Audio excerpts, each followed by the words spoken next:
Chapter 1 The Crimson Star appears. This story is purely fiction. Alana characters or locations mentioned bear no relation to the real world. Furthermore, this world is devoid of nuclear weapons. On September 23, 2029, a Sunday in Star City, at a prestigious university, Yangbin returned to campus in high spirits after a day off part-time work. He had earned 300 yuan over the weekend, enough to cover his living expenses for the week if he budgeted carefully. As she entered the dormitory, he found his 2 housemates engrossed in their phones, playing video games. Yangbin, you're back. Hurry up and join us. I've been completely wrecked. Be one young way just can't carry on, Lubo exclaimed as if he had found a surveyor upon seeing Yangbin. Who's scaring Wang? Just look at your own stats 1 against 8, and is still the red eye or helping Huan Liang retorted, exasperated. It's your fault. Every time I try to help you, you never follow up, insisting on taking down those Atwamanians instead. Thimanyan Serial Radio the tower can't you wait until I finish Befri and gang? I thought you finish, feel Havarun away. And if I going alone, you'll just get killed. Yang Bin Shukashed chuckling, alright, enough the bickering, you twori equally matched neither if I should blame a theater. You're both a disaster. I thought I has Chunhei or turned it, Yang Bin inquired. Not yet, Hesutonate might not come back tonight, Huan Liang replied. Really, Sayatwo just stake up a dupin the dorm of every day, aren't you going to fin girlfriends? You're both in your other day aren't still single, how embarrassing. Honid say girlfriend wing aim so much more fun, isn't it better to spend Fatima playing gay few more rounds, Lubo said. Exactly, and don't point finger Setagir just the same haven't sineo with Anyoni either, Huan Liang added. I don't the vetha money. This Bartamajaberlai covers my own living expense as if I spend more, il belavinganair, Yang Bin replied helplessly. With your looks, you don't need to spend your money to attract girls, there are plenty of frick girls that you'll just charm on off them. It's better than working part-time. I hate me pridakin livy of summian eels. Yang Bin pulled off this fanitokelchen how butitchao at the tisfanu was off, half-round. This guy going gutonede tan no charging his phone? Shaking his head, Yang Bin list interesting where Ryan Gond played a few rounds off games with his friends. After winning the futures, he took a shower and went to bed after 2 days off hard work. He was exhausted. In the dead of night, the dormitory was enveloped in silence, everyone fast asleep. A loud ringtone suddenly shattered the tranquility, startling Yang Bin awake. Hekwakli covered his phone and, seeing how was calling, heard Lion said in a low voice, "Howsy, where the hell have you been? I'd been looking for a all day, and I couldn't treat ya." After a long silence, Chunheo finally spoke, "Binge, can you come keep me company for a drink?" "What's got a 9 toy with a shower? What have class tomorrow?" Yang Bin replied, incredulous, "but still asked, where are you?" "On the rooftop." "Damn it," Yang Bin instantly sobered up, flipping out off. Don't do anything rash right there. Hekwaklyth wants a McLeod Sandash do toff to dormitory toward the rooftop. Yang Bin had known Chen Hassan Semidalusko Thir Bond was a closet they could cherry a pair of underwear, hearing that his friend wasn't the rooftop at such an horfilla them with concern.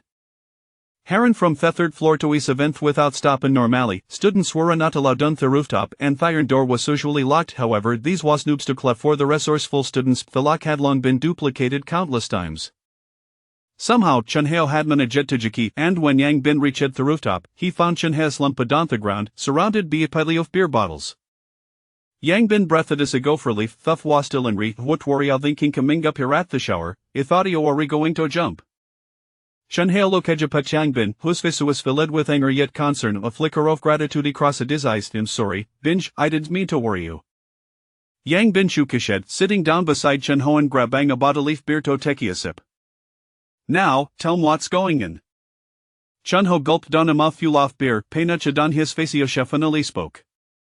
"I broke up with her, after 3 years, our love was ultimately defeated by reality." Yang Bin paused for a moment but felt no surprised had anticipated this upon seeing Chunheo's despondent expression.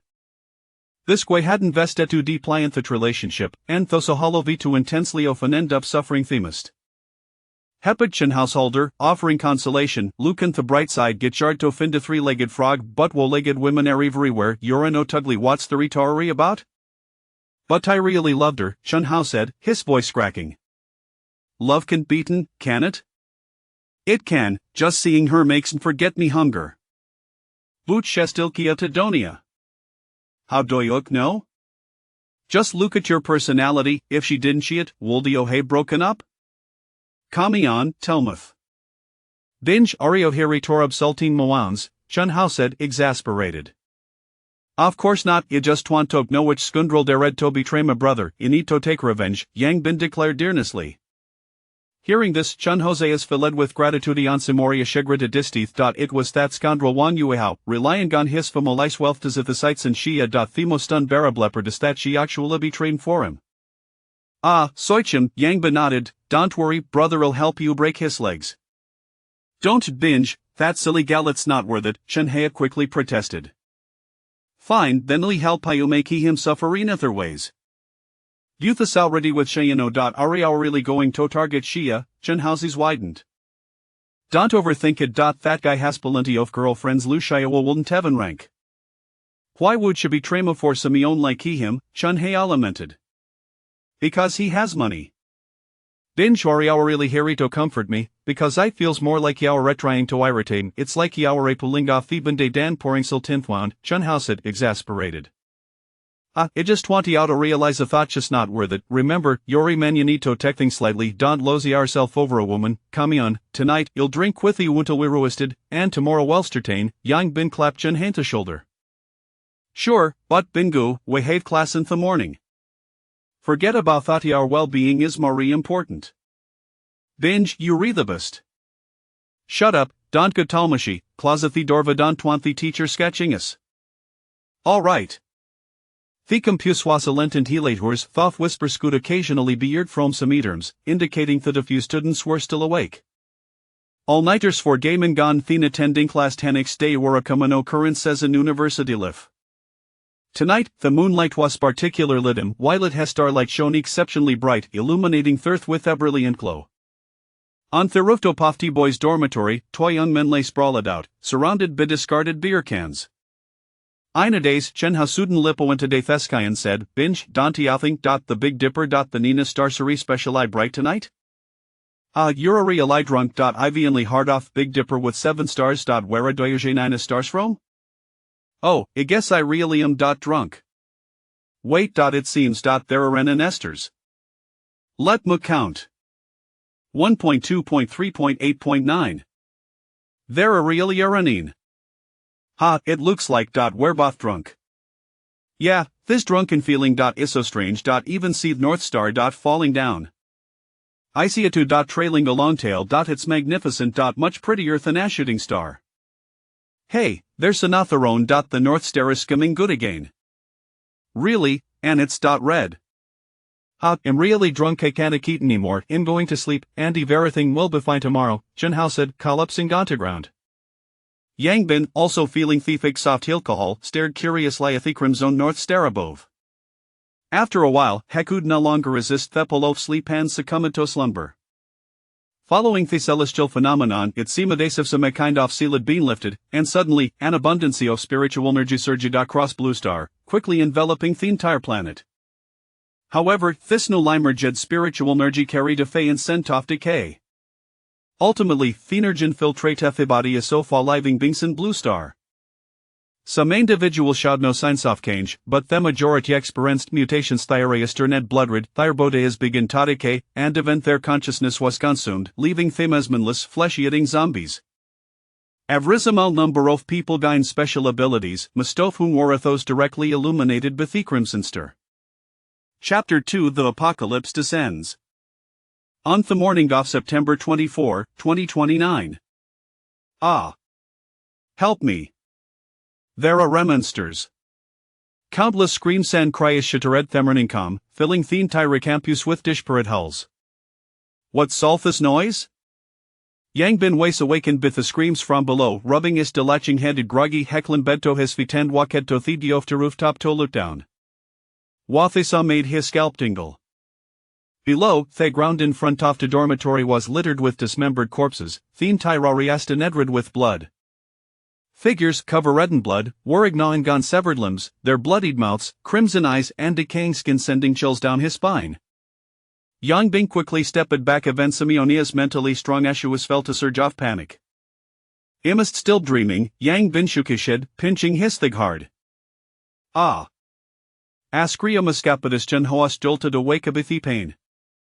Binge, witty de upinchum, chun haost, his expression filled with grievance. Dose a third? Of course, you tre pinchin yourself. Isn't this a dream? Yang Bin frowned, suppressing his fear, and peeked out again. The horrifying tremain Duncan jet the hellish scene assaulted his Isensmary. Yang Bin quickly retreated again, leaning against the and gasping for breath. What's wrong, Chun Haost? Puzzled by Yang Bin's reaction. Just take a look for yourself, Yang Bin said weakly. Stop being so mysterious, Chun Haoshu kashedan da prached Jito looked down. Upon seeing Thigra was some scene, Chun Hoa so frightened that Thalanta Theground, his fasispellia sashit. Ugh! Immediately doubled the virand began to vomit. Ignoring Chun Hao, Yang Bin quickly pulled off his finitokal the police. However, after multiple attempts, he found that Alai was dead. In that moment, Yang Bin finally grasped the severity of the situation and quickly opened Weibo, only to find countless posts begging for help. Opening these posts revealed images and videos that mirrored their current reality, showing people who had turned into zombies, many of whom were friends and family, suddenly transformed into full-sheeting monsters. This situation had erupted worldwide overnight, and the internet wasn't shows. Many speculated that the apocalypse had arrived, as the scenario resembled scenes from apocalyptic films. This the arrogant widespread acceptance, and so far, no official statement had been released to debunk it, further confirming the fears of the public. Yang Bin scrolled through post after post, each showing terrifying footage captured by people hiding in their or corners. The angles often poor, yet the horror was unmistakable.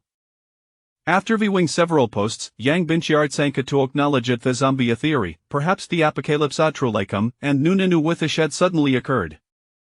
After a while, Chun Ho finally stopped retching and raised panisected across his face. Binge. What is happening? The apocalypse has come, Yang Bin sighed. The apocalypse. Chun Ho's eyes were done in disbelief. Check online. Chun Ho quickly pulled out his phone and, after a brief look, his face turned pale some more. So. Binge. What do we do, Chun Haost? A hint of panis in Ho's voice.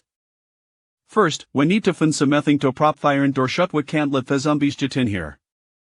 Having survived on his own since secondhood, Yang Bin had seen a Lotand was still relatively clear-headed. That was searched for a Hylene finally found long ladder left by a maintenance work Kuranaker near off the rooftop. The position Theladur against Thyron Duran though a lot he'd off the rooftop. Surprisingly, it fit quintessnically. Since if the rooftop was roy accessed, the zombies likely wouldn't discover them quickly. They were temporarily safe. Binge, what's Sir Plano? Are we just going to hide here and wait for rescue, Chun Haost?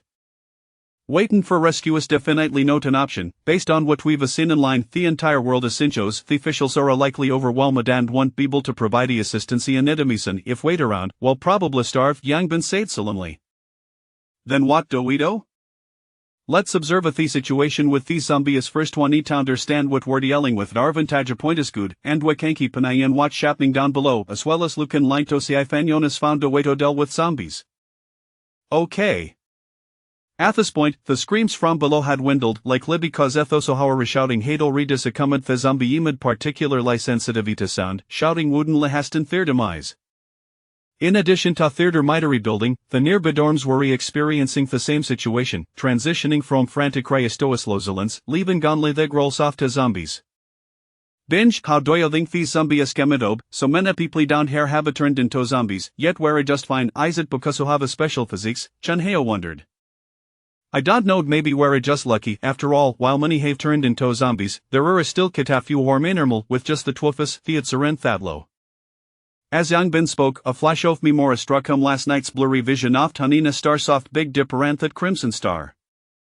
Looking Gupathaski again, have found nothing theory and couldn't shake he shed, thinking he must have been truly drunk last night.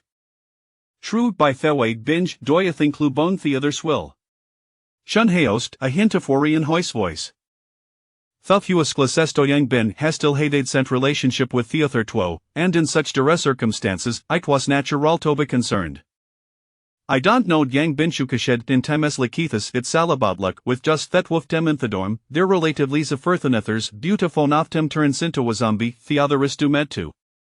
Hearing this, Chun Hao fell silent, his mind racing with worry. Suddenly, he remembered something and quickly reached for his phone, preparing to call. Yang Bin swiftly stopped at him, asking, "Are you planning to cold hot girl or your family?" "Of course, I want to calm my family. I'm worried about my parents and want to kekken them," Chen Ho replied. "Oh, then don't call. Win it?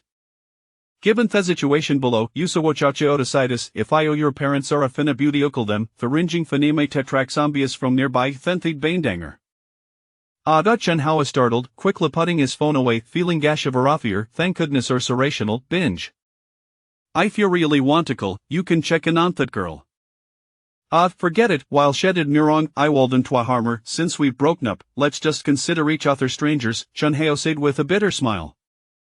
"Yeah, you wash us joking in bloody oriake," Yang Bin said with a smile. "Don't worry, binge imna that week. Good. That's what Tilakito here.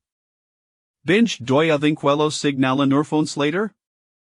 If the zombies destroy the communication towers, then he's thefona willen lyser visa flashlight salwa stilken download as many movies as you can for latter. What if we're in utaf battery? Then it'll just be brick." Chapter 3 Special Abilities on the rooftop. The two individuals were not only observing the situation with the zombies but also perusing the latest news online. Suddenly, Chen Hao glanced at his phone, excitement evident in his voice as he exclaimed, "Brother Bin, look quickly. There's a video of a confrontation with zombies." Yang Bin hurried over to take a look. The video was posted on Bilibili and appeared to have been filmed from a window, capturing a commendable angle. In the video, a tall man clad in a security uniform wielded a riot baton, engaging in a fierce struggle with a zombie. The man, clearly of robust physique, seemed to be someone accustomed to physical exertion, as each strike of the baton against the zombie resonated with a dull thud, indicative of significant strength. However, the zombie appeared impervious to pain, relentlessly lunging at the man despite his attempts to fend it off. Fortunately, the man was agile, narrowly evading the creature's attacks before delivering powerful blows to it once more. The duel between man and zombie persisted for over 2 minutes, but at that moment, 2 more zombies, drawn by the commotion, approached from nearby. The man, upon realizing the imminent danger, was struck with alarm and promptly abandoned his current foe to flee. Unfortunately, in his panic, he was a fraction too slow, and a zombie managed to latch onto his ankle, sinking its teeth into him. "Ah!" he cried out in agony, collapsing to the ground, soon to be surrounded by the other 2 zombies. The subsequent footage was likely cut short by the filmer's sheer terror, yet the fate of the man was all too apparent to anyone watching. After viewing the video, both fell into a contemplative silence, recognizing that the peril outside was far more terrifying than they had imagined. After a lengthy pause, Yang Bin spoke sullenly. "From the video, it seems the zombies possess strength comparable to that of ordinary humans, but they are impervious to pain, akin to an unyielding cockroach, which poses a significant challenge." "Brother Bin, does this mean we will have to confront these zombies as well?" Chen Hao asked with evident trepidation. "What do you think? If we wish to survive, we must face these creatures. If you do not strike them down, they will devour you," Yang Bin replied bluntly. But I am terrified," Chen Hao murmured. Yang Bin sighed. "You're not alone in your fear. I too am apprehensive. We are merely ordinary individuals who have never taken a life. How many among us would dare to slay a zombie? However, given the current state of the world, we have no choice but to confront it." He placed a reassuring hand on Chen Hao's shoulder and continued, "We are in a favorable position and have time, but we must overcome our fears during this period. Otherwise, when we truly face the zombies, our terror may cost us our lives." "I understand, I will do my best," Chen Hao replied, his complexion pale. Yang Bin nodded. He too was not much better off than Chen Hao. After all, he was just an ordinary student, yet, having faced numerous challenges alone over the years, he had pondered these matters more deeply. He understood that if they could not conquer their inner fears, death awaited them. Once more, he gazed downwards, where no living souls could be seen, only zombies staggering aimlessly. Those still alive had retreated into hiding, too fearful to emerge. Yang Bin furrowed his brow. In such circumstances, leaving the dormitory was impossible. However, with limited food supplies, if they remained confined, starvation would inevitably claim them. "We must devise a solution to this predicament," he thought to himself.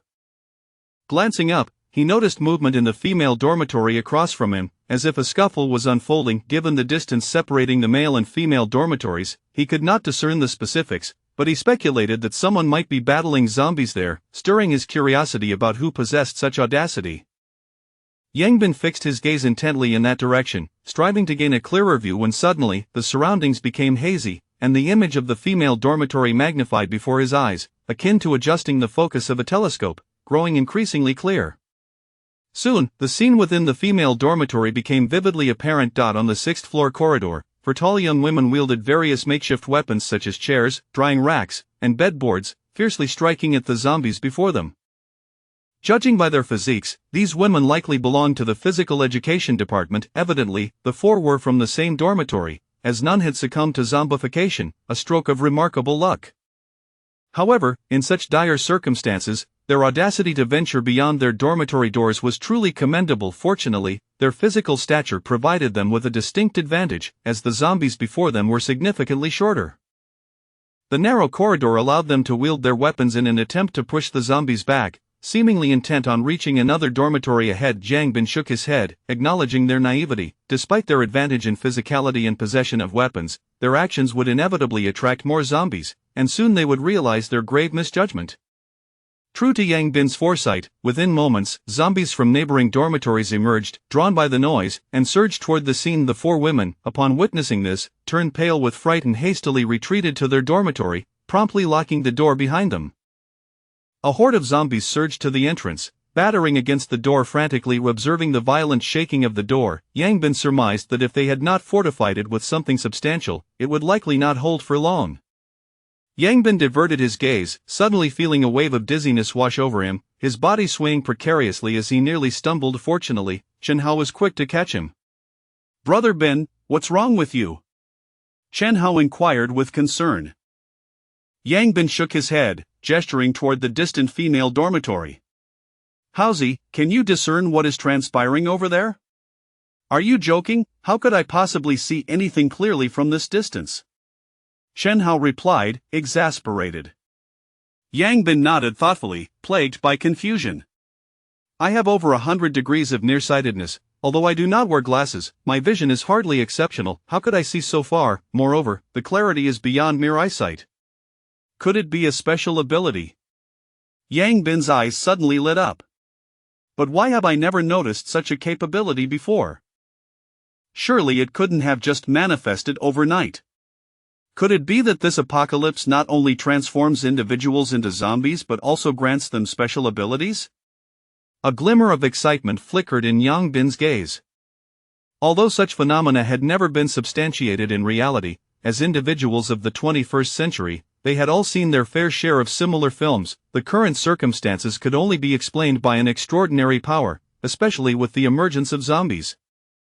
The existence of special abilities seemed entirely plausible. To further corroborate his theory, Yang Bin concentrated again on Chen Hao. Instantly, Chen Hao felt a twinge of unease under Yang Bin's intense scrutiny, as if he were being laid bare.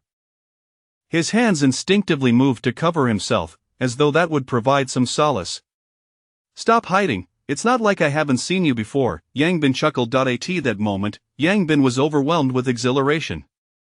Initially, he merely sought to validate whether he possessed a special ability, but unexpectedly, he discovered a new talent. He could see through objects. This was a power coveted by countless men, now manifesting within him, and even the typically composed Yang Bin could scarcely contain his excitement. He continued to gaze at Chen Hao, eager to ascertain the extent of his newfound ability. Suddenly, his expression morphed into one of pure astonishment, as if he had witnessed something utterly inconceivable. Chapter 4. Someone has arrived. What's wrong, Brother Bin? Chen Hao inquired, observing Yang Bin's peculiar demeanor with a hint of perplexity. "Haozi, try to make yourself invisible for a moment," Yang Bin suddenly suggested. "Are you feeling all right, Brother Bin?" "If I could become invisible, I'd have no need for a girlfriend. I'd simply linger around the girl shower room instead." Chen Hao responded, somewhat speechless. "I say you can do it. Focus your mind and silently chant invisibility," Yang Bin insisted earnestly. Seeing the seriousness etched on Yang Bin's face, Chen Hao, despite feeling it was somewhat absurd, complied. Before long, Chen Hao's body began to gradually fade away, and in no time, he had completely vanished from sight. "Bin. Brother Bin, I think I've actually become invisible." Chen Hao's excited voice echoed across the rooftop, yet his figure remained unseen. Yang Bin, equally astonished, gazed at the spot where Chen Hao had disappeared, utterly amazed that he could witness someone else's extraordinary ability. He then concentrated again, directing his focus toward the location where Chen Hao had vanished, and soon, Chen Hao's silhouette re-emerged before him, his face brimming with exhilaration as he looked around, arms outstretched. Ah, I can be invisible now. This is fantastic, no more barriers at the girls' shower room. Chen Hao exclaimed with glee. Can't you aspire to something greater? Yang Bin rolled his eyes. What do you mean by aspiring? Is there anything more thrilling than watching beautiful girls bathe? This is the apocalypse, there are no beauties bathing in the girls' shower room, only zombies seeking to devour you. Would you care to take a look? Perhaps not, Chen Hao replied awkwardly. But Brother Bin, what exactly is going on? Why can I suddenly become invisible? Is it some sort of superpower? Well, it could be considered that way, Yang Bin nodded thoughtfully.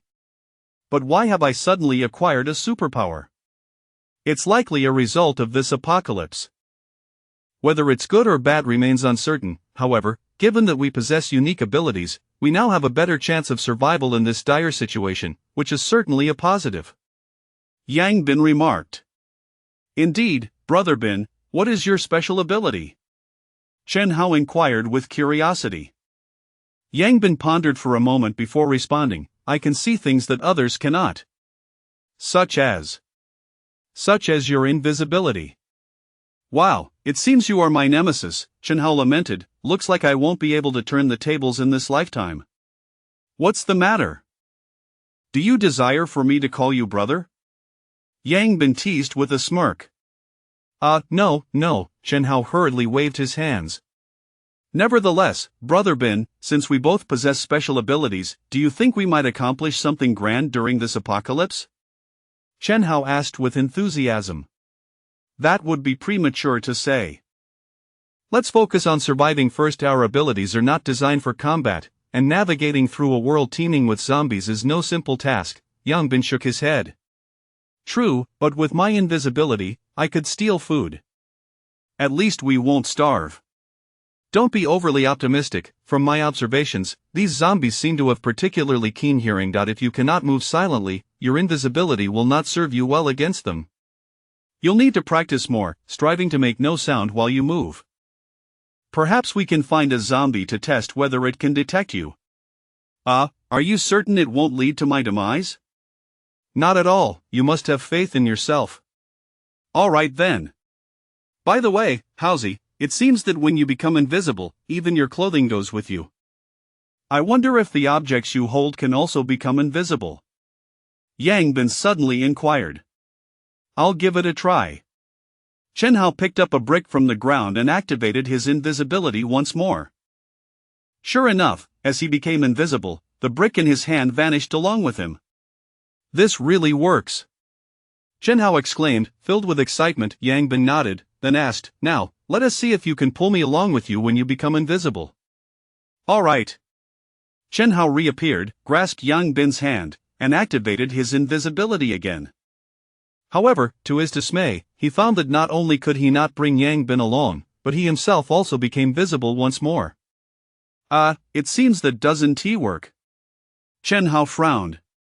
Yes, it appears that living beings cannot be brought along, Yang Bin speculated. If that's the case, does it mean that if I touch a living being while invisible, I will also become visible? I'll test it again. Chen Hao resolved to experiment further. At this point, they were still ignorant of their extraordinary abilities, and thus, continuous testing was essential. Only by gaining a thorough understanding of their powers could they better utilize them in the future.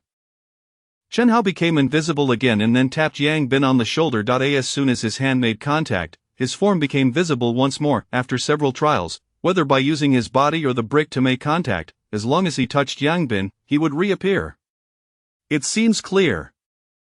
As long as you touch a living being, invisibility will fail, Chen Hao sighed. Indeed, you must exercise caution in the future. Invisibility is not infallible. When invisible, avoid touching anything. Yang Bin cautioned sternly. Understood. Chen Hao nodded earnestly. Bang. Bang, bang. At that moment, the iron door to the rooftop was suddenly pounded upon with great force. Who's in there? Open the door quickly, open the door. There are zombies. The urgent voices outside resonated, and the knocking grew increasingly frantic. This sudden turn of events startled both of them. "Brother Bin, what should we do? Should we open the door?" Chen Hao furrowed his brow. Yang Bin stared intently at the iron door, his gaze penetrating through it to see three terrified men standing behind it. One of them was frantically banging on the door, while the others wielded an 80-centimeter-long steel pipe and a high stool, desperately fending off two approaching zombies. Due to the height of their position, they had managed to repel the zombies that had rushed up, but Yang Bin frowned, saying, "Let us open it, otherwise, if they keep banging like this, we don't know how many zombies they'll attract. The wooden ladder might not hold up. However, we must be cautious, there are three of them, and one has a steel pipe. We should stay alert, even though they are classmates. In an apocalypse, human intentions are hard to gauge." "Don't worry, Brother Bin, I understand," Chen Hao nodded. "All right, I'll move the ladder aside, and you open the door.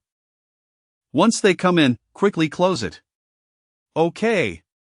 After their brief discussion, Yang Bin glanced again at the situation behind the iron door. Seeing the three men fend off the zombies once more, he swiftly moved the ladder aside, and Chen Hao promptly opened the door.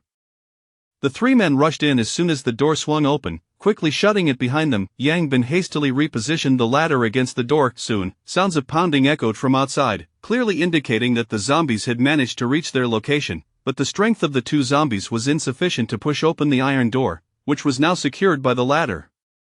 The three men, having narrowly escaped, collapsed onto the ground, gasping for breath, visibly shaken. After a while, they finally turned their attention to Yang Bin and Chen Hao. One of the lean men, still trembling, exclaimed, "You scared me to death. Why did it take you so long to open the door? We almost became zombie chow." "How can you speak like that? We saved your lives, and instead of showing gratitude, you blame us?" Chen Hao retorted, clearly displeased. "This rooftop is a common area. Anyone can come up here. You blocked the door without permission. That's rather unethical, isn't it?" the tall man with the steel pipe countered. "Exactly, our dormitory door was smashed by zombies. We intended to take refuge here, but you blocked the entrance, nearly getting us eaten by zombies." "Is that not harmful?" said the dark-skinned man in the middle. Chen Hao was about to argue further, but Yang Bin intervened. "You have a point, we shouldn't have blocked the door," Yang Bin acknowledged earnestly, preparing to move the ladder. "Hey, wait brothers, let us talk this out. Let us talk it out, please don't move it." "Right, there is no need to do that. Brothers, you're right. Blocking the door was the right call." The three men, sensing Yang Bin's intention to remove the ladder, broke into cold sweat, for outside were two hungry zombies waiting to pounce. If they got in, there would be no escape. "Weren't you just saying blocking the door is unethical?" Yang Bin asked innocently. "No, it's ethical, it's extremely ethical." "Not harmful?" "Not harmful at all, not in the slightest." "Oh, that is good." Yang Bin nodded sincerely, then slowly moved his hand away from the ladder. Just as the three men prepared to breathe a sigh of relief, Yang Bin placed his hand back on the ladder. "I really think it's better to move it. What if more people come?" The three men, who had not yet relaxed, felt their tension spike again. "That won't happen. There are only 7 floors, all the dormitory doors are tightly shut, and there are plenty of zombies in the corridor. No one would venture out." The tall man insisted anxiously. "Oh, well, that reassures me." Yang Bin nodded again and then shook the ladder, frowning. "This ladder feels a bit unstable." The three men's hearts raced once more. "Then hurry and find something to prop it up. This is no joke." "All right." Yang Bin glanced at the base of the ladder and then at the steel pipe in the tall man's hand, saying, "Hey, brother, could I borrow your steel pipe for a moment? I'll see if I can use it to stabilize this ladder, it seems to be about the right size." "Sure." The tall man tossed the steel pipe over without a second thought, only concerned with keeping the zombies at bay. Yang Bin smiled, picked up the steel pipe, waved it around a few times, and then clapped his hands, declaring, "That should do it, it's stable now." Upon hearing this, the three men finally relaxed, unaware that the weapon in their midst had now changed hands.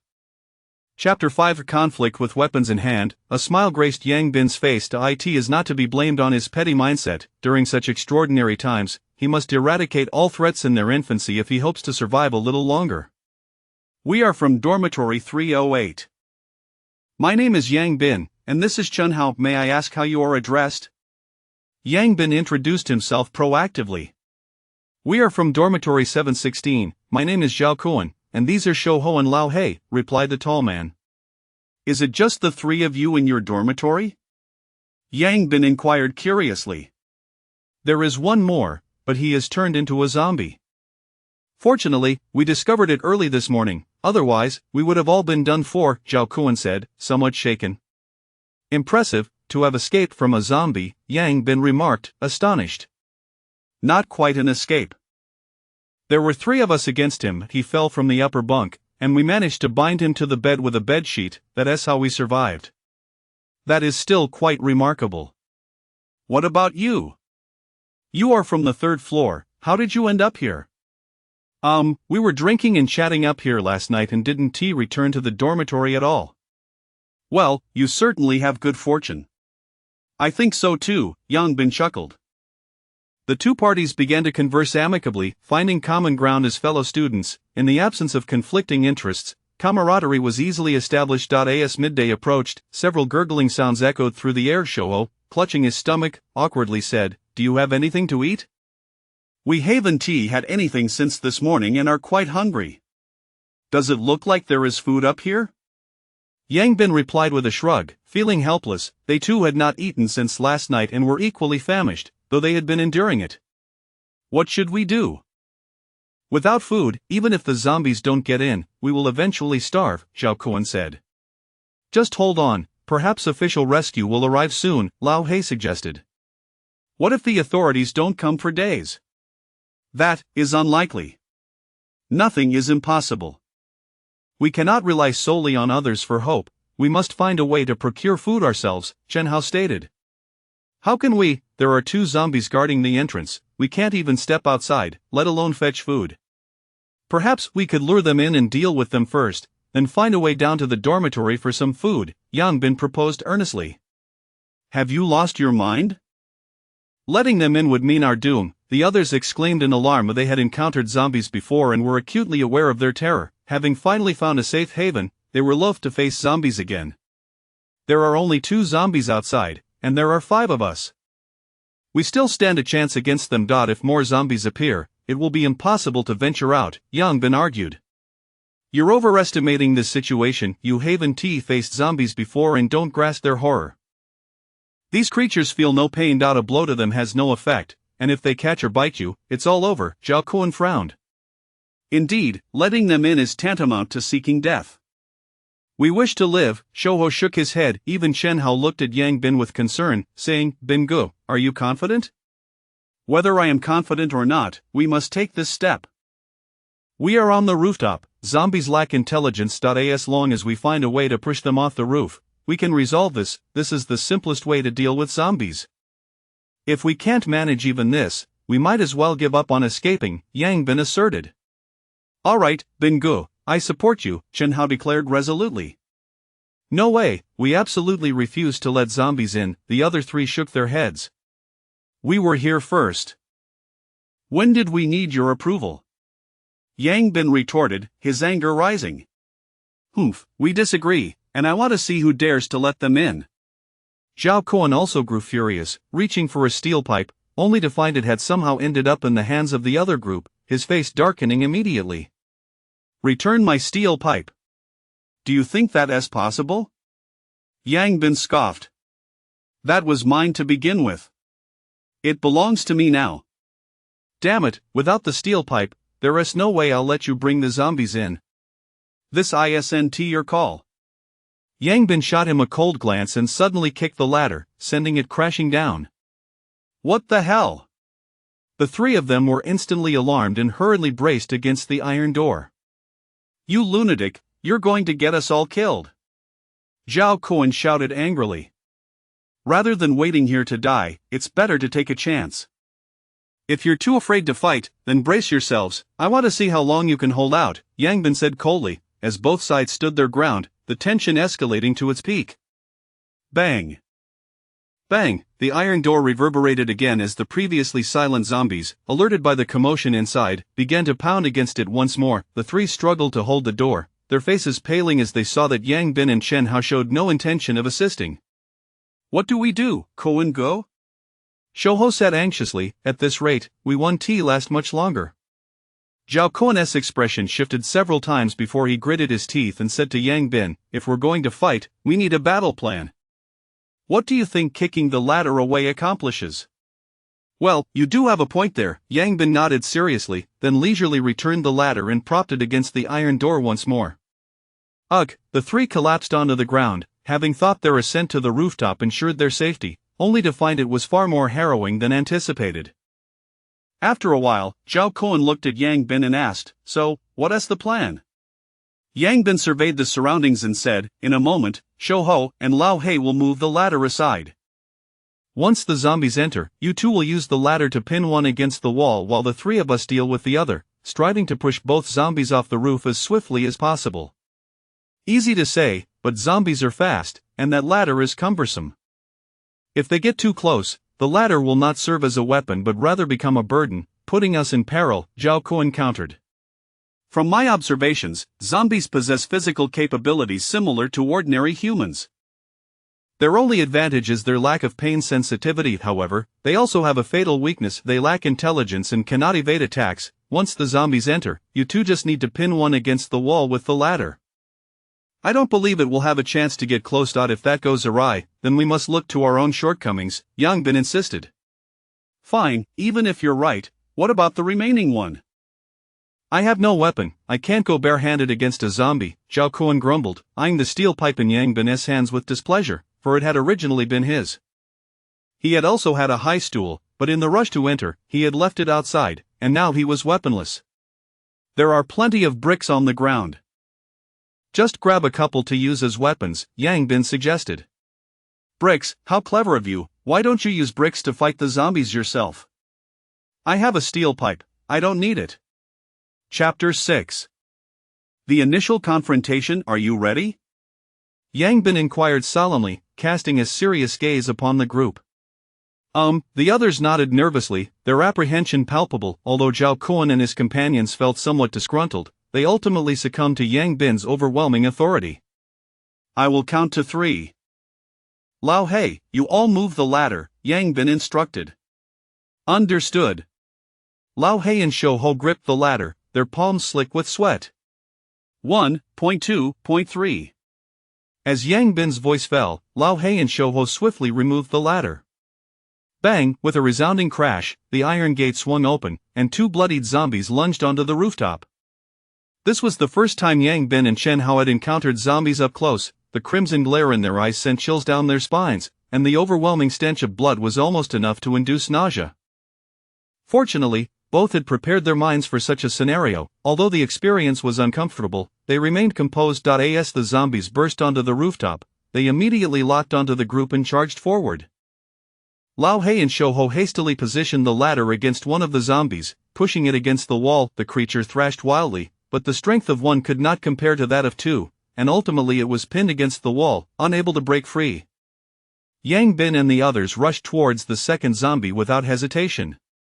Roar! The zombie snarled and lunged at the leading Yang Bin. He swiftly sidestepped, evading the creature's attack, and brought his steel pipe crashing down upon it. Thud! A muffled sound echoed, and Yang Bin felt a tingling in his arm. However, the zombie seemed unfazed, pivoting to assault him once more. At that moment, Chen Hao arrived, striking the zombie atop its head with a brick. Thud! The brick shattered upon impact, dark red, foul-smelling blood oozing from the zombie's skull, yet it remained undeterred, shifting its focus instead. Haozi, retreat! Yang Bin shouted. Chen Hao did not hesitate, sprinting away. The zombie, now enraged by this audacity, pursued him relentlessly. At that instant, Zhao Cohen surged from the side, wielding a brick and striking the zombie, albeit not on the head, but on its shoulder. The zombie paid Zhao Cohen no heed, continuing its relentless chase after Chen Hao. With the rooftop space limited, Chen Hao soon found himself cornered at the edge, and just as he seemed about to be caught, his figure inexplicably vanished. Zhao Cohen's eyes widened in disbelief.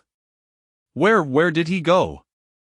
Yang Bin, unfazed, immediately gave chase. The zombie, now devoid of its original target, quickly redirected its attention towards Yang Bin. Having engaged in manual labor, Yang Bin possessed commendable physical stamina, and armed with the steel pipe, he felt emboldened, striking the zombie to keep it at bay. At that moment, Zhao Kuan arrived, his expression one of shock. "Where's Chen Hao?" "I'm right here," Chen Hao's figure re-emerged. "What just happened? How did you suddenly disappear?" Zhao Kuan stammered, struggling to articulate his thoughts. "Calm down, have you never seen a magic trick?" Chen Hao replied nonchalantly. "Are you seriously calling this a magic trick?" Zhao Kuan exclaimed, eyes wide. "Then what? Am I supposed to be invisible?" Chen Hao rolled his eyes. "Enough with your banter, find a way to throw it off. I can hardly hold on any longer," Yang Bin urged anxiously. Zhao Kuan suppressed his myriad of questions, grabbing the brick, ready to assist. "No need to come closer, we're at the edge, whoever can kick it down will suffice," Yang Bin commanded. Exchanging glances, Chen Hao finally spoke, "Let me handle this." With determination, Chen Hao focused on the zombie, grappling with Yang Bin, sprinting forward, and executing a powerful kick that sent the zombie tumbling over the railing, plummeting from the rooftop. "Well done," Yang Bin praised. The trio leaned over the edge to observe. Thud, a dull thump resonated as the zombie's body collided with the ground below, dark red blood pooling around it. Just as they believed the creature to be finished, it staggered to its feet, scanning its surroundings in confusion, and, failing to locate its target, joined the ranks of other zombies meandering below. "Is it not dead?" The three gaped in astonishment. "Goodness, these zombies are utterly repulsive," Zhao Kuan lamented. "Enough complaining. Let us hurry and deal with the other one," Yang Bin insisted. Meanwhile, Lao He and Shou Ho were straining to keep the other zombie at bay with the latter, their bodies slick with perspiration. "Release it, and we'll all push it out together," Yang Bin instructed. "Got it." 5 against 1 made the task considerably easier.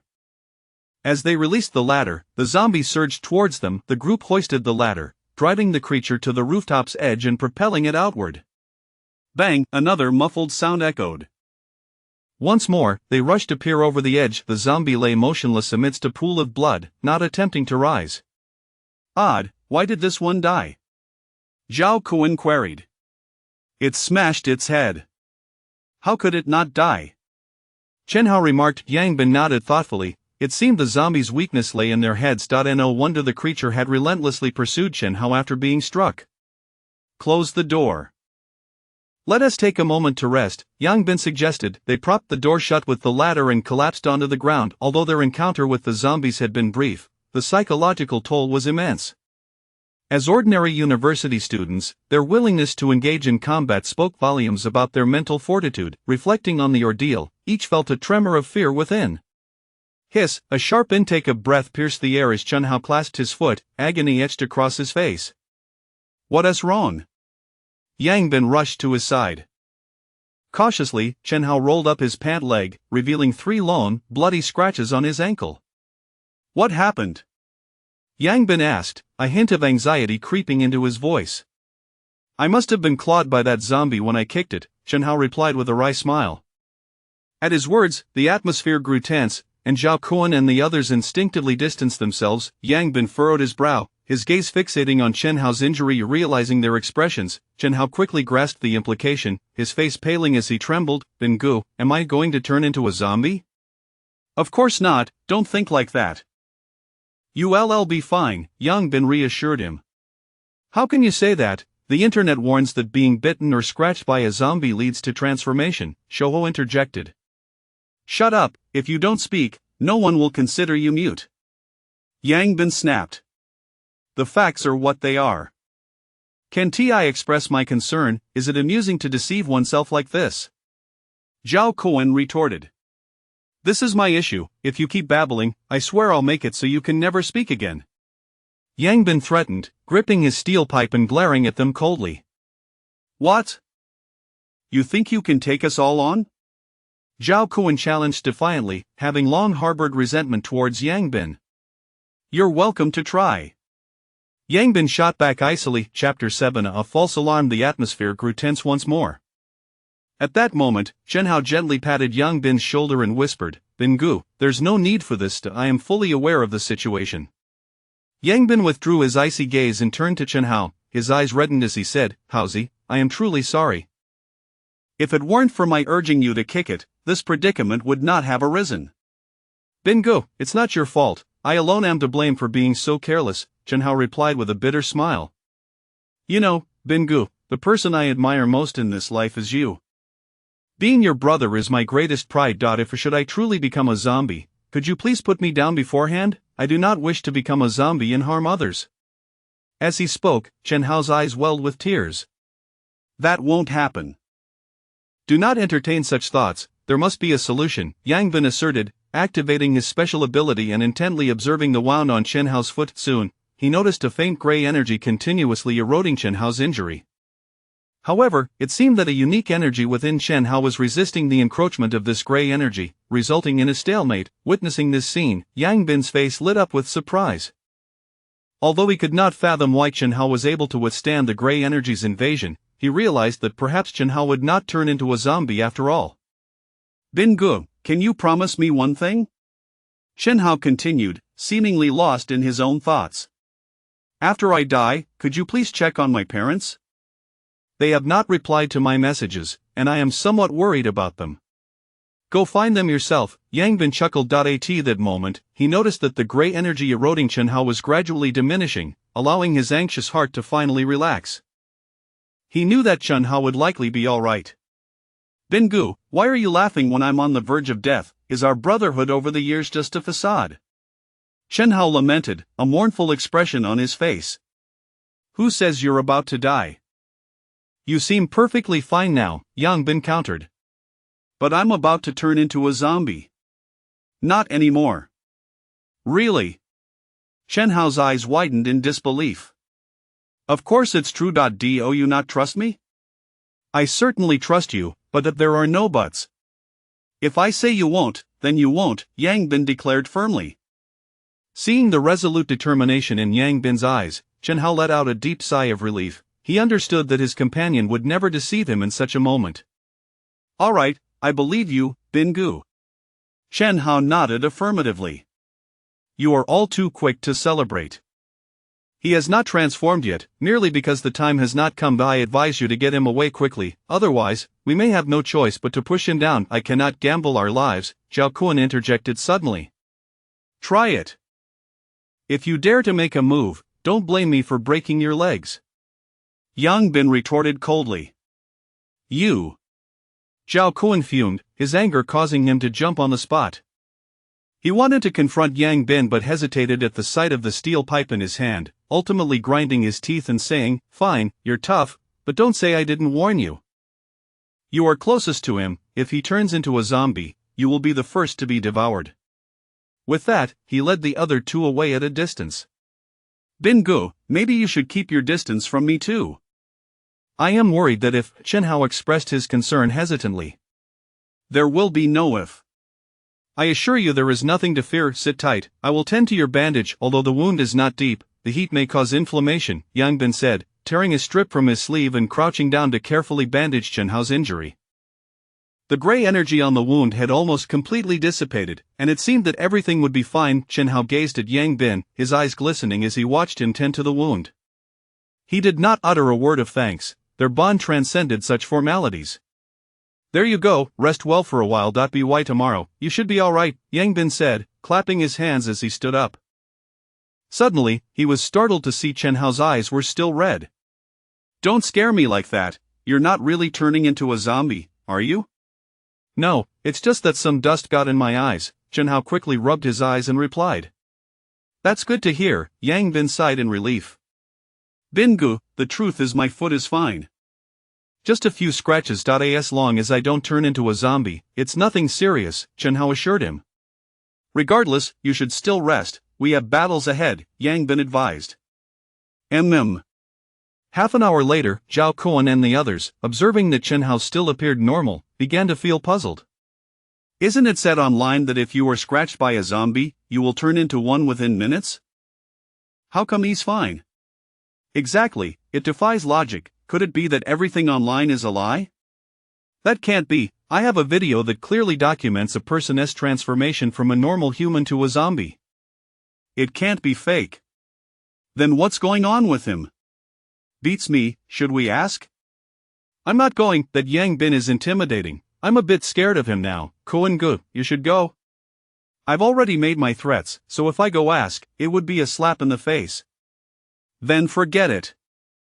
He probably just wasn't scratched deeply, or maybe Chen Hao has a special constitution. Right, now that you mention it, Chen Hao does seem a bit unusual, Zhao Kuan remarked suddenly. What do you mean? You probably didn't notice, but that zombie was about to catch him, and he suddenly vanished, causing the zombie to turn around and attack Yang Bin instead. Is that for real? It sounds unbelievable. The thin monkey expressed skepticism. Had I not witnessed it myself, I wouldn't believe it either, but it truly happened. That guy told me it was magic. What kind of magic requires no props? Could it be that he can turn invisible? Who knows? But he does seem a bit eerie. We should remain alert. Agreed. Alright, enough chatter, here comes Yang Bin. Yang Bin approached the group and declared, I plan to open the door and lure the zombies up to kill them. What do you think? Again. The group's eyes widened in shock. Otherwise, do you want to starve up here? Of course not. The thin monkey and old Hay shook their heads vigorously. Who will do the luring? Zhao Kuan asked, frowning. I'll go. As long as I can draw the zombies from the 7th floor one by one, we can head to the dormitories on the 7th floor to find food. Upon hearing Yang Bin's words, the others' eyes lit up. Even Zhao Kuan had to regard Yang Bin with newfound respect. They had only considered hiding here and waiting for rescue, while he had already devised a plan for acquiring food. Most importantly, he did not ask them to lure the zombies but was willing to do it himself, which left Zhao Kuan with no grounds for criticism. Are you sure you can handle it?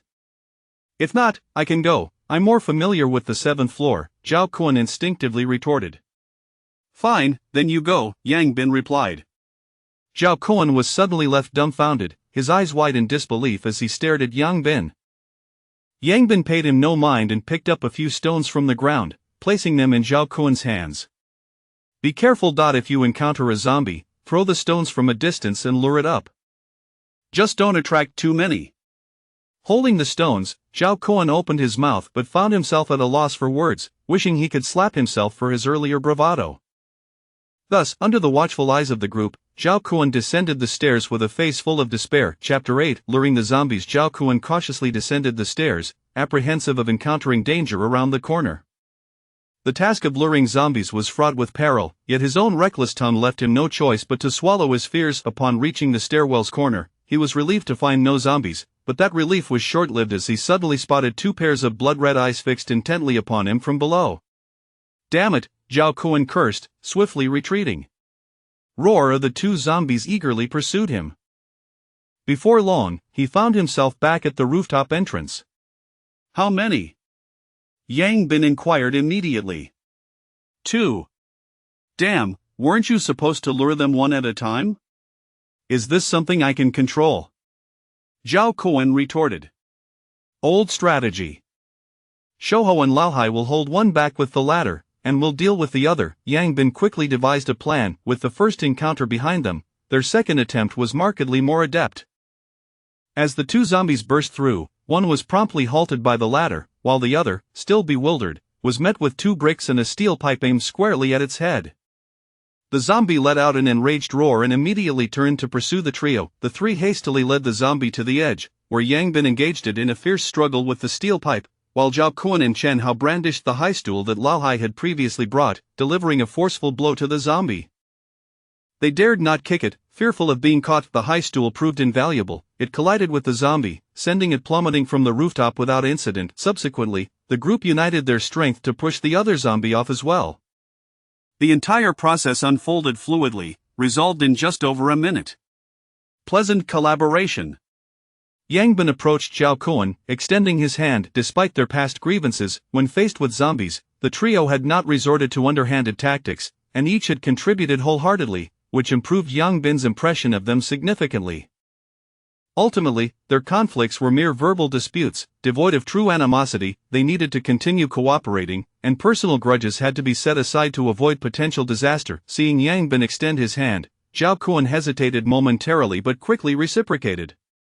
He understood Yang Bin's sentiment and recognized the necessity of laying aside personal animosities in such circumstances. Since the other party had offered an olive branch, he would not maintain an aloof demeanor. Pleasant collaboration, but regarding the task of luring zombies, could we take turns? It is undeniably perilous, Zhao Kuan suggested awkwardly. Alright, I'll go next, Yang Bin replied without hesitation. In truth, he had intended to take the lead from the outset. His ability to perceive danger allowed him to minimize risks. However, since Zhao Kuan had insisted on his prior comment, Yang Bin acquiesced. Upon Zhao Kuan witnessing Yang Bin's readiness, he couldn't help but regard him with newfound respect, albeit reluctantly acknowledging that Yang Bin's perspective was broader than his own. After a brief respite, Yang Bin gathered a few stones and descended once more to lure the zombies. Arriving at the stairwell corner, he activated his true sight, a name he had coined for his special ability, which enabled him to see what others could not. Confirming the absence of zombies, he carefully proceeded downward. Approaching the 7th floor, he activated his true sight again, scanning both sides. To his left, 2 zombies staggered within a dormitory, while the right dormitory was empty, both appearing disheveled as if ransacked. In the corridor, 3 zombies lingered perilously close to the left stairwell, with another on the right, threatening immediate danger should he descend carelessly. After contemplating his options, Yang Bin tossed a stone to the right and quickly concealed himself back at the stairwell corner. The sound of the stone captured the attention of several zombies. However, the 3 on the left merely glanced over before losing interest, while the one on the right approached the stone's resting place, tilting its head in curiosity. Seeing this, Yang Bin threw another stone, targeting a spot just below the stairs. The inquisitive zombie ambled closer, eyeing the stone with confusion. "Hey!"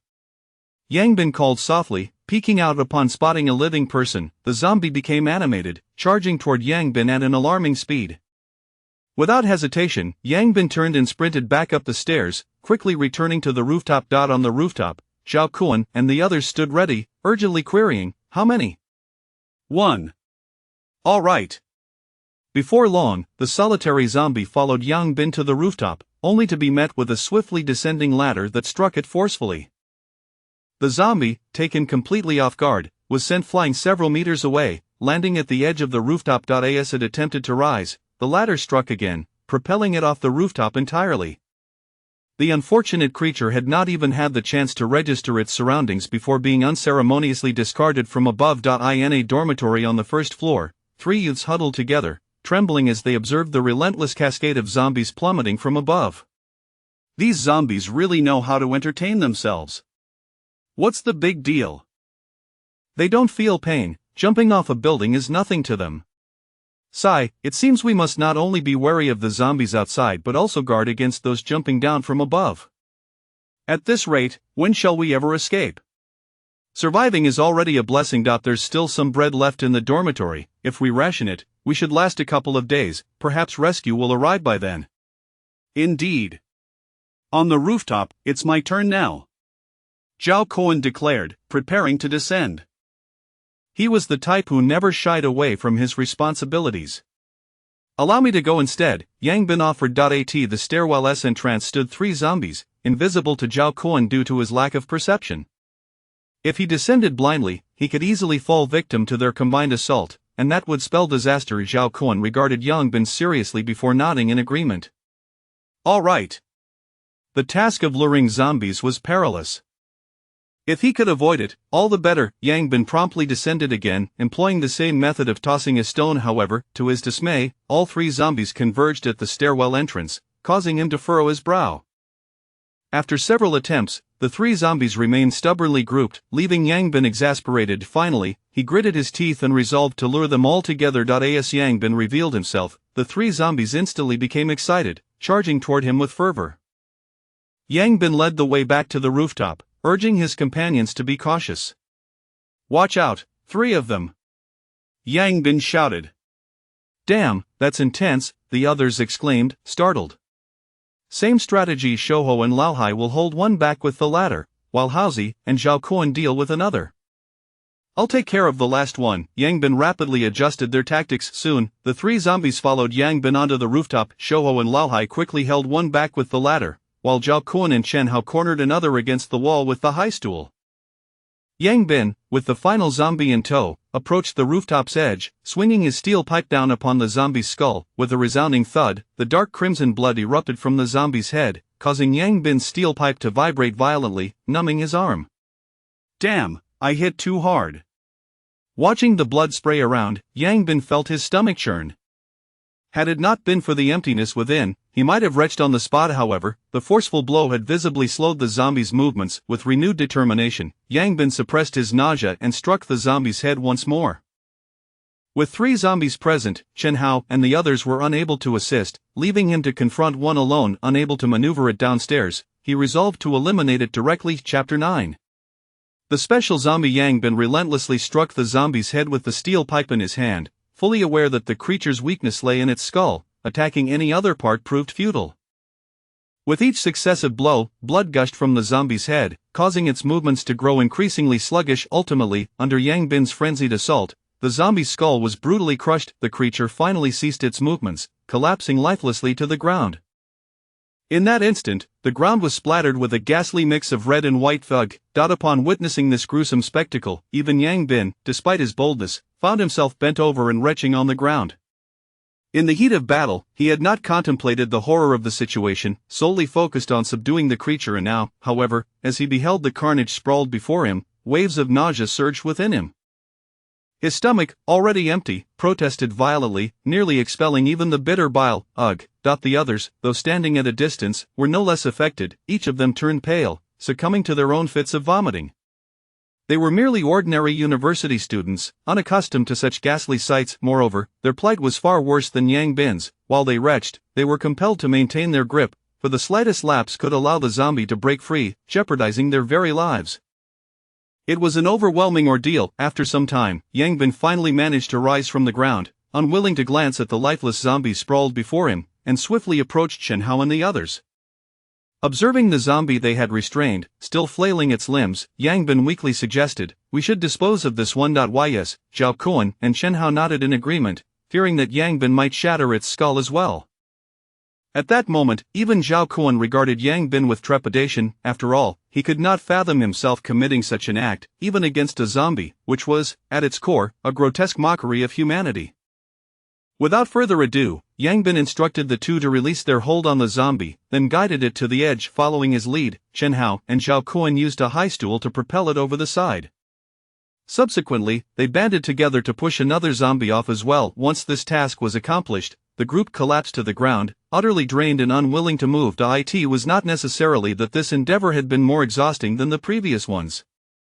Rather, it was the overwhelming urge to vomit that had worn them down, particularly at the sight of the shattered head nearby, which triggered fresh waves of nausea. After a considerable pause, Yang Bin rose once more, resolutely walking toward the dismembered corpse, much to the horror of his companions.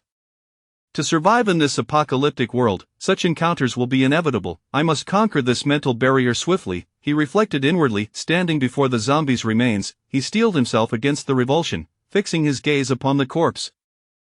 Seeing Yang Bin's determination, Chen Hao hesitated momentarily before finally mustering the courage to join him. Zhao Kun and the others regarded them with expressions of disbelief, as if witnessing a perverse spectacle.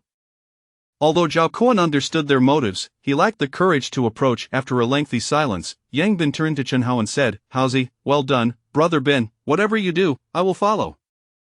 Chen Hao declared with unwavering resolve, "Good brother." Yang Bin nodded in affirmation. "Let us dispose of it." Agreed together, they lifted the corpse and hurled it off the rooftop, providing a momentary relief to the others. Yet they remained oblivious to the fact that, after this incident, Yang Bin and Chen Hao had surpassed them in certain aspects. "Let us rest for half an hour, then continue." Yang Bin commanded. Understood. No one dared to dissent. At that moment, Zhao Kun and the others felt an instinctive fear of Yang Bin, even the rebellious Zhao Kun himself. "Could you refrain from attracting so many next time? It is becoming overwhelming," Zhao Kun murmured. "I wish I could, but those three wouldn't separate. I had no choice but to bring them all," Yang Bin replied with a hint of exasperation. "Perhaps I should lead next time," Zhao Kun suggested. No need, the next time we lure them, we'll be on the 7th floor, and I fear you might attract all the zombies in the corridor, Yang Bin cautioned. How can you be sure you won't? I have my methods. If you insist on going, I won't stop you, but I must warn you there are at least 30 or 40 zombies in the 7th floor corridor. If they swarm you, you might not even be left with bones, Yang Bin warned. At his words, Zhao Kun involuntarily shuddered, his embarrassment palpable. Perhaps it's best to reconsider. Half an hour later, Yang Bin descended once more. The subsequent endeavor proved relatively smooth. Indeed, there were numerous zombies in the 7th floor corridor, yet they remained scattered, not congregating together, and the zombies were not stationary but rather meandering aimlessly. Yang Bin concealed himself at the staircase, carefully observing the zombies' movements with his true sight, and cautiously tossed stones to lure them toward the staircase, leading them to the rooftop where the group would collectively push them off. Utilizing this strategy, Yang Bin successfully lured over 10 zombies without incident, until the 17th one, when an unforeseen event transpired. As with the previous zombies, Yang Bin concealed himself in a corner, using his true sight to monitor its movements, then stealthily tossed a stone a short distance ahead. The initial steps proceeded smoothly. Yang Bin gradually led the zombie to the staircase. However, upon spotting Yang Bin, this particular zombie, unlike the others, exhibited an alarming speed and excitement, charging toward him with fervor. Had Yang Bin not been quick on his feet and maintained a safe distance, he likely would have been overtaken before reaching the rooftop. When the zombie surged onto the rooftop, the group instinctively attempted to use a ladder to shove it over the edge. However, when the ladder struck the zombie, it merely staggered a few steps before regaining its balance, leaving the group utterly astonished. The zombie then lunged at them with remarkable speed. In that moment, the cumbersome weight of the ladder became painfully apparent. The 4 individuals wielding it found themselves at a severe disadvantage, and the zombies swiftly closed the distance. Without hesitation, they struck the zombie with the ladder before retreating hastily.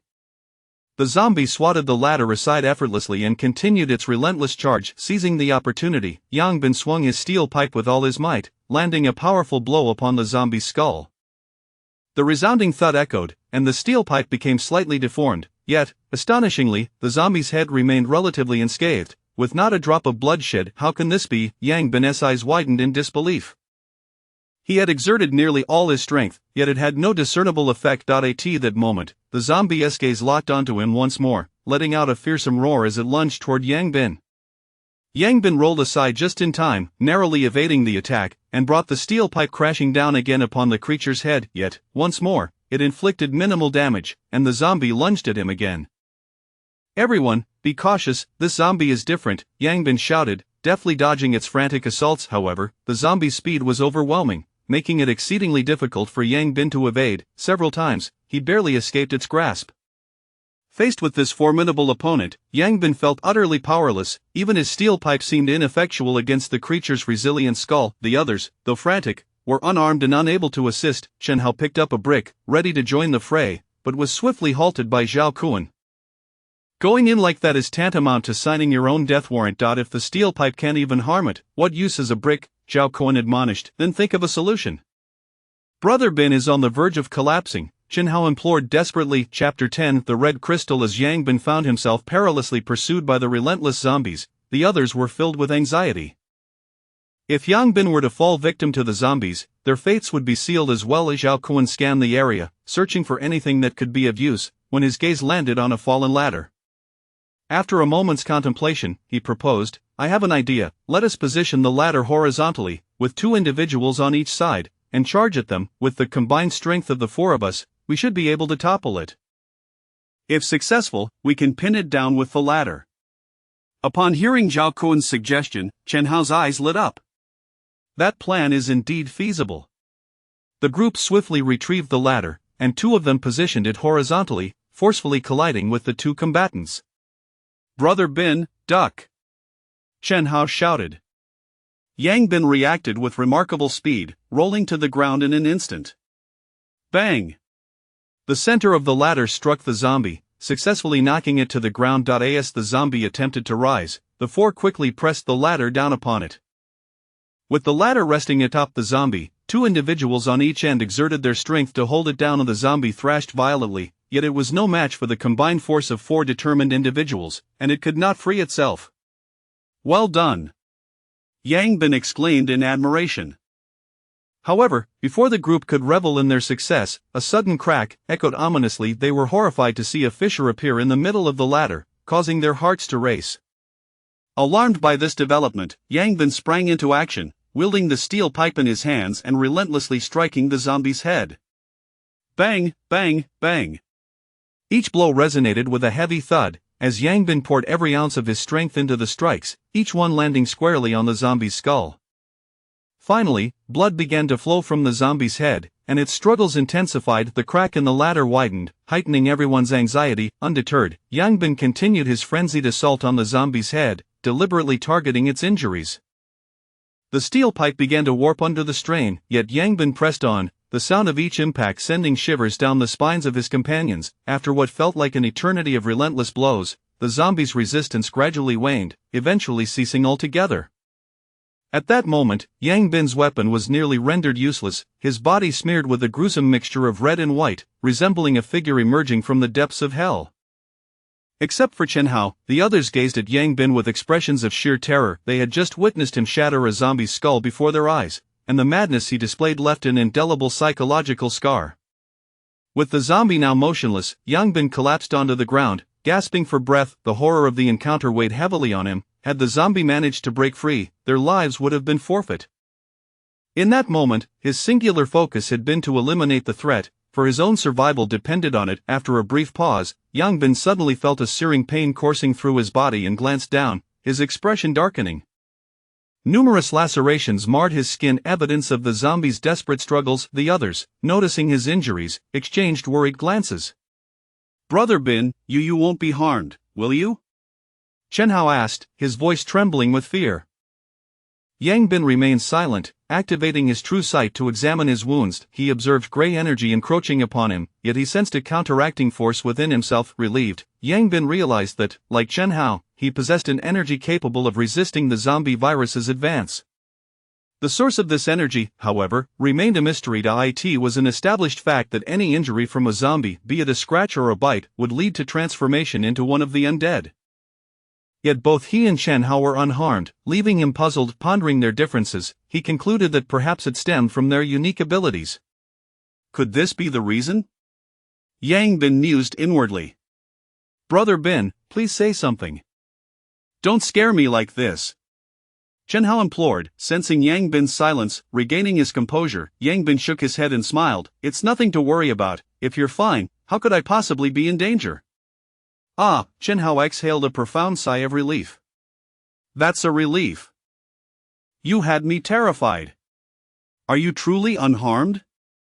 Zhao Koan and the others remained cautious in their observations. "What, do you wish to cast me aside?" Yang Bin narrowed his eyes at them. No, we were merely concerned," Zhao Koan stammered awkwardly.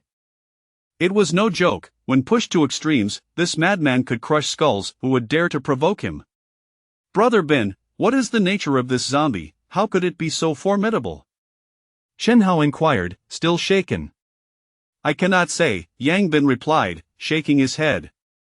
He activated his true sight once more, directing his gaze toward the fallen corpse. His curiosity piqued regarding what set this zombie apart. After thoroughly scanning the body, he soon noticed an unusual feature on the zombie's head: a red crystal, roughly the size of a grain of rice. Intrigued, Yang Bin approached the corpse, suppressing his disgust as he reached toward the shattered skull. Ugh! The others, who had been valiantly staving off their nausea, succumbed at the sight. Their stomachs empty, they could only retch helplessly. Chen Hao's face paled as he hesitated, torn between his loyalty to follow Yang Bin's every action and the grotesque nature of the situation. But Brother Bin is taking this too far, he thought to himself. Fortunately, Yang Bin soon withdrew his hand from the zombie's head, clutching the small red crystal. He examined the object closely. It was warm to the touch and surprisingly pleasant. "Brother Bin, what is this?" Chen Hao approached, whispering his inquiry. Yang Bin shook his head, activating his true sight again to scrutinize the crystal. Through his enhanced vision, he discerned that the crystal was composed of countless energy particles, entirely pure, and inexplicably, he felt an intense yearning for it within his own body.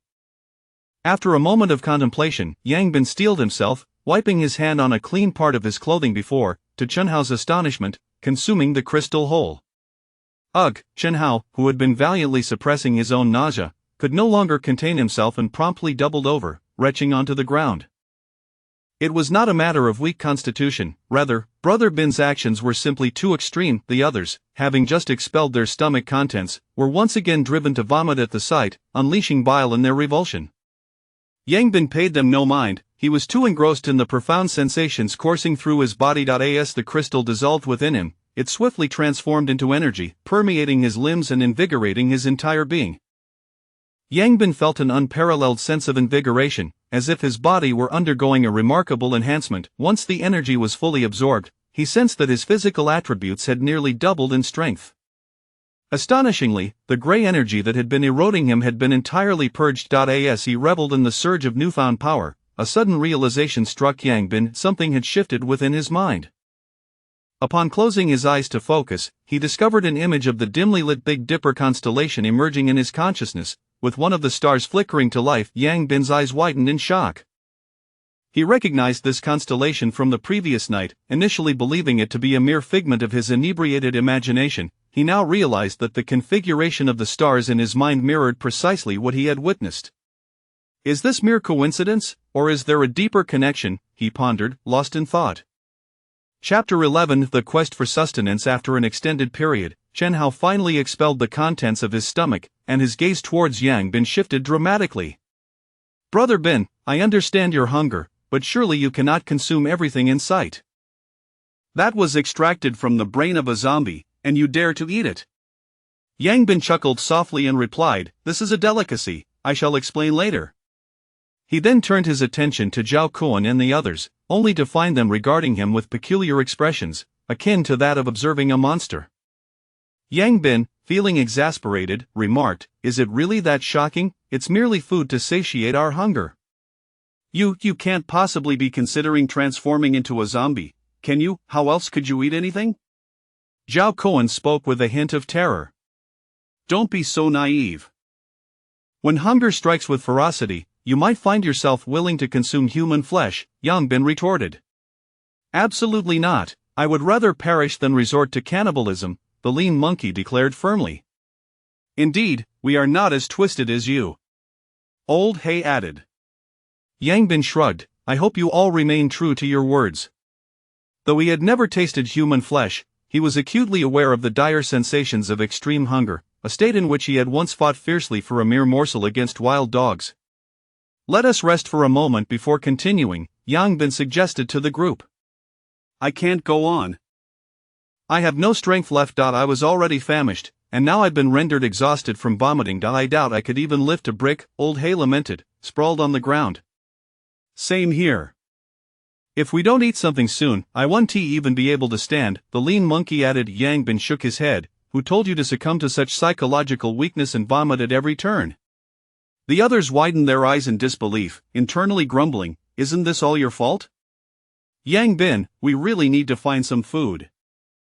Otherwise, we will lack the strength to defend ourselves," Zhao Kuan said with a wry smile. Yang Bin nodded. He himself did not feel particularly hungry, likely due to having recently absorbed some energy.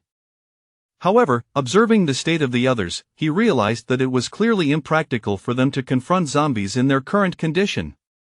"Very well, let us descend to procure some food. The zombies near the stairwell have been mostly cleared out, and I've noticed a dormitory adjacent to the stairwell that seems unoccupied by zombies. We shall attempt to enter the dormitory and search for provisions." "Great." Upon hearing about foraging for food, the others' eyes sparkled, as if revitalized. "I'll go with Chen Hao. You all should stay up here, too many of us might attract the zombies," Yang Bin proposed. The others hesitated, clearly concerned that the two might hoard the food. "Perhaps I should accompany you instead," Zhao Kuan suddenly suggested. After a moment of contemplation, Yang Bin agreed. Initially, he believed it safest to go with Chen Hao, who could render himself invisible, but they were now divided into two groups, making it less appropriate for just the two of them to venture together. Ultimately, Yang Bin and Zhao Kuan decided to descend in search of food, leaving the others above to wait. The two cautiously approached the 7th-floor stairwell. Yang Bin activated his true sight to survey the area, confirming that the dormitory was devoid of zombies and that the zombies in the corridors were at a safe distance. He gestured to Zhao Kuan, and while maintaining a crouched posture, he stealthily made his way to the dormitory door, which was ajar, and promptly slipped inside. Zhao Kun mimicked Yang Bin's actions and swiftly followed him into the dormitory. However, being slightly taller than Yang Bin, his movements were more conspicuous, prompting two distant zombies to glance curiously in their direction before staggering over. Once inside, Yang Bin immediately locked the door behind them, and the two began to rummage through the disarray of the dormitory. It was evident that a struggle had occurred here, though the outcome was all too predictable. After an extensive search, they finally uncovered 2 buckets of instant noodles, several sausages, and a loaf of bread. Is this it? This hardly suffices for one person, Zhao Kun complained. Something is better than nothing. Who would keep an abundance of supplies in a dormitory? Yang Bin replied. True, shall we head back then? Not just yet. We need to find some weapons. Without them, we are at a significant disadvantage, Yang Bin stated. His steel pipe was nearly rendered useless, having been compromised by the latter's collapse. They currently possessed no viable weapons. Although his physical capabilities had greatly improved, allowing him to contend with ordinary zombies even unarmed, facing multiple foes would pose a serious challenge. Indeed, lacking weapons is quite troublesome, Zhao Kun acknowledged.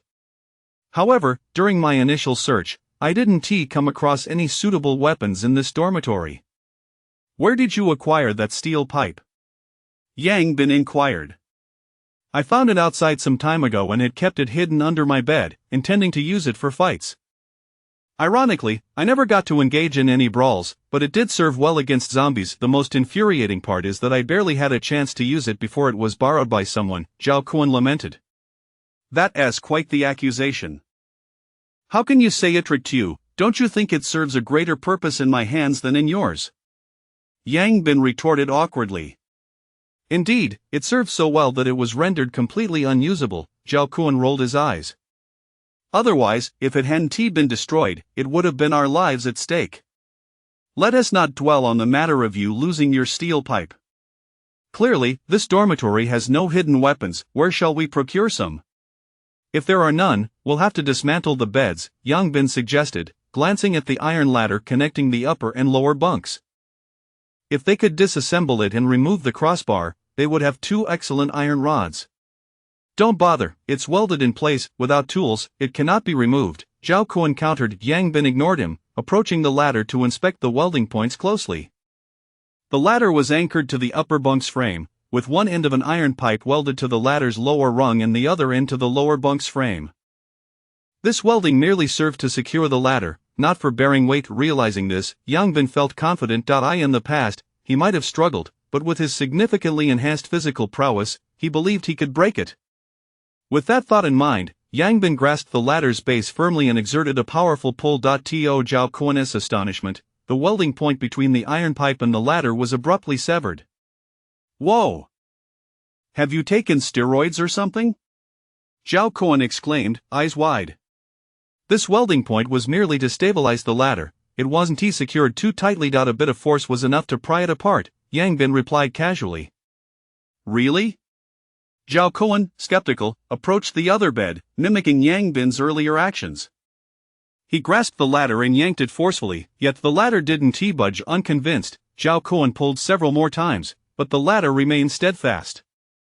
This is what you call a bit of force to pry it apart?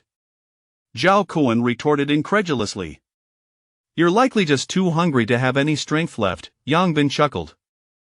If it were that easy to break, the ladder would have fallen apart long ago. With the lower part of the ladder detached, the upper section was straightforward. Yang Bin shook the ladder up and down a few times, and soon the upper welding points gave way. Before long, a ladder approximately 6 feet in length was in Yang Bin's possession. He swung it a few times, finding it somewhat unwieldy, but it would have to suffice for now. Once they returned to the others, they could remove the remaining crossbars, yielding 2 6-foot iron rods. Here, take this, Yang Bin handed the ladder to Zhao Kun before moving to the other bed to replicate the process and dismantle the second ladder. Once we handle this, we will have 4 iron rods, Yang Bin remarked with a smile. Just then, a sudden bang, bang echoed outside, startling both of them. Yang Bin swiftly activated his true sight and peered through the door, only to see 2 zombies pounding incessantly at the dormitory entrance. How could there be zombies here? Yang Bin furrowed his brow. Could they have seen us earlier? I'm not sure. What should we do now? Zhao Kuan asked anxiously. What else can we do but charge out? If we let them continue banging like that, more zombies will gather, and we won't be able to escape, Yang Bin asserted firmly. All right. Zhao Kuan nodded. Having endured numerous battles, Zhao Kuan no longer questioned Yang Bin's authority. Deep down, he had come to recognize Yang Bin's capabilities.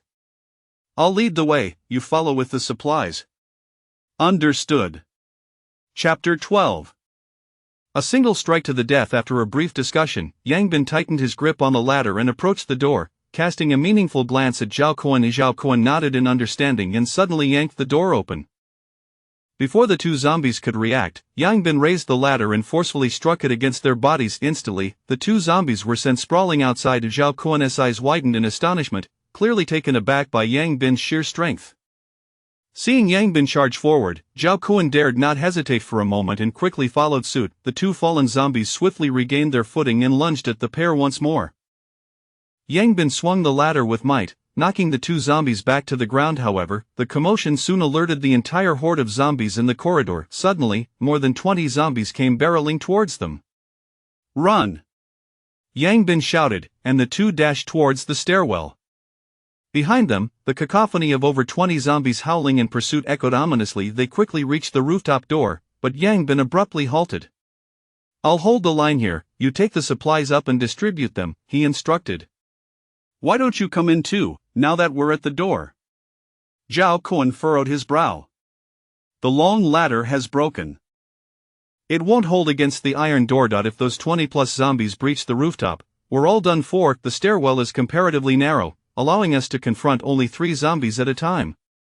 It's best if I guard this position while you finish your meal and return to assist me, Yang Bin replied with a grave tone. Zhao Kuan glanced back at the approaching horde, nodded in agreement, and without further protest, pushed open the iron door and ascended to the rooftop. Soon, a swarm of zombies surged forward. Yang Bin seized the ladder and swept it fiercely. The leading zombie was immediately knocked down, and those behind it were sent tumbling as well. Yet, the relentless zombies, undeterred by their own misfortune, charged back at him. Yang Bin was left with no choice but to continuously beat them down. However, as more and more zombies joined the fray, the pressure on Yang Bin intensified. The zombies he felled were quickly replaced by those pushing from behind. Undaunted and relentless in their assault, the group on the rooftop observed this escalating situation with growing alarm, and without delay, hastily consumed their food. Zhao Kuan grabbed the ladder that Yang Bin had dismantled from the bed, while Shouho picked up a high stool. Lao He and Chen Hao each broke off a section from the already fractured wooden ladder and hurried over to lend a hand. It must be said that their survival thus far was heavily reliant on their cooperation. Although their relationships were not particularly strong, when faced with zombies, they exerted their utmost efforts, with no one shirking responsibility. This was why Yang Bin was willing to continue collaborating with them. With their arrival, Yang Bin felt an immediate alleviation of his burden. Though they were only 5 against over 20 zombies below, they held a strategic advantage, and armed with weapons, they effectively impeded the zombies' advance. Brother Bin, here, Chen Hao said, pulling half a piece of bread from his pocket and offering it to Yang Bin. He had taken the bread during their food distribution but had only nibbled at it, leaving the rest behind. Yang Bin chuckled and shook his head. You eat it. I'm not hungry. Chen Hao's gesture did not surprise him in the least, for it was typical of Chen Hao's character to think of others first. But you haven't eaten since last night, right? After all those battles, you've exerted the most effort. How can you not be hungry? Honestly, I'm not hungry. When have I ever been polite with you? Just eat up, otherwise, you won't have the strength to fight the zombies, Yang Bin insisted. Alright then, Chen Hao relented, shoving the bread into his mouth without further hesitation. Yang Bin, we can't keep this up indefinitely. These zombies never tire. But we do, Zhao Kuan remarked, frowning as he watched the relentless onslaught of zombies. Yang Bin nodded thoughtfully and replied, you all hold the line, I'll take care of the ladder. Okay. Returning to the rooftop, Yang Bin picked up a brick and swiftly knocked out the 3 horizontal rungs from the ladder. Soon, he was left with 2 iron pipes in his hands. While these pipes were not solid, their walls were sturdy enough. Back at the stairwell, he handed one of the pipes to Chen Hao and instructed the group, you hold them off. I'll take care of the rest. With that, Yang Bin fixed his gaze on the foremost zombie, and with a swift motion, thrust the iron pipe violently into its skull. With a powerful force behind it, the pipe pierced through the zombie's head, embedding itself within. Instantly, the zombie's movement ceased, and its body slumped to the ground. Holy crap, Brother Bin is amazing. Chen Hao exclaimed, astonished. The others were equally shocked, fully aware of how dense a zombie's skull was. The fact that Yang Bin could penetrate it with a mere pipe was an impressive feat of strength. Yang Bin withdrew the pipe from the zombie's head, chuckling, "Not bad, quite effective. I'll give it a try," Chen Hao said excitedly, then proceeded to jab at another zombie's head with fervor. The pipe struck the zombie accurately, but unlike Yang Bin, it merely created a dent, causing a spray of blood without penetrating the skull. "Alright, just hold them off. I'll handle the killing," Yang Bin declared. "Understood." Chen Hao sheepishly retracted the pipe. In the following moments, under the astonished gazes of his companions, Yang Bin wielded the iron pipe with growing finesse, dispatching one zombie after another. With each kill, he became increasingly adept, ensuring that each strike resulted in a zombie's head being pierced. Yet, despite Yang Bin's rapid efficiency, the horde showed no signs of dwindling. The noise generated attracted even more zombies, with those from the 7th floor, initially hiding in dormitories, and the ones from the 6th floor near the stairwell joining the fray. The stairwell was quite different from the rooftop. Battling on the rooftop meant that sounds were barely audible below, and even if they were, the zombies would merely look upwards, oblivious to how to ascend. However, fighting in the stairwell allowed the noise to easily signal their location to the zombies. Consequently, not only the zombies from the 7th floor but also those from the 6th floor surged towards them. As time passed, Yang Bin's zombie tally grew, yet he felt his arms growing heavier, almost unable to lift them. Despite his enhanced physical abilities, the effort required to pierce through a zombie's skull with the pipe was no small feat. Such high-intensity combat would wear down even the strongest of individuals. Fortunately, with each zombie he eliminated, the stairwell became increasingly congested with their remains, making it ever more challenging for the subsequent zombies to advance. After a while, the stairwell was nearly barricaded by the bodies of zombies, finally preventing any more from ascending. Yang Bin collapsed onto the ground, his hands trembling and nearly unable to lift themselves. "Brother Bin, are you alright?" Chen Hao asked with concern. "I'm fine, just exhausted. A brief rest will do me good," Yang Bin replied, shaking his head. Perhaps due to their previous experiences, none of them felt nauseated amidst the mountain of zombie corpses in the stairwell. However, their pale faces suggested that they were holding back any potential retching, reluctant to waste the meager food they had just consumed. Chapter 13: The Cleansing of the Undead. A group of individuals once again returned to the rooftop, and aside from Yang Bin, the others were equally exhausted, as repelling the zombies had proven to be quite physically demanding. Yang Bin took out his phone, hoping to check for the latest news online, only to discover that it had run out of battery. With a hint of exasperation, he tucked the phone back into his pocket. Indeed, the cheap battery was not very durable. "Howsy, see if there's any news online, especially any official announcements," he requested. It was already past 4 in the afternoon, and more than half a day had passed since the apocalypse began. Logically, the authorities should have released some information by now. Chen Hao quickly turned on his phone to check, and soon a look of excitement crossed his face, only to be followed by a sudden gloom. "What's the matter?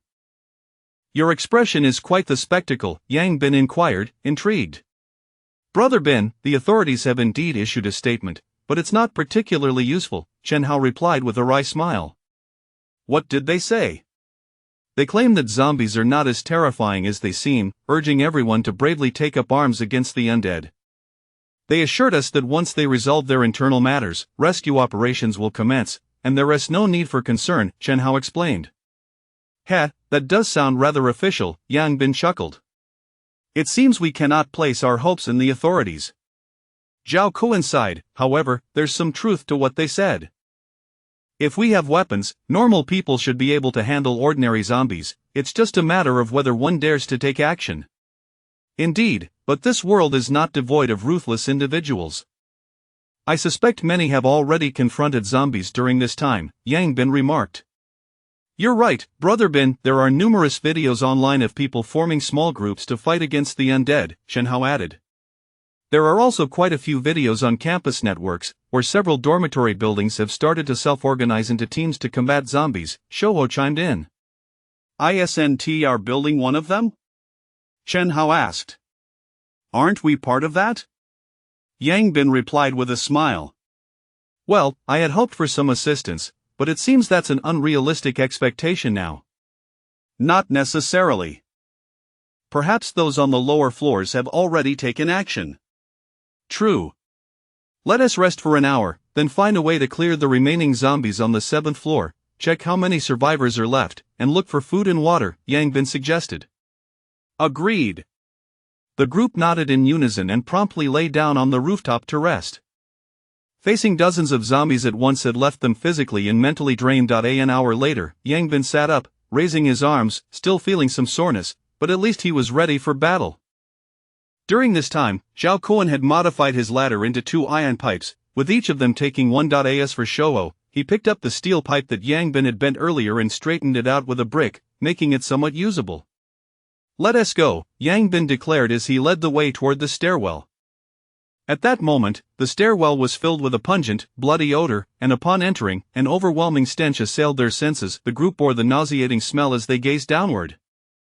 Below, amidst a pile of corpses, 2 zombies were still relentlessly attempting to climb up. However, the stairwell was blocked, preventing them from ascending. "How do we get down?" Zhao Kuan inquired. Yang Bin pointed to the handrail, saying, "The stairwell is blocked. We'll have to jump down from here." "Are you sure? It's about 3 meters high, jumping down could break a leg, and there are 2 zombies below. Are you trying to send us to our doom?" "Look at your lack of spirit," Yang Bin shook his head. "I'll go first. Once I deal with these 2 zombies, you can follow." Without waiting for further discussion, Yang Bin effortlessly vaulted over the railing and leaped down. Upon landing, he crouched slightly to dissipate the force of the fall, standing steadily in the corridor of the 7th floor. His improved physical abilities were not solely about strength, they encompassed a comprehensive enhancement, and a mere 3-meter drop posed little challenge for him. The 2 zombies, sensing the sudden presence of potential prey, charged excitedly toward Yang Bin. With a swift thrust of his iron pipe, he pierced the skull of one zombie, then delivered a powerful kick that sent the other tumbling to the ground. He swiftly withdrew the pipe and drove it into the second zombie's head. His movements were fluid and practiced, leaving the others above in awe. "Impressive," they exclaimed, giving him a thumbs up. "Stop flattering me and come down," Yang Bin urged them. The group exchanged nervous glances, hesitating. Yang Bin shook his head, dragging the 2 zombie corpses over, stating, "Is this sufficient?" "I'll go next." Chen Hao stepped forward, taking a deep breath before vaulting over the railing and jumping down. He landed atop the zombie corpses, cushioning his fall without incident. In truth, while 3 meters may seem daunting to the untrained eye, as long as one knows how to manage the impact, there shouldn't be any significant issues. The key lies in overcoming fear. "Haozi, your courage has certainly improved," Yang Bin remarked with a smile. "Of course, I can't let you down." Chen Hao puffed out his chest proudly. Seeing Chen Hao jump down, Zhao Kuan and the others exchanged glances and, with a shared resolve, they followed suit.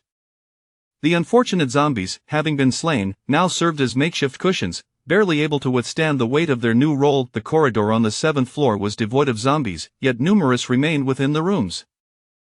With 20 rooms per floor, centered around the stairwell, there were 10 on each side, housing 4 individuals each, which meant at least 80 people resided there. They had eliminated nearly 60 zombies already, including some from the 6th floor, indicating that at least 20 to 30 remained on the 7th, likely including some survivors. "Let us proceed, clearing 1 room at a time," Yang Bin instructed. "Understood." Yang Bin led the group leftward to the first dormitory door, which stood ajar, revealing no zombies within. They entered and searched thoroughly, discovering only half a bottle of mineral water and a pack of gum, with no other food in sight. Unlike female dormitories, male ones rarely hoarded snacks, making food scarce and reliant on luck.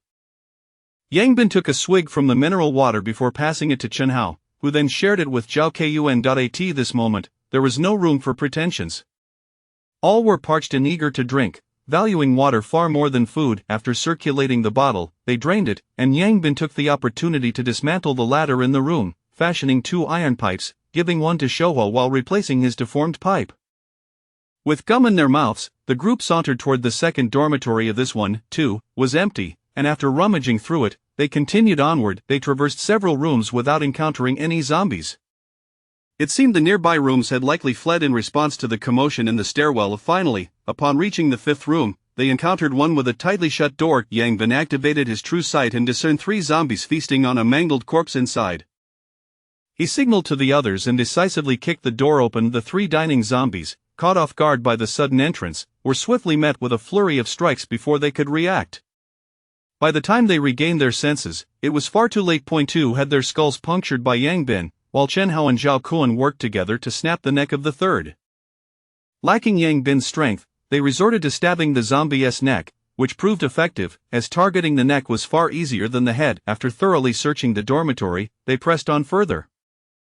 At last, in the 8th room, they discovered 4 survivors. Within the dormitory, all 4 had managed to avoid transformation into zombies and had successfully survived. Upon seeing Yang Bin and the others, they were overcome with excitement, believing they had been rescued. However, Yang Bin's next words doused their fervor with cold reality. "Grab your weapons, we're going to hunt some zombies." Chapter 14 Happy Birthday! Not going. The 4 individuals in dormitory 708 unanimously shook their heads, jesting that zombies could devour humans. Why risk their lives when they could simply survive? Let us remain hidden in the dormitory and await rescue. As long as we stay quiet, the zombies won't be able to find us, suggested a bespectacled gentleman. What if rescue doesn't arrive for days? Zhao Kuan frowned. No worries, we still have plenty of food in our dormitory. We can manage for a few days, replied another with curly hair. Upon hearing this, Yang Bin's eyes lit up. They had scavenged numerous rooms and only found a few scattered snacks, and now it seemed these individuals had enough provisions for several days. Can we come in for a while? Standing in the corridor might attract the zombies, Yang Bin chuckled. Ah, hurry in, hurry in. The mention of attracting zombies sent the occupants into a flurry. Yang Bin led them into the dormitory, and to their astonishment, they were greeted with a table laden with snacks, alongside cola, Sprite, and cake, leaving Chen Hao and the others salivating. Did someone celebrate a birthday last night? Yang Bin inquired. Yes, it was my birthday. They bought a mountain of goodies to celebrate, the curly-haired one replied with a smile. Well then, happy birthday. Yang Bin beamed, naturally moving to the table and beginning to eat with an air of familiarity. Happy birthday. Happy birthday. Chen Hao and the others followed suit, offering their congratulations before rushing to the table to devour the food. Thank you, the curly-haired one stammered in surprise. Wait a minute, they're eating our food. What will we eat later? The bespectacled man panicked as he observed the others gorging themselves. Shut up, the others quickly reacted, rushing over to snatch back the food. However, by the time they reached the table, most of the bounty had already been consumed by these ravenous individuals. They were not only stuffing their mouths but also pocketing the snacks. Are you bandits? The curly-haired one shouted in anger. How could that be? We're merely celebrating your birthday. Yang Bin replied, holding a cola in one hand and a piece of bread in the other, his words muffled. My birthday is already over. I don't need your celebration, compensate us with food. The curly-haired one glared, his curls nearly straightened in fury. The other 3 shared his indignation. These people were utterly shameless. Now that you've eaten, do you expect us to regurgitate it? Yang Bin laughed. However, I won't take your food for free. With that, he walked over to the beds, dismantled the ladders from 2 of them, and tossed them to the group. This is far more valuable than food in the apocalypse. Possessing it might save your lives. The group stared in stunned silence as they accepted the ladders, evidently intimidated by Yang Bin's strength. Yang Bin then pocketed 2 bags of peanuts before departing with the others. If you're too afraid to confront zombies, then at least shut your doors tight. I hope you can endure until rescue arrives. Once the group left, the occupants of the dormitory finally dared to speak. Those rascally bandits devoured several days' worth of our food. How will we wait for rescue now?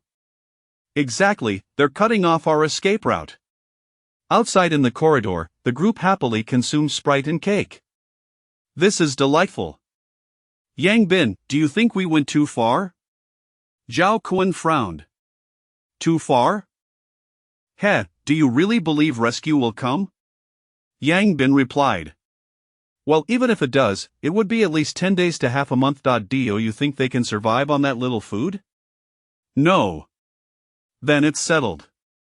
We've eaten their food, but I also provided them with weapons. In relative terms, the hope for survival that weapons offer is far greater.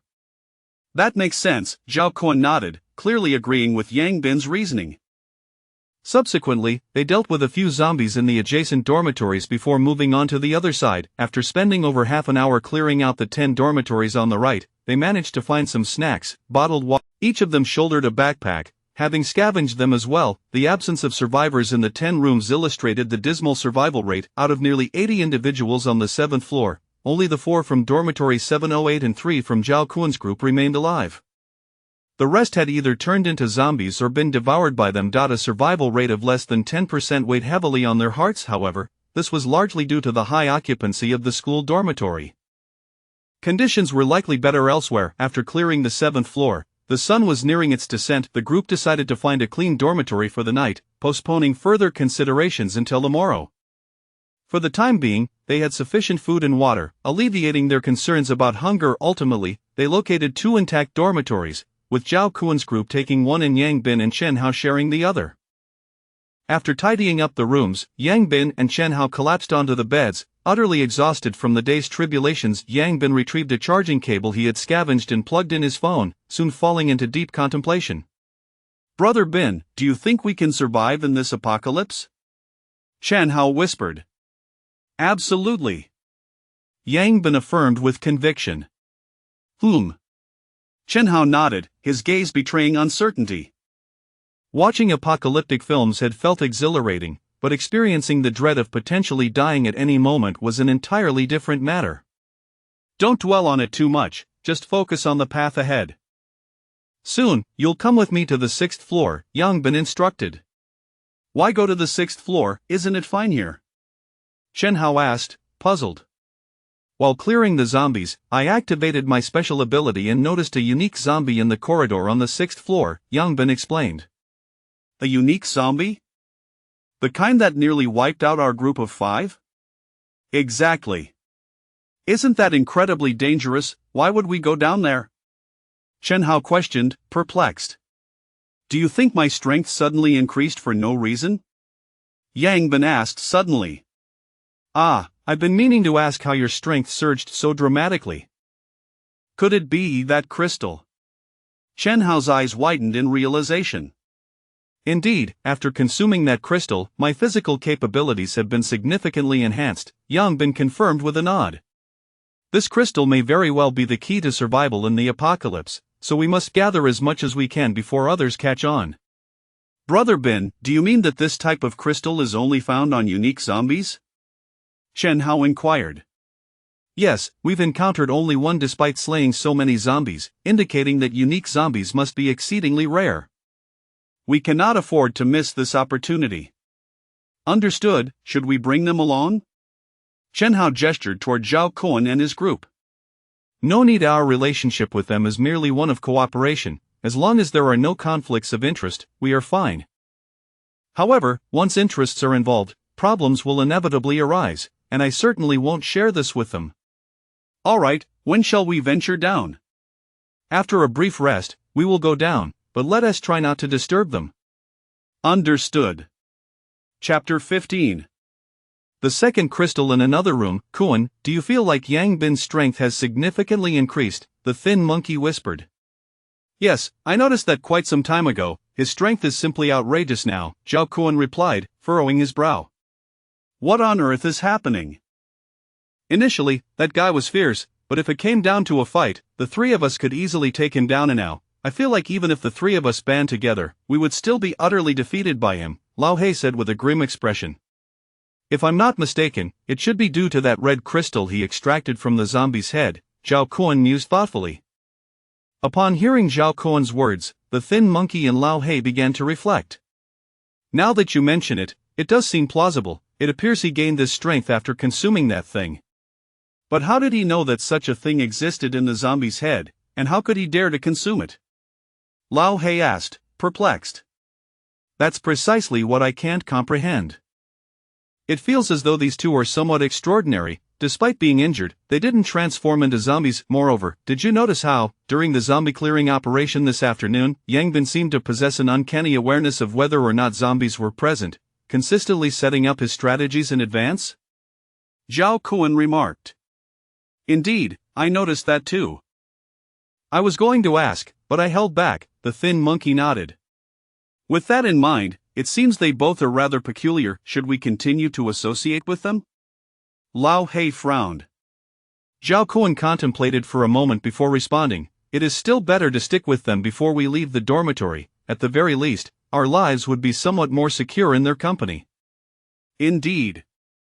However, we must devise a way to obtain some crystals ourselves. I do not wish to remain under his thumb indefinitely, Zhao Kuan asserted. Rest assured, Kuan, we will certainly assist you in acquiring them. In the stairwell of the 6th floor. Yang Bin frowned as he surveyed the zombies in the corridor. Although the battle on the rooftop had drawn some of the zombies away, there were still over 10 zombies lingering in the corridor, with the special zombie among them, which was quite a headache for him. While he was confident in his ability to confront the special zombie one-on-one, facing so many zombies, including the special one, was undoubtedly unfeasible. After pondering, Yang Bin turned to Chen Hao and said, "Haozi, that special zombie is amidst that group over there. The tall one in black clothing is it. Do you have any way to lure it over, or perhaps coax it into a nearby dormitory?" Chen Hao peeked at the distant zombies, contemplating for a moment before replying, "I could give it a try." Be cautious. If it doesn't work, just abandon the attempt. Remember, employing special abilities will consume mental energy, and if you start feeling dizzy, retreat immediately, otherwise, your invisibility will fail, Yang Bin advised. After speaking, he pulled a handful of stones from his pocket and handed them to Chen Hao, which he had prepared for attracting zombies. He had quite a few on him. "Don't worry, Bin, I understand," Chen Hao assured as he took the stones, and soon his figure vanished from sight. Under Yang Bin's keen gaze, Chen Hao cautiously approached, stopping 5 meters away from the group of zombies. The zombies continued to wander aimlessly, oblivious to Chen Hao's presence. Seeing this, Chen Hao let out a sigh of relief and then threw a stone into a nearby dormitory. The sound quickly startled several zombies, and 2 of them immediately charged into the dormitory. Noticing this tactic was effective, Chen Hao replicated it, tossing several more stones and successfully luring away 7 or 8 zombies. At that moment, the special zombie was now exposed, and Chen Hao took a few steps back, tossing a stone at its feet. The special zombie glanced curiously at the stone on the ground but made no move, appearing to be slightly more intelligent than ordinary zombies. Undeterred, Chen Hao continued to retreat while tossing stones. Eventually, the special zombie could no longer resist its curiosity and followed suit, but the 2 zombies trailing behind it did so as well. Observing this, Chen Hao felt a headache coming on. He merely wanted to lure the special zombie over, not 3 of them. After several attempts, he discovered that the 2 zombies were like shadows, following the special zombie wherever it went. With no other option, Chen Hao glanced helplessly at Yang Bin from a distance. Yang Bin noticed the situation, signaled for Chen Hao to bring them over, and then ascended the stairs, hiding around the corner. Receiving Yang Bin's approval, Chen Hao cautiously continued to toss stones, gradually leading the 3 zombies to the corner of the staircase. At this moment, Yang Bin gripped the iron pipe tightly, preparing to strike. As the 3 zombies reached the top, he thrust the iron pipe forward, piercing it forcefully into the skull of one ordinary zombie. Instantly, the zombie's head was penetrated, and it collapsed to the ground. It wasn't that Yang Bin wished to avoid the special zombie. He knew well that he couldn't dispatch it with a single blow, and they would then have to contend with attacks from 3 zombies. Thus, he opted to eliminate one first. As Yang Bin struck, the other 2 zombies detected his presence and lunged towards him, particularly the special zombie, which moved with remarkable speed. Yang Bin withdrew the iron pipe and executed a sweeping strike that struck both zombies. One ordinary zombie was sent tumbling down the stairs, while the special zombie merely stepped back a pace before lunging again. Yang Bin thrust the iron pipe once more, accurately piercing the zombie's skull. However, this time, it did not penetrate as easily as it had with the ordinary zombie. The iron pipe created a hole but could not push through completely. The special zombie exhibited greater strength, speed, and durability compared to its ordinary counterparts. The iron pipe in Yang Bin's hands was not sharp, making it apparent that it would not be so simple to pierce through the special zombie's skull. Nevertheless, Yang Bin was mentally prepared. After a failed thrust, he quickly withdrew the pipe and struck the zombie again, forcing it back. At that moment, the zombie that had rolled down had also gotten back up and charged forward, only to be intercepted by the suddenly visible Chen Hao. The 2 battles ignited simultaneously. In the narrow stairwell, their use of the iron pipe was particularly cumbersome. Unfortunately, the zombies' combat style was exceedingly straightforward, as they continuously lunged at their opponents. Utilizing the length of the iron pipes, the zombies could not close the distance. Yang Bin repeatedly forced the special zombie back, thrusting the pipe into its skull again and again. Finally, after several thrusts, the sound of bones cracking echoed, and Yang Bin's ion pipe finally penetrated the special zombie's head. The special zombie ceased its movements, gradually collapsing to the ground. Meanwhile, Chen Hao had also dispatched his opponent by snapping its neck. At that moment, the roars from below indicated that their commotion had indeed alerted the zombies on the 6th floor. Yang Bin quickly reached into the special zombie's head, swiftly extracting a red crystal. "Let us go." The two hastily ascended the stairs, retreating back to the dormitory before the zombies could discover them. Chapter 16 Chen Hao's advancement in the dormitory. Chen Hao gazed in astonishment at the red crystal in Yang Bin's hand, exclaiming, "Brother Bin, is it truly possible for this object to drastically enhance one's strength?" "Indeed," Yang Bin nodded, promptly handing the crystal to Chen Hao. "You shall find out for yourself." "What? For me?" Chen Hao's eyes widened in disbelief. "Who else should I give it to?" Yang Bin rolled his eyes. "Brother Bin, I believe it would be better if you consumed it. If you were to ingest another, your strength might increase further, making it easy to handle these zombies." Chen Hao returned the crystal to Yang Bin. "What, do you wish to be a burden and let me bear the brunt alone?" "That's not." "Brother Bin, that's not my intention. I merely think it would be more beneficial for you to take it. It would be a waste for me." Chen Hao whispered. With a sigh, Yang Bin patted Chen Hao's shoulder, saying, "Haozi, this is the apocalypse. To survive, one must possess strength. You are the only person I trust to guard my back, thus we must progress together. If only I advance while you stagnate, you will ultimately become a liability, and I am certain you do not wish for that." "Indeed, I do not wish to be a burden." "Then it's settled. It is but a single crystal. Once you gain strength, we shall both thrive together, without fear of what lies ahead." "Very well, I shall consume this one." Chen Hao, not one to dally, resolved his thoughts and accepted the crystal, rubbing it against his body before closing his eyes and tossing it into his mouth. Before long, the energy crystal dissolved into energy, merging seamlessly with Chen Hao's being. After a moment, he opened his eyes, clenched his fists, and his face radiated excitement. "How remarkable, I feel as though I could fell a bull." Take a moment to reflect. See if something new has emerged in your mind, Yang Bin suggested. Chen Hao shut his eyes once more, and suddenly opened them wide, staring incredulously at Yang Bin. "Brother Bin, a map of the Big Dipper has appeared in my mind, identical to the one I saw in the sky last night." "As expected, they are indeed the same," Yang Bin affirmed with a nod. "What does this mean? Why does the star map in my mind mirror that of the sky?" Chen Hao questioned, bewildered.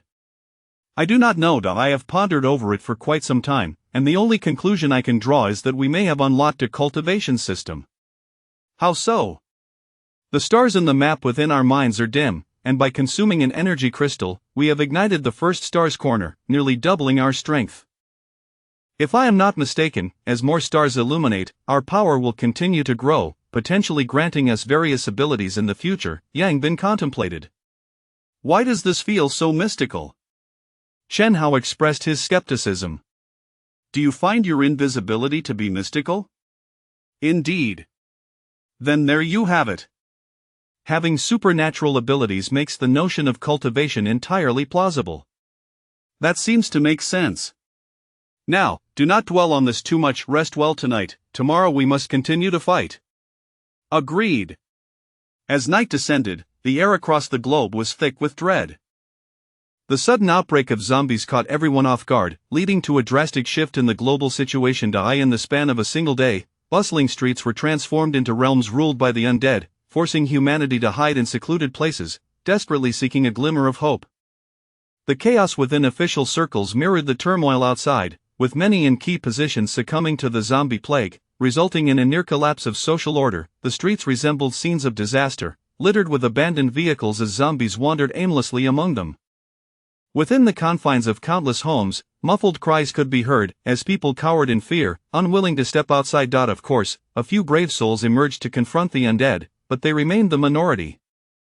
The average person would find their legs turn to jelly at the sight of a zombie, let alone engage in combat. In such dire circumstances, the human population dwindled rapidly, with nearly all industries coming to a halt as everyone grappled with the struggle for survival.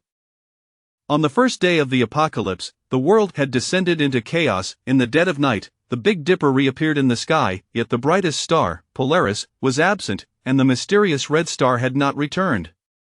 The echoes of the zombies' roars gradually faded, leaving the world in a chilling silence. Humanity could hardly recall the last time they experienced such a tranquil night. Aside from the stubborn glow of a few streetlights, the warmth of countless homes had long since extinguished, as families shuttered their doors, refusing to illuminate their dwellings. Bars, nightclubs, and other evening establishments were all tightly locked. Zombies raised their heads, gazing at the Big Dipper above. In the faintest sense, it seemed as though the starlight was drawing the surrounding spiritual energy, slowly merging it into their beings. Not only the zombies, but also various mutated beasts stared intently at the celestial formation, as wisps of energy gradually flowed into them. The following morning, Yangbin rose early, casually reaching for his phone, only to discover a new message. Upon opening it, his face lit up with joy. It was from Hu Wenliang. "He is still alive!" Yangbin exclaimed, a wave of excitement washing over him as he opened the message. "Brother Bin, are you all still alive? The apocalypse has arrived. Lu Bo has become a zombie. I narrowly escaped and am hiding in the restroom, but it seems he has discovered my hiding place. I do not know how much longer I can hold out. If you are alive, find a safe place to hide, and above all, survive." Reading Hu Wenliang's message, Yangbin felt a weight settle upon him. Lu Bo had ultimately succumbed to the transformation. However, it was a relief that Hu Wenliang remained alive. "Haozi, wake up!" Yangbin kicked Chen Hao's bed, calling out. "What is it, Brother Bin?" Chen Hao groggily sat up. "Wenliang is still alive!" Yangbin exclaimed, barely containing his excitement. "Really?" Chen Hao's eyes widened in surprise. "What about Lu Bo?" "He has turned into a zombie," Yangbin replied softly. Oh, it's all right. At least Wenliang is alive." Chen Hao managed a strained smile. "Yes, he is currently hiding in the restroom and is in a dire situation. We must devise a plan to rescue him," Yangbin insisted. "Agreed." The two quickly made their way to the restroom, performing a hasty wash and donning a fresh set of scavenged clothing. Their previous garments had long since fallen into tatters, stained with blood, and discarded before bedtime. After shouldering their backpacks, they arrived at the dormitory of Zhao Kuan and the others. Knocking on the door, it was soon opened by Shouho, who had already finished preparing and was waiting for them. "What is the plan for today?" Zhao Kuan inquired. "We intend to go to the third floor to rescue someone. Are you joining us?" Yangbin stated directly. Zhao Kuan frowned. "To reach the third floor, we must pass through the 654 levels. Doing so will undoubtedly alert the zombies on these floors, so that if we are surrounded, it will spell disaster." "Yes, it is perilous, which is why I asked if you would join us." "If you choose not to, then Chen Hao and I will go alone." This Zhao Kuan pondered for a moment before shaking his head. "I'm sorry, but I cannot accompany you on this risk. I must look after Shouho and Lao Hei." "I understand," Yangbin acknowledged. Their relationship was merely one of cooperation. It was only natural that they would not feel compelled to take on such dangers together. "Then Chen Hao and I shall proceed." "Be cautious," Yangbin declared, leading Chen Hao away. "Yangbin, I hope you both survive." Zhao Kuan called after them. "Rest assured, if you perish, we shall not follow suit." Yangbin waved his hand dismissively. Chapter 17 Ascending to the third floor. "Brother Bin, do you feel confident?" Chen Hao inquired anxiously as they approached the staircase. "In situations like this, who can truly assert confidence? However, our combined strength has indeed improved, and with our abilities at hand, we should give it a shot," Yangbin replied. "Should I simply turn invisible and scout ahead?"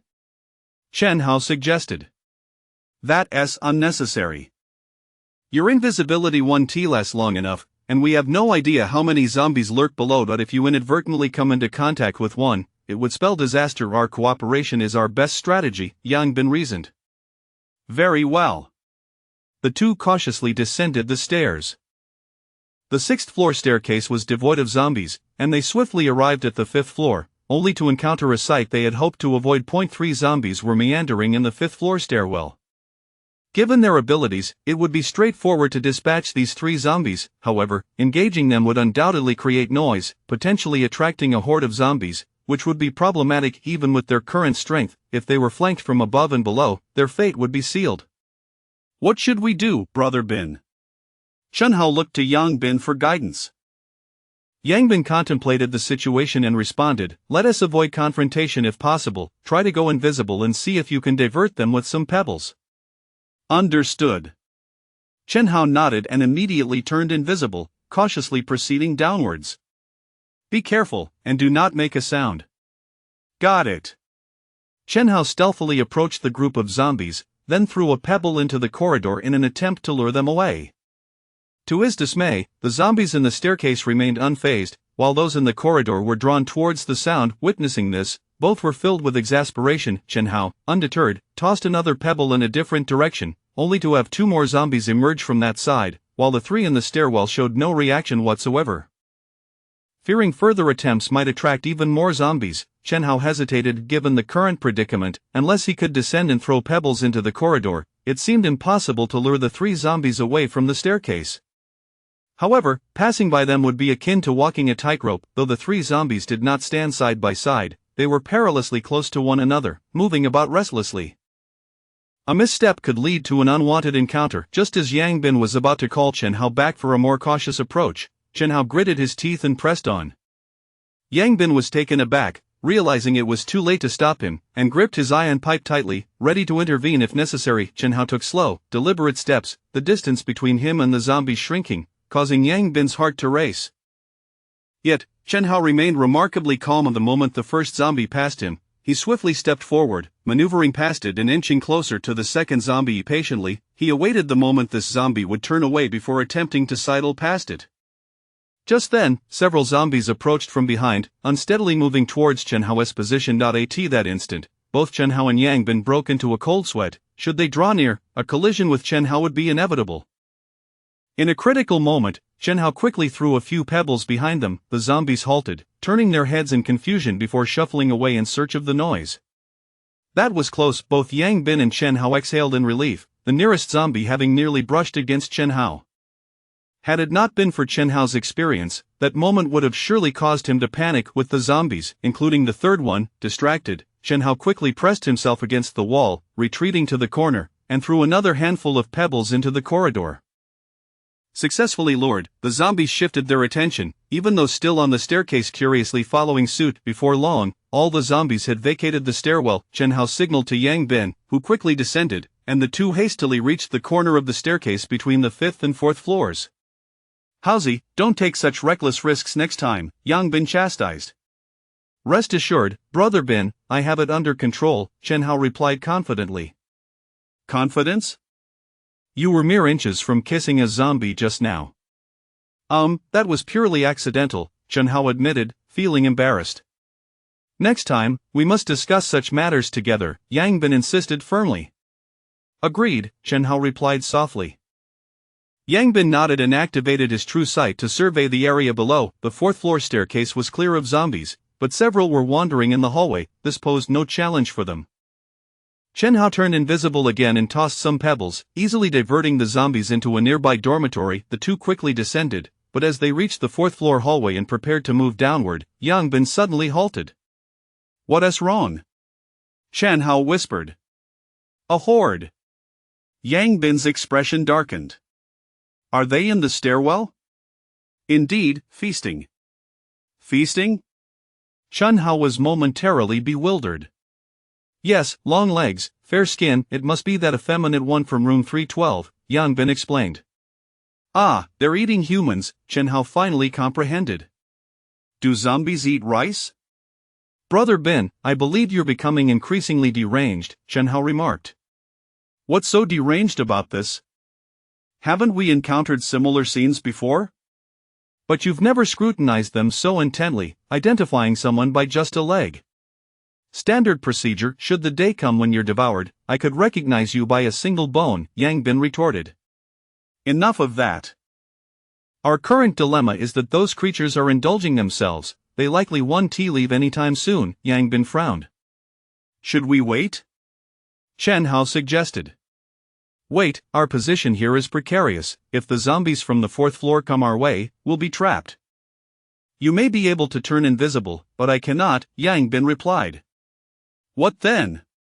We charge down and fight our way to the dormitory, Yang Bin declared. That sounds far too risky. What if we stumble into a throng of zombies below? We would be doomed. There is no choice. If we get caught in the hallway, we'll be utterly helpless. Alright, I'll follow your lead. Stick close to me. With our abilities, we should manage to push through without issue. Understood. Yang Bin tightened his grip on the iron pipe, keenly observing the indulging zombies below. Noticing they were distracted, Yang Bin dashed downward, leaping and landing on one zombie's head, vaulting over a group of zombies feasting in the stairwell. Chen Hao quickly followed, using the momentary distraction to spring off the shoulder of the same zombie and leap past it. Roar! Upon spotting the two living humans, the horde of zombies abandoned their meal, frantically pursuing the pair. Chapter 18. Hu Wenliang. The two rushed to the third-floor corridor, but upon encountering the horde of zombies within, an icy shiver ran down their spines. The corridor was teeming with the undead, conservatively estimated to be at least 30 or 40 in number, with nearly 20 of them occupying the left side alone. Howsy, it's time to fight for our lives. I'll take the front, you cover the rear, Yang Bin declared gravely. Understood, Chen Hao replied earnestly, nodding his head. Yang Bin tightened his grip on the iron pipe in his hand and charged ahead. Roar! The zombies ahead quickly lunged towards him. Yang Bin thrust the iron pipe forward, piercing the skull of the first zombie in an instant. However, his expression darkened. He sensed that the resistance he encountered while penetrating this particular zombie was greater than that of the previous ones. Yet, there was no time to ponder. He kicked the zombie away, knocking several others behind it to the ground, and the two swiftly pressed forward. Before long, the fallen zombies scrambled back to their feet, lunging at the pair once more, while the ones pursuing from behind closed in as well. Chen Hao emulated Yang Bin, swiftly attacking with the iron pipe. Despite lacking Yang Bin's finesse, his enhanced physical prowess was sufficient, as he impaled the head of the foremost zombie. He too kicked it away, with hands and feet in a frenzy. They wielded the iron pipe relentlessly, their feet constantly sending the advancing zombies sprawling. After dispatching several more, Yang Bin was increasingly convinced that these zombies were indeed stronger than those they had encountered the previous day. Their physical strength, speed, and ferocity surpassed that of their earlier adversaries. Could the zombies downstairs be more formidable, or is it possible that they evolve? Yang Bin pondered. Bin Gu, hurry, I can't hold them off any longer. Chen Hao's anxious voice broke through. Yang Bin quickly glanced back and his heart sank. The swarm of zombies behind them was greater than those in front, and they had now reached Chen Hao's position, rendering his iron pipe ineffective. He could only attempt to push them back. However, there were too many. He could hardly budge them, gritting his teeth as he endured the onslaught, his hands bloodied from the zombies' grasp. Howsy, hold on! Yang Bin roared, thrusting his iron pipe through another zombie's skull. He then leapt, delivering a powerful kick that sent it flying several meters, causing the zombies behind to tumble. Let's go! Yang Bin had no time for finishing blows, instead sprinting forward, stepping over the fallen zombies. Chen Hao pushed ahead and hurried to catch up. Up ahead, Yang Bin transitioned from stabbing to swinging the iron pipe, toppling one zombie after another as they surged forward. Just as they neared dormitory 308, a fallen zombie suddenly latched onto Chen Hao's leg, sinking its teeth into his ankle. Hiss! Chen Hao gasped, a pained expression crossing his face. Howsy! Yang Bin exclaimed in alarm, swiftly dispatching the zombie that had bitten Chen Hao, then shouldering him and crashing through the remaining zombies, forcing their way into the dormitory and swiftly locking the door behind them. Roar! Just as they prepared to catch their breath, a growl echoed, revealing yet another zombie within the dormitory. Lu Bo. Both men's faces fell at the sight of the zombie, a wave of sorrow washing over them. 3 years as roommates had forged a strong bond, and witnessing their former companion transformed into a monster tugged painfully at their hearts. Yet, Lu Bo showed no recognition of their past friendship and charged towards them, driven by a primal instinct. I'm so sorry, brother. Yang Bin sighed, his iron pipe striking swiftly to pierce Lu Bo's neck. He refrained from targeting the skull, at least allowing him some dignity in death. Watching Lu Bo collapse, both men were enveloped in sorrow. Despite having slain countless zombies before, this was their first time taking the life of a friend. Bang! Bang, bang. The sound of frantic pounding on the door reverberated, the dormitory door shuddering under the assault of the relentless horde outside. The two quickly steeled themselves, working in unison to drag a nearby bed against the door for reinforcement. Just as they secured it, a familiar voice broke through the chaos. Bingu, Hauzi. Hu Wenliang peeked out from the bathroom, his face lighting up with joy upon seeing them. Liangzi! The two exclaimed, their faces brimming with excitement, and the three men embraced tightly. I thought I'd never see you again. Hu Wenliang said, his eyes glistening with unshed tears. Indeed, it's a relief that you're alive. Chen Hao echoed with heartfelt sincerity. After a moment, the three released one another, and Hu Wenliang looked at them quizzically. The outside is swarming with zombies, how did you manage to get back? You have no idea the trials we endured to come back and save you, Chen Hao replied, extending his leg, revealing a gruesome wound where flesh had been bitten away. Hauzi, you! Hu Wenliang's eyes widened in horror at the sight of Chen Hao's injury. I'm sorry, Hauzi. Had I known it would turn out this way, I wouldn't have sent you that message. If you become a zombie, I will join you. Stop it, you're not a woman. Who needs your martyrdom? Hurry, find something to bandage this up, it hurts like hell. You're on the verge of becoming a zombie, what's the point of bandaging up? You're the one who's becoming a zombie. I'm perfectly fine, stop cursing me. Chen Hao rolled his eyes. But enough, Liangzi, Hauzi will be fine. At that moment, Yang Bin emerged from the cabinet with gauze, alcohol, and some healing ointments. These supplies were remnants of his past work on construction sites, where minor injuries were common, prompting him to keep a small stock of medical supplies. However, just as he prepared to treat Chen Hao's wound, he paused. Upon activating his enhanced vision to assess Chen Hao's injury, he inadvertently caught sight of Hu Wenliang, and was taken aback. Hu Wenliang possessed an ability, he had healing powers. Isn't this a remarkable coincidence? Yang Bin exclaimed, his eyes wide with astonishment. What coincidence, Bin Gu? Chen Hao asked, puzzled. This guy Liangzi has abilities too. Isn't that quite the coincidence? Really? Chen Hao exclaimed, bursting with excitement. What are you two talking about, what abilities? Hu Wenliang looked bewildered. Liangzi, try placing your hand on Hauzi's injury and concentrate on healing him, Yang Bin instructed. What's that supposed to do? Hu Wenliang was even more confused. Just do as I say, Yang Bin encouraged with a smile. Okay, fine. Hu Wenliang nodded, squatting down and placing his hand over Chen Hao's wound, focusing intently on healing him. Soon, to the astonishment of the onlookers, a white light emanated from the point of contact between Hu Wenliang's hand and Chen Hao's injury. They were stunned to witness the wound on Chen Hao's foot healing at a visibly rapid pace, and within moments, it was as if it had never existed. Whoa, this is incredible! Chen Hao marveled. Even Yang Bin watched in awe at the astonishing scene, utterly incredulous. What is happening? Hu Wenliang was utterly bewildered. This is how it is, Yang Bin recounted what he knew to Hu Wenliang, finally giving him a semblance of understanding. So, in this apocalypse, not only are there zombies, but also superhumans? Hu Wenliang's eyes widened in disbelief. You could say that. This is utterly unbelievable. By the way, Liangzi, how did you survive while Lu Bo turned into a zombie? Were you just fortunate enough to be in the bathroom?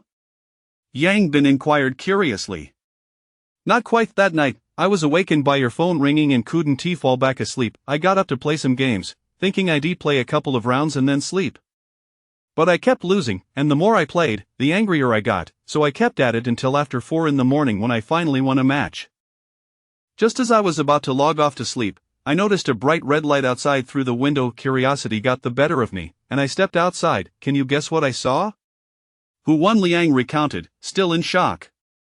Did you see the Big Dipper and a red star? Yang Bin asked tentatively. How did you know? Hu Wenliang exclaimed, eyes wide. Is there a chance we all saw it? Chen Hao chuckled. Okay. Hu Wenliang admitted sheepishly. Seeing that sight completely banished my sleepiness. I kept watching until the stars disappeared, only to return to the dormitory. By then, dawn was breaking, and when I got back, I saw Lubo's body convulsing. I called out to him repeatedly, but he wouldn't wake up. Then I watched in horror as his skin began to rot. I was terrified and tried to call you, but couldn't get through. Finally, he suddenly opened his eyes, and they were blood red.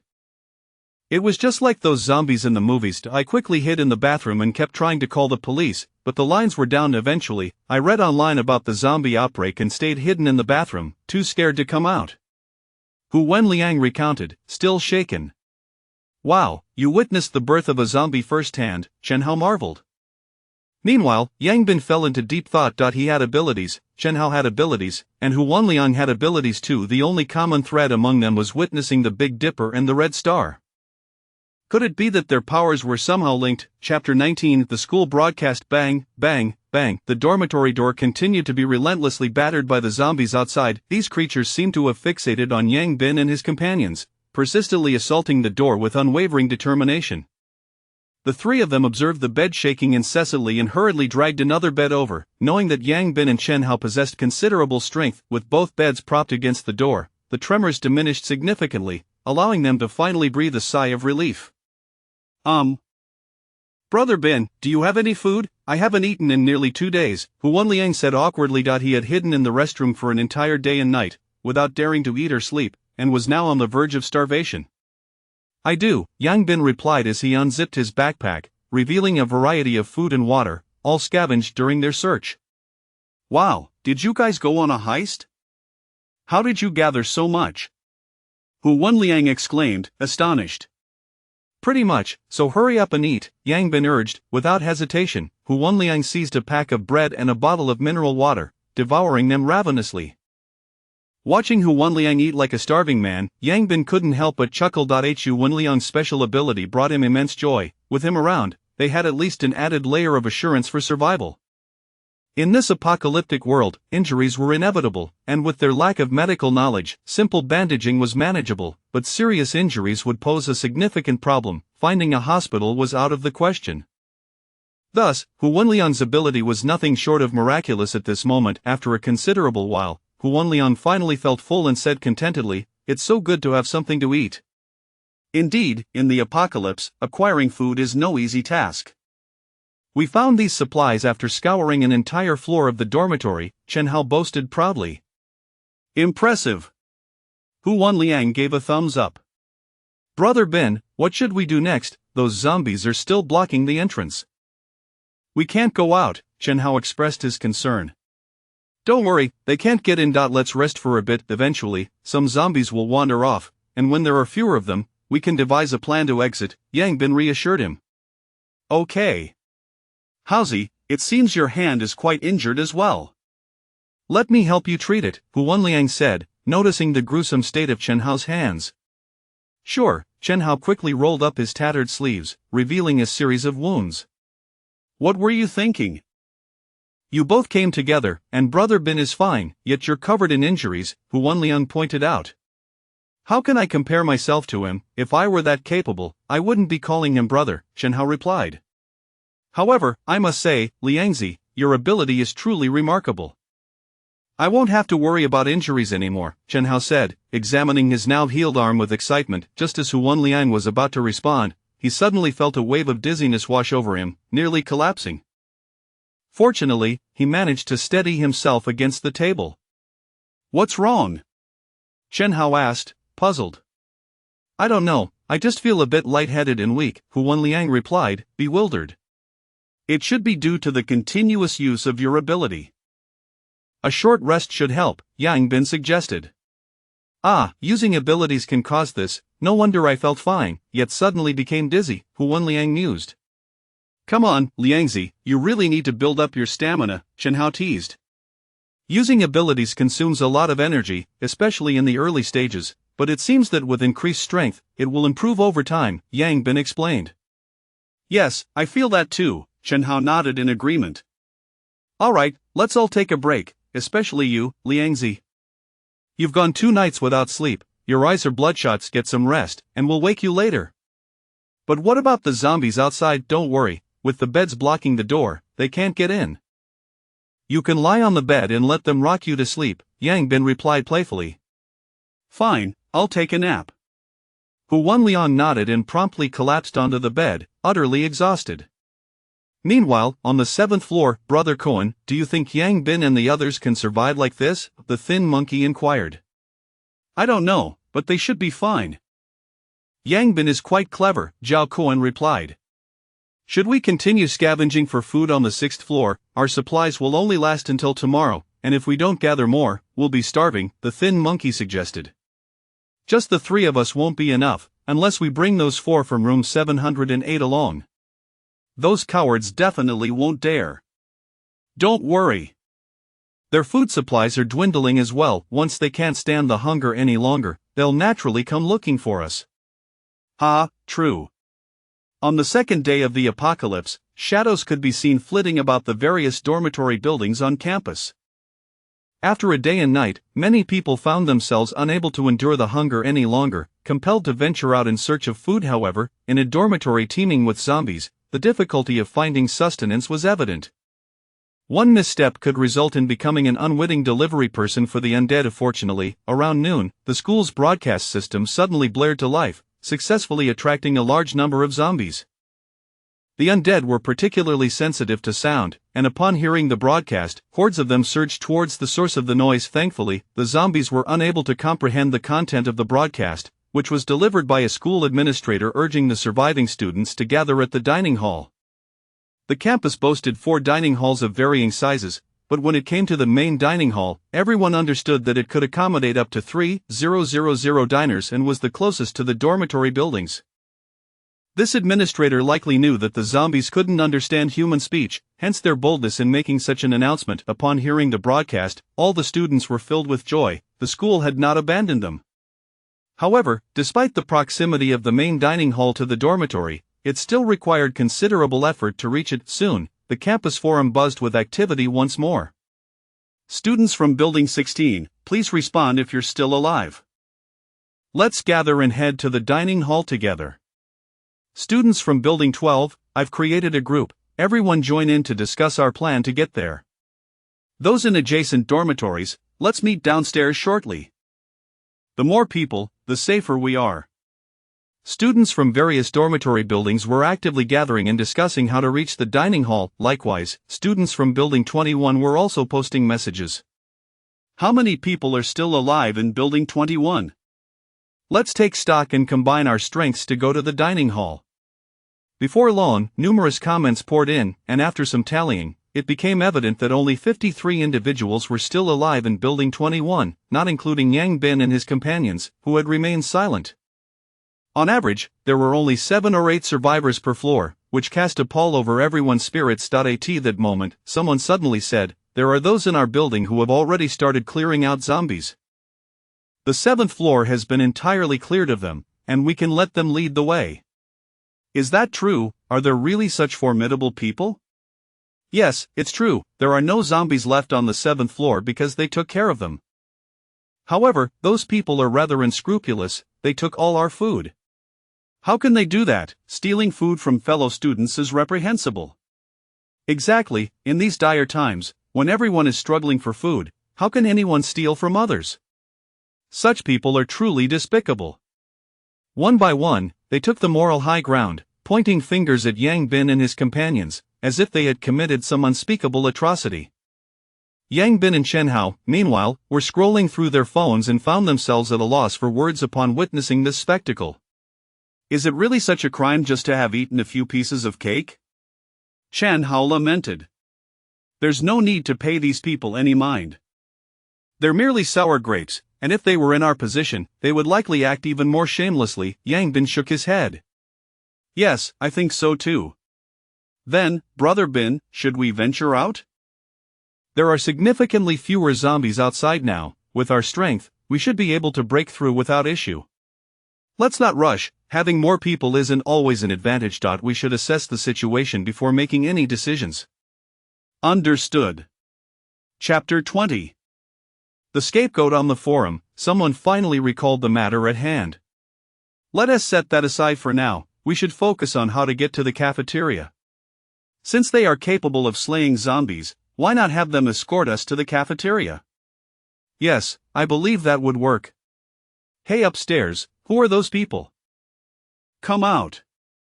3 of them are Zhao Kuan, Lao Hei, and the others from room 716 on our floor. The other 2 are unfamiliar to me, they probably don't live on this floor. Zhao Kuan, are you there? Zhao Kuan, if you're here, please respond. Meanwhile, in a dormitory on the 7th floor, Zhao Kuan and his companions wore grim expressions. These guys just labeled us as heinous villains, and now they want us to lead them to the cafeteria, treating us like fools, the lean monkey remarked, exasperated. Let us not be too harsh. There is strength in numbers. If we all go together, there is a greater chance of survival, Lao Hei countered. Brother Kuan, what do you think?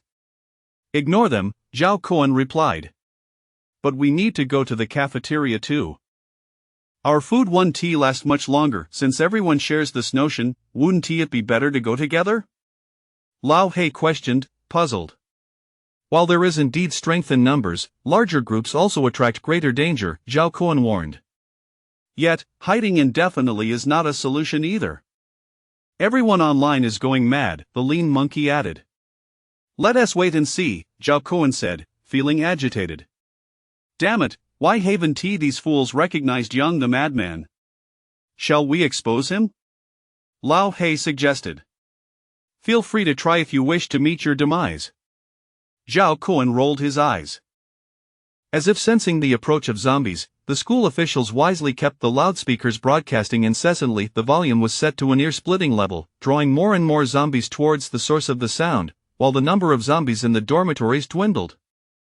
Many students within the dormitories began to stir restlessly. Finally, the students from dormitories 4, 5, and 6, closest to the cafeteria, took action. A group of students organized themselves, wielding an assortment of weapons: brooms, clothing poles, benches, and even fruit knives. Occasionally, one could spot someone brandishing a steel pipe or even a broadsword. There are always a few restless college students. Most of the zombies had already left, and the few that remained were quickly overwhelmed by the mob. Although the majority hesitated to engage, a few brave souls led the charge, successfully reaching the cafeteria. Seeing their peers succeed ignited excitement among others, prompting students from various dormitories to rally as well. Consequently, some found success, while others suffered significant losses, and some faced total annihilation. Though the zombies were lured away by the broadcast, they were not blind. Upon spotting living humans, they would inevitably prioritize them as their next meal. The school's loudspeakers were not limited to the main building's rooftop. Hidden speakers were scattered across the lawns and trees. Thus, while the zombies had vacated the dormitories, they remained dispersed throughout the area, and a careless encounter could spell doom. Despite the high mortality rate, this was still a glimmer of hope for survival, prompting many to take the risk, especially those driven by unbearable hunger, all yearning for a meal at the cafeteria. At this moment, on the campus forum, beneath the post in the 21st dormitory, many were venting their frustrations in the comments section, as Zhao Kuan and his companions had yet to appear. This Zhao Kuan is nothing but a coward. All he does is hoard his classmates' food. If he were truly to confront zombies, he'd be as timid as a mouse. Exactly, he claims that the zombies on the 7th floor were all dealt with by them. I doubt it's true. I saw plenty of zombies jumping off buildings yesterday, probably committing suicide. Damn it, just a bunch of cowards. Upon reading these remarks, Zhao Kuan and his friends nearly hurled their phones in anger. I can't take this anymore. Let us go to room 708 and teach those guys a lesson. Lao Hei's face darkened with rage. Indeed, it was Yang Bin who instigated the fight, yet we're the ones being blamed.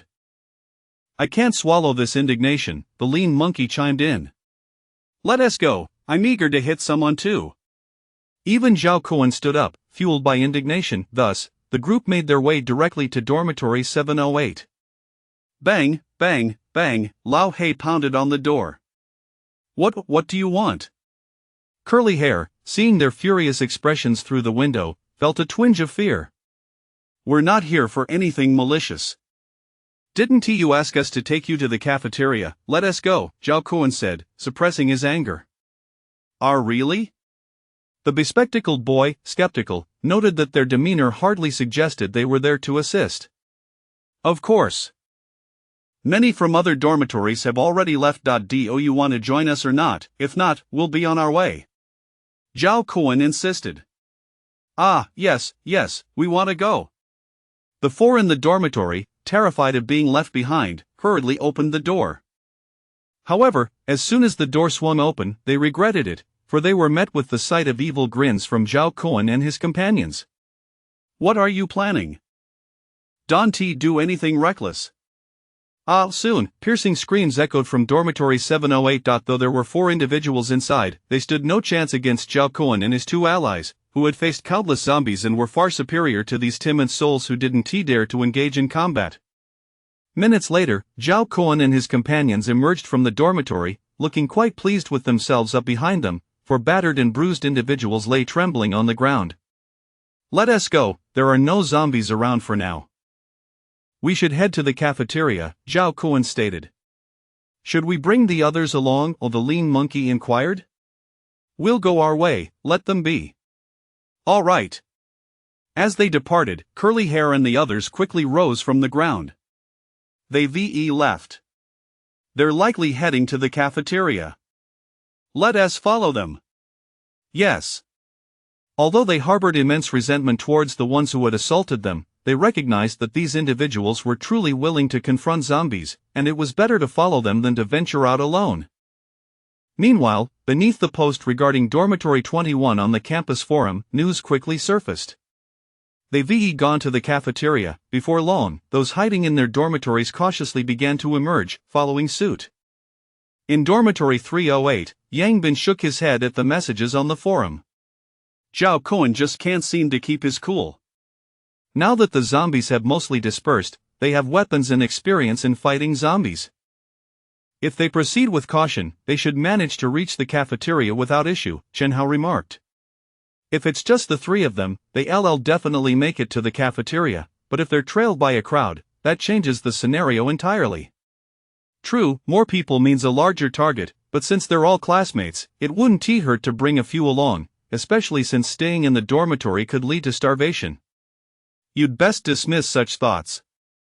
We're in an apocalyptic world. It's a blessing if we can look after our own family and friends. We can't save everyone, even a shred of altruism could lead to our undoing. Understood. So, Brother Bin, when shall we make our move? Yang Bin glanced at Huan Liang, who was still fast asleep, and pondered, we have enough food for now. Let us stay in the dormitory for another night and head over tomorrow. There is no bed to sleep on at the cafeteria. Alright, I'll follow your lead. Chapter 21 of the encounter at Dormitory 21. As Zhao Kuan and his companions descended the staircase, they encountered several zombies along the way, which they effortlessly dispatched. Upon reaching the ground floor, Zhao Kuan cast a glance back at the throng of people trailing behind him, his brow furrowing slightly. However, he ultimately chose to remain silent and continued onward. Navigating through several dormitory buildings, they soon arrived at a landscaped area where, not far off, a group of zombies were curiously circling a concealed speaker, seemingly perplexed by the human sounds they could hear yet could not see.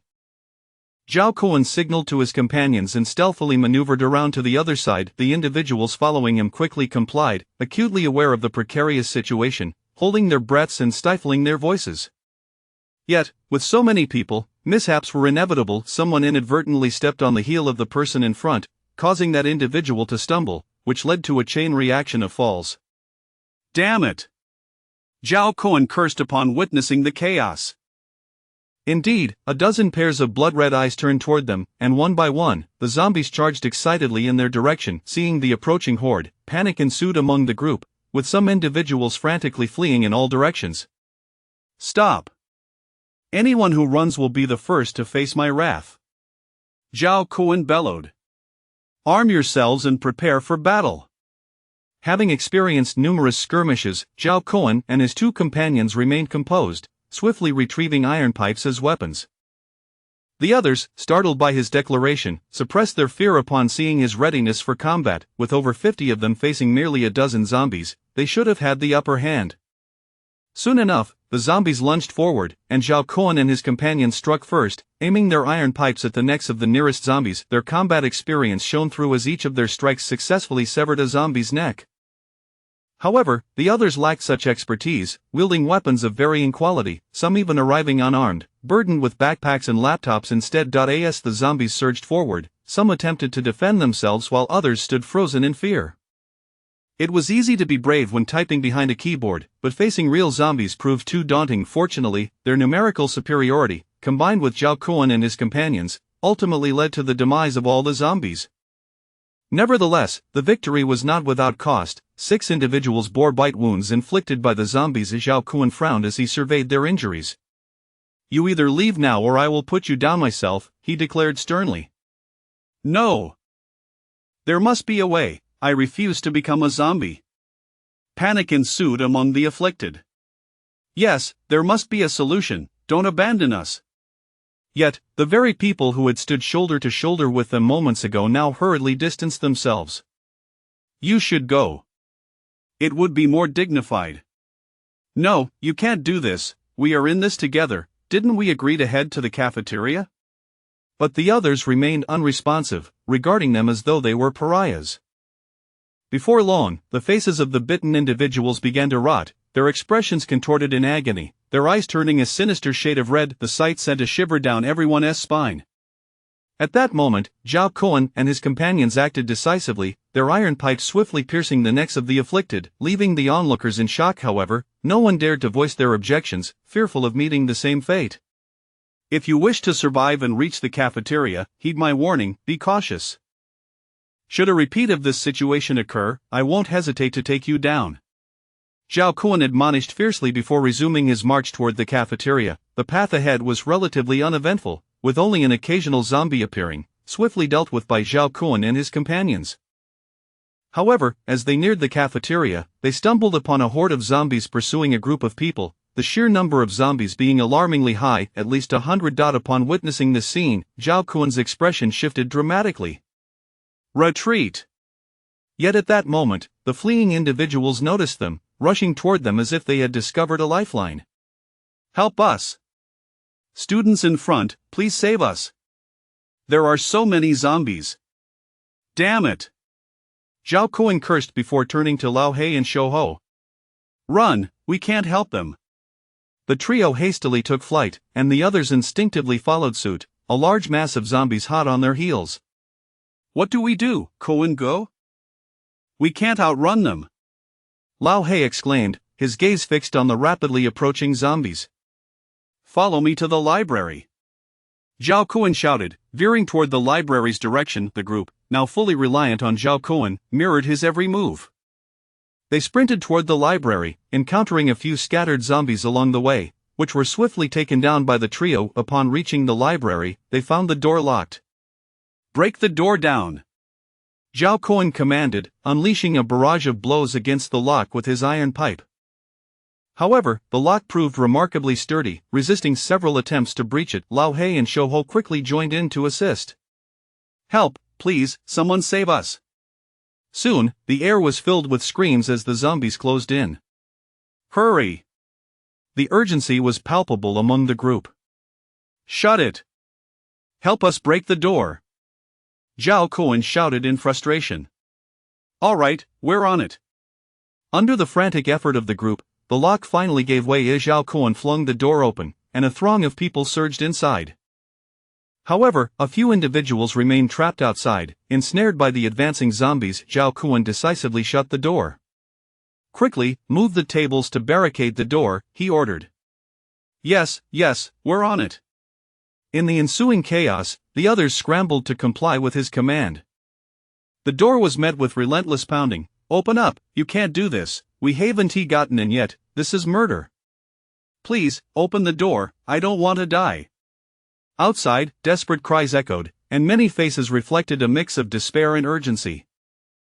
Yet, no one was willing to unlock the door. Silence fell over the room as everyone chose to remain mute, prioritizing their own safety over that of others. Gradually, the screams outside diminished, a grim indication that those trapped had met their fate. Inside the library, only about 30 people remained, having lost over 20 to the chaos. Despair etched itself into their expressions, especially as they realized they had yet to reach the cafeteria. The library offered no sustenance, and in truth, it was far less comfortable than the dormitories. In that moment, many regretted their decision to venture out, wishing they had remained behind.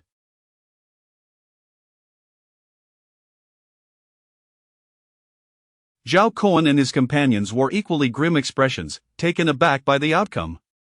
"Cohen Gu, what do we do next?" Shou Ho whispered. "I don't know, we can only wait and see if these zombies will disperse." "What a stroke of bad luck!"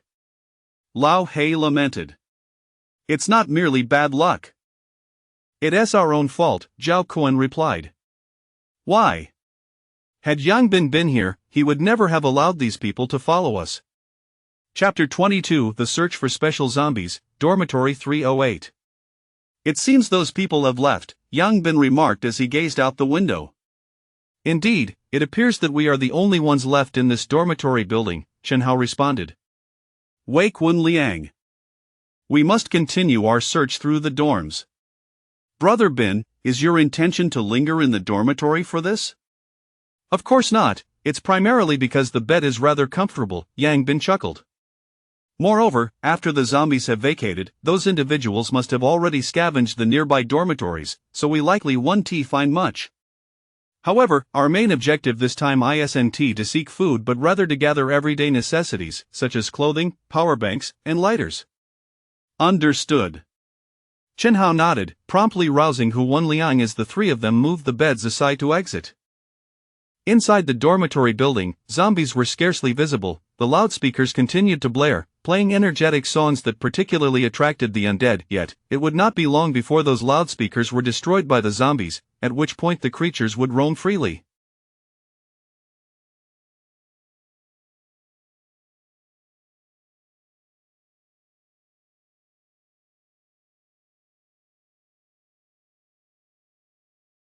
The trio scoured each room, occasionally encountering a stray zombie, but for them, it posed no significant threat. After more than 2 hours, they had thoroughly searched the dormitories from the first to the 6th floor. As Yang Bin had predicted, they found little food, but they filled a backpack with an abundance of daily supplies. "Let us return the items to the dormitory and then head out," Yang Bin declared. "Where to?" Chen Hao and Hu Wenliang inquired with curiosity. "To hunt for special zombies." Upon hearing Yang Bin's words, Chen Hao's eyes lit up, while Hu Wenliang appeared bewildered. Nevertheless, he refrained from questioning further and simply followed along. After stowing their findings, Yang Bin provided Hu Wenliang with a metal pipe, and the three ventured outside. While others were evading zombies, the three actively sought to confront them, a rather audacious choice. However, it was indeed something they could manage, even if others understood that special zombies contained crystals within their heads. Locating them remained a formidable challenge. Special zombies bore an identical appearance to ordinary zombies, making them indistinguishable, albeit possessing greater strength. Yet, it was hardly feasible to test the strength of each zombie they encountered. In this regard, Yang Bin held an undeniable advantage. With the activation of his true sight, he could detect even the special zombies hidden among hordes of the undead.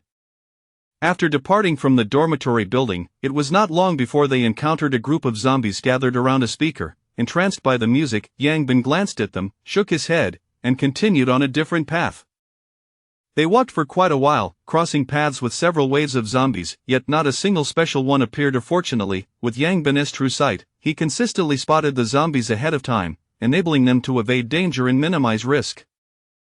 After a lengthy trek, they encountered only a few unavoidable zombies, which the duo swiftly dispatched. At last, as they traversed a small grove, Yang Bin abruptly halted, a look of delight illuminating his features. "Did you find something?" Chen Hao asked eagerly. "Yes, but it's somewhat inappropriate for minors," Yang Bin replied with a grin. "What do you mean?" "In the grove, a solitary man and woman." "You understand." "What? How scandalous!" Hu Wenliang exclaimed, his eyes wide. "Such a sight is rare. Back in the day, I was with Shurya." "Stop right there, no need to reminisce about your glory days. Shurya is with someone else now," Yang Bin bluntly retorted. "There are 2 zombies. The female is a special zombie, and the male is ordinary. I'll handle the female, you take care of the male, and Liang, stay back and watch. Let us be swift, we mustn't attract other zombies." Yang Bin commanded sternly. "Understood. Let us move." The trio quickly plunged into the thicket, which was dense enough that one could hardly discern the interior from outside. No wonder they felt so bold. Had it not been for Yang Bin's true sight, they might not have discovered them at all. Once inside, they promptly identified their targets, but upon observing the two zombies, Chen Hao and Hu Wenliang's eyes widened in astonishment. Goodness, it truly is inappropriate. Chen Hao gasped. Could they have transformed mid-act? Hu Wenliang speculated, equally astonished. That is quite possible. Enough chatter. They coming for us. The two zombies, devoid of any sense of shame, lunged excitedly toward the startled living, yet their trousers were only halfway down to their ankles, which hindered their movement. After just a few paces, both zombies collapsed to the ground. Witnessing this spectacle, a bead of cold sweat trickled down the foreheads of the three. Now I understand why they weren't attracted by the speaker's sound. They couldn't run. Chen Hao remarked in realization. After falling, the two zombies attempted to rise again, only to stumble and fall once more. The female zombie's top was hiked up excessively, exposing her ample bosom, which made contact with the ground with every tumble. That won't cause any damage, will it? Hu Wenliang asked. Not at all. Those are quite soft, Chen Hao assured, drawing from his experience. Enough talking, let us finish this quickly before other zombies arrive, Yang Bin urged. Right. In an instant, the two sprang into action, targeting the heads of the two zombies. After having battled numerous zombies, it was indeed their first time encountering such an easy fight. Chen Hao dispatched the male zombie with a single strike, while Yang Bin had to stab the female zombie 7 or 8 times before she was subdued. The physical resilience of special zombies was considerably greater than that of ordinary ones. Furthermore, Yang Bin sensed that this special zombie exhibited even more strength than the two he had eliminated the previous day. Shouldn't a woman's physical strength be less than a man's? Could it be that zombies truly evolve? Yang Bin pondered, a sense of urgency creeping into his thoughts. Oh, what a pity! Hu Wenliang lamented, gazing at the fallen female zombie. If you wish to break your dry spell, now would be the time. Strike while the iron is hot. Yang Bin teased. Ugh, I'm not that depraved. Besides, I've mentioned countless times that I'm not a virgin. Hu Wenliang protested vehemently. You've also claimed that you've never even held a woman's hand. If you're not a virgin, then who is? Yang Bin reached into the zombie's head and quickly retrieved a red crystal. Is this the energy crystal you all speak of? Hu Wenliang inquired, his curiosity piqued. Indeed, take it and consume it quickly, Yang Bin instructed, handing the crystal to Hu Wenliang. What? For me? Hu Wenliang exclaimed, somewhat taken aback. Who else? You're the weakest among us, and do you wish to remain a burden forever? Very well. Hu Wenliang understood the significance of the crystal. He said nothing further, simply expressing gratitude with a glance at his companions before cleaning the crystal and swallowing it with his eyes closed. A short while later, the trio of formidable individuals set off once more, continuing their quest for special zombies. Chapter 23 Bullying the weak and fearing the strong. The reach of the school broadcast has diminished significantly. It is evident that many speakers have been destroyed by the zombies. Within the dormitories, students have either ventured to the cafeteria or met their demise along the way. Of course, there are those who, out of fear, remain hidden in their rooms, typically possessing some provisions. Others, like Zhao Kuan and his companions, have been compelled to seek refuge elsewhere. Nevertheless, despite the circumstances, a considerable number of individuals have made their way to the cafeteria. At present, the cafeteria doors are tightly locked, and all the windows have been boarded up with newspapers, rendering the interior completely obscured from view. Inside, a densely packed throng of people creates an atmosphere reminiscent of a bustling market. With the incessant sounds of weeping and commotion, the school administration tirelessly attempts to maintain order, yet a group of students on the brink of despair pays no heed to their efforts. Above them, the principal gazes grimly at the compiled statistics. The total number of faculty and students exceeds 30,000, yet fewer than 2,000 have arrived at the cafeteria, an unacceptable reality for him.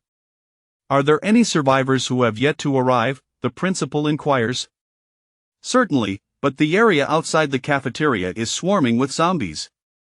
Even if there are those who haven't come, they cannot enter, a director laments. Alas, the principal sighs deeply, let us serve the students their meals, they must be utterly famished. Understood. Soon, dishes begin to appear at the serving window, and upon sight of the food, the cries of despair cease, replaced by a frenzied rush toward the counter. Students, please do not push. Form an orderly line, there is enough for everyone, the principal calls through a megaphone. However, the students, driven by hunger, are beyond reason, some even attempt to clamber onto the windowsill to seize food. In desperation, the principal instructs the cafeteria staff to remove the food, only then do the students regain a semblance of composure and form a queue. The cafeteria staff returns with the meals. Soon, those at the front eagerly clutch their plates, eyes alight with anticipation. I'll take this, and this, add a bit more rice, please. Yet, the cafeteria worker does not comply with his demands. Instead, she serves him a scoop of rice and a spoonful of potatoes before turning to the next in line. What do you mean? I have money on my meal card, you could just charge me for a full day. Exactly. Who can make do with such a meager portion? The cafeteria erupts into another uproar. Students, quiet down, please, the principal implores again, raising the megaphone. I understand your hunger, but as you can see, we are enduring one of the most challenging and darkest periods in human history. Food is exceedingly scarce. We do not know when rescue will arrive, but we must believe that our nation will not abandon us. We need to ration our food to ensure we can sustain ourselves for a few more days while we await help. Upon hearing the principal's words, the crowd gradually quiets down, coming to understand the gravity of the situation. Soon, those who have received their meals sit down and begin to devour their food voraciously, perhaps for the first time realizing how delicious the school's meals can be. Many finish their portions and even lick their plates clean. Still unsatisfied observing the ravenous students below, the principal turns to the cafeteria manager and asks, based on the current numbers, how long can we sustain ourselves with the rice and vegetables we have left? The manager ponders for a moment before replying, if we ration the rice, it might last 7 or 8 days, but the vegetables spoil quickly. We typically purchase them fresh each day. Even though our numbers have drastically reduced, many vegetables won't last long. We can probably manage 3 or 4 days at most. Hearing this, the principal's brow furrows. He cannot envision the consequences of running out of food before help arrives. We need to cook less from now on, to stretch our supplies as long as possible. Very well, the manager nods, equally troubled, realizing that they may have to resort to preparing porridge. In the library, over 30 individuals sit listlessly on the floor. Although they have escaped the clutches of the zombies, they now face the dire issue of hunger, as there is nothing to eat within the library. Outside, the zombies still roam, rendering any attempt to venture out futile. Many among them feel a pang of regret, wishing they had remained in their dormitories. Just then, a rip sound pierces the air, capturing everyone's attention. The curly-haired student holds a bag of instant noodles, having just opened it and prepared to eat when he suddenly senses a shift in the atmosphere, raising his head in confusion to find himself surrounded by hungry gazes. What are you all doing? He asks weakly. You have food? Share some with us.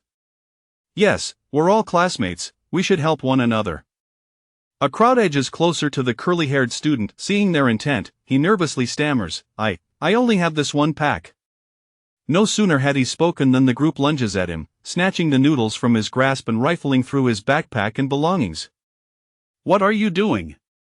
You can't do this, that's mine, he cries out. However, the crowd is deaf to his pleas, and those who initially condemned others for stealing from classmates have transformed into ravenous wolves, thoroughly ransacking him. The other 3 occupants of room 708 had planned to eat as well, but upon witnessing this scene, they quickly hid. Yet, their attempt at discretion did not go unnoticed, and soon, those who had failed to procure food turned their attention to them. Before long, the 3 joined the curly-haired student in their misfortune, stripped bare of their provisions. Serves them right. Old Black and Slim Monkey exclaimed, finding satisfaction in the spectacle. I can't believe they had food after all, Zhao Kuan chuckled. Though the group refrained from joining the fray, they made no effort to assist, quietly observing the chaos unfold. This is the essence of human nature, Zhao Kuan sighed, then pulled a piece of bread from his backpack and began to eat. His action immediately attracted the attention of those who had missed out. As they converged toward him, Zhao Kuan brandished a bloodied iron pipe and coldly warned, try to come any closer. The crowd halted, fear evident in their eyes as they beheld the iron pipe stained with fresh blood, suppressing their greed. They were certain that this individual was capable of murder. Seeing their hesitation, Zhao Kuan proceeded to eat in full view of all. Old Black and Slim Monkey followed suit, taking out their rations, having fought hard and grown famished. While the onlookers gazed greedily at their food, none dared to approach. Witnessing this, the curly-haired student and his companions were left in despair, realizing that this was a clear display of bullying the weak while fearing the strong. Chapter 24 of The Art of Assassination. On the other side, Yang Bin and his companions resumed their quest to locate the special zombies. The school was bustling with people, and as a natural consequence, there were numerous zombies roaming about. Nearly every stretch of their journey revealed the presence of these creatures. Before long, Yang Bin once again spotted a special zombie. "Do you see that group of zombies over there? Among them is a unique specimen." Yang Bin pointed towards a cluster of zombies meandering on the grass.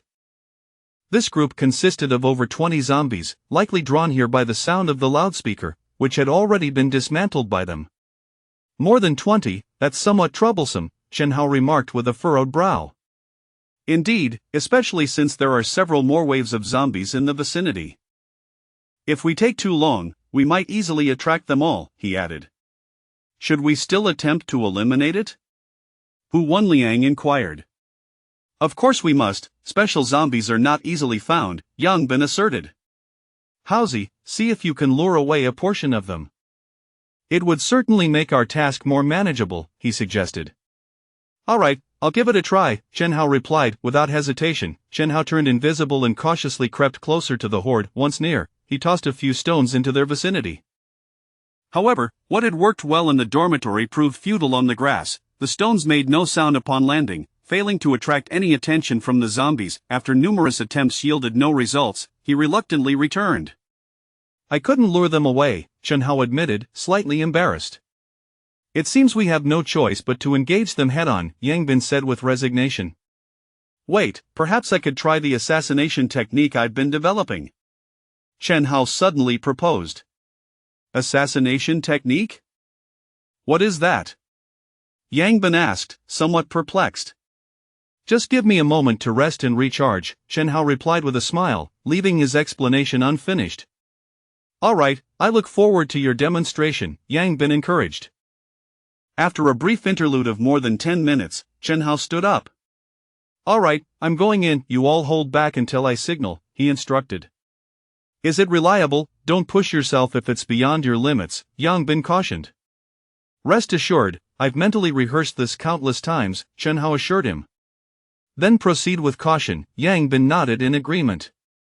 Chen Hao once again rendered himself invisible and swiftly approached the group of zombies. This time, he did not hesitate but instead moved directly beside one of the zombies, swiftly striking with his iron pipe, delivering a fatal blow. However, as he executed the strike, his form became visible. The zombies paused momentarily, but soon resumed their mindless roars and charged towards him. Yet, Chen Hao was prepared. After dispatching the zombie, he retreated instantly, disappearing after a few quick strides. Under Yang Bin's watchful gaze, Chen Hao deftly minimized his footsteps, and thanks to the softness of the grass, he managed to flee rapidly without a sound. He did not run in a straight line but instead circled around to avoid colliding with the incoming zombies. The horde of zombies, bewildered by the sudden disappearance of the human, stumbled aimlessly, their lack of intelligence rendering them incapable of comprehending how he had vanished. Soon, they returned to their aimless wandering. Meanwhile, Chen Hao found himself near another zombie, delivering another swift and lethal strike before vanishing again. The zombies were thoroughly befuddled, unable to locate his elusive presence.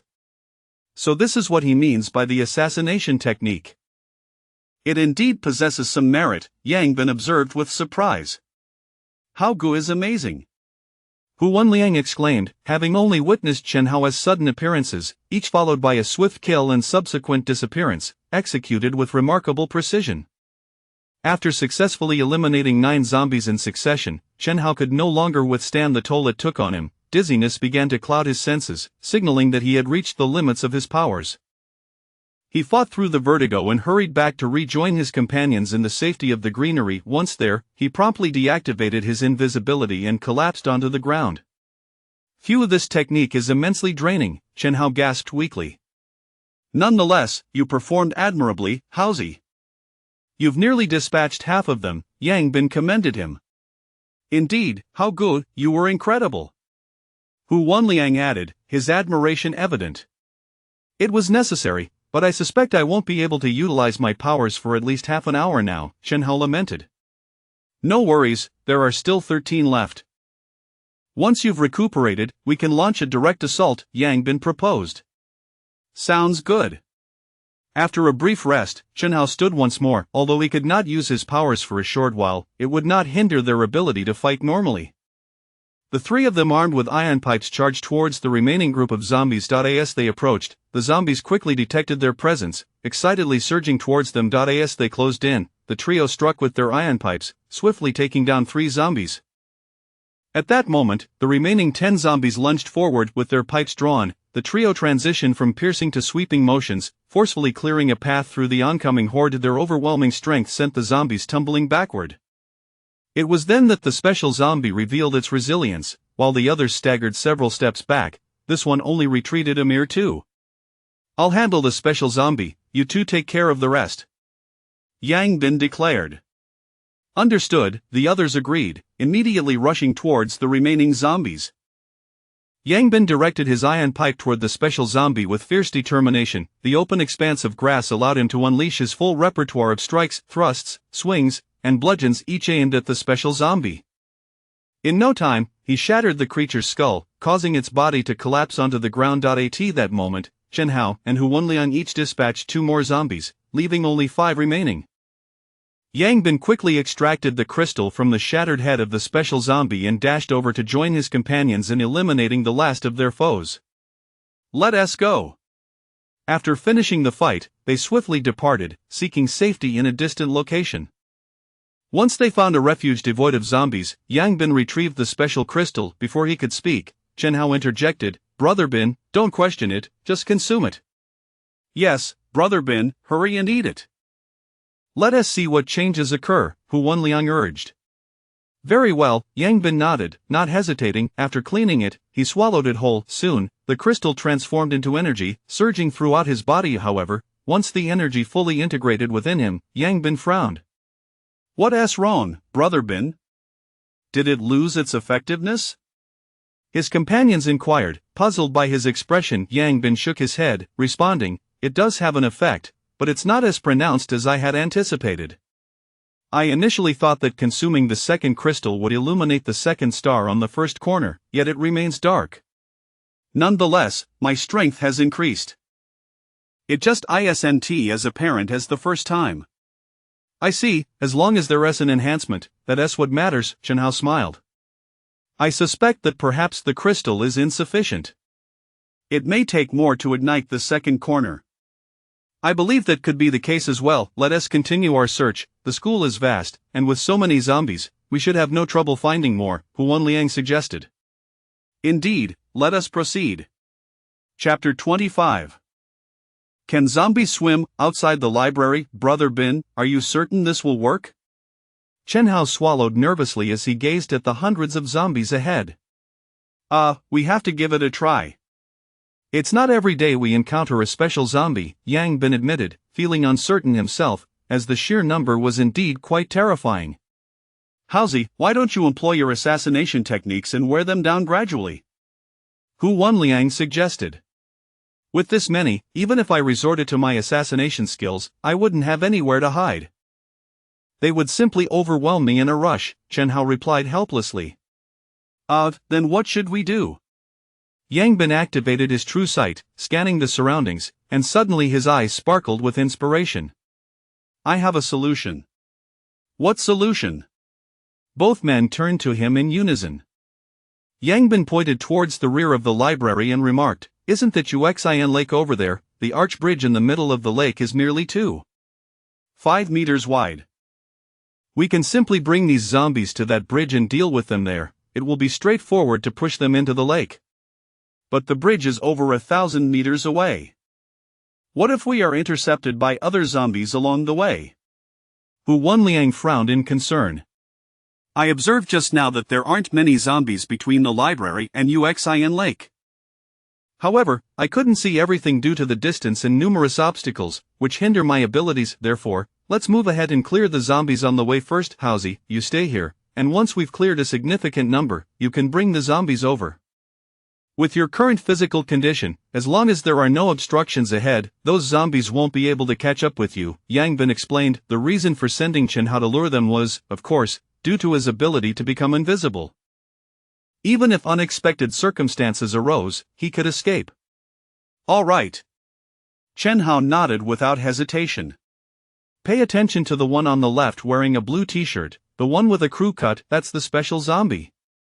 Make sure not to lose sight of it, regardless of whether other zombies approach or not, Yang Bin instructed. Understood. Chen Hao nodded once more. After finalizing their plan, Yang Bin led Hu Wenliang towards Yuxian Lake. As Yang Bin had stated, there were relatively few zombies on this path. The two of them pressed forward, eliminating every zombie they encountered to prevent any hindrances for Chen Hao later on. They soon arrived at one of the school's scenic spots, Yuxian Lake. The scenery was exquisite, with rows of willow trees lining the lake's edge and benches placed beneath them. During their student days, many had favored this spot, as reading here could truly refresh the spirit. It was also a popular rendezvous point for couples, with many benches often occupied by pairs. However, at that moment, the two had no inclination to appreciate the beauty around them. They made their way to the arch bridge and promptly sent a message to Chen Hao. Upon receiving the message, Chen Hao picked up a stone and stealthily approached a cluster of zombies. He halted about 7 or 8 meters away and aimed for the special zombie, hurling the stone directly at it. With a resounding thud, the stone struck the special zombie's head with precision. Though it did not draw blood, the blow was significant. Roar! The special zombie let out a loud bellow, causing chaos to erupt within the horde. Hi! Chen Hao revealed himself and politely greeted them. Upon seeing a living person suddenly appear, the swarm of zombies surged excitedly towards Chen Hao, especially the special zombie, whose blood-red eyes fixated on him. Satisfied with the diversion, Chen Hao turned and fled, a massive throng of zombies in hot pursuit, creating a grand spectacle. Inside the library, "Hey, why are these zombies leaving?" someone exclaimed in surprise upon witnessing the scene through a crack in the door. Zhao Kuan hurried over and, upon confirming that the zombies had indeed departed, was filled with exhilaration. They really left. This is fantastic. Prepare yourselves. Once they have moved far enough away, we will make our exit, Zhao Kuan instructed Lao He and Shou Ho beside him. Understood. Chen Hao led the horde of zombies towards Yuxian Lake, having encountered no unexpected events as Yang Bin and his team had cleared the path ahead. With his enhanced physical abilities, he was significantly faster than the zombies, effortlessly bringing them to the designated location. Yang Bin and Hu Wenliang were now fully prepared for battle. Thank you for your efforts, Haozi. Do you need to rest? Not at all, it's just a short distance, and I'm not fatigued in the slightest, Chen Hao replied. Very well. 3 individuals, armed with iron pipes, stood atop the highest point of the arch bridge, a width of 2.5 meters, allowing them just enough space to defend their position. Perhaps an illustration would convey the scene more vividly. In no time, a horde of zombies surged toward them. However, the bridge's limited width prevented them from overwhelming the trio all at once, causing many of the frontmost zombies to tumble into the lake below. Fortunately, the water was not deep, and these zombies quickly emerged once more. One by one, they ascended the arch bridge, lunging at the 3 defenders. Yang Bin was the first to strike, sweeping his iron pipe across, sending several zombies plummeting into the lake. Though the bridge had railings, they were merely 70 centimeters high, and Yang Bin's strength easily dispatched them over the edge. Chen Hao and Hu Wenliang joined in, each dispatching the advancing zombies with forceful blows. Haha, Brother Bin, you truly are clever. This method works splendidly, Chen Hao exclaimed with a laugh. Indeed, it's far simpler than slaying zombies, Hu Wenliang chimed in, equally amused. You two are celebrating far too soon, Yang Bin suddenly interjected. What's the matter? Take a look below, Yang Bin replied, somewhat helplessly. The two quickly glanced downward, their expressions transforming into a spectacle of astonishment. Holy crap, these zombies can swim! They observed as the fallen zombies paddled with their arms, slowly making their way back to shore. To call it swimming would be a stretch, as their heads remained submerged, their limbs flailing in a primal instinct to move. The crucial point was that they showed no fear of drowning. They merely needed to paddle. Good grief, have we been wasting our efforts? Chen Hao exclaimed, bewildered. Yang Bin shared his frustration, this was indeed unexpected. He had presumed that the mindless zombies would perish upon falling into the water. Yet, to his astonishment, they could swim, rendering their previous actions seemingly futile, as the creatures would merely climb out and continue their assault. Alas, it appears we cannot afford to be idle. Let us continue the fight, Yang Bin remarked with resignation.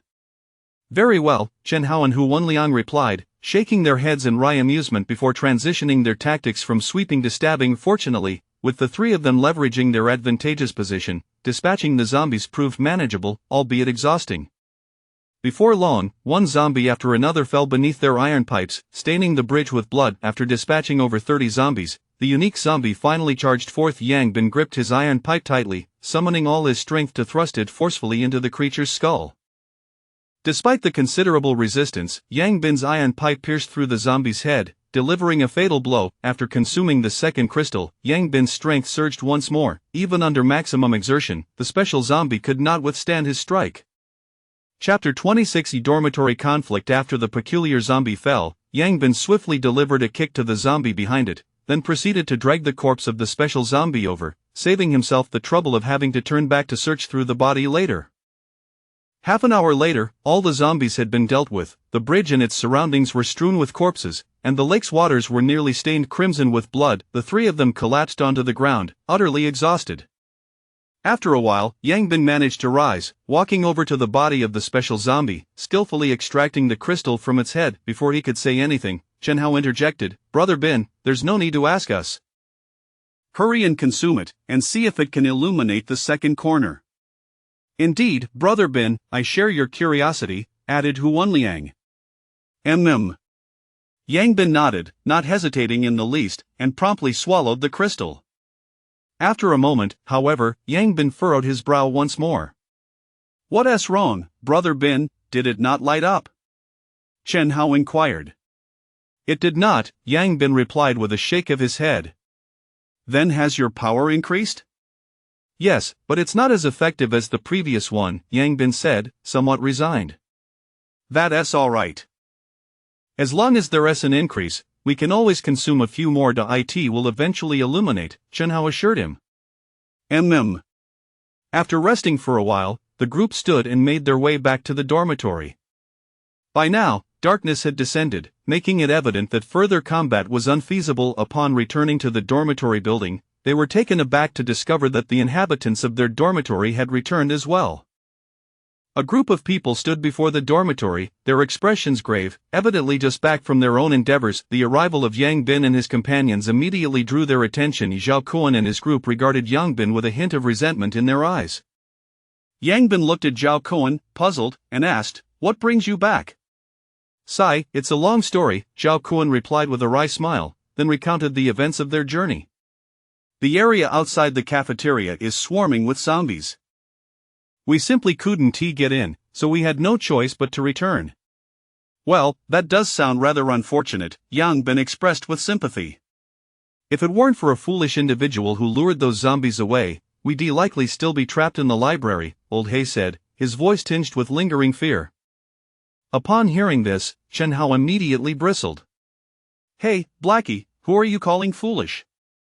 I didn't mention you. Don't tell me it was you who lured them away." Old Hay exclaimed, eyes wide. "Guess what? I just saved your lives. Now tell me, how will you express your gratitude?" Chen Hao chuckled. It really was you. How on earth did you escape from over 100 zombies?" "Simple, I just killed them all." Zhao Kuan and his companions were left speechless, yet they had no doubt about Chen Hao's words, for they understood that with Yang Bin around, it was indeed plausible. However, while Zhao Kuan and his group believed him, others clearly did not, and discontent began to brew in the crowd. "What nonsense are you spouting? Over 100 zombies, and you killed them all? Why don't you claim you can fly while you're at it? This is hilarious. Are you implying that we, so many in number, are inferior to just a handful of you? You really know how to boast." "Exactly, while we were out risking our lives, you lot were hiding in a few dorms, and now you put on airs?" Hearing their words, Zhao Kuan and his companions felt a chill run down their spines, quickly casting sympathetic glances at the provocateurs. How audacious they were. Meanwhile, the four from room 708 remained taciturn, recognizing Yang Bin and Chen Hao at first glance but choosing silence. Their experience in the library had unveiled the true nature of this group, so they refrained from offering any warnings. "Brother Bin, I feel the urge to act," Chen Hao said, looking at Yang Bin. "Go ahead. Don't mind my feelings." "All right." Chen Hao strode directly toward the two loudest instigators, raising his hand to deliver a resounding slap. Crack! The sharp sound echoed as the individual was sent sprawling to the ground, two teeth knocked out. "What the hell? Why are you hitting people?" "Exactly, what gives you the right to strike? Can't we even voice our opinions?" Seeing Chen Hao take action, the onlookers were immediately displeased. Ignoring their protests, Chen Hao retaliated with another swift slap, sending a second instigator crashing to the ground. "Damn, this is too arrogant." The crowd erupted in anger, feeling as though they had been publicly humiliated. "Zhao Kuan, what do you say?" Though furious, they still sought Zhao Kuan's opinion, as he was acquainted with this group. Throughout their journey, Zhao Kuan's prowess had instilled a sense of caution in them, so they felt it prudent to defer to him. "If you want a court death, don't drag me into it," Zhao Kuan replied bluntly. "What do you mean?" "I mean, if you're seeking your demise, I won't stop you, but don't involve me." Zhao Kuan decisively distanced himself from the troublemakers. "Damn, this madman is daring enough to provoke. He must be tired of living." Witnessing Zhao Kuan's reaction, the crowd was left dumbfounded. They had seen Zhao Kuan's ferocity firsthand. Most of the zombies they encountered had fallen to his blade. Yet here was Zhao Kuan, seemingly intimidated by this group. Many in the crowd suddenly realized, even a fool could see that these individuals were not to be trifled with. However, while they awakened to this truth, the two who had been slapped were consumed by rage. Once they regained their feet, one grabbed a fruit knife, while the other seized a steel pipe from a nearby person and swung it toward Chen Hao's head. "Damn it, I'll kill you." Chen Hao chuckled coldly, swinging his own pipe to intercept the attack, crashing it down on the assailant and sending him sprawling. He then delivered a powerful kick to the second attacker, sending him flying several meters away. "Hiss!" The onlookers gasped in shock. To send someone flying that far required tremendous strength. Zhao Kuan and his companions exchanged glances, each recognizing the answer in the other's eyes. It was evident that Chen Hao's strength had also increased. The two assailants lay on the ground, clearly injured, unable to rise, their eyes filled with dread as they looked at Chen Hao. "This is merely a lesson for you. Remember to watch your words in the future," Chen Hao said calmly. With that, he returned to stand behind Yang Bin, and the group made their way upstairs, the others hastily parting to let them pass. At that moment, they realized that the one who acted was not even the leader. Could the one at the forefront be even more formidable? As they departed, a collective sigh of relief swept through the crowd. Zhao Kuan glanced at the two still sprawled on the ground and shook his head. "Consider yourselves fortunate. Had Yang the Mad chosen to act, you would likely have been done for." "Does he dare to kill? In this world, is it really that difficult to take a life?" At his words, everyone involuntarily shivered. Indeed, the world had changed, and lives seemed to hold little value now. With limbs and bodies scattered everywhere, one could never know when their own fate might befall them, signaling a need for greater caution in their words. The two who had been struck fell silent, closing their mouths and refraining from further comment. Chapter 27. The third day of the apocalypse. Yang Bin and his companions returned to their dormitory, extracting several bags of bread and water from their backpacks to quell their hunger. Having ventured out at noon without provisions, their appetites had grown quite substantial. "Brother Bin, our food supply is dwindling. We can only last until tomorrow at most. It seems we must venture out in search of sustenance," one of them remarked.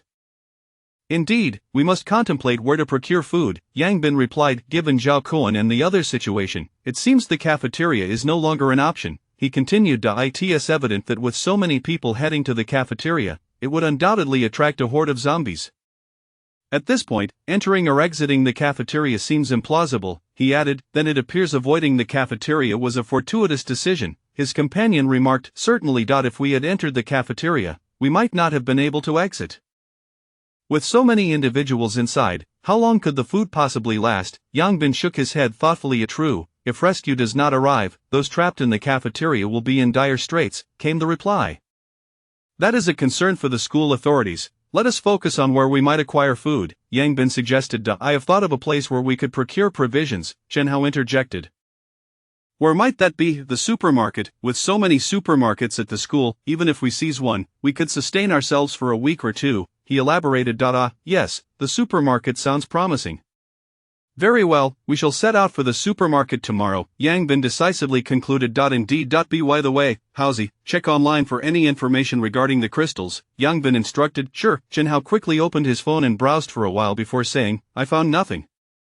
The internet is filled with cries for help, videos of groups battling zombies, and tutorials on how to combat the undead. Yang Bin nodded. Either no one has discovered it yet, or someone has but chooses to remain silent, as everyone prefers to reap rewards quietly. Exactly, much like ourselves.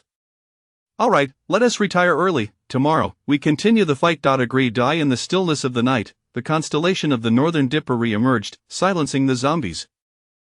Meanwhile, in the zoo, ferocious beasts seemingly awakened from their slumber, effortlessly breaking free from their enclosures and reclaiming their freedom. On the third day of the apocalypse, morning arrived, and Yang Bin and his companions changed into fresh attire.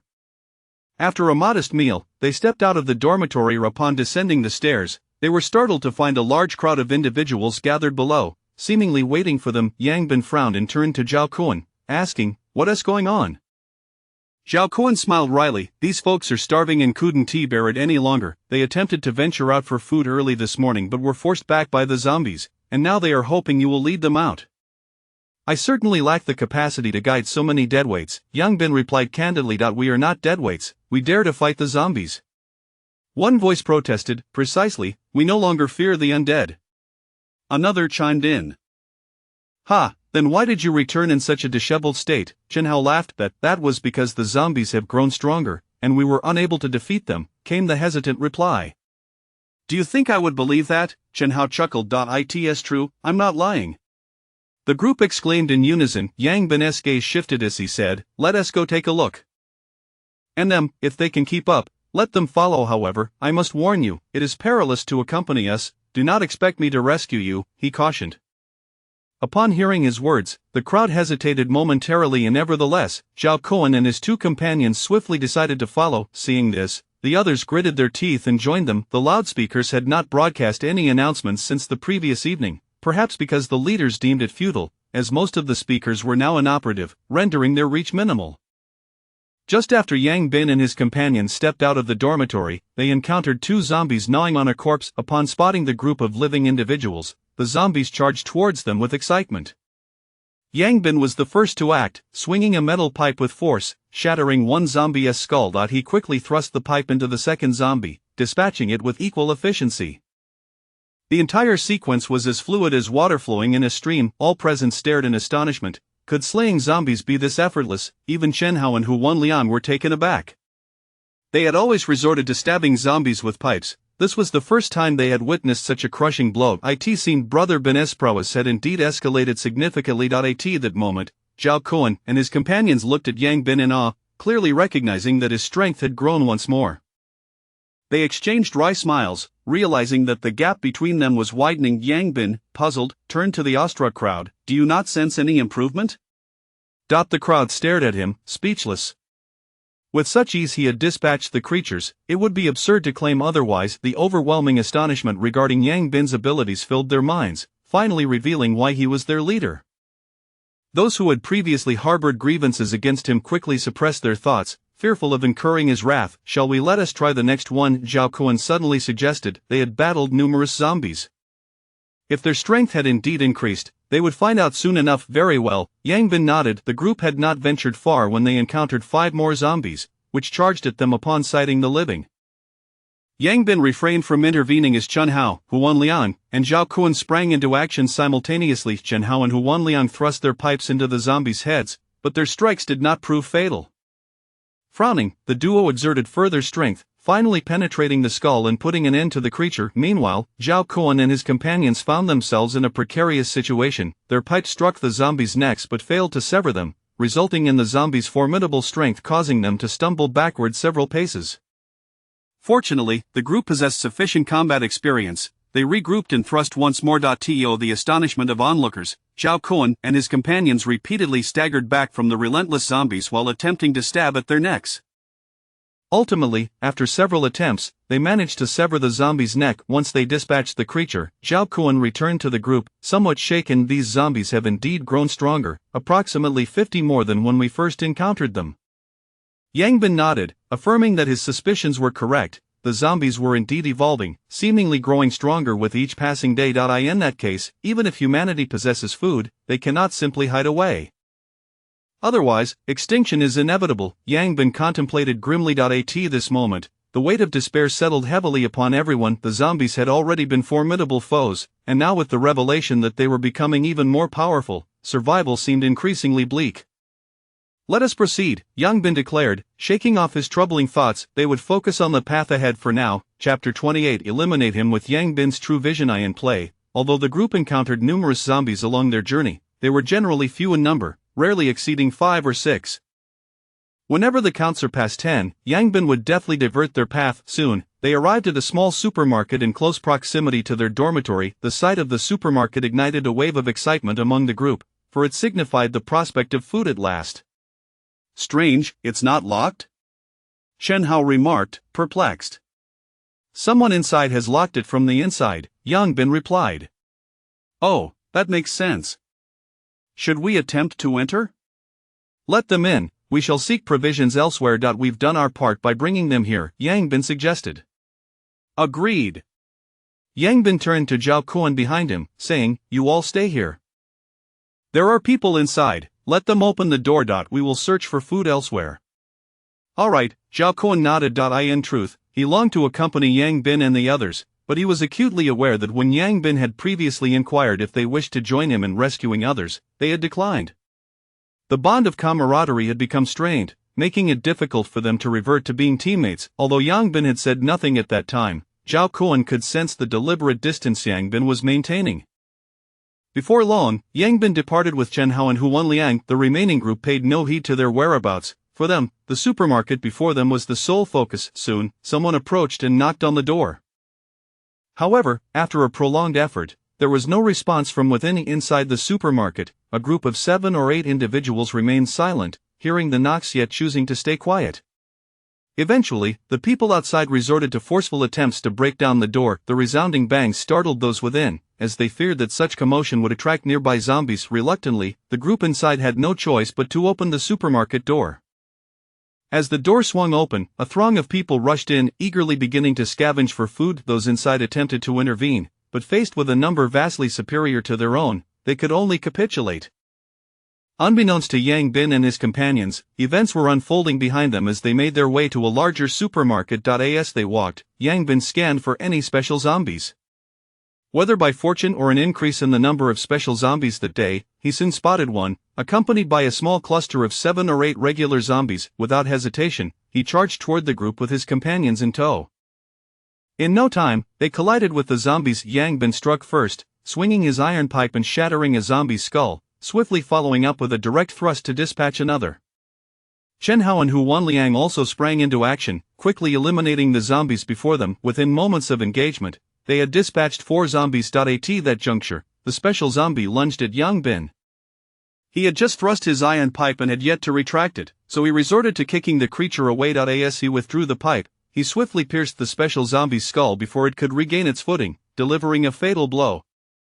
Though he had yet to activate his second ability, he had consumed 3 crystals, significantly bolstering his strength compared to before. Such special zombies no longer required a second strike. Meanwhile, Chen Hao and his companion had dealt with the remaining zombies, the entire encounter taking less than a minute. Yang Bin approached the lifeless body of the special zombie and extracted the crystal, then handed it to Chen Hao, saying, "Would you like to consume another?" However, Chen Hao shook his head, saying, "Brother Bin, I feel my current strength is sufficient for now. We need high-end combat power to ensure our safety, so you should keep it." "Indeed, Brother Bin, your enhanced strength has made things considerably easier for us. Moreover, we wish to see just how formidable your abilities become once you activate the second level," Huan Liang added. Upon hearing their words, Yang Bin contemplated for a moment before nodding. "Very well, I shall save it for you until I reach the second tier." With that, he swallowed the crystal. As he felt the surge of power, he noted that although there was an increase, it was minimal and inferior to the previous effect. Yang Bin furrowed his brow. If this continued, the crystals would soon lose their efficacy. How could he activate his second ability? After pondering fruitlessly for a while, he could only shake his head, realizing that he would have to take things one step at a time. Let us proceed, he declared, and the group continued onward, evading zombies whenever possible and eliminating those they could not avoid. After approximately half an hour, they finally arrived at their destination, a Walmart supermarket. It was the largest supermarket associated with the school. However, to their dismay, it too had been locked from the inside. Yang Bin activated his true vision eye to peer inside, and soon, an expression of peculiar intrigue crossed his face. "What is it, Brother Bin?" Chen Hao inquired, curious. "I've encountered some familiar faces." "Familiar faces? Who?" "Your old flame, Lu Xia." "Indeed, and your rival as well." "Ha, we must hurry in to have a look." Hu Wenliang exclaimed, eager for mischief. "Just them?" Chen Hao asked again, a hint of sorrow in his eyes. "Not quite. There are approximately 20 individuals," Yang Bin replied. "However, this does not deter your pursuit of vengeance. With Lianzi and me as your steadfast allies, you have nothing to fear." "Exactly, Haozi, go for it. Let us see who dares to challenge you." Taking a deep breath, Chen Hao stated, "Let us enter." The group approached the supermarket door and knocked. However, the previously bustling supermarket fell eerily silent, clearly unwilling to allow any further entrance. Yang Bin chuckled, then kicked the roll-up door with great force, creating a gaping hole. He then pried the opening wider until it was large enough for them to enter. Chen Hao and Hu Wenliang quickly followed suit. Inside the supermarket, a group of individuals stared wide-eyed at the newcomers, evidently startled. "What on earth, you destroyed the door, what if zombies come?" A well-dressed, handsome young man approached, his face contorted with anger. "Ah, my apologies. We knocked, but received no response. I assumed the place was empty. I regret the inconvenience. It seems you will have to find another location," Yang Bin replied with a smile. "There are zombies everywhere. There aren't many places to go. You need to fix that door, or don't blame me for being rude," the young man retorted. "And what do you mean by rude?" Yang Bin inquired, feigning indifference. "I'll break your legs and throw you out," the young man coldly declared. "Oh, I see. While I may not have learned how to fix doors, I certainly know how to handle people," Yang Bin responded. "What do you mean by that?" "It means, bang."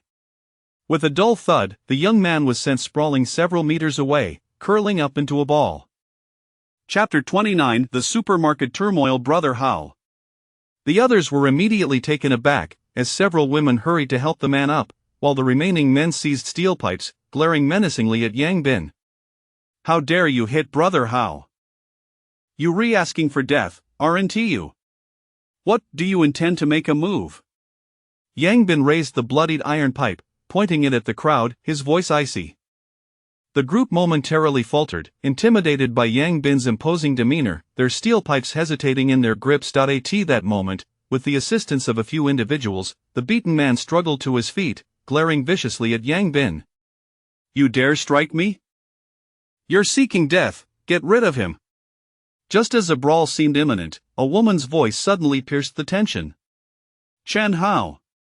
A woman in a flowing green dress, her demeanor pure and startled, gazed incredulously at Chen Hao. Without a doubt, this was Lu Xia, Chen Hao's former girlfriend. Hearing her voice, Chen Hao's body stiffened momentarily. Despite his resolve to move on, the pain in his heart was palpable. She was the love of his life for 3 years. Letting go was no simple feat. Well, look who it is, the pathetic ex of Xia. What's the matter? Was the last humiliation not sufficient that you must return for more?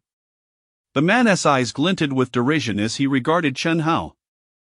Clearly, he was Wang Yuehao, the one Lu Xia had betrayed Chen Hao with.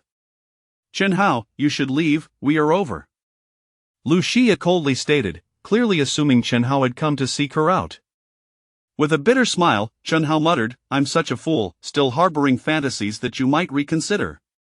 "Oh, still pining for our Xia, are we? Ah, she is far too good for someone like you," Wang Yuehao boasted, his hand casually resting on Lu Xia's waist.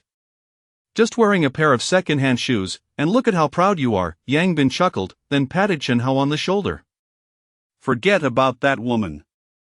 She is no longer pure. If you feel uneasy, go retrieve the weapon, I've got your back. Indeed, Haozi, I support you. Chen Hao shook his head. Let it be, we are merely strangers now, no need to stir old entanglements. Come, Brother Bin, let us procure some food. All right then, Yang Bin nodded. However, while they chose to withdraw, some individuals were intent on courting disaster. Ha, pathetic as ever, only knowing how to cower. Do you think the food here is meant for losers like you? Break their legs. How dare you strike me? Today, I will ensure you leave here on stretchers. At Wang Yuehao's command, those who had hesitated suddenly steeled themselves and charged at the group with their steel pipes raised. Ah, self-inflicted misery shall not be tolerated. Yang Bin shook his head, swinging the iron pipe with casual expertise, knocking down the first man who charged, leaving him sprawled on the ground, unable to rise. Then, with another sweep of the pipe, he struck two more men in the chest, both of whom immediately coughed up blood and collapsed. Chen Hao and Hu Wenliang swiftly joined the fray, swinging their steel pipes at the advancing crowd. Anyone struck by them fell, unable to rise again. In mere moments, over a dozen men lay groaning on the ground. Witnessing this, the remaining onlookers stared in shock at the trio. How could they have dispatched so many in such a short time? Chen Hao approached Wang Yuehao with purpose. What do you think you're doing? I am the heir of the wine group. If you dare act recklessly, you will pay dearly. Wang Yuehao began to retreat, panic creeping into his voice. That's right, Chen Hao, don't act impulsively, Lu Xia interjected nervously. You truly care for him? Chen Hao inquired, his gaze fixed on Lu Xia. He is my boyfriend. Do not harm him. Ha, boyfriend, the term sounds so painfully hollow coming from your lips. You only value him for his wealth, don't you? In this apocalypse, what good is his money? All he is now is worthless. Chen Hao retorted coldly, then turned his attention back to Wang Yuehao. I had no desire to involve myself with you, yet you have sought your own doom. Very well, let us settle the score. With that, Chen Hao delivered a swift kick towards Wang Yuehao's lower body. Ah! A shrill, anguished cry echoed, sending shivers through the crowd. Remember, in your next life, keep that thing in check. Don T let it run amok. Wang Yuehao writhed on the ground, blood quickly staining his pants. Chen Hao, you! Lu Xia stared at him, her eyes wide in disbelief at his ruthless actions. What? Would you like to have a go? Chen Hao's icy gaze silenced her, rendering her speechless. A smile crept onto Chen Hao's face, the weight on his heart seemed to lift as he turned to rejoin Yang Bin and the others. The onlookers regarded him with a mix of fear and awe, paralyzed by his audacity. Well done, Haozi, Yang Bin praised, clapping Chen Hao on the shoulder. Chen Hao shook his head. Let us go get the food. Indeed. Soon, the three made their way into the depths of the supermarket, leaving behind a flurry of panicked individuals. Wang Yuehao continued to wail, while Lu Xia hesitated, unsure of how to comfort him. At that moment, a cacophony of footsteps erupted from outside, clearly drawn by Wang Yuehao's cries. Hearing this, panic gripped everyone. Quick, block the door, a woman shouted in alarm. Shut his mouth first, another urged. Lu Xia hurriedly covered Wang Yuehao's mouth, while three other women hastily pushed a nearby shelf against the door. Wang Yuehao's eyes widened in rage as he glared at Lu Xia. How can you silence me when I've just been rendered useless? Yet, before he could continue, a loud thud reverberated against the rolling shutter, effectively silencing him. Watching the swaying shelf, a few slightly injured men struggled to their feet, moving to push another shelf toward the door. This scene did not escape the notice of Yang Bin and the others, who were busy gathering supplies. However, they remained unfazed. In a supermarket, even a horde of zombies posed no threat to them. At that moment, they continued to stuff their backpacks with food, bread, bottled water, biscuits, and more, filling their bags to the brim. They needed to venture out to gather crystals and wouldn't remain in the supermarket indefinitely, so it was prudent to stock up. Yang Bin took a swig from a bottle of cola and remarked, "A considerable number of zombies have gathered outside. It might get tricky once we step out. We should have silenced him earlier." Just digging a grave for him, no need to resort to murder, Chen Hao replied with a wry smile. One must be ruthless when the time calls for it. That's the only way to survive in this apocalypse, but alas, such instincts are not easily cultivated, it takes time. Chapter 30. Second stage zombies. After satisfying their hunger and thirst in the supermarket, several individuals shouldered their backpacks and rose to their feet. Nearby, a group of onlookers felt a rush of anxiety upon seeing Yang Bin and his companions stand up, fearing they might be subjected to another beating. However, their concerns proved to be unfounded, as Yang Bin and his group showed no interest in them whatsoever. "Brother Bin, how do we get out?" Hu Wenliang inquired. "Let us check the back. I recall this supermarket has a rear exit. We should see how many zombies are lurking there," Yang Bin replied. "All right." After reaching a consensus, they made their way toward the back of the supermarket. While it was indeed comfortable to indulge in food and drink within the store, they were acutely aware that comfort was a luxury reserved for the dead. The zombies were evolving, and if they did not enhance their own abilities, annihilation awaited them. Before long, they located the back door. Yang Bin peered outside with his true sight, noting that while there were indeed some zombies present, they were not overly numerous given their combined strength. Breaking through should pose no significant challenge. The back door was locked as well, but Yang Bin effortlessly pried it open. The sound of the door creaking attracted several nearby zombies, who immediately charged at them with a guttural roar. The group swiftly retaliated, dispatching the creatures with remarkable speed. "Let us move, the other zombies will surely have heard that noise and will be on their way," one urged. "Agreed," Chen Hao and Hu Wenliang nodded in agreement, and the three swiftly sprinted into the distance. Unintentionally or not, Yang Bin left the door wide open behind them. As they departed, the group left behind in the supermarket breathed a sigh of relief. The pressure exerted by Yang Bin and his companions had been overwhelming. Despite their own numbers nearing 20, they were at a disadvantage against such formidable opponents. Moreover, these individuals fought ruthlessly, and several among the spectators remained incapacitated. A few men assisted Wang Yuehao with a rudimentary treatment of his injuries, but given the lack of medical supplies, they could only manage a basic bandage. Yet, upon viewing the gruesome state of his injuries, they couldn't help but shudder. It was a truly tragic sight. Another eunuch had been born in Huaxia. Smack! Staring at his mangled lower body, Wang Yuehao struck Lu Xia across the face with a fierce slap. "You filthy whore, this is all your fault." Lu Xia covered her face, her eyes wide with disbelief. She could hardly comprehend that this man would dare to blame her for his predicament. Smack! Another resounding slap followed. "What are you glaring at, you wretched creature? If I become a cripple, you can forget about having a good life." In that moment, Wang Yuehao shed all pretense of gentility, his true nature emerging, no longer pretending to be a gentleman before Lu Xia. With his manhood lost, there was no longer any point in maintaining a fade of blood trickled from Lu Xia's mouth, making it clear just how forceful those slaps had been. Witnessing the disgust in Wang Yuehao's eyes, she hung her head, too intimidated to speak. At this juncture, she felt a pang of regret. She had sacrificed a devoted man who had cared for her wholeheartedly for the sake of such a man. "One day, I will make them pay." Wang Yuehao seethed. Just then, a noise echoed from behind, prompting him to silence himself. Fearing that Yang Bin and his group had returned moments later, two figures appeared before them. Upon recognizing these figures, the group gasped in horror. "Zombies! How did the zombies get in here? Damn it, it must be because the back door was left open."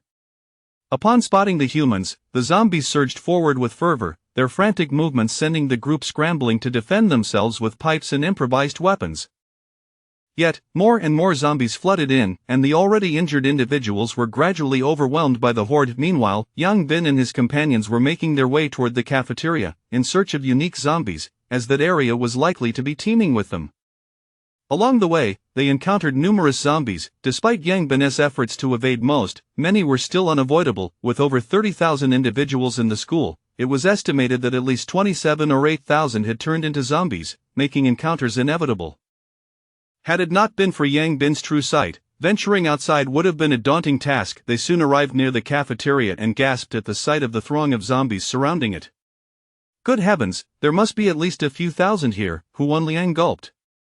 "Those inside must be trapped," Chen Hao remarked, dumbfounded.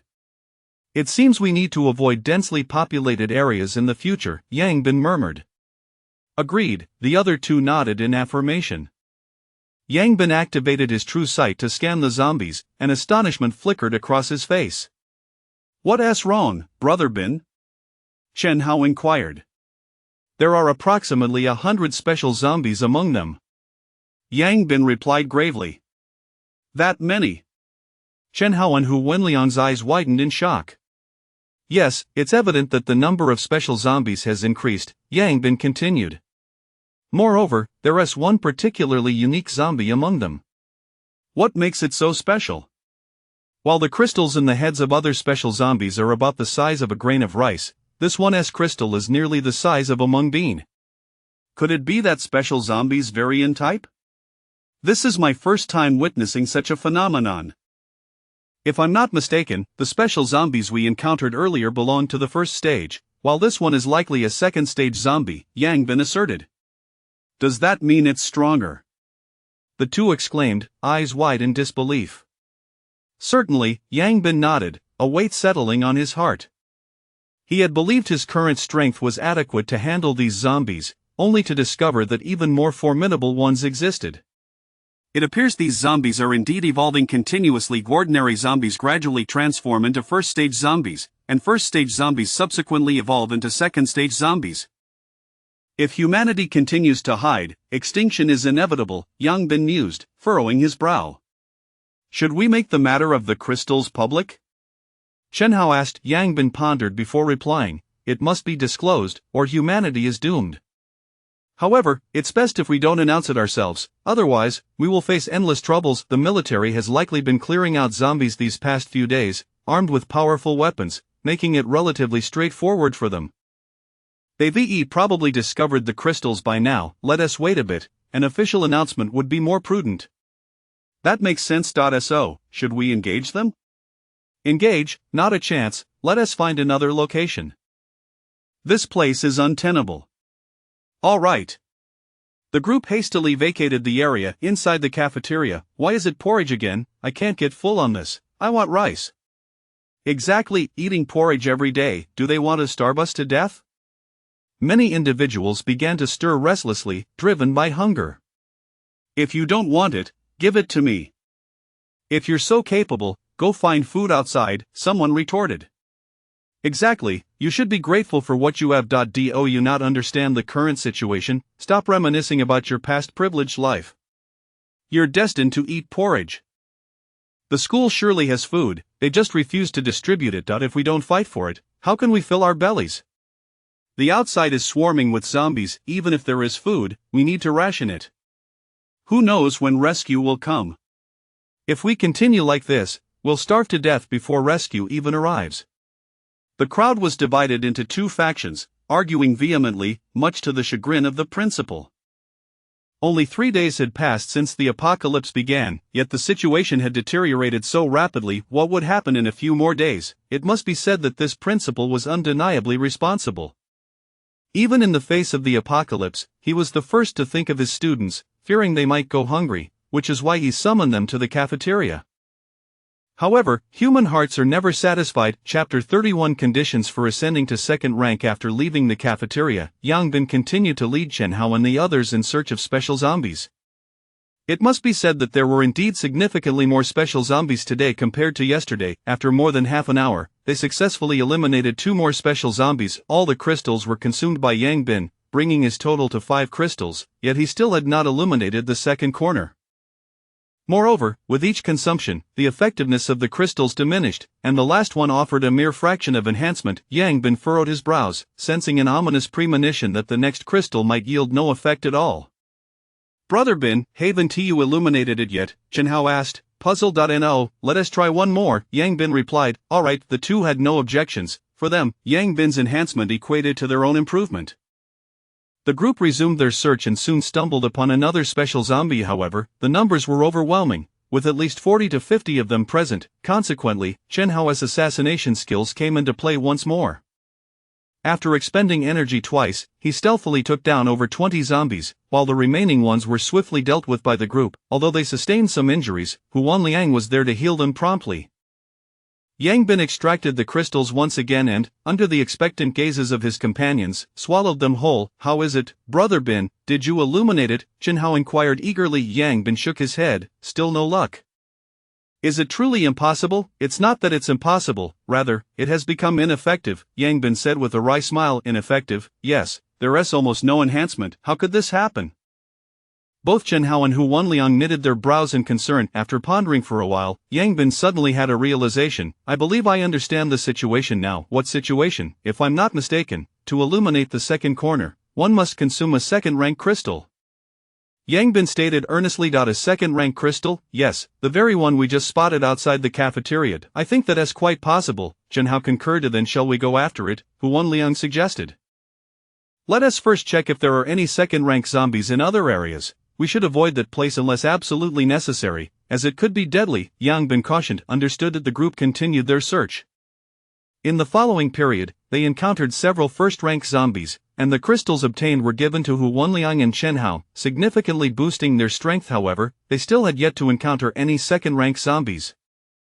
Having seen only one in the thousands of zombies from the cafeteria, finding another elsewhere was evidently no easy feat. "Brother Bin, I believe this method of searching is ineffective. We should find a higher vantage point, as that may make it easier," Chen Hao suggested. "Ah, you're right, let us head to the Zhongyuan building." The Zhongyuan building was the iconic structure of the academy, the tallest building, and students were typically forbidden from ascending it. The group cautiously approached the building, finding the main entrance firmly locked. However, this posed no challenge for them. With an iron pipe inserted into the lock, they deftly pried it open. "Let us go." They closed the door behind them as they made their way upstairs. The Zhongyuan building consisted of 18 floors and, although there was an elevator, it was not operational during off hours, leaving them to climb the stairs. Fortunately, with their enhanced abilities, ascending the 18 floors was not overly difficult. Upon reaching the rooftop, their view expanded dramatically, offering a panoramic vista of the entire campus. "Damn, I can't believe I didn't think of this sooner," Yang Bin lamented. "Well, it wasn't useful before, it's better late than never," Chen Hao chuckled. Yang Bin nodded and activated his true vision to scan for zombies across the campus. This vantage point was excellent, yet also distanced from the ground, making it taxing to discern the minuscule crystals nestled within the zombies' heads from such a height. After only a brief observation, he felt dizzy and quickly halted. "Wow, the energy consumption is quite terrifying," Yang Bin remarked with a wry smile. "Of course, considering the height and the distance," came the reply. After resting for over 10 minutes, Yang Bin stood up again to continue his search. After 3 consecutive attempts, he finally spotted a second-rank zombie beneath one of the dormitories. "Found it. Let us go take it down." "Alright." The group swiftly descended the stairs, and under Yang Bin's guidance, they soon reached the base of the dormitory, where the second-rank zombie awaited them. It appeared similar to an ordinary zombie, yet for some reason, it seemed more agile than the others. "There are a total of 11 zombies. I'll distract the second-rank zombie while you all quickly eliminate the others to assist me," Yang Bin instructed, feeling uncertain about confronting the second-rank zombie. "Understood." Charge. The group rushed towards the horde of zombies. As they emerged, the second-rank zombie immediately took notice and sprinted towards them. Yang Bin met it head-on, thrusting his iron pipe towards its head. Meanwhile, Chen Hao and Hu Wanliang quickly maneuvered towards the 10 zombies trailing behind. Just as Yang Bin's pipe was about to strike the zombie's head, it unexpectedly tilted slightly. Although the blow ultimately connected, the mere act of the zombie dodging sent a chill down Yang Bin's spine. All the previous zombies they had dispatched exhibited no intelligence and were utterly oblivious to evading attacks. They were easy prey. However, the second-rank zombie's ability to tilt its head was a disconcerting sign. One could only imagine how challenging it would be to confront even higher-ranked zombies. The difficulty of exterminating them would undoubtedly escalate significantly. The iron pipe eventually struck the zombie's skull, but only partially penetrated, allowing the creature to shake its head free before lunging at Yang Bin with its gaping maw. In response, Yang Bin swung the pipe downwards, delivering a hefty blow to the zombie's head. Blood oozed from the wound, yet it hardly seemed to faze the creature. Yang Bin furrowed his brow, glancing at the bent pipe in his grasp, a bitter smile crossing his face. It appeared that this weapon had outlived its usefulness. With his strength on the rise, the hollow iron pipe was clearly inadequate for his needs. The zombie, undeterred by the state of his weapon, lunged at him once more. Yang Bin quickly sidestepped to evade. The zombie, undeterred by its failed assault, charged again, its speed far surpassing that of a first-rank zombie. Yang Bin found himself cornered. The now bent pipe was ineffective for both striking and thrusting, leaving him only to defend himself. However, the strength of the second-rank zombie was formidable, each blow forcing Yang Bin to retreat. In a matter of moments, Yang Bin found himself on the defensive, sustaining several wounds. Fortunately, it wasn't too long before Chen Hao and Hu Wenliang dispatched the remaining zombies and rushed to his aid. With three of them working together, they finally stabilized the situation. Chapter 32 Second Tier. The trio exhibited an impressive synergy. Yang Bin and Hu Wenliang took on the responsibility of fending off the relentless onslaught of zombies, while Chen Hao relentlessly thrust his iron pipe towards the necks of their assailants. After enduring several minutes of arduous combat, Chen Hao finally succeeded in snapping the neck of a second-tier zombie with his iron pipe. The three of them collapsed onto the ground, panting. This battle had been exceedingly difficult. Alas, it seems we need to change our weapons, Hu Wenliang remarked, glancing at the bent iron pipe in his hand with a sense of resignation. He had used the pipe to repel the zombie attacks, and it had become severely warped. This thing is hollow, it has held up for quite some time, Chen Hao replied. But where are we supposed to procure new weapons? To be honest, I've grown quite accustomed to this iron pipe, Hu Wenliang lamented. I just thought of something regarding weapons. We could either acquire a fire axe, which should be quite effective against zombies, one swing to the neck would surely suffice, or we could head to the gymnasium to retrieve a few weightlifting bars. Those are sturdy, and one solid strike would undoubtedly obliterate a skull. I personally prefer the weightlifting bar. I feel I've become accustomed to using the iron pipe. What about you? Yang Bin inquired. I also think the weightlifting bar would be better. When faced with a horde of zombies, a single strike could take out multiple foes, Chen Hao agreed. Indeed, I share the same sentiment. The fire axe is too short, and I'd rather not end up drenched in blood. Hu Wenliang nodded in concurrence. Very well, let us head to the gymnasium shortly. The trio swiftly reached a consensus. Yang Bin approached the fallen zombie and soon extracted a crystal the size of a mung bean from its skull. Chen Hao and Hu Wenliang gazed at the crystal in Yang Bin's hand with curiosity. Although they could not discern its nature, they felt that this crystal was significantly more potent than the previous ones. Yang Bin activated his true sight and examined the crystal. It was composed of energy, but the energy contained within this crystal far surpassed that of its predecessors.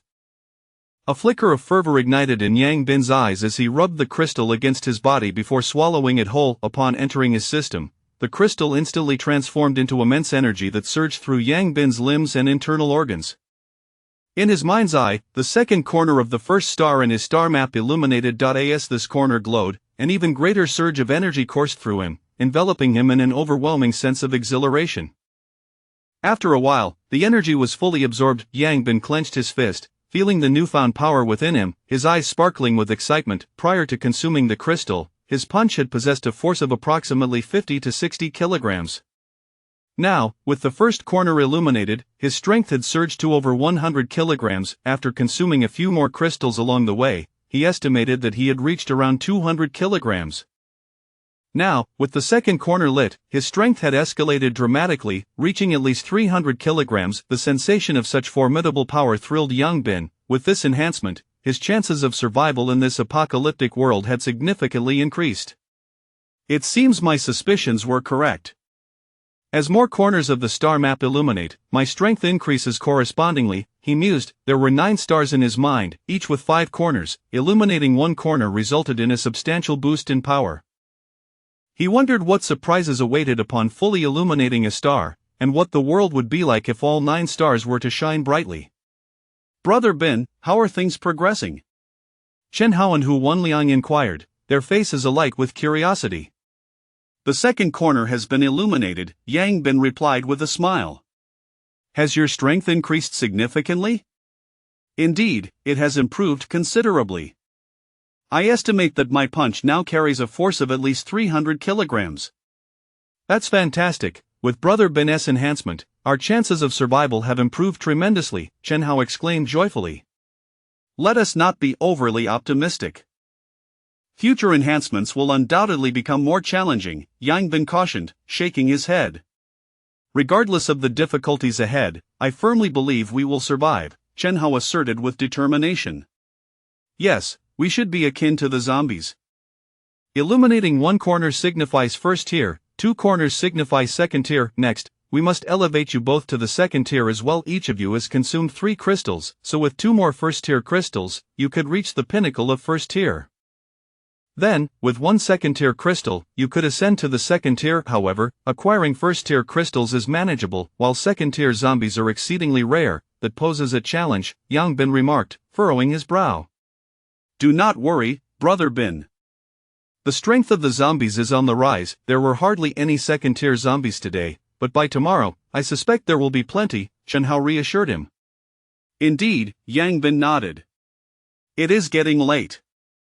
Let us resolve the matter of our weapons and prepare to return to the dormitory. The night can be quite perilous. Agreed. Before long, the group made their way towards the gymnasium, which was still a considerable distance away. Given that their weapons were essentially rendered useless, they proceeded cautiously under Yang Bin's guidance. They took over half an hour to finally arrive at the gymnasium. The lock on the gymnasium was of the chain variety, and after considerable effort, they managed to unlock it. Upon entering, they made their way to the equipment room, prying open the door, and were immediately greeted by a plethora of sports equipment before their astonished eyes. However, with their objectives clearly defined, the trio swiftly located several barbells, removed the weight plates, and fashioned 3 1.8-meter-long barbells. Upon lifting them to gauge their heft, a look of satisfaction instantly illuminated their faces. These implements were crafted from alloy steel and were solid, significantly heavier than their previous ion pipes, providing an exceptionally pleasing tactile experience. The grip is fantastic. There's no need to worry about bending, Chen Hao remarked with a smile. Indeed, with this and my advancement to the second tier, should I encounter a second-tier zombie, I am certain I could shatter its skull with a single strike, Yang Bin asserted confidently. Had they possessed such formidable weapons earlier, they would not have suffered so gravely. It's nearly dark, let us return to the dormitory. All right. With their newfound weaponry, the group exhibited a marked increase in confidence, and they engaged every zombie they encountered along the way with relentless vigor, their clubs rendering brains to splatter in every direction. This weapon is exhilarating. The impact is profoundly satisfying, Chen Hao exclaimed with enthusiasm. These ordinary zombies are of the non-tier variety. Do you too feel it's fair to bully the non-tier with your first-tier status? Over there is a first-tier zombie, let us test our strength, Yang Bin directed, pointing towards a nearby cluster of the undead. Absolutely. The two raced eagerly towards the horde of zombies. A throng of mindless zombies, upon noticing the approaching duo, charged excitedly towards them. Then, their fate took a grim turn and the two swung their barbells with ferocious might, and every zombie struck met an immediate demise, their heads bursting upon impact. In less than a minute, over a dozen zombies, including a special one, were dispatched by the pair. Which one is the special zombie? Chen Hao inquired of Hu Wanliang. I didn't pay attention. It was all just a chaotic barrage, and they all perished, came the reply. Then how do we locate the crystal? We'll have to ask Brother Bin. Observing the two simpletons, Yang Bin shook his head in exasperation and then pointed to one of the corpses. Chen Hao hurried over and extracted the crystal. Who among us will consume this? It's up to you, it's all the same, was the nonchalant response. Haozi, you should eat it. You need to advance first, as your assassination skills will be essential when facing large hordes of zombies, Yang Bin suggested. All right, sounds good. Without hesitation, Chen Hao wiped it clean and promptly ingested it. After Chen Hao absorbed the energy, the group resumed their journey back to the dormitory. Their detour to slay zombies had cost them some time, and by the time they arrived, night had fallen. The dormitory building was enveloped in silence. Others likely remained at the supermarket, opting not to return due to the inherent dangers of venturing back, as not everyone possessed the extraordinary prowess of the three, who dared to roam freely amid the apocalypse. Indeed, while strength played a significant role, it was Yang Bin's true vision that truly empowered their audacity. Without it, they could easily find themselves encircled by a horde of zombies, and even the mightiest would ultimately meet their end. Chapter 33: The Secret of Zombie Enhancement. Upon returning to their dormitory, the group eagerly unpacked their backpacks, indulging in a hearty meal. They had filled 3 large bags with provisions from the supermarket, sufficient to sustain them for 2 to 3 days. Their dormitory was now filled with an impressive array of supplies, all scavenged, allowing them to live quite comfortably for the time being. Let us take a break, we should venture out later, Yang Bin suggested suddenly. It's already dark outside. What is there to see? The two others inquired, looking at him quizzically. It seems that these zombies don't enhance during the day each night, they appear significantly stronger by morning. We ought to investigate the cause. If we can discover the method, perhaps we can enhance ourselves as well, Yang Bin explained. That makes sense, we should definitely check it out, one of them agreed. Indeed. The group lay back on their beds, instinctively pulling out their phones to scroll through. Thankfully, the phone signal was still operational, which was the best news for humanity at this point, allowing them to uplift each other's spirits. Shall we play a couple of rounds? Hu Wenliang suddenly proposed. Play what? Games, of course. This is the perfect time for some entertainment. If you can find teammates and opponents, I will be thoroughly impressed, Yang Bin rolled his eyes. I suppose that's true. I can always play against bots. Go ahead and play by yourself. Both Yang Bin and Chen Hao shook their heads, exasperated by Hu Wenliang's gaming obsession. Just as Hu Wenliang launched the game, his expression darkened. I can't get into the game, isn't that to be expected? It is impressive that Penguin can even maintain communication right now. Alright then. Bin Gu, look quickly. Chen Hao suddenly handed his phone over. The three of them crowded around the screen, where a video was playing. A group of people was battling zombies, and suddenly, the leader hurled a fireball, striking a zombie that immediately ignited into flames, quickly succumbing to the blaze. Witnessing this scene, all three were visibly shaken. The comments below exploded with reactions. Some claimed it was special effects, others suggested it was magic, while many speculated it was supernatural ability. The video had gone viral, serving as a beacon of hope for despairing souls in this apocalyptic world. They exchanged glances, each recognizing the answer reflected in one another's eyes. Superpowered individuals. Chen Hao stated gravely. Yes, and it appears to be fire-based powers, with formidable offensive capabilities, Yang Bin noted seriously. Goodness, that's what true powers look like. I feel our abilities seem rather lackluster in comparison, Hu Wenliang exclaimed, wide-eyed. Who says that, if it comes to a fight, my invisibility would wipe him out in no time, Chen Hao retorted, slightly offended. Alright, I admit that Mayan Bin Ge's powers could seem a bit underwhelming, Hu Wenliang conceded. Without my abilities, would we be enjoying such a comfortable existence? Yang Bin countered, bemused. I suppose that's true. In reality, our powers are not weak, and their rarity likely exceeds his to its just that our abilities aren't combat-oriented, so their effectiveness in battle isn't as apparent. However, in this apocalypse, our survival chances are undoubtedly greater than his, Yang Bin asserted. Exactly. Do you consider your powers inferior? In this hospital-bound apocalypse, if they sustain injuries, what awaits them? I dare say that as soon as anyone learns of your powers, even the most formidable individuals would be begging for you to join their ranks, Chen Hao remarked. Hearing you say that makes me feel much better, Hu Wenliang chuckled. True, but we do lack combat abilities. If we encounter someone with those, we should find a way to recruit them, Yang Bin suggested. Indeed, though the human psyche is quite complex at the moment, finding someone with combat abilities, while also ensuring they won't stab us in the back, is quite a challenge, Chen Hao added. Patience is key. With my discerning eyes, I'm certain we'll find someone, Yang Bin replied confidently. Indeed. Let us get some rest, we'll investigate later tonight. Agreed. At 11 o'clock that night, the trio rose once more and stepped out of the dormitory. Utilizing the scant light from the remaining street lamps, they soon spotted several zombies. They concealed themselves behind a flower bed, observing the creatures, yet after a considerable time, they noticed nothing unusual. These zombies are just stumbling around as they do during the day. Nothing seems amiss, Chen Hao frowned. Let us wait a little longer, we must uncover the reason for their enhancement tonight, Yang Bin insisted. Fine. Thus, the trio patiently waited by the zombies, enduring an hour of stillness. As midnight approached, the previously aimless zombies suddenly halted, then quietly raised their heads to gaze at the sky. Noticing the zombies' behavior, the three instinctively looked upwards as well. The Big Dipper, they whispered in astonishment. Could it be that the Big Dipper only reveals itself at midnight? Yang Bin pondered. Why can't we see the North Star? Hu Wenliang wondered aloud. It seems to have fallen, Shen Hao replied. That night, when I was half asleep, I saw what looked like the North Star falling, followed by a crimson star appearing. Yes, I saw that too, but I can't see that red star now, Yang Bin remarked, puzzled. In ancient times, the North Star was referred to as the purple microstar.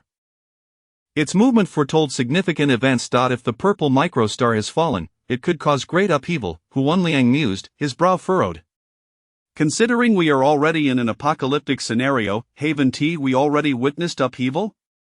Shen Hao retorted.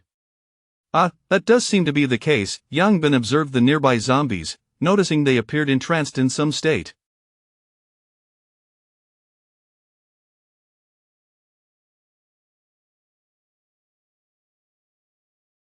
He then activated his true sight once more, discovering translucent wisps of gas seemingly flowing into the zombies' bodies. Could this be spiritual energy? Yang Bin contemplated. If so, it would explain why these zombies grow stronger each night.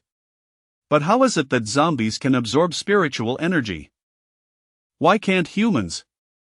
Yang Bin glanced over at his companions, failing to detect any spiritual energy present.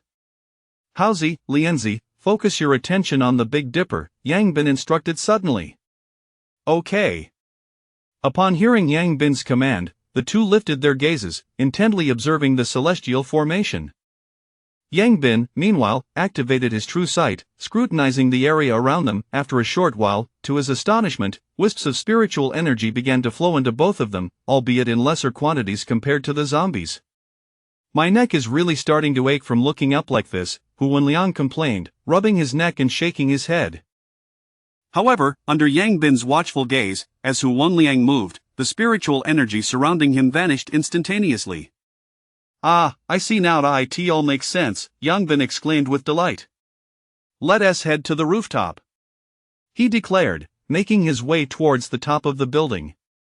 Though his companions were filled with questions, they chose not to inquire further and quickly followed him. Chapter 34 Cultivation Methods. The trio rushed to the 7th floor, and upon reaching the rooftop, they were immediately overwhelmed by the foul stench wafting from the stairwell, causing their vision to darken. The accumulation of corpses lingered, and after several days of decomposition, the odor was utterly unbearable. Yang Bin quickly held his breath. The stairway was obstructed, forcing him to climb up using the handrail. Shen Hao and Hu Wenliang hastily followed suit. Upon arriving at the rooftop, they swiftly closed the door, inhaling the fresh air with fervor, for remaining any longer would have left them gasping for breath. Brother Bin, what are we doing on the rooftop? Shen Hao inquired, puzzled. Stargazing. Stargazing? The two exchanged bewildered looks. I just utilized my abilities to observe those zombies. When they gazed at the Big Dipper, a flow of spiritual energy surged into their bodies. I also had you try it. When you focused on the Big Dipper, you too experienced a similar influx of energy. This might just be a method of cultivation, so we ought to give it a shot, Yang Bin explained earnestly. Really? Upon hearing Yang Bin's words, their eyes widened in astonishment. Indeed, Yang Bin nodded. Soon after, the three found a clean spot to lie down and earnestly directed their gazes toward the Big Dipper in the sky. Before long, strands of spiritual energy began to flow into their bodies. Notably, Yang Bin's aura was evidently more pronounced than that of the other two. Whether it was due to his innate talent or his second-tier status, or perhaps a combination of both, remained uncertain.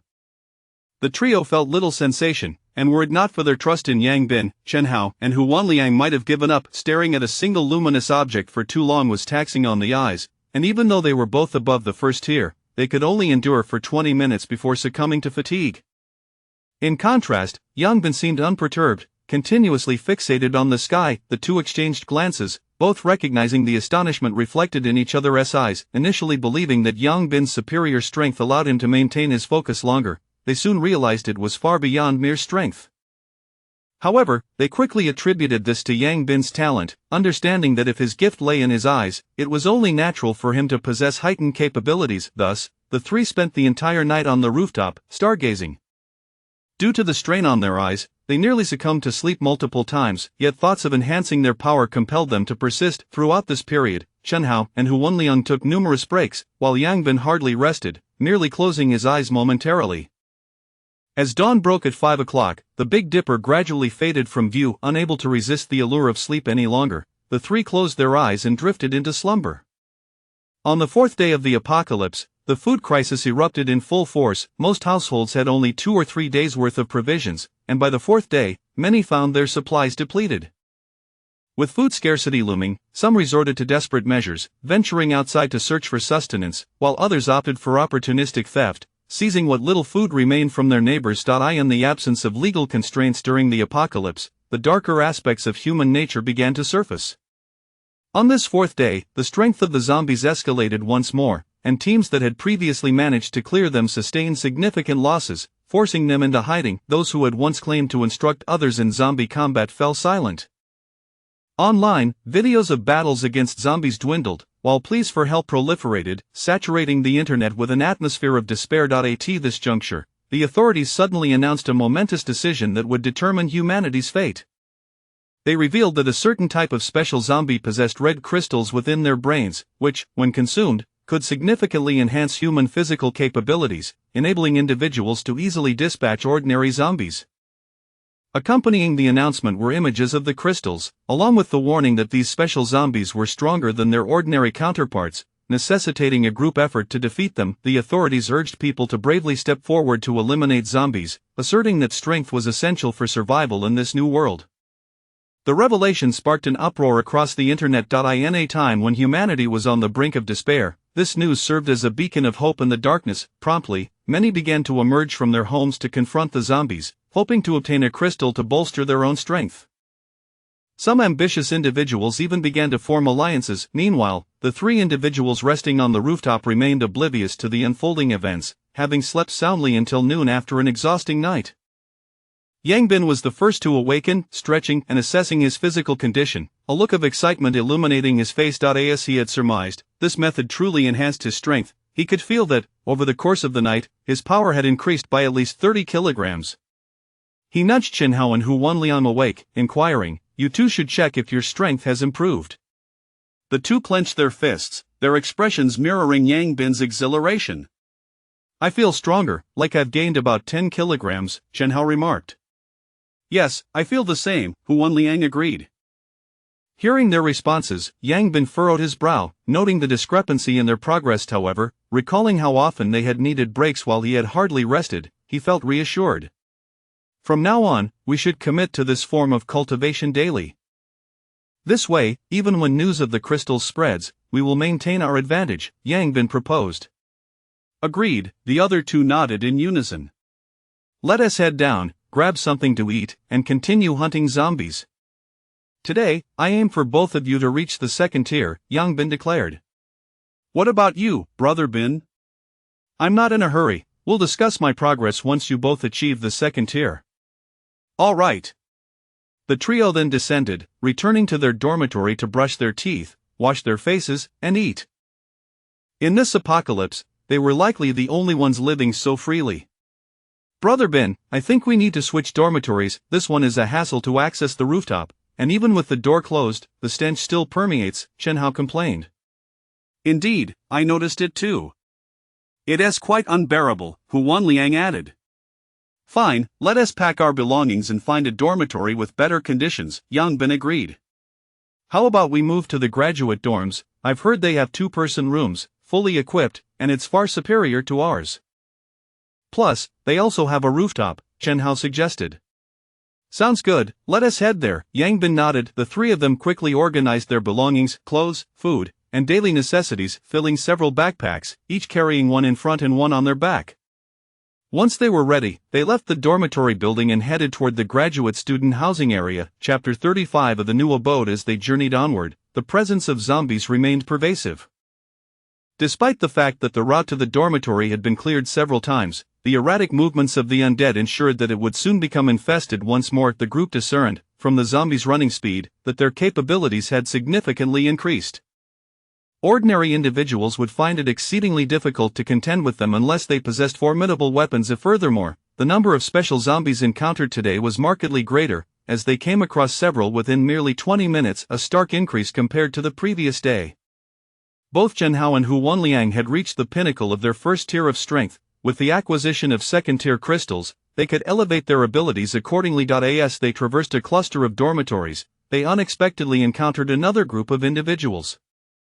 There were over 20 of them, each tall and sturdy, wielding the iron pipes they had previously employed, engaged in combat with a throng of zombies. What astonished the group the most was the presence of two exceptionally powerful individuals, whom they estimated to be at the first tier. Could it be that they are aware of the crystals? Hu Wanliang pondered aloud. Haozi, check it online, suggested Yang Bin. All right, Chen Hao replied, promptly retrieving his phone. Soon, he looked up and declared, Brother Bin, your speculation was correct. The authorities announced the existence of crystals this morning. No wonder, I was wondering what had emboldened these individuals to venture out and slay zombies, Hu Wanliang remarked. Profit is the fundamental force that conquers all adversities. Just like us, had we not learned that the crystals could enhance our strength, would we still brave the outdoors daily? Wouldn't it be more comfortable to remain hidden in the dormitory? Yang Bin asserted. Indeed. It seems that many are now emerging to hunt zombies for crystals, Hu Wanliang responded. This is a positive development, at least it offers humanity a glimmer of hope for survival. If we continue to hide, our fate is extinction, remarked Chen Hao, clenching his fist. Let us proceed, Yang Bin proposed, wishing to avoid excessive interaction with others, especially in these dire times. However, just as they prepared to depart, the other group noticed their presence. Hey there, fellow students, are you also here to slay zombies? One of them inquired. No, we are merely exploring, came the evasive reply. Ah, you jest. With zombies lurking everywhere, who would venture out for a leisurely stroll? I see you all carry weapons, you must be here to hunt zombies as well, why not join us for safety in numbers? We recently dispatched 2 special zombies, and 2 among us have already consumed crystals, making it easy to handle the typical undead. At the forefront stood a man clad in a basketball uniform, towering at least 1.88 meters tall, who chuckled as his gaze inadvertently flicked toward the backpacks and barbells held by Yang Bin and his companions. If we join forces, how will we distribute the crystals? Yang Bin inquired calmly. We shall divide them equally. I am confident that with our combined strength, each of us will soon possess crystals, the man replied with a grin. Well then, I wish you the best of luck. We shall refrain from participating, lest we have to share more than necessary, Yang Bin responded with a smile. How could that be?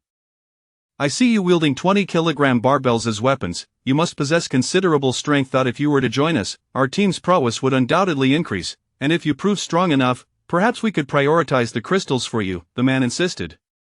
Thank you, but that won't be necessary, Yang Bin replied with a slight smile before leading his companions away.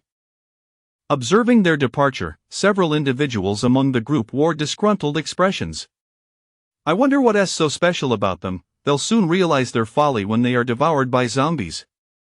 Indeed, we extended a kind invitation, yet they remained ungrateful. They may find themselves weeping later. Meanwhile, the leading man furrowed his brow and turned to a similarly tall companion beside him. Siege, yeah, why do you think they declined? Our team should be considered formidable, yet they rejected us so decisively. From my perspective, they remained remarkably composed throughout, showing no signs of fear. Individuals like this are either exceedingly confident or blissfully unaware of the apocalypse's horrors. Judging by their demeanor, it is evidently the former, Siege replied. It seems we must acquire some more formidable weapons. That barbell of theirs is far superior to our iron pipes. However, the gym is too far away, venturing there would be perilous. We should exercise caution. Agreed. On the other side, Yang Bin and his group continued their leisurely stroll towards the graduate student dormitories, their path feeling as effortless as slicing through butter, devoid of any pressure. Brother Bin, it appears that group has taken a liking to our backpacks, Chen Hao remarked with a chuckle. Isn't that to be expected? With such large bags, who wouldn't be envious? Their ability to refrain from acting is commendable, Yang Bin replied with a grin. They ought to be grateful for their prudence. If they had attempted to attack us, those 20-odd individuals would hardly stand a chance against us, Chen Hao asserted. Let us keep a low profile and refrain from speaking such blunt truths. Oh, understood.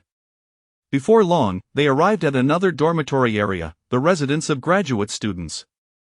Without delving into the interior, the surrounding environment was certainly quieter than theirs.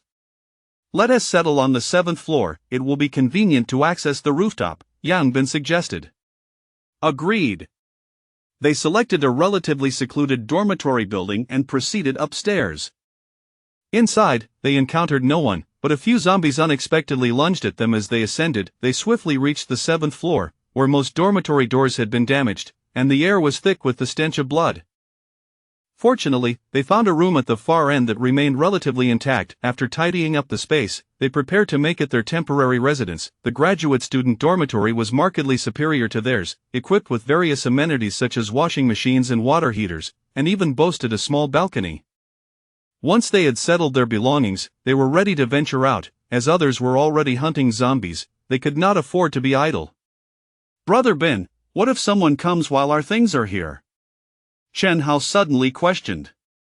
Indeed, even if we lock the door, it could still be pried open. How about we lure a few zombies to guard the entrance? How would we do that?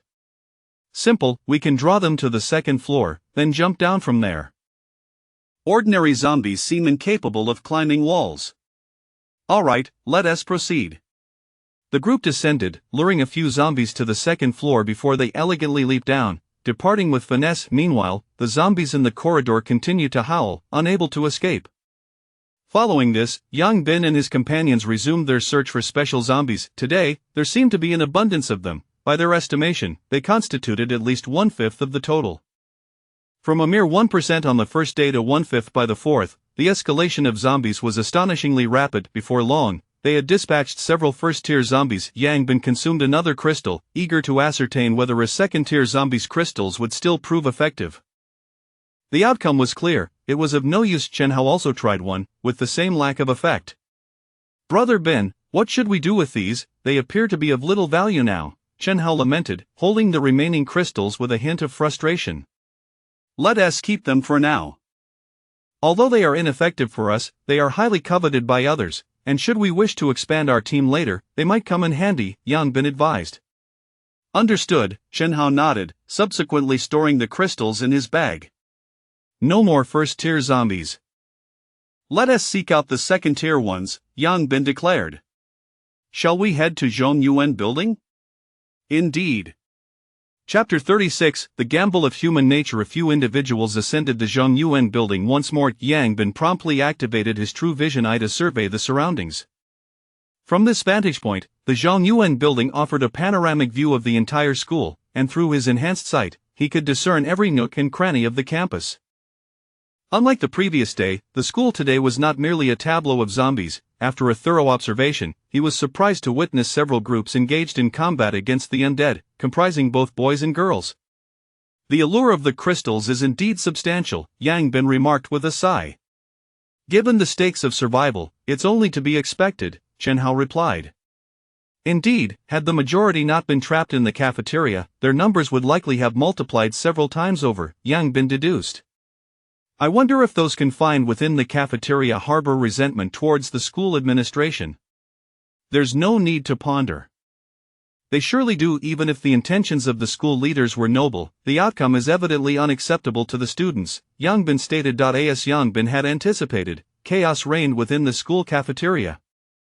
Following the official announcement regarding the crystals, the already disgruntled students erupted in fury. They had initially believed that arriving at this refuge would spare them from hunger, only to find themselves subsisting on meager rice porridge that barely filled their bellies.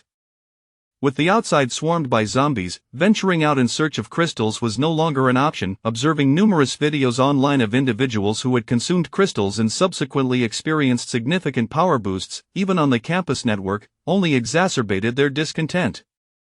"It's all your fault. Had you not summoned us to the cafeteria, we might have been living carefree outside. Exactly, forcing us to subsist on this porridge is akin to raising pigs." These individuals completely overlooked the fact that it was their hunger that had driven them to the cafeteria in the first place. Without the cafeteria's offerings, many might have already succumbed to starvation. The principal, witnessing the seething rage of the students, felt a profound sense of desolation. Was it a mistake? Perhaps, had I not been overly concerned for their well-being, could this situation have been avoided? The apocalypse is truly terrifying, he mused. Within the Zhongyuan building, Yang Bin did not take long to pinpoint several targets. As they had surmised, there was a notable increase in second-tier zombies today. Just moments ago, he had spotted a dozen of them, albeit some were mingled among the horde, rendering them unapproachable. The targets he had selected, however, were vulnerable to attack. Targets identified, let us proceed. Understood. The trio swiftly descended the stairs and made their way towards the first target. Upon nearing the vicinity, they discovered that a group of individuals had already begun to close in on the zombies. Yang Bin furrowed his brow. He had initially chosen this target due to the presence of others nearby, fearing they might engage first, yet he found himself arriving too late. His concern was not that these 20 or so people would seize the opportunity before him. Truth be told, they were unlikely to overpower the second-tier zombies. Rather, he feared their loud commotion would attract the surrounding zombies, complicating their own efforts. At this juncture, it was too late for Yang Bin to intervene, as the group had already charged towards the zombies. In their minds, the odds of 20 against 4 or 5 zombies were decidedly in their favor. Upon sighting the gathering of humans, the zombies surged forward with enthusiasm, led by a second-tier zombie. The two foremost individuals, one wielding a fire axe and the other a broadsword, lunged at the undead. It must be said that those brave enough to confront zombies possessed commendable skills.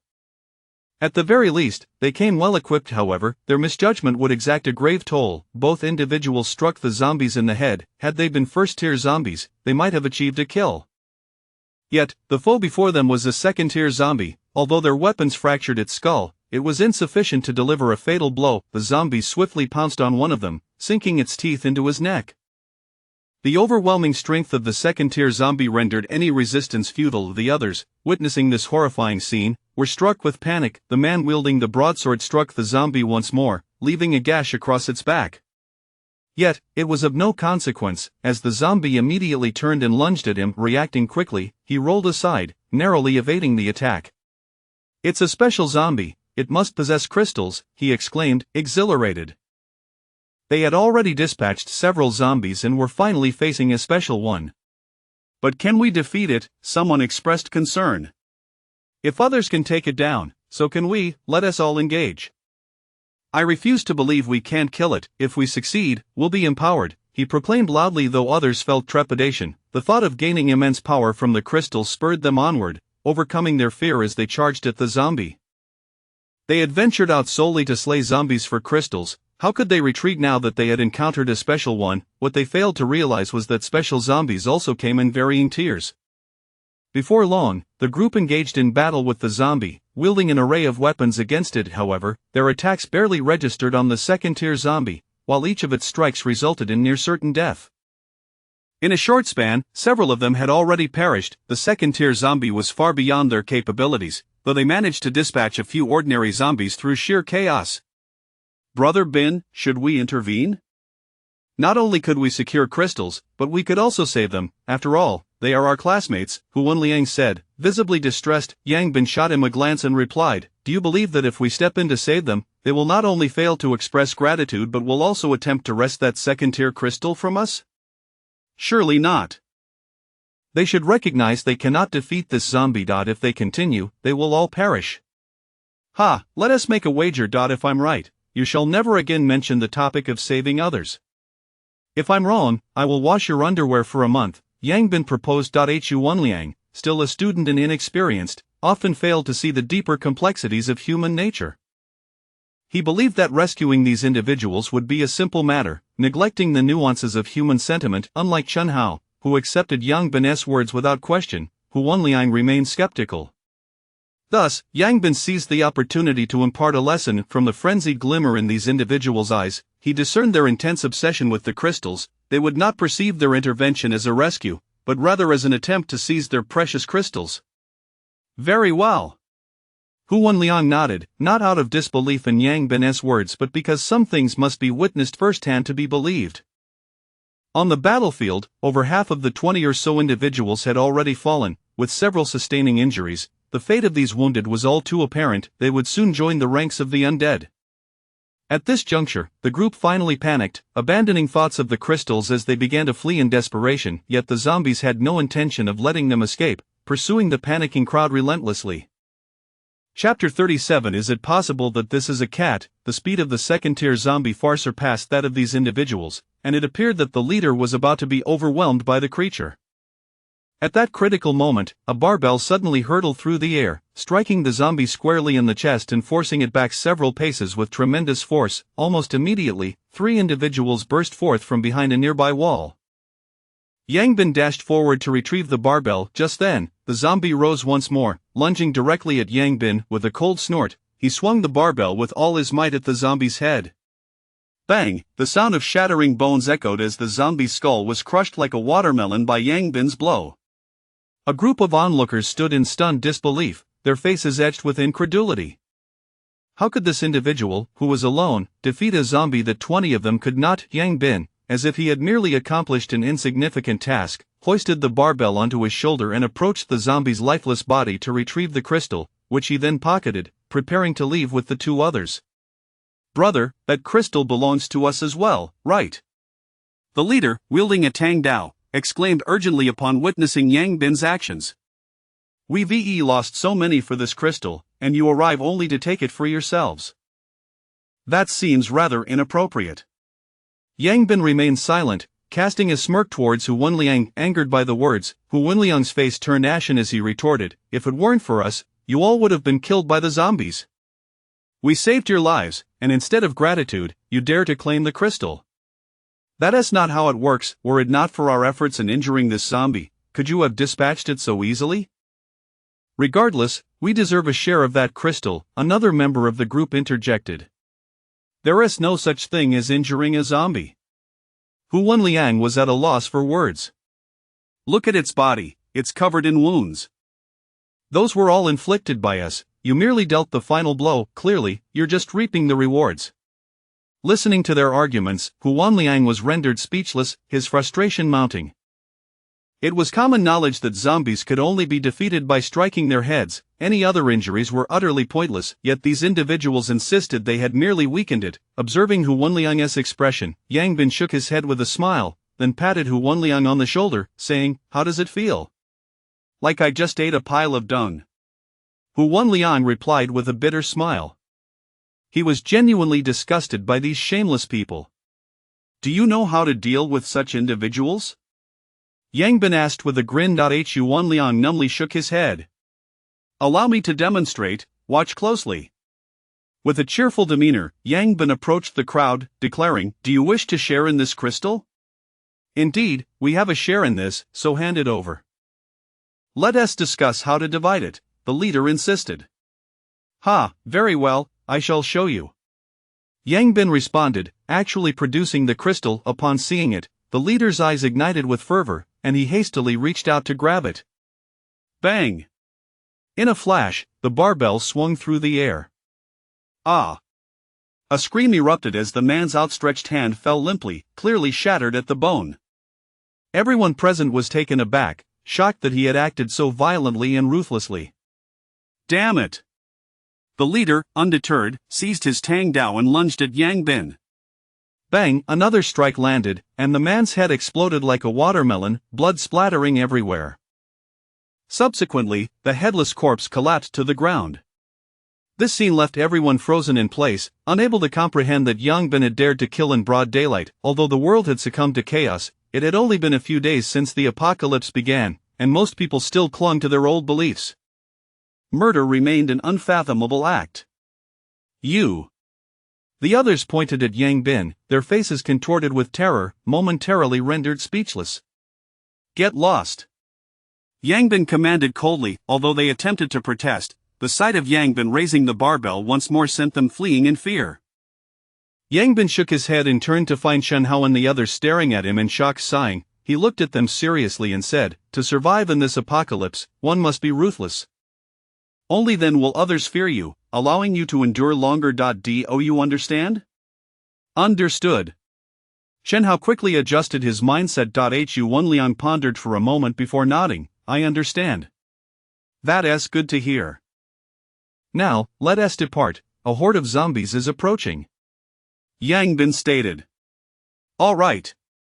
The group made their way to a safer location, where Yang Bin handed the crystal to Chen Hao, saying, Haozi, you should advance to the second tier first. Sure. Without hesitation, Chen Hao took the crystal and swallowed it. In no time, he too reached the second tier, making 2 of the 3 now second tier. Let us move on to the next target. They wasted no time, hastening towards their next objective, eager to avoid a repeat of the previous encounter. Though it posed little threat to them, it was nonetheless quite unpleasant. Fortunately, the next target was devoid of any individuals. Amidst a dozen zombies, there was a single second-tier zombie and 2 first-tier zombies, illustrating just how prevalent special zombies had become. Thankfully, this configuration posed minimal danger to the trio, and within a few minutes, they dispatched all the foes, securing 1 second-tier crystal and 2 first-tier crystals. Hu Wanliang also successfully ascended to the second tier, leaving all 3 as second tier. Let us go on to the next. The group proceeded towards another target. This one was located beneath a willow tree near Yusen Lake, and it contained only 2 zombies, making it the easiest target among the group. However, just as the 3 were nearing Yusen Lake, a sudden shadow leaped down from the tree, lunging directly at Yang Bin. The unexpected turn of events caught them off guard, and in a split second, Yang Bin instinctively raised his arm to shield himself. Hissed a sharp pain surged through Yang Bin, causing him to gasp sharply as 4 deep gashes, exposing bone, appeared on his arm. There was no time to inspect his injury. Yang Bin immediately turned to confront his assailant. The sight before them left them all astounded. What the hell? How is there a tiger at school? Chen Hao exclaimed in disbelief. Is there a possibility that this is a cat? Hu Wanliang suggested. Is your cat really that size? Chen Hao replied, wide-eyed. But this is a cat, a ginger cat. What Liangzi said is correct. This is indeed a cat. Yang Bin affirmed. But this cat is enormous, I've never even heard of such a thing. Clearly, this cat has undergone mutation. Yang Bin remarked, eyeing the ginger cat with blood-red eyes gravely. Be careful, this cat is not to be trifled with. Chapter 38.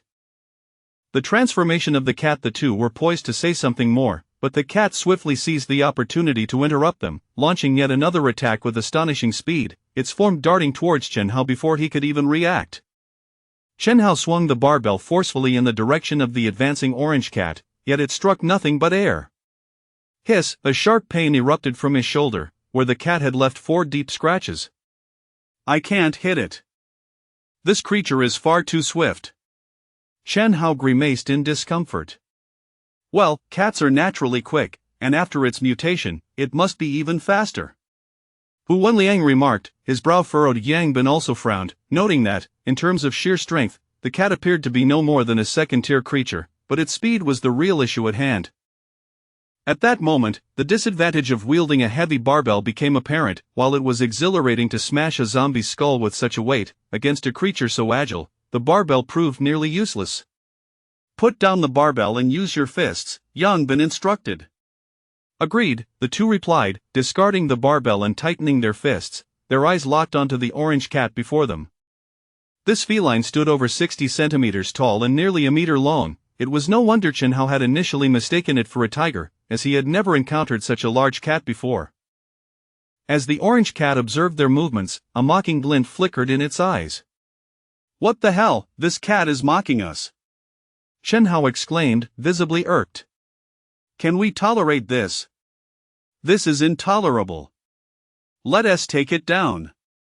In an instant, the 3 surged forward, pouncing on the grounded orange cat. Yet, the cat merely pushed off its hind legs, evading their grasp with ease and leaving several more scratches on Hu Wanliang. Hiss, why does it hurt so much when it scratches? Hu Wanliang frowned.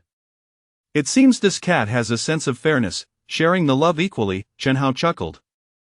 While you're still in the mood to laugh, perhaps you should think about how to defeat it. At this rate, we might all end up at its mercy. Hu Wanliang rolled his eyes. Yang Bin, equally grave, fixated on the orange cat, recognizing that its speed rendered them nearly helpless. It would be quite the spectacle if 3 second-tier fighters were outwitted by a mere cat. With that, he activated his true sight, hoping this ability would help him discern the cat's movements. lest they truly be toyed with.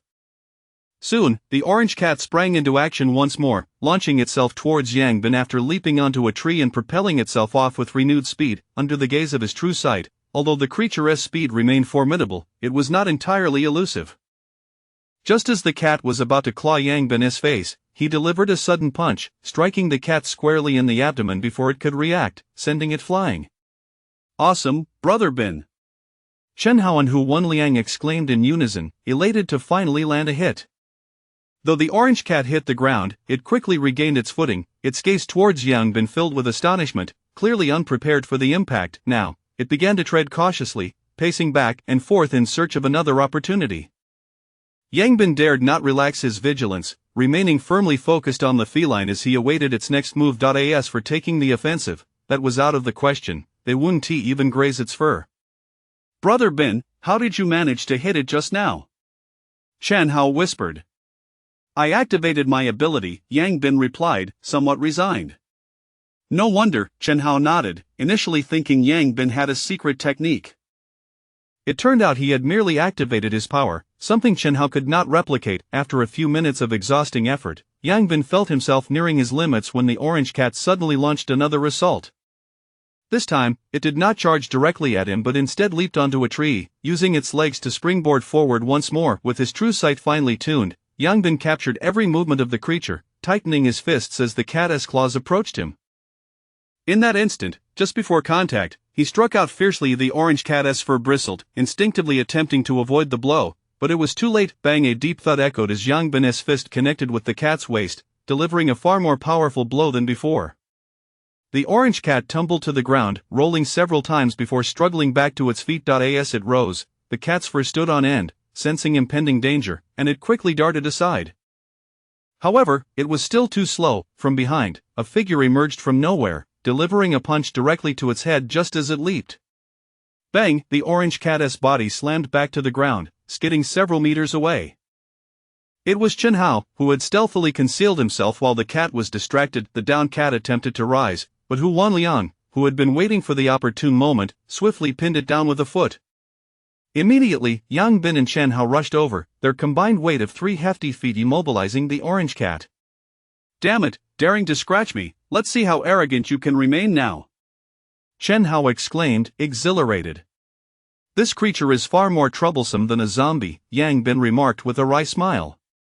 Indeed, if it weren't for you, Brother Bin, we would have been utterly helpless, Hu Wenliang reflected. Meow. As the three pressed down, the orange cat began to thrash wildly.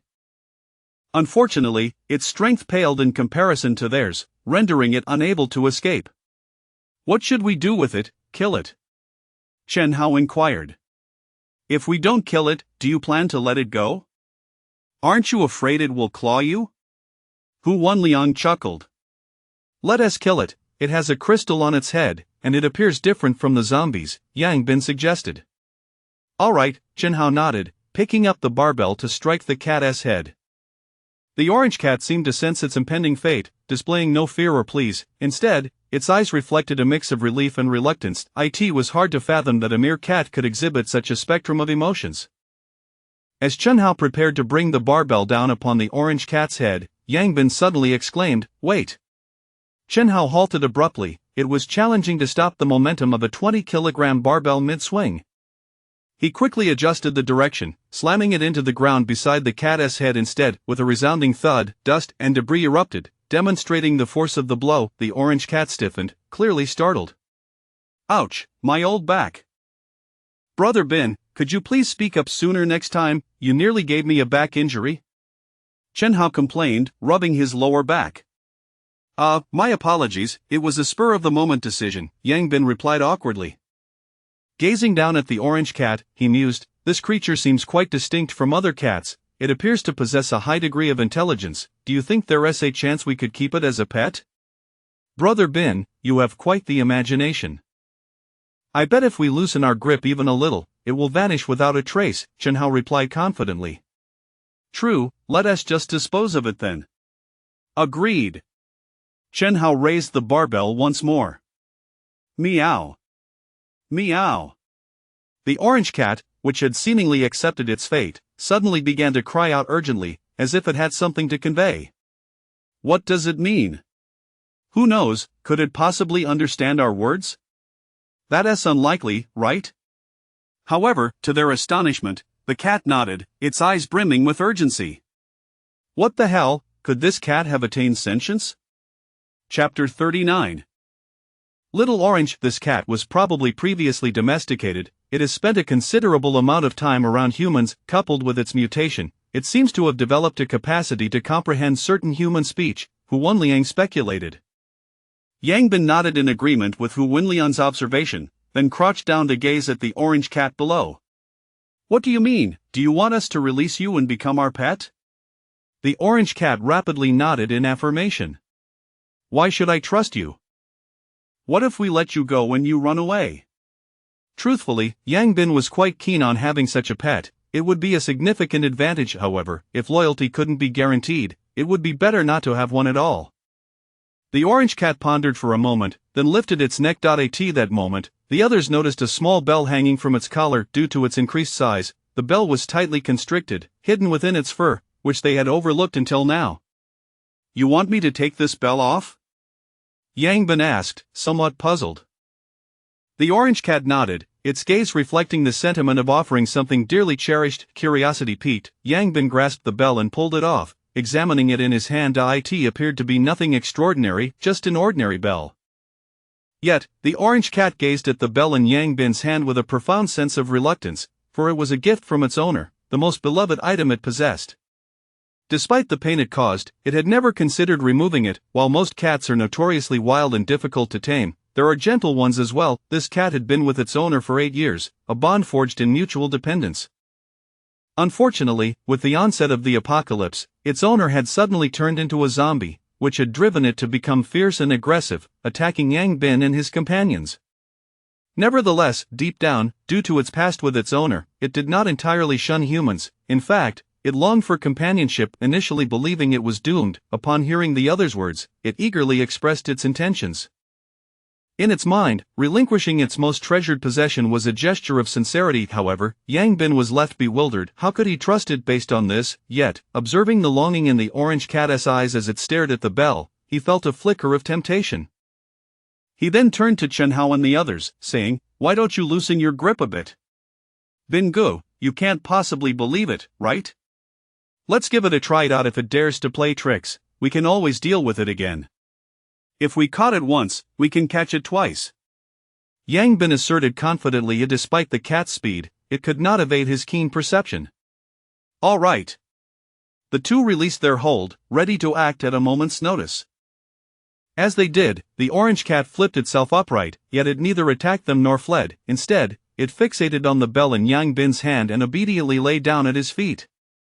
Seeing this unfold, the group was taken aback. Yang Bin tentatively reached out to pat the orange cat's head, and it did not shy away. In fact, it seemed to relish the affection. A wave of delight washed over Yang Bin as he declared, From now on, you shall be called Little Orange. Bin Gu, that name you chose, what about it? It's truly wonderful, Hu Wenliang said begrudgingly. He, of course. Bin Gu, is this really all right? Chen Hao asked, still harboring some concerns. Right now, it's uncertain. We should observe for a while longer, Yang Bin admitted, sharing some of the apprehension. Indeed, if we truly have such a pet, it would greatly enhance our capabilities. Of course, otherwise, I would have just eliminated it. Let us go find that zombie. The three resumed their journey towards Yusen Lake, with Little Orange eagerly following along. Before long, they stumbled upon a second-tier zombie by the lakeside, where it appeared to be engaged in some sort of rendezvous. Little Orange, go! Yang Bin commanded decisively. He wanted to test the effectiveness of this pet. If it proved unworthy, he would not hesitate to dispose of it. The orange cat seemed to grasp Yang Bin's intentions, instantly leaping towards the zombie. In a flash, it pounced before the two zombies, swiftly clawing at the neck of the second-tier zombie, causing blood to spray in all directions. The second-tier zombie roared and swiped at the orange cat. However, the cat's speed was remarkable, evading each grasp with ease. Each time, it targeted the zombie's neck, and before long, the zombie's neck was severed, causing it to collapse lifelessly to the ground. That was quite impressive, Chen Hao remarked in awe. Yang Bin nodded in agreement, saying, "Indeed, it's formidable. Let us go collect the crystals." By the time they approached, the orange cat had already dealt with another ordinary zombie. Upon seeing Yang Bin and his companions, it promptly jumped in front of Yang Bin, as if seeking recognition for its deeds. "Well done, little orange," Yang Bin praised, petting its head with a smile. Chen Hao stepped over to the fallen zombie, smashing its skull with a club before extracting the crystal within. "This crystal should be given to Bin Gu first," Chen Hao suggested, looking at Hu Wanliang. "Absolutely," Hu Wanliang nodded in agreement. "Bin Gu, here," Chen Hao handed the crystal to Yang Bin. Yang Bin accepted it without hesitation. Both he and Chen Hao had reached the second tier, and it was high time he advanced as well. After swallowing the crystal, he soon felt the energy coursing through his body. Reflecting on his newfound strength, Yang Bin remarked, "Indeed, reaching the second tier requires second-tier crystals for advancement. The next second-tier zombie is near the girls' dormitory, that's the last one we can feasibly tackle. The others are in massive hordes, far too overwhelming. Bin Gu, if we eliminate this second-tier zombie today, that should suffice, as tomorrow will likely bring forth new second-tier zombies. Let us go." The group proceeded towards the girls' dormitory, and as they arrived, they were immediately struck by the sight before them. Though they were all zombies, these ones, clad in nightgowns with their chests bouncing, were undoubtedly more visually appealing than those in the boys' dormitory. "Ah, we should have come here to hunt zombies sooner," Hu Wanliang remarked. "Do you truly wish to slay zombies?" Yang Bin queried, regarding him skeptically. "He probably wants to see if there's any decay beneath those nightgowns," Chen Hao joked. "I can assure you, there isn't," Yang Bin replied. "How do you know?" "I can see it. Bin Gu, let us switch abilities." "I'll never mock yours again, yours is not low at all, it's practically divine," Hu Wanliang exclaimed with eager longing. Alas, it cannot be exchanged. Let us go find that second-tier zombie." Yang Bin contemplated the location of the second-tier zombie before leading the others to a building beneath the dormitory. However, when they looked ahead, they were left dumbfounded. Bin Gu, are you sure we can handle this?" Chen Hao gulped nervously. "Can I admit I only saw about 20 of them when I looked?" Yang Bin swallowed hard as well. Before them lay a vast expanse filled with zombies, an estimated 400 to 500 of them. "It's possible someone lured them here," Hu Wanliang suggested. "Yes, there are fresh bloodstains in the center. Some fool must have shouted and attracted all the nearby zombies." "Can we still fight?" "How can we with 400 to 500 zombies, with nearly 100 being first-tier zombies? If we get surrounded, unless we can fly, we're doomed." "Alright, looks like we'll have to wait until tomorrow to assess the situation. How about letting Little Orange give it a try? Its speed might allow it to take down that second-tier zombie amidst the horde."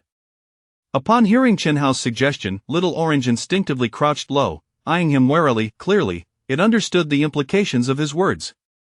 "Forget it, that's too dangerous," Yang Bin shook his head. "We're not in a hurry.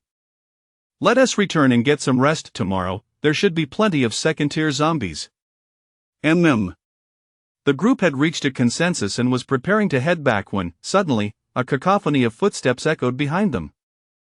They swiftly turned to see a throng of girls frantically running towards them, followed closely by a horde of zombies. As the girls spotted them, they intensified their pace, shouting for help. "Damn it," the three exclaimed in unison.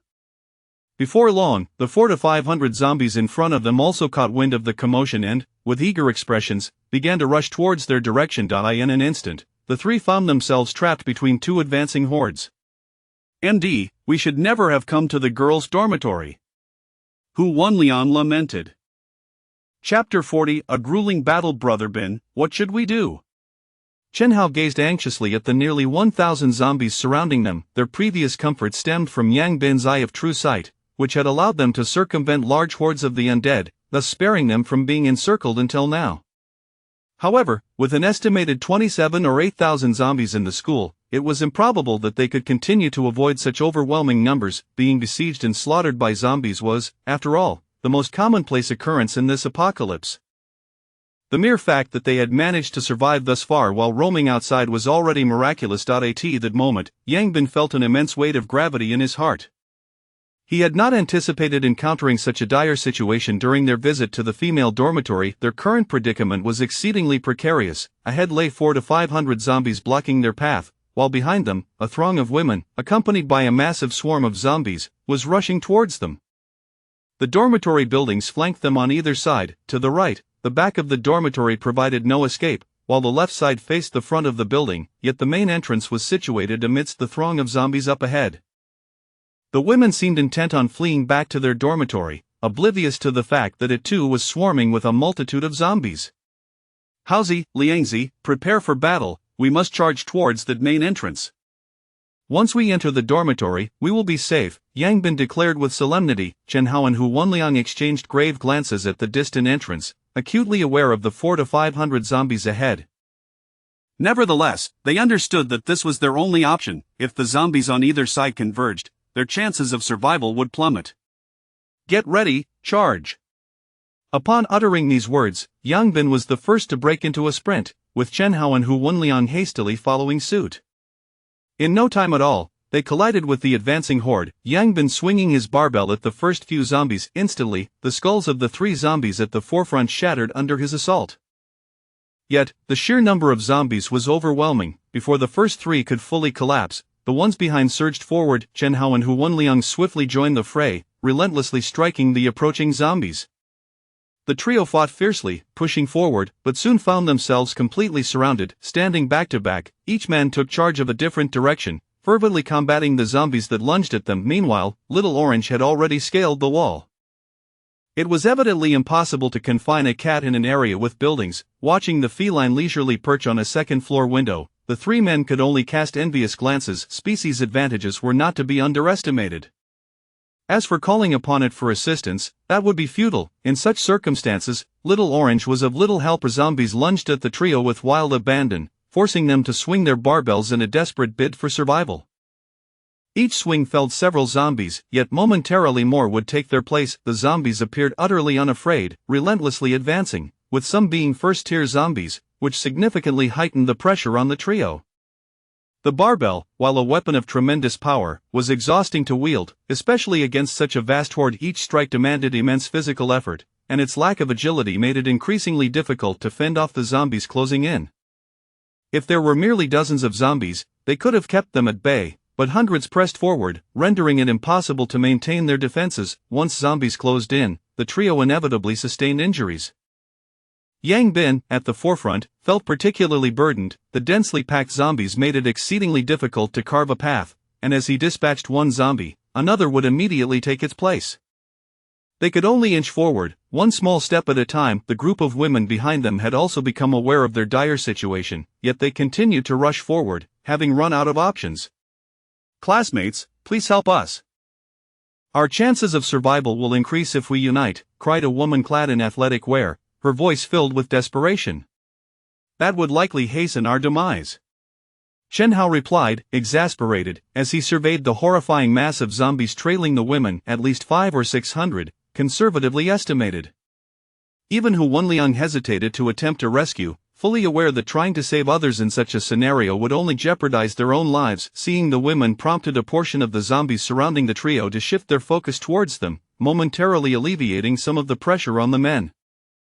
However, this relief was fleeting. As the zombies trailing the women closed in, the trio would soon face a far more terrifying onslaught. Yang Bin understood the gravity of the situation, his heart racing with urgency.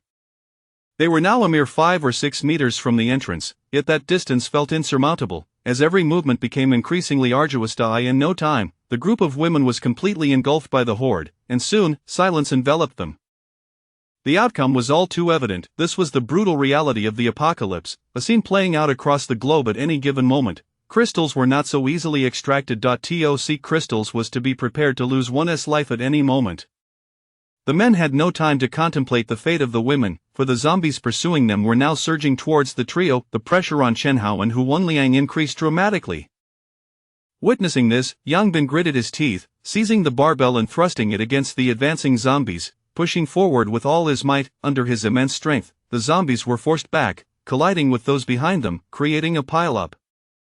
After toppling over 20 zombies, Yang Bin could no longer maintain his push. He had managed to advance over 3 meters, but the cost was steeper. With both hands gripping the barbell to fend off the zombies ahead, he had no means to defend against those on either side. Seizing the opportunity, the flanking zombies tore into him relentlessly, leaving him battered and bloodied. Brother Bin, switch positions. Chen Hao, his eyes ablaze with determination, swiftly pulled Yang Bin behind him, taking his place to shield against the encroaching zombies. Brother Bin, let me treat your wounds first, Huan Liang urged anxiously. Do not. We must push through first, I can still hold on, Yang Bin replied through gritted teeth. They were now less than 2 meters from the entrance, but the zombies ahead were tightly packed, making it nearly impossible to advance an inch. Meow. At that moment, Little Orange, having been observing from above, suddenly leaped down, pouncing onto the heads of the zombies in front of them and darting about, clawing and biting with abandon. Its antics successfully drew the attention of the nearby zombies, causing many to redirect their focus towards the nimble feline. Seizing this opportunity, Chen Hao's eyes brightened. He charged forward with all his might, crashing through the first few zombies and reaching the entrance. Yang Bin and Huan Liang swiftly followed, and the three of them hurried inside, hastily shutting the iron door behind them before racing up the staircase. Chapter 41. No turning back. Inside the gate, a considerable number of zombies remained, though fewer than those outside. The group quickly dispatched the zombies blocking their path and successfully burst into the stairwell, ascending directly to the 4th floor. At this moment, Yang Bin could no longer endure the strain and collapsed onto the ground. Liangzi, hurry and assist Brother Bin to the adjacent dormitory for treatment. I will guard the stairs, Chen Hao urged urgently. Understood, Huan Liang nodded and helped Yang Bin into the nearby dormitory. Upon seeing the multitude of wounds covering Yang Bin's body, Huan Liang was momentarily at a loss for how to proceed. However, he soon noticed a massive gash on Yang Bin's shoulder, a result of a zombie bite that had taken a significant chunk of flesh. Had it been just a bit further, it would have reached his neck. Huan Liang promptly placed his hands over the wound, and soon, a white light emanated from his palms, visibly accelerating the healing process of Yang Bin's injury. After advancing to the 2nd tier, Huan Liang's healing abilities had significantly improved, and in no time, the wound on Yang Bin's shoulder had returned to its original state. He then proceeded to treat the other bite wounds on Yang Bin's body. The injuries inflicted by the zombies were evidently far more severe than those from scratching. A single bite meant a loss of flesh, with blood gushing uncontrollably, necessitating swift treatment to avert danger. Had it not been for Yang Bin's formidable strength, he would have succumbed to his injuries long before, and nevertheless, he grit his teeth and held on, refusing to lose consciousness. Without Huan Liang's presence, he surely would have met his end. Downstairs, the iron door could not withstand the onslaught of the horde for long before it was breached. A throng of zombies then surged towards the upper floors. Chen Hao, gripping a barbell tightly, stood resolutely at the stairway entrance, exuding an aura of invincibility.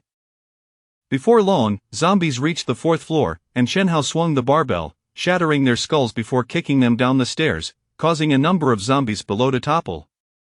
The advantageous terrain of the stairwell, combined with Chen Hao's 2nd-tier strength, made it relatively manageable for him to hold the staircase. However, he too bore significant injuries and, after enduring the prolonged battle, was utterly exhausted.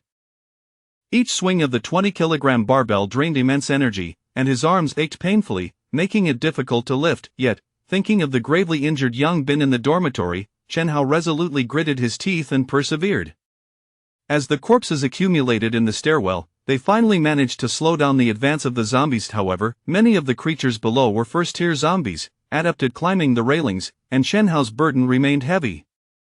Inside the dormitory, Yang Bin's bite wounds were mostly healed, but Huan Liang had exhausted himself in the process. Without resting, Yang Bin scrambled to his feet and made his way to the stairwell. Seeing Chen Hao struggling to hold the staircase alone, he quickly grabbed the barbell and approached. Haozi, go rest. Yang Bin commanded. Brother Bin, you're better. Chen Hao exclaimed, astonished at Yang Bin's condition. Yes, with Liangzi here, I won't die. You look terrible. You need to rest up. I will handle this. All right.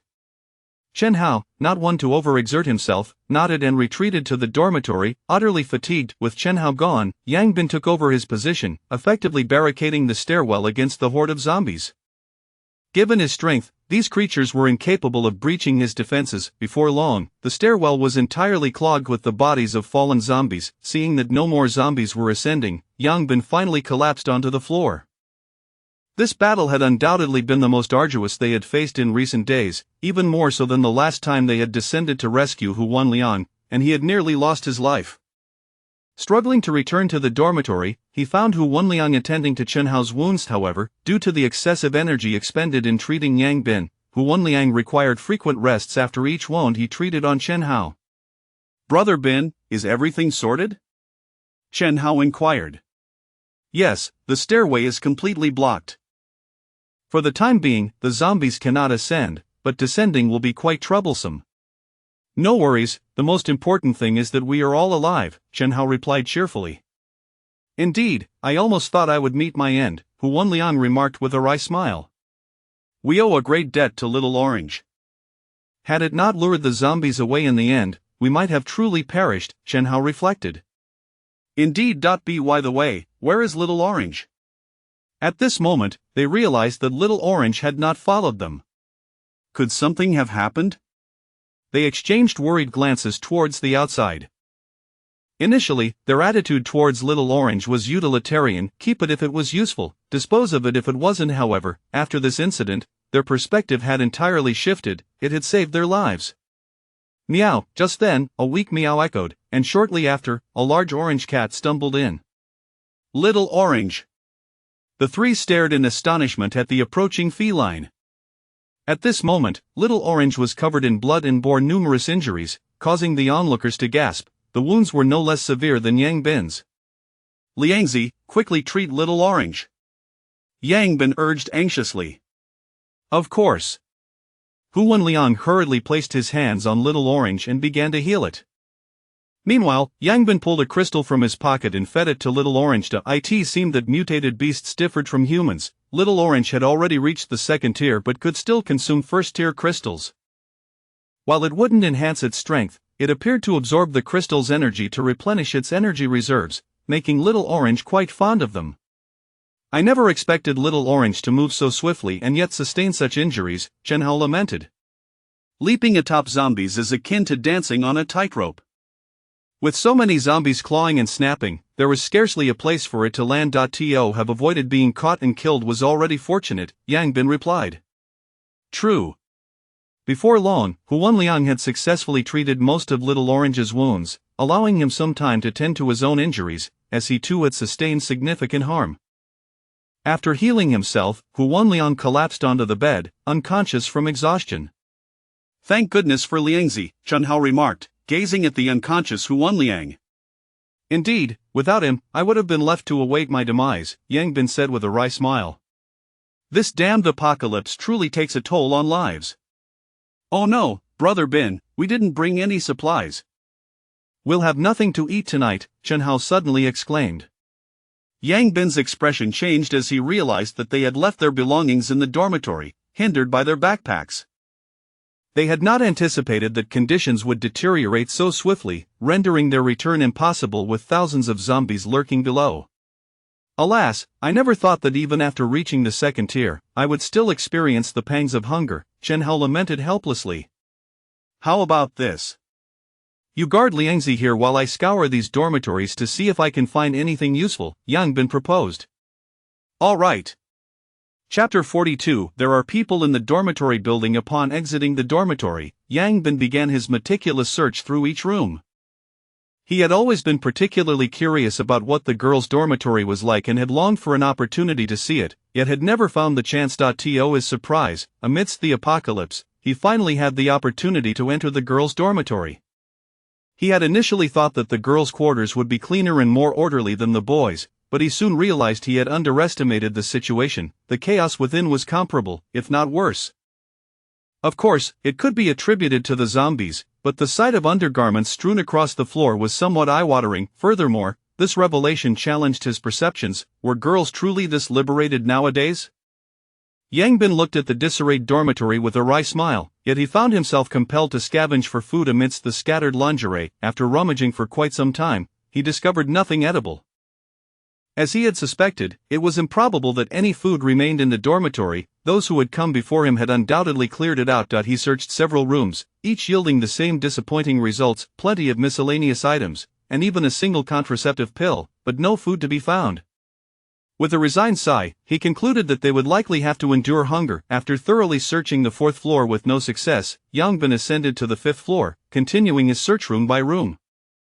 Ultimately, he uncovered only a pack of chewing gum, which he had found by utilizing his special ability to search the pocket of a piece of clothing. What on earth? How did these people manage to scavenge so thoroughly? Yangbin lamented. As he reached the 6th floor, preparing to continue his quest, he unexpectedly discovered a door that was locked from the inside. Activating his true sight, he peered inside and saw 4 girls, armed with iron pipes, watching the doorway with vigilant expressions, clearly alerted by the sound of his footsteps.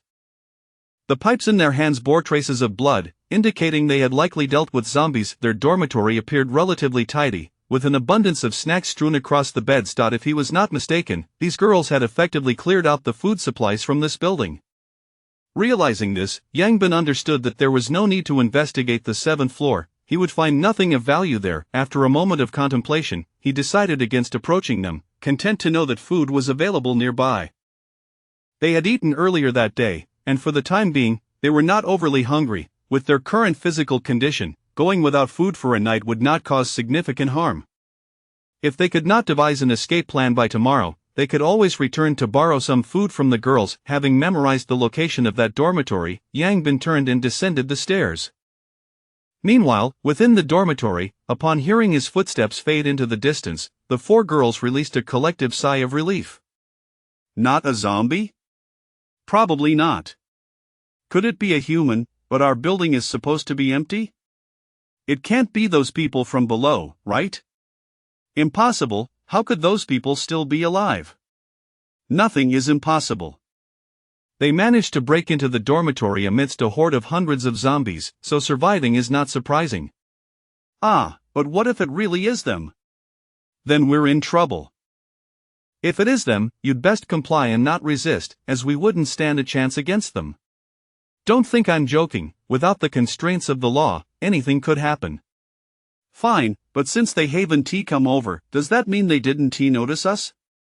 The other dorm rooms all have their doors wide open, and ours is closed tight. Do you think they didn't notice us? Then why did they leave?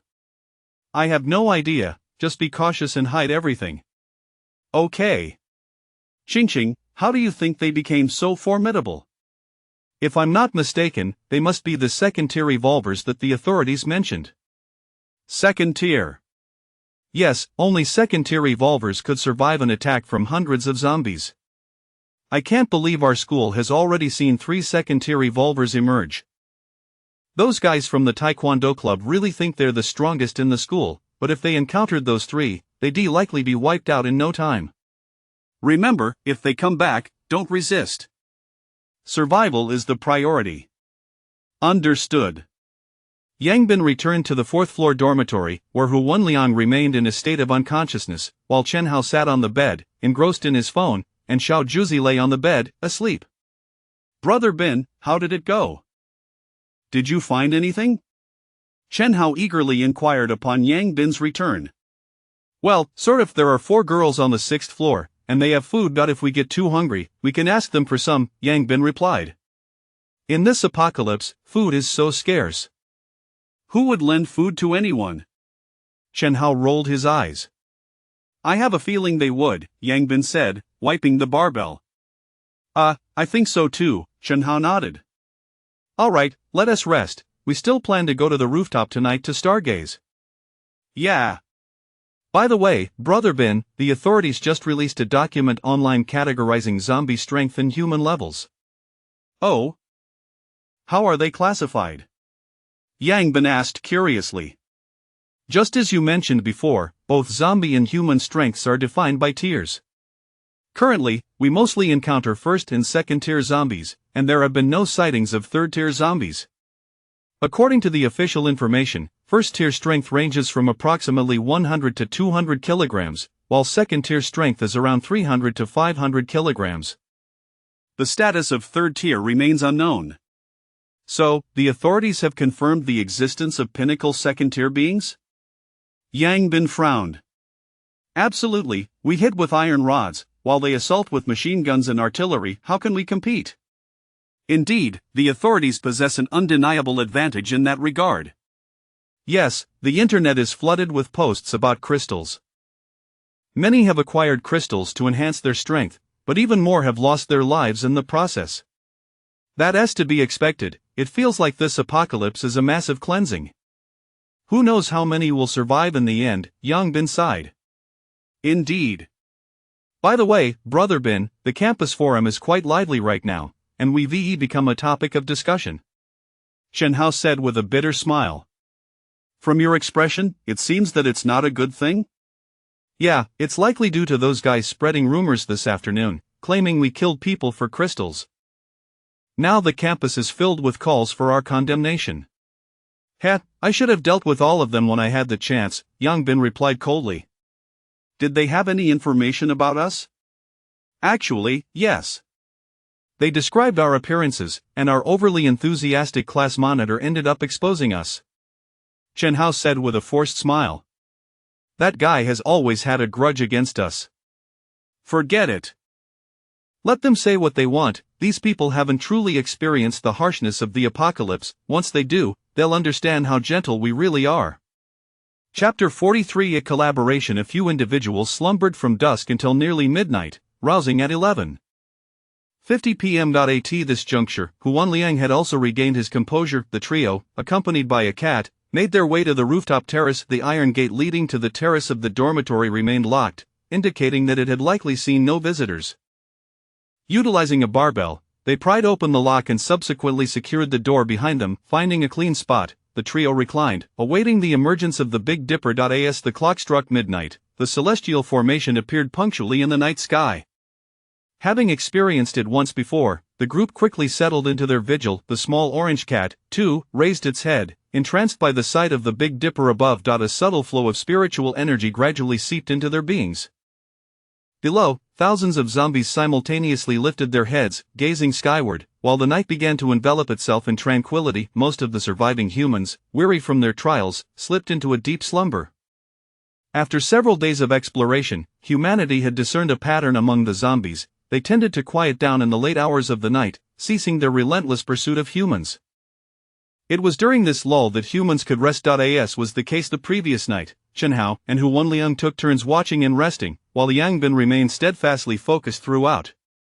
At 5 in the morning, the Big Dipper vanished, and Yang Bin felt an increase of over 30 kilograms of strength, while Chen Hao and Huan Liang each gained approximately 10.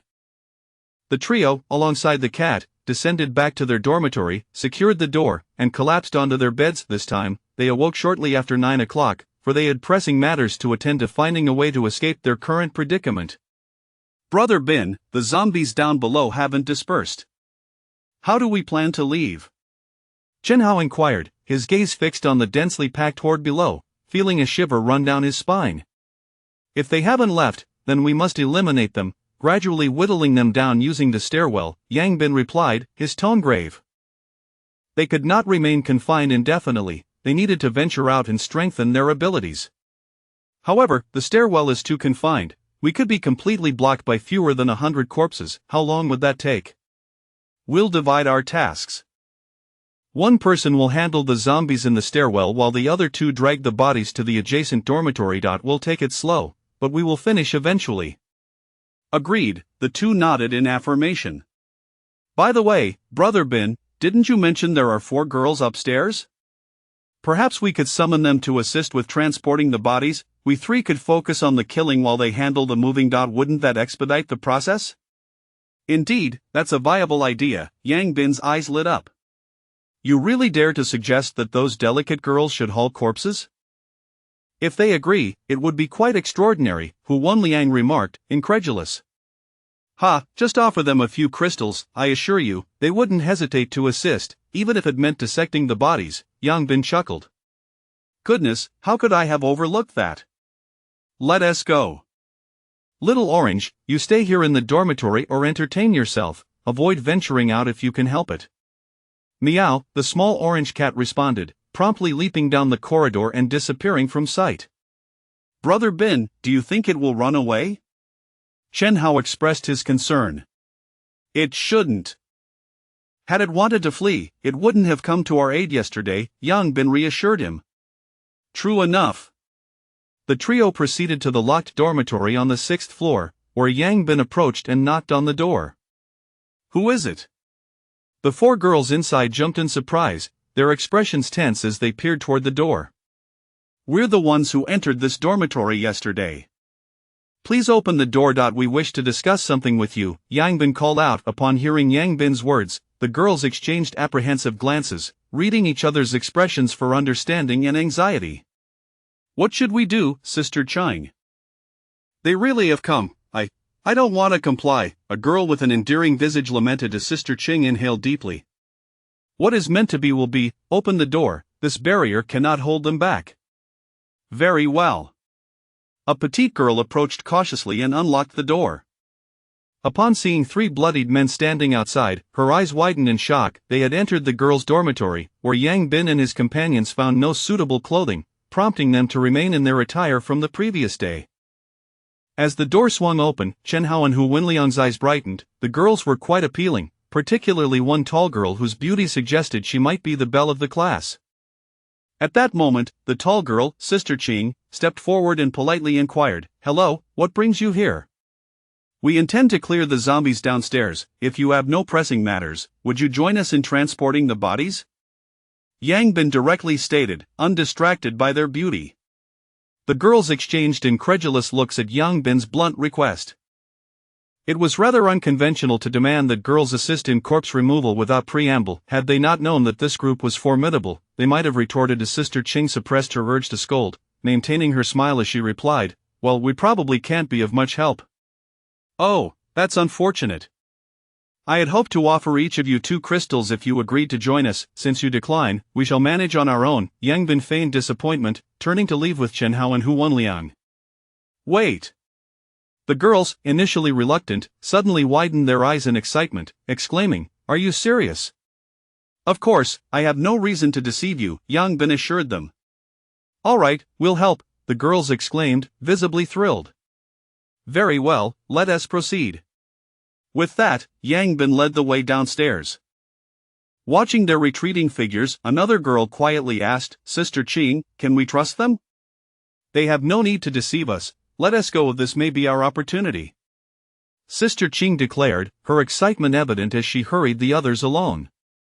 Upon reaching the 4th floor, the sight of the stairwell piled high with corpses left the girls pale. Though they did not retch. After enduring the apocalypse for several days, they had witnessed enough horrors to bolster their resilience.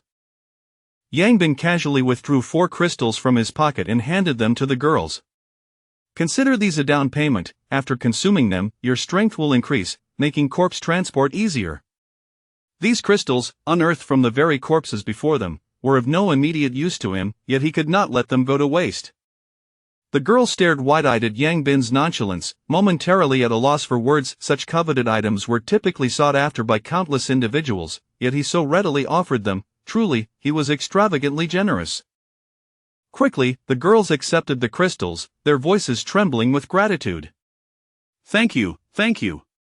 While the crystals may have lost their significance to Yang Bin and his companions, for the girls, they represented a glimmer of hope for survival. The formidable zombies, particularly the special ones, were not easily vanquished, and with the hordes growing stronger, the prospects for ordinary humans appeared increasingly grim. At that moment, each crystal seemed akin to a miraculous elixir of life. Enough with the awe. Hurry and consume them so we can commence with the corpse removal, Yang Bin urged. Right. The girls quickly polished the crystals and consumed them. As the energy from the crystals was absorbed, they each ascended to the 1st tier of strength.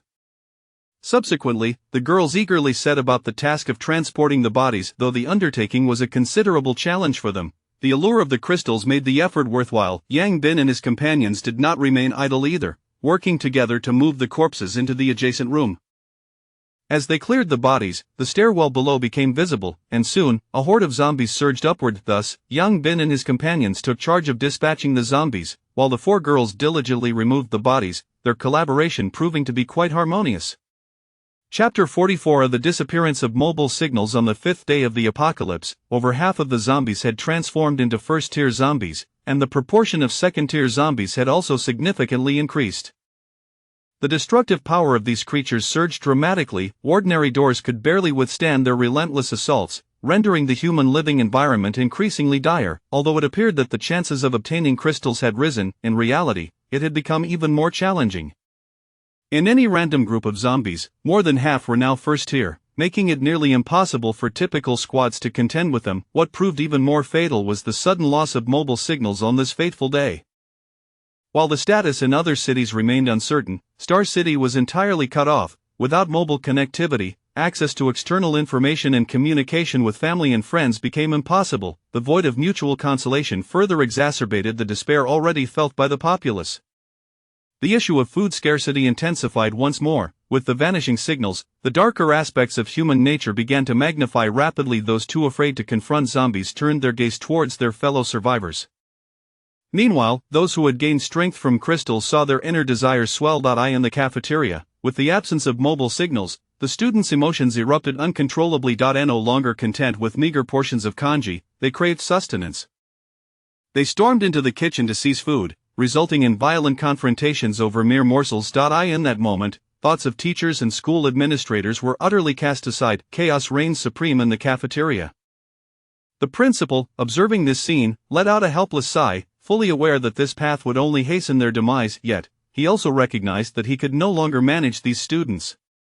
Outside the cafeteria, the number of zombies remained staggering, and as time wore on, their strength only grew. With the hope of escape dwindled with each passing moment. Without rescue, they would ultimately find themselves trapped within the confines of the cafeteria. The principal could do nothing but pray for swift assistance. Meanwhile, the teams dedicated to slaying zombies within the school dwindled from over a dozen to a mere 4. Most had been annihilated the previous day. Among the remaining squads was one comprised of the physical education students that Yang Bin and his companions had encountered. Their numbers had swelled from 20 to over 30, with nearly 20 having evolved to the first tier. Another team belonged to the Taekwondo club, boasting a similar number of members, the majority of whom had also reached the first tier. A third group, led by a cohort of female physical education students, was the largest, comprising 70 to 80 individuals, many of whom had attained the first tier as well. The last team was led by Zhao Koan and his group from Dormitory 21. Zhao Koan and his companions were among the earliest to learn about the crystals, as well as the first to successfully slay zombies. After Yang Bin introduced them to the supermarket, they had gorged themselves, and Zhao Koan, along with a few armed individuals unafraid to engage the undead, ventured out to hunt zombies. In that excursion, they defeated 2 special zombies, allowing Zhao Koan and Lao He to ascend to the first tier the following day. When the government officially announced the existence of crystals, the residents of Dormitory 21 clung to Zhao Koan, thus forming their current team. At this moment, the 4 squads crouched cautiously in corners, biding their time for zombies to appear. Having learned from bloody experiences, they no longer dared to roam aimlessly. Instead, they waited in hiding for the undead to approach. Meanwhile, within the female dormitory 12, Yang Bin and Lu Qingqing, along with their companions, continued to methodically eliminate zombies. With Yang Bin and his 2 allies guarding the stairway, not even a first-tier zombie could breach their defenses, let alone a second-tier. Lu Qingqing and the other girls had become adept at transporting corpses. Perhaps they had never imagined they would engage in such tasks one day, yet at this moment, they found themselves invigorated. After all, as Lu Qingqing had remarked, this was their opportunity. The formidable prowess of Yang Bin and his companions left them in awe. The terrifying zombies before them seemed as feeble as mere chickens, easily dispatched. With such allies, who could doubt the prospect of acquiring crystals? In just a few hours, they had already slain over 200 zombies, among which some were likely to possess crystals. Unbeknownst to them, more than half of the corpses they dragged into the dormitory harbored crystals. "Look, here comes a big one," Yang Bin exclaimed suddenly, his eyes lighting up. "Second tier? Yes. Let us take it down." A robust female zombie shoved her way through the throng of her undead brethren, lunging towards the trio. However, before she could strike, 3 barbell rods came crashing down upon her forehead. Bang! A deep thud resounded as her skull shattered. This second-tier zombie had met her demise before she could even retaliate. Yang Bin skillfully dragged the corpse over, expertly extracting the crystal from her skull. After wiping it clean, he promptly consumed it. They had agreed that Yang Bin would prioritize his strength enhancement, and once he could no longer benefit from second-tier crystals, he would assist Chen Hao and Hu Wenliang. Thus, Yang Bin refrained from further inquiries. The girls, witnessing Yang Bin and his companions extract a crystal for the first time, were taken aback. Having slain so many zombies without observing them retrieve crystals before, the singular extraction piqued their curiosity. Particularly, the sight of a crystal larger than those depicted online left them in astonishment, exchanging incredulous glances. A second-tier crystal. Once ingested, the crystal transformed into energy, merging within Yang Bin's being, further augmenting his strength. He clenched his fist, feeling the surge of power. Approximately 400 kilograms of might coursed through him. Not bad, Yang Bin mused with a smile before resuming his onslaught against the zombies. The group continued their relentless extermination until past 1 in the afternoon, when exhaustion and hunger finally overwhelmed them. Let us stop moving the corpses for now and block the staircase instead. We need to rest a while, Yang Bin suggested. All right, the girls obediently complied. Before long, the stairwell was again obstructed by zombie bodies, and the trio collapsed onto the floor. Ah, this barbell rod is indeed effective, but it's quite heavy. Using it for extended periods is exhausting, Hu Wenliang gasped. I feel the same, I can barely lift my arms, Chen Hao replied with a wry smile. Don't worry, once your strength increases a bit more, it will be easier, Yang Bin reassured them, feeling less fatigued himself, given his superior abilities. Brother Bin, should we have them bring us some food? I can hardly bear my hunger any longer, Chen Hao whispered to Yang Bin. They had eaten a little the previous afternoon, and now they had gone without sustenance. If they had been lying still, a day without food might not have felt unbearable. However, with their relentless exertion, they could no longer endure. Yang Bin nodded and turned to the girls, inquiring, Do you have any food? Could you fetch us something to eat? Not, one girl began to respond, but Lu Qingqing quickly pulled her back, smiling, We have food. We'll go get some for you. With that, she led several girls upstairs. This Lu Qingqing is quite astute, Chen Hao remarked with a chuckle. Indeed, she is quite clever, Yang Bin agreed with a nod. Chapter 45 Short film. Upstairs, the short-haired girl who had just been detained looked puzzled and said, Sister Qingqing, we went to great lengths to scrounge up this food. If we give it to them, what will we eat? Indeed, Sister Qingqing, they surely haven't seen our food, right? Even if we don't tell them, they wouldn't know, would they? Another girl, who wore glasses and had a demure demeanor, added. You all are being overly simplistic in your thinking. If we tell them we have none, and they come up here and find it, what do you think will happen? This, I can assure you, they have definitely searched other rooms. When they discover that those rooms have been rummaged through, do you think they won't suspect us? They will. Exactly, although we have hidden the food, they will certainly deduce that we possess it. Otherwise, why would they ask us? The difference between them discovering it themselves and us handing it over is monumental, do you understand? Understood. The other 3 girls nodded in agreement. Rest assured, even if we share the food with them, we won't starve. Once they clear the zombies downstairs, we can venture out to find more to eat. Don't forget, we are now first-tier evolvers. Moreover, haven't you noticed, they seem to have little regard for even the ordinary crystals. As long as we perform our duties well and demonstrate our worth, perhaps they will even bestow upon us a few extra crystals, which would further enhance our abilities. Who would fear a lack of food then? Lu Qingqing said with a smile. That's true, Sister Qingqing, we will heed your advice. Yes, but remember, do not be too clever. If they offer us something, we accept it without hesitation. If they do not seek it from them, understood? Lu Qingqing spoke earnestly. Understood. Soon, the group took most of the food and water from their dormitory, predominantly consisting of bread, biscuits, and sunflower seeds. Yang Bin looked at the large pile before him and smiled, turning to Lu Qingqing, You are quite astute, rest assured, we shall not take advantage of you, we will give each of you an additional crystal as payment for this meal. How does that sound? Really? The 4 girls' eyes widened in excitement. Of course. Yang Bin nodded. For them, crystals were the most coveted items. They had eliminated over 300 zombies that morning, and among them, there were at least 100 first-tier zombies. retrieving the crystals would likely be quite laborious. That's wonderful, thank you. The girls' faces flushed with exhilaration. Indeed, Sister Ching was right. The group had a light meal, rested for a while, and then resumed their hunt for zombies.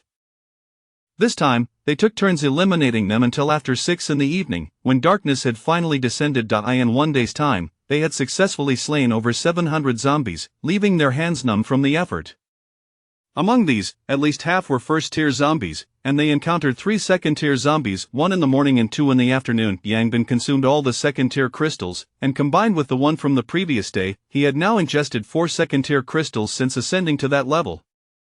As with the first tier, the effects diminished with each subsequent crystal. By the time he consumed the 4th, his strength had only increased by around 30 kilograms. However, Yang Bin was now perplexed. According to official data, the peak strength for a second-tier individual should be around 500 kilograms, yet, he felt that his strength had already reached that mark. Although he lacked precise measurements, it seemed quite close. Could it be that one only needs to consume 4 crystals to reach the limit of the second tier? Or perhaps it's due to my training? Yang Bin pondered. It shouldn't be. I believe second-tier crystals still hold efficacy. Could it be a result of my training? Regardless, I will train again tonight and find out.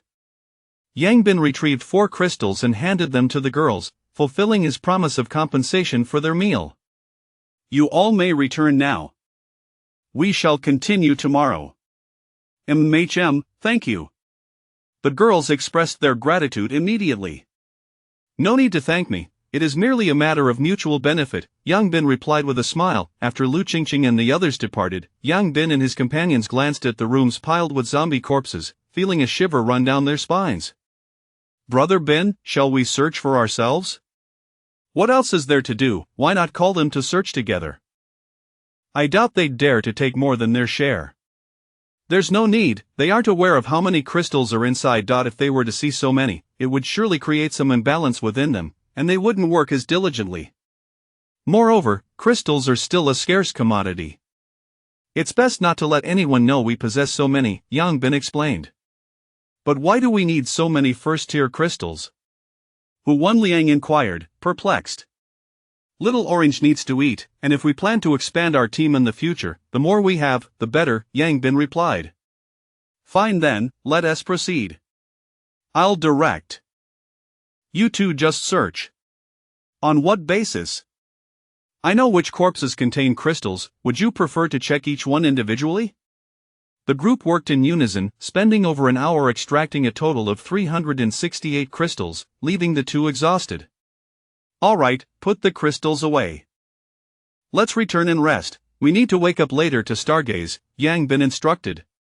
The 3 switched to another dormitory, as the previous one near the staircase had been repurposed for storing corpses.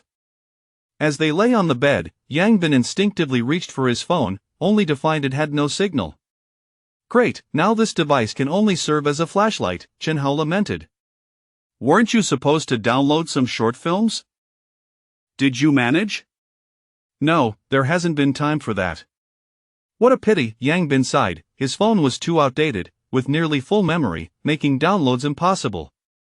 Hey, while you two missed out, I have some. Hu Wanliang declared triumphantly. You're the best. Quickly, show us. The 2 hurried over. All right. Hu Wanliang readily opened the player. Would you prefer to watch foreign films or domestic ones? The island films, both chimed in unison. Sure thing. Hu Wanliang quickly located an island film. Yet, when the figure of Sadako appeared on screen, Yang Bin and his companion immediately lost interest. What's wrong? This horror movie fits the mood perfectly. Do you not have any romantic adult films? Chen Hao asked, wide-eyed. Oh, that kind, you should have specified earlier. Hey, do you have any? None, Brother Bin, I feel like hitting someone. I feel the same. Soon, the dormitory echoed with screams, causing the girls upstairs to huddle in fear. At 11:50 p.m., the 3, along with 1 cat, returned to the rooftop to stargaze, remaining there until 5 in the morning. Yang Bin sensed the power within him and found himself even more puzzled. He had similarly gained over 30 kilograms of strength today, and now, his strength had surpassed 500 kilograms, yet the third mark remained unlit, indicating he was still at the second tier. Could it be that training allows one to exceed the upper limits of their strength? Excitement glimmered in Yang Bin's eyes. If that were the case, their group's strength would far surpass others of the same level. Chapter 46, A Fortuitous Opportunity. On the sixth day of the apocalypse, the streets were largely devoid of ordinary zombies, with only first-tier zombies remaining. Those who had not obtained crystals in the early stages now found it nearly impossible to acquire them through their own efforts. Ordinary individuals struggled to combat even a single first-tier zombie, let alone a horde.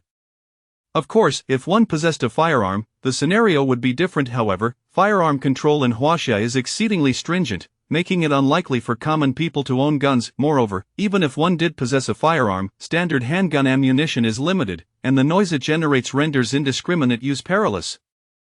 Thus, those who had initially hesitated to venture out and confront the zombies were now relegated to hiding in corners, helplessly awaiting rescue. But is rescue truly so facile? Within a conference room in Star City, several high-ranking officials were engaged in a fervent discussion.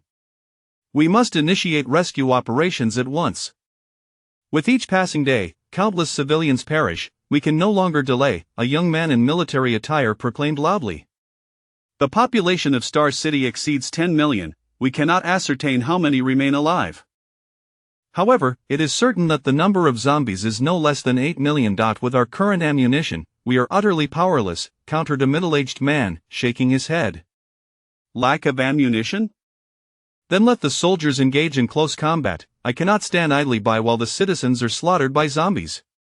Close combat? Do you wish to condemn our soldiers to death? Once surrounded by zombies, not a single one of them will return, the middle-aged man retorted angrily. If I feared death, I would not have become a soldier. I am a simple man, not as clever as you, but I know my duty is to serve the people. Now that they need us, I must rise to the occasion, the young man declared resolutely. Xiao Hu, please calm yourself. I understand your feelings, we share the same sentiments. However, in such dire circumstances, we must remain composed. Let us set aside the question of whether we can rescue them. Even if we could, how would we accommodate them?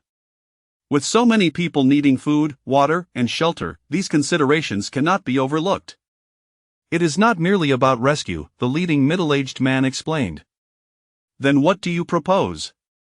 The immediate priority is to establish a sufficiently large survival base, providing the populace with a safe haven, and then broadcast a message to instruct them to come, he said. Are you suggesting we let them come on their own? Indeed. While rescue is imperative, it must be conducted in phases. It is impossible to save everyone at once. Our current troops and weaponry cannot manage that, so it would be best if they could reach us independently. Do you truly believe ordinary people possess the capability to come here? Zhao Hu asked coldly. If they cannot make it, we can only hope they endure until help arrives, came the response. Seeing that Zhao Hu was about to voice further objections, the leader interjected, Enough, it is settled. Now let us discuss the establishment of the survival base. Very well. At the school. In the girls' dormitory, Yang Bin stood in the corridor, observing the zombies below with a grave expression. What is it, Brother Bin? All that remains are first-tier zombies, and there are at least 7 or 8 second-tier zombies. The rate at which they evolve is rather alarming, he replied. Indeed, it appears we must hasten our pace, came the agreement. Yes, gather the girls and bring them down. Let us continue our extermination. Understood. Once the girls joined them, they resumed their slaughter. After an entire morning of toil, they finally eradicated the last of the 300 zombies. As the last wave of zombies ceased to advance, the three felt an overwhelming sense of relief. Ah, finally, we are no longer trapped here, Chen Hao sighed. Indeed, I have come to realize that female zombies are no different from male ones. After seeing so many, one feels nauseated, another remarked. As Yang Bin had noted, among the 300 zombies, there were indeed 8 second-tier ones. After consuming 2 more crystals, Yang Bin found that further consumption yielded no effect. It appeared that 6 second-tier crystals were necessary to reach his limit. Upon achieving this limit, his strength had surged to approximately 600 kilograms, a full 100 kilograms more than the officially reported 500 kilograms. Remarkably, this aligned perfectly with the gains he had made over 3 nights of training. It seems the strength acquired through training is truly an added bonus, Yang Bin mused. In that case, I shall begin to embrace my extraordinary potential. The remaining second-tier crystals were divided between Chen Hao and Hu Wenliang, significantly enhancing their capabilities. Having dealt with the zombies, Yang Bin retrieved a handful of crystals from his pocket and presented them to the girls, saying, "You have performed commendably, here are some more crystals for you. I hope you can survive in this apocalypse." However, instead of eagerly accepting the crystals as they usually did, the girls hesitated. Lu Qingqing looked earnestly at Yang Bin and asked, "Can we accompany you?"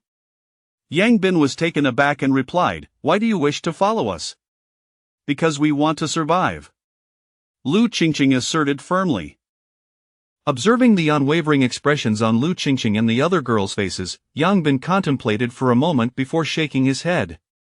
"At present, we prefer not to have too many companions.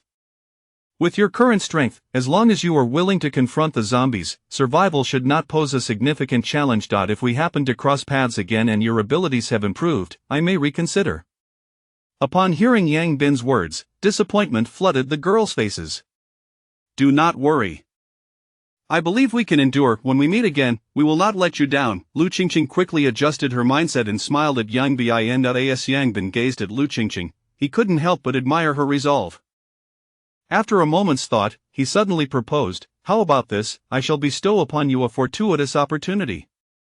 The zombies we have slain today must yield a considerable number of crystals. We are leaving and lack the time to excavate them, so I will gift them to you, hoping you may grow stronger." "Wait, you're giving them to us?" The girl's eyes widened in astonishment. Surely, among so many corpses, they must yield dozens of crystals, at the very least. "Yes, take your time to dig them out. I hope that when we next meet, you will not disappoint me," Yang Bin stated before descending the stairs with Chen Hao and Hu Wenliang. For them, first-tier crystals had become largely inconsequential. Since they could depart, there was no point in wasting time excavating crystals. Rather, they should seek out second-tier zombies to expedite their strength enhancement. The girls watched the retreating figures of the three men, their hearts a whirlwind of emotions. "They are truly wonderful," the adorable girl murmured. "Indeed, but why won't they let us accompany them?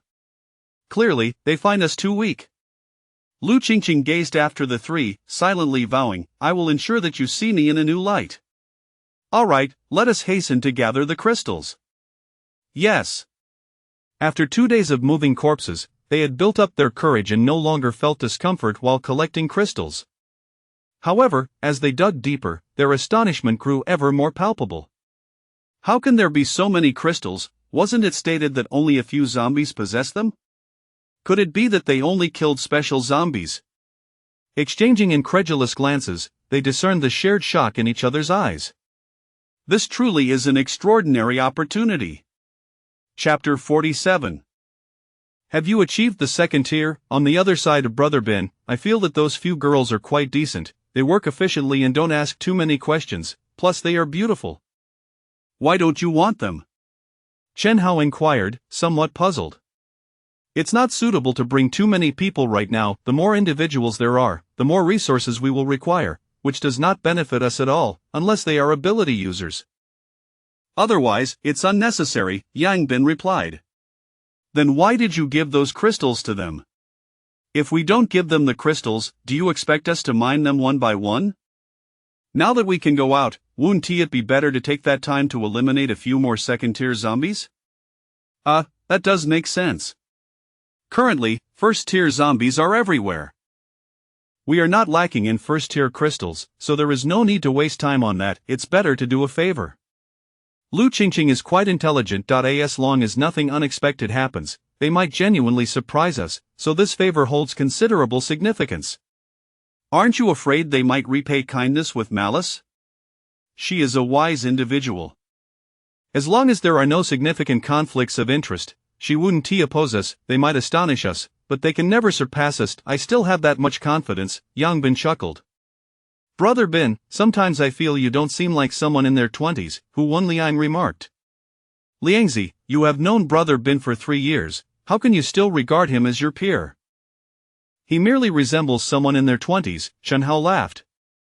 Alright, you two, stop criticizing me, there's a small shop ahead, let us find something to eat after we finish, we'll head to the Zhongyuan building.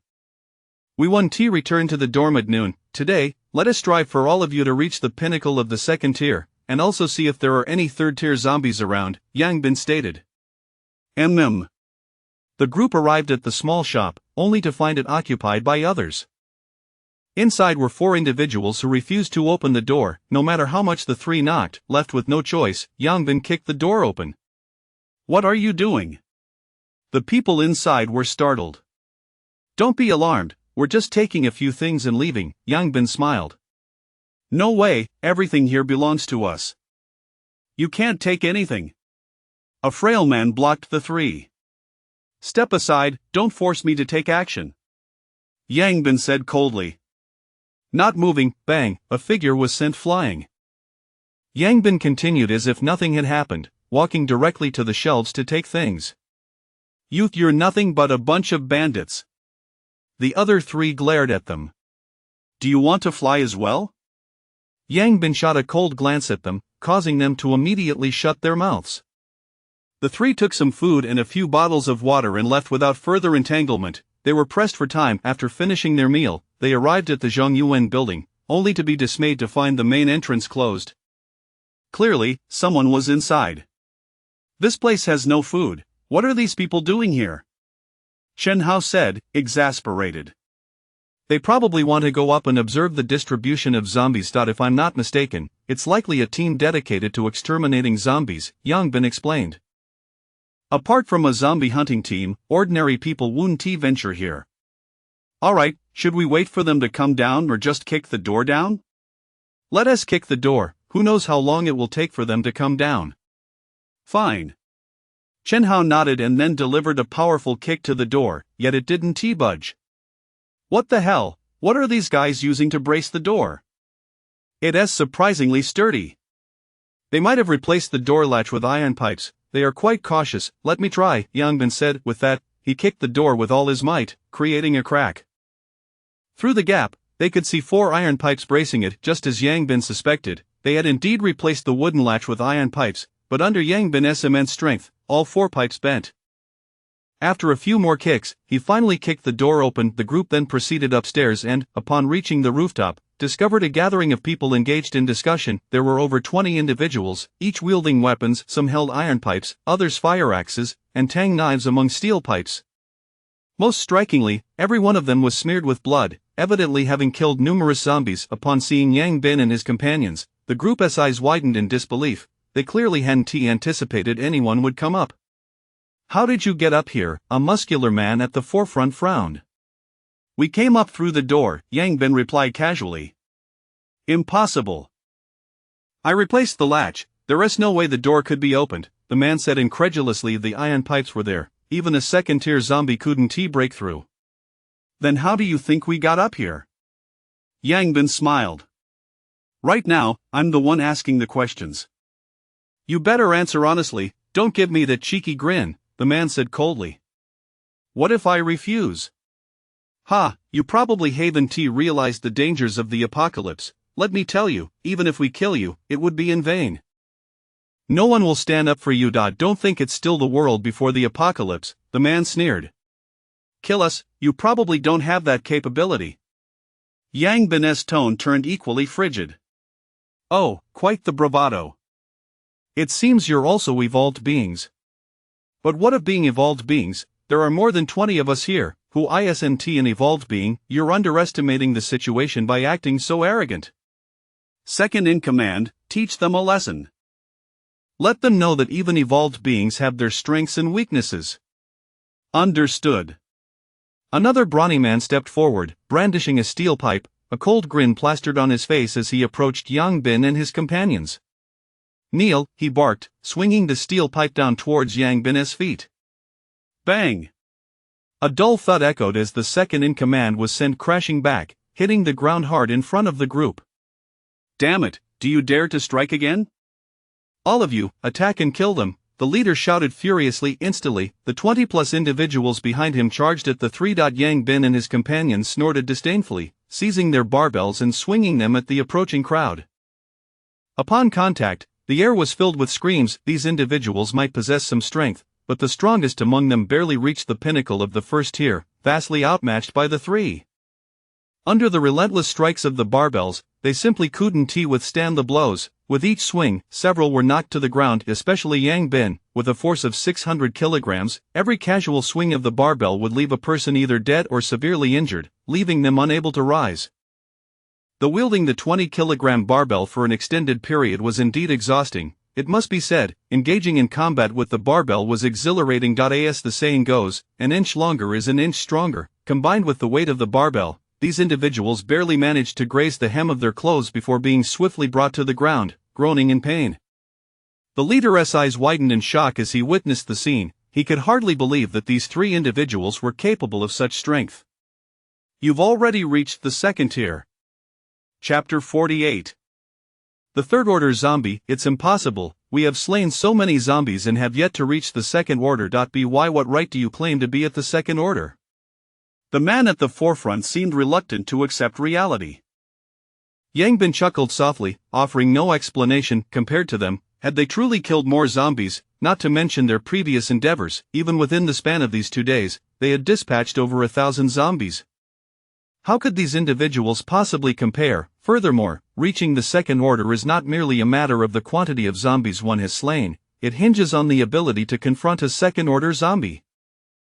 In this regard, no one could rival Yang Bin and his companions, as they employed precise searches, while others largely relied on luck. Clearly, this group of individuals did not possess such fortuitous circumstances, or perhaps had simply not slain enough zombies. Housie, since they wish to teach us a lesson, why not enlighten him as well? Let him understand that even among evolved beings, there exists a hierarchy of strength, Yang Bin remarked nonchalantly. Certainly. Chen Hao replied with a smile, striding forward and lifting his leg to deliver a kick at the opponent. However, the other party reacted swiftly, retreating a couple of steps to evade the blow.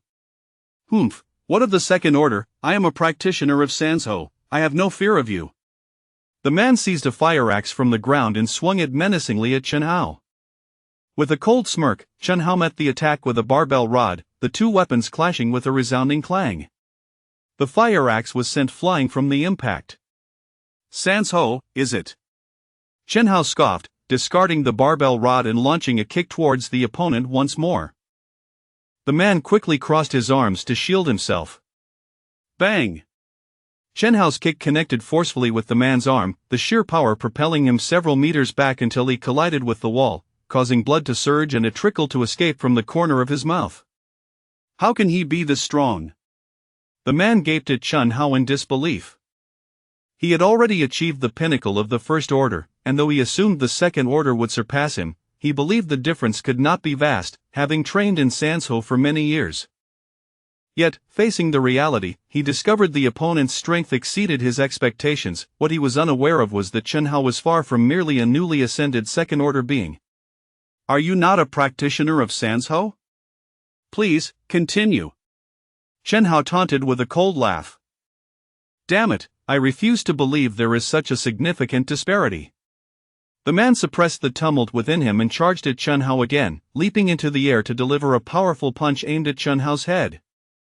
Chen Hao raised his arm effortlessly to block the punch and then retaliated with a kick to the man's abdomen. The man was sent flying, rolling several times on the ground, spewing blood. Truly weak, Chen Hao remarked, shaking his head. You. If we were both second order, I would slaughter you like a dog, the man retorted coldly. Is that so? Chen Hao sneered, suddenly vanishing from sight. Witnessing this, everyone's eyes widened in astonishment, as if they had seen a ghost. Bang! A muffled thud echoed as the man was again hurled against the wall with great force. Put! A mouthful of blood erupted from his lips, his eyes wide in horror as he fixed his gaze on Chen Hao. An ability user! He exclaimed before his eyes rolled back, and he collapsed unconscious. Even if we were both second order, how long could you withstand me? Chen Hao declared arrogantly. Observing Chen Hao's demeanor, Yang Bin expressed exasperation. He is merely a first-order being, yet you resorted to employing abilities. This fellow's words are infuriating, he must be taught a lesson. Well, forget it, if it must be done, let it be. No one will know. Have they not already discovered it? Hu Wanliang questioned in confusion. But the dead cannot speak, Yang Bin replied coolly. Brother Bin, are you suggesting? They wish to kill us. Thus, we have no obligation to spare them. Remember, once enmity is forged, do not leave behind potential threats, otherwise, one day it may bring calamity upon oneself. But there are more than 20 of them here, Hu Wanliang hesitated. Do you recall what I said before? I remember, in the apocalypse, one must be ruthless. Chen Hao asserted. Precisely. You have slain your share of zombies, but you have yet to kill any humans. These individuals are entrusted to you. Understood.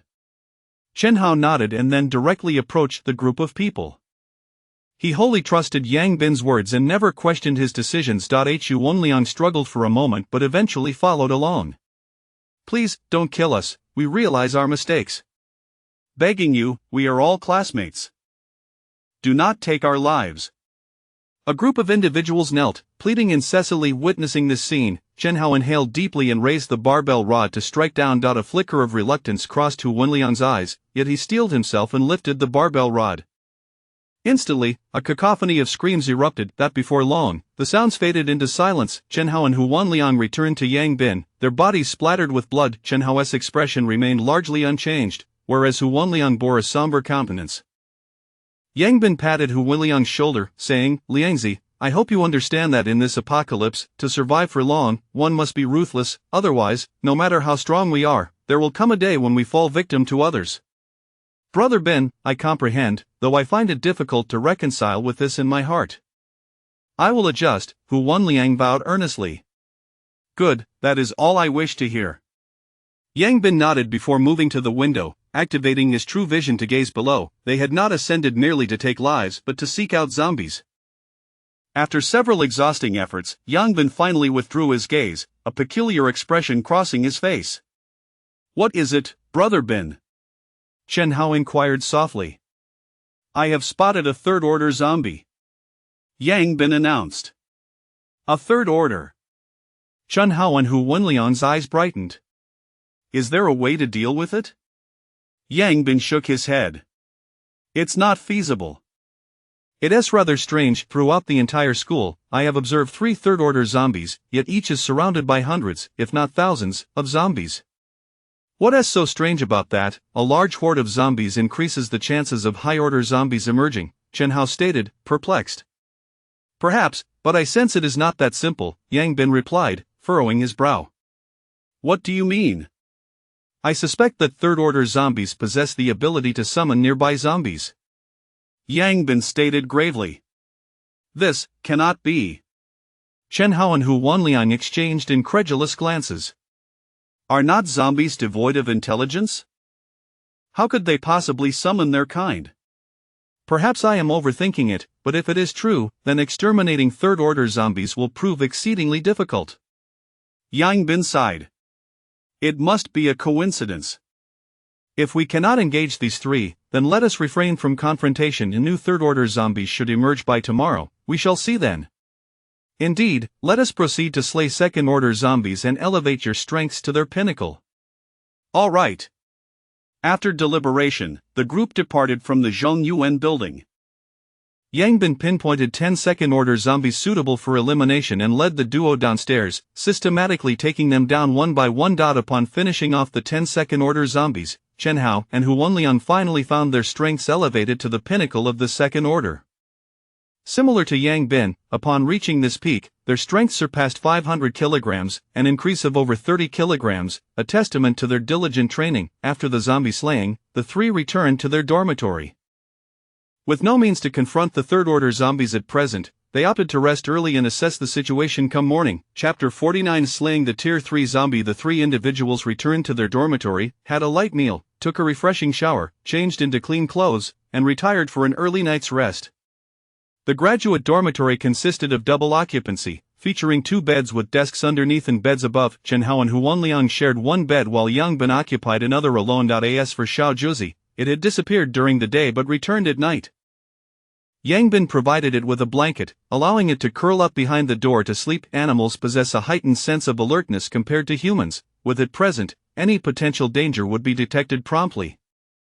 At exactly 11:50 p.m., the trio arose, making their way to the rooftop to gaze at the stars, remaining there until dawn broke at 5 o'clock before returning to their dormitory for some additional rest.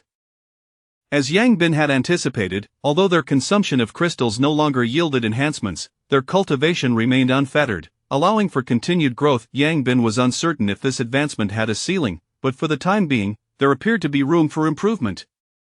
Awakening again around 9 o'clock, they followed their routine of washing up, a lifestyle that felt oddly normal amidst the apocalypse. Once they were refreshed, the three headed straight towards Zhongyuan building, with a singular objective in mind: to locate a Tier 3 zombie suitable for confrontation. Upon reaching the rooftop, Yang Bin activated his true vision to survey the zombies below. After a considerable time, he withdrew his gaze, his expression grave. "How does it look, Bin Gu?" "Today, there are 5 more Tier 3 zombies, but similar to yesterday, each one is surrounded by at least hundreds of other zombies. I noticed that some of the scattered zombies from yesterday have congregated near the Tier 3 zombies today. Thus, I can conclude that Tier 3 zombies possess the ability to summon nearby zombies, or alternatively, the surrounding zombies instinctively gravitate towards the Tier 3 ones," Yang Bin declared solemnly. Hearing this, Chen Hao and Hu Wenliang's expressions also turned serious. "If that is the case, then attempting to take down a Tier 3 zombie will be quite challenging. Indeed, it's troublesome. However, we must take action. The longer we delay, the more complicated it will become. If Tier 3 zombies are already like this, I shudder to think what a Tier 4 zombie would be like. It wouldn't surprise me if it had the ability to command other zombies. By that time, if we haven't enhanced our own strength, it will be exceedingly difficult for us. Bin Gu, what is the plan?" "I just observed that the Tier 3 zombie near the lab has the fewest surrounding zombies, only around 300, so we shall start there." 300, only? The two stared wide-eyed at Yang Bin. "Don't look at me like that. This is the least amount, the others have over 500. Alright then, does that 300 include any Tier 2 zombies?" "Yes, approximately 10 Tier 2 zombies." "Can we really manage this? We need to find a way into the laboratory." "Inside, there are numerous tables and experimental equipment that can prevent them from encircling us, making it feasible to fight. However, we cannot ascertain the true strength of the Tier 3 zombie, which presents an uncertain variable. Therefore, my primary focus will be on the Tier 3 zombie, while the others will be your responsibility." "Understood." The two nodded earnestly. Having confirmed their target, the group descended once more. Under Yang Bin's guidance, they swiftly arrived at the laboratory's entrance, with no obstructions in front of the lab. The moment they appeared, the horde of zombies quickly took notice. As a cacophony of growls erupted, the zombies lunged furiously towards them. "Don't linger, head into the laboratory." "Agreed." The three, along with the cat, dashed towards the laboratory's entrance. The zombies were not positioned right at the door, so they avoided a direct confrontation. However, before they could reach the entrance, zombies began to surge from the sides. The trio wielded their barbells with fervor, swiftly dispatching the oncoming zombies. After eliminating over 20 zombies, they finally reached the entrance. The laboratory door was made of aluminum alloy and swung outward, proving difficult to open. Despite Yang Bin's efforts, he could not budge it. With zombies closing in, Chen Hao and Hu Wenliang immediately positioned themselves in front, attempting to block the onslaught. Yang Bin seized one end of the barbell and struck fiercely at the gap between the two doors. After several vigorous attempts, he succeeded in forcing the crack open. He then wedged the barbell inside and pried the door wide. "Let us go." With a decisive pull, the door swung open, and the three, along with the cat, rushed into the laboratory. The zombies followed closely behind, pouring in like a tide. Those who had hoped to guard the door realized they could no longer hold their position and quickly retreated inside. The laboratory was vast, filled with tables and experimental apparatus. Yang Bin and his companions navigated swiftly between the furniture, while the horde of zombies careened chaotically, knocking over tables and equipment, which significantly slowed their advance. Utilizing the obstacles, the trio occasionally struck back, reducing the number of zombies in their wake. At that moment, a zombie leaped atop a table, launching itself at the three. A Tier 3 zombie. Yang Bin's gaze sharpened, and he swung his barbell with force towards the creature.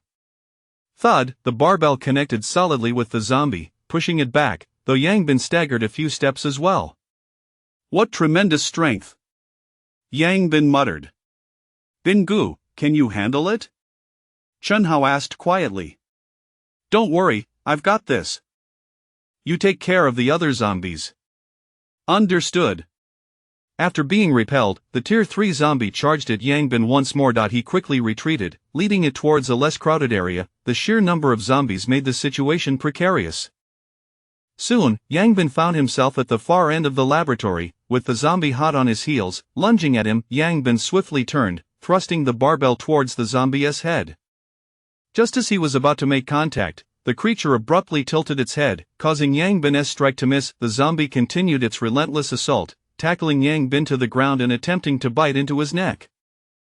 In a critical moment, Yang Bin managed to brace the barbell against the zombie's mouth, pushing it away with all his might, then executed a roll to break free from its grasp. Damn it, after slaying so many zombies, I ended up being pinned by one. Yang Bin grumbled, a new sense of gravity settling in. He hadn't expected the Tier 3 zombie to possess the ability to evade attacks, drastically increasing their challenge. The zombies did not afford Yang Bin a moment's respite, charging at him once again. He rolled to evade the assault, then seized his barbell, swinging it with ferocity at the approaching zombie's head. At a critical juncture, the creature raised its arm to shield its head. Thud, the impact shattered its arm, yet the residual force still struck its skull, causing it to stagger back. Yang Bin's strength was far beyond that of an ordinary Tier 2. The one arm was crushed. The zombie paid no heed and lunged once more. Yang Bin swung his barbell again, delivering another crushing blow. Thud, the second arm shattered, and the creature was once again pushed back. This time, let's see how you block. Seizing the opportunity, Yang Bin launched an offensive, bringing the barbell down on the zombie's head once more. Thud, this time, the zombie could not evade, and the barbell struck true, causing its skull to fracture and blood to splatter. With Yang Bin's formidable strength combined with the solid barbell, even the head of a Tier 3 zombie could not withstand the blow. Chapter 50 Tier 3 The Tier 3 zombies possess significantly greater physical strength, power, and speed compared to their Tier 2 counterparts. Most notably, they have learned to protect their heads, making them far more challenging to eliminate. Yang Bin sighed, casting a glance toward Chen Hao and his companions. He observed them cautiously dispatching zombies behind cover, seemingly untroubled for the time being. Yang Bin approached the corpse of a Tier 3 zombie and extracted the crystal embedded within its skull. The Tier 3 crystal was notably larger than that of a Tier 2, slightly exceeding the size of a soybean. Holding it in his hand, he could feel the potent energy it contained even without using his true sight. He wiped the crystal clean and promptly swallowed it. Soon, a surge of immense power coursed through his body, illuminating the third point of the first star in his mind. The overwhelming energy continuously reinforced Yang Bin's physique. After a considerable duration, the energy was fully absorbed. Yang Bin clenched his fists, a look of exhilaration spreading across his face. His strength had undoubtedly surpassed 800 kilograms. The sensation of power enhancement is truly exhilarating. Yang Bin exclaimed, swiftly grasping a barbell and striding toward Chen Hao and the others. Brother Bin, did you take care of it? Chen Hao exclaimed upon seeing Yang Bin approach.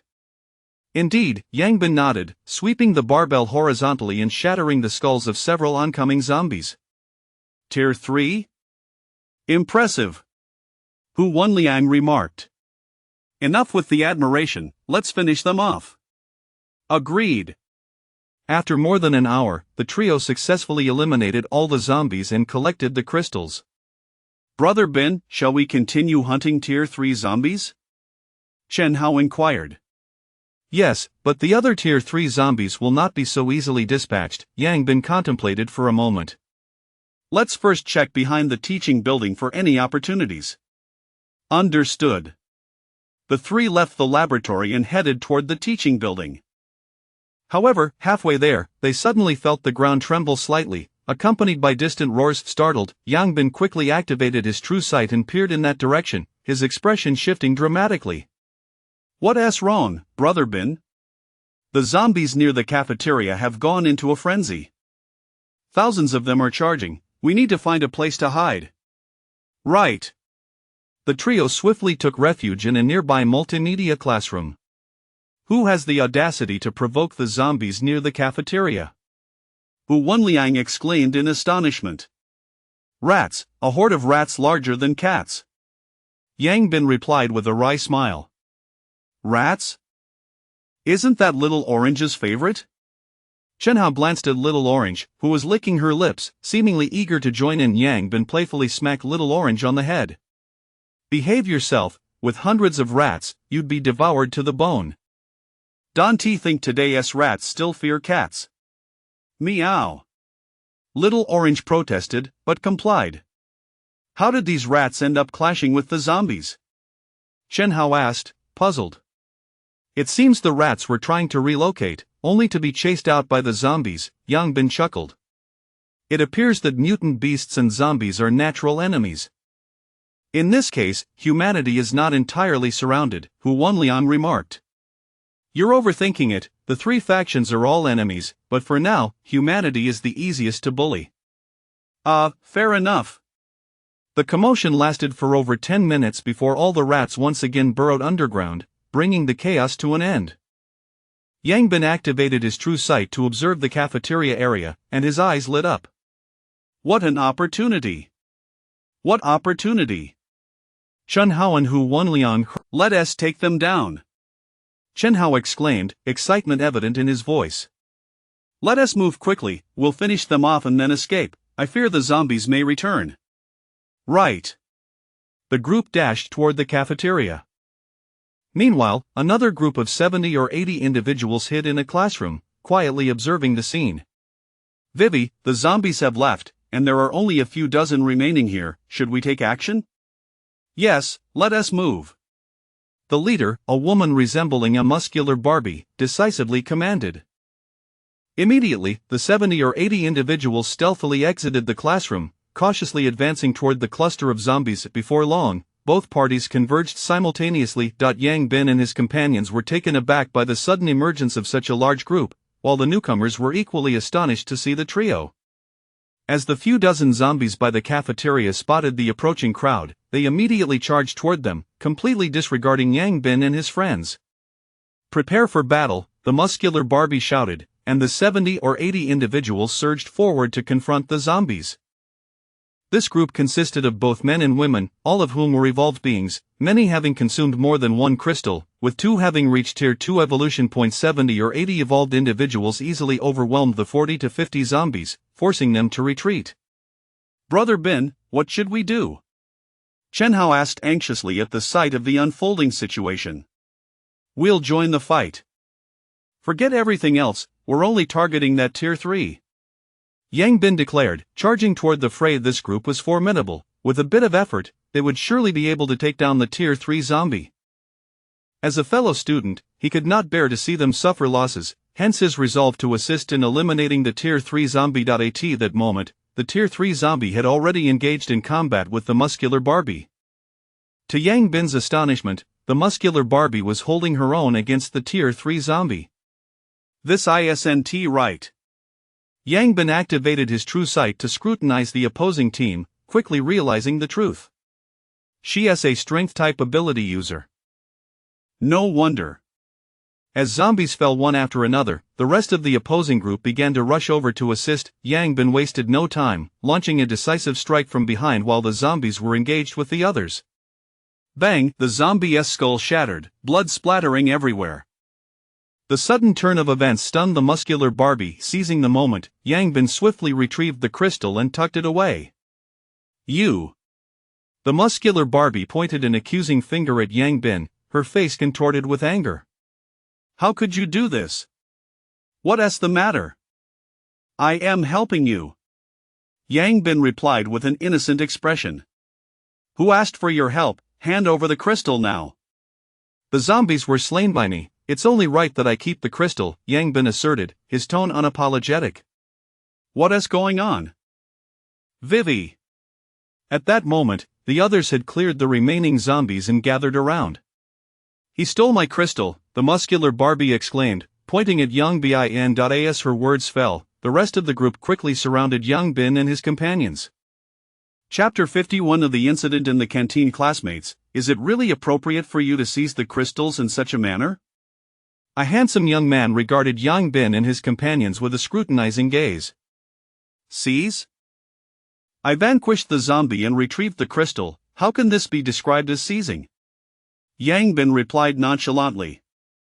The young man furrowed his brow and then turned to the muscular girl, known as Barbie, inquiring, was this zombie slain by him?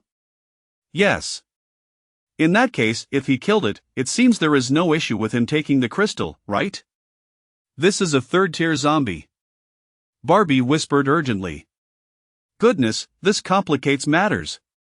The young man suddenly appeared alert and once more turned to Yang Bin, stating, regardless of the circumstances, without us holding off the other zombies, you would not have been able to slay this one. Moreover, Wei Wei contributed significantly to its defeat, so you certainly cannot claim the crystal solely for yourself. Yang Bin shook his head. To be frank, without you, we would likely have defeated it even more swiftly. What nonsense! Wei Wei, why are you being so courteous to them? Just take it by force. Another young man in the group expressed his dissatisfaction. Barbie, whose name was Tang Wei Wei, frowned and looked at Yang Bin. That particular crystal is vital to us.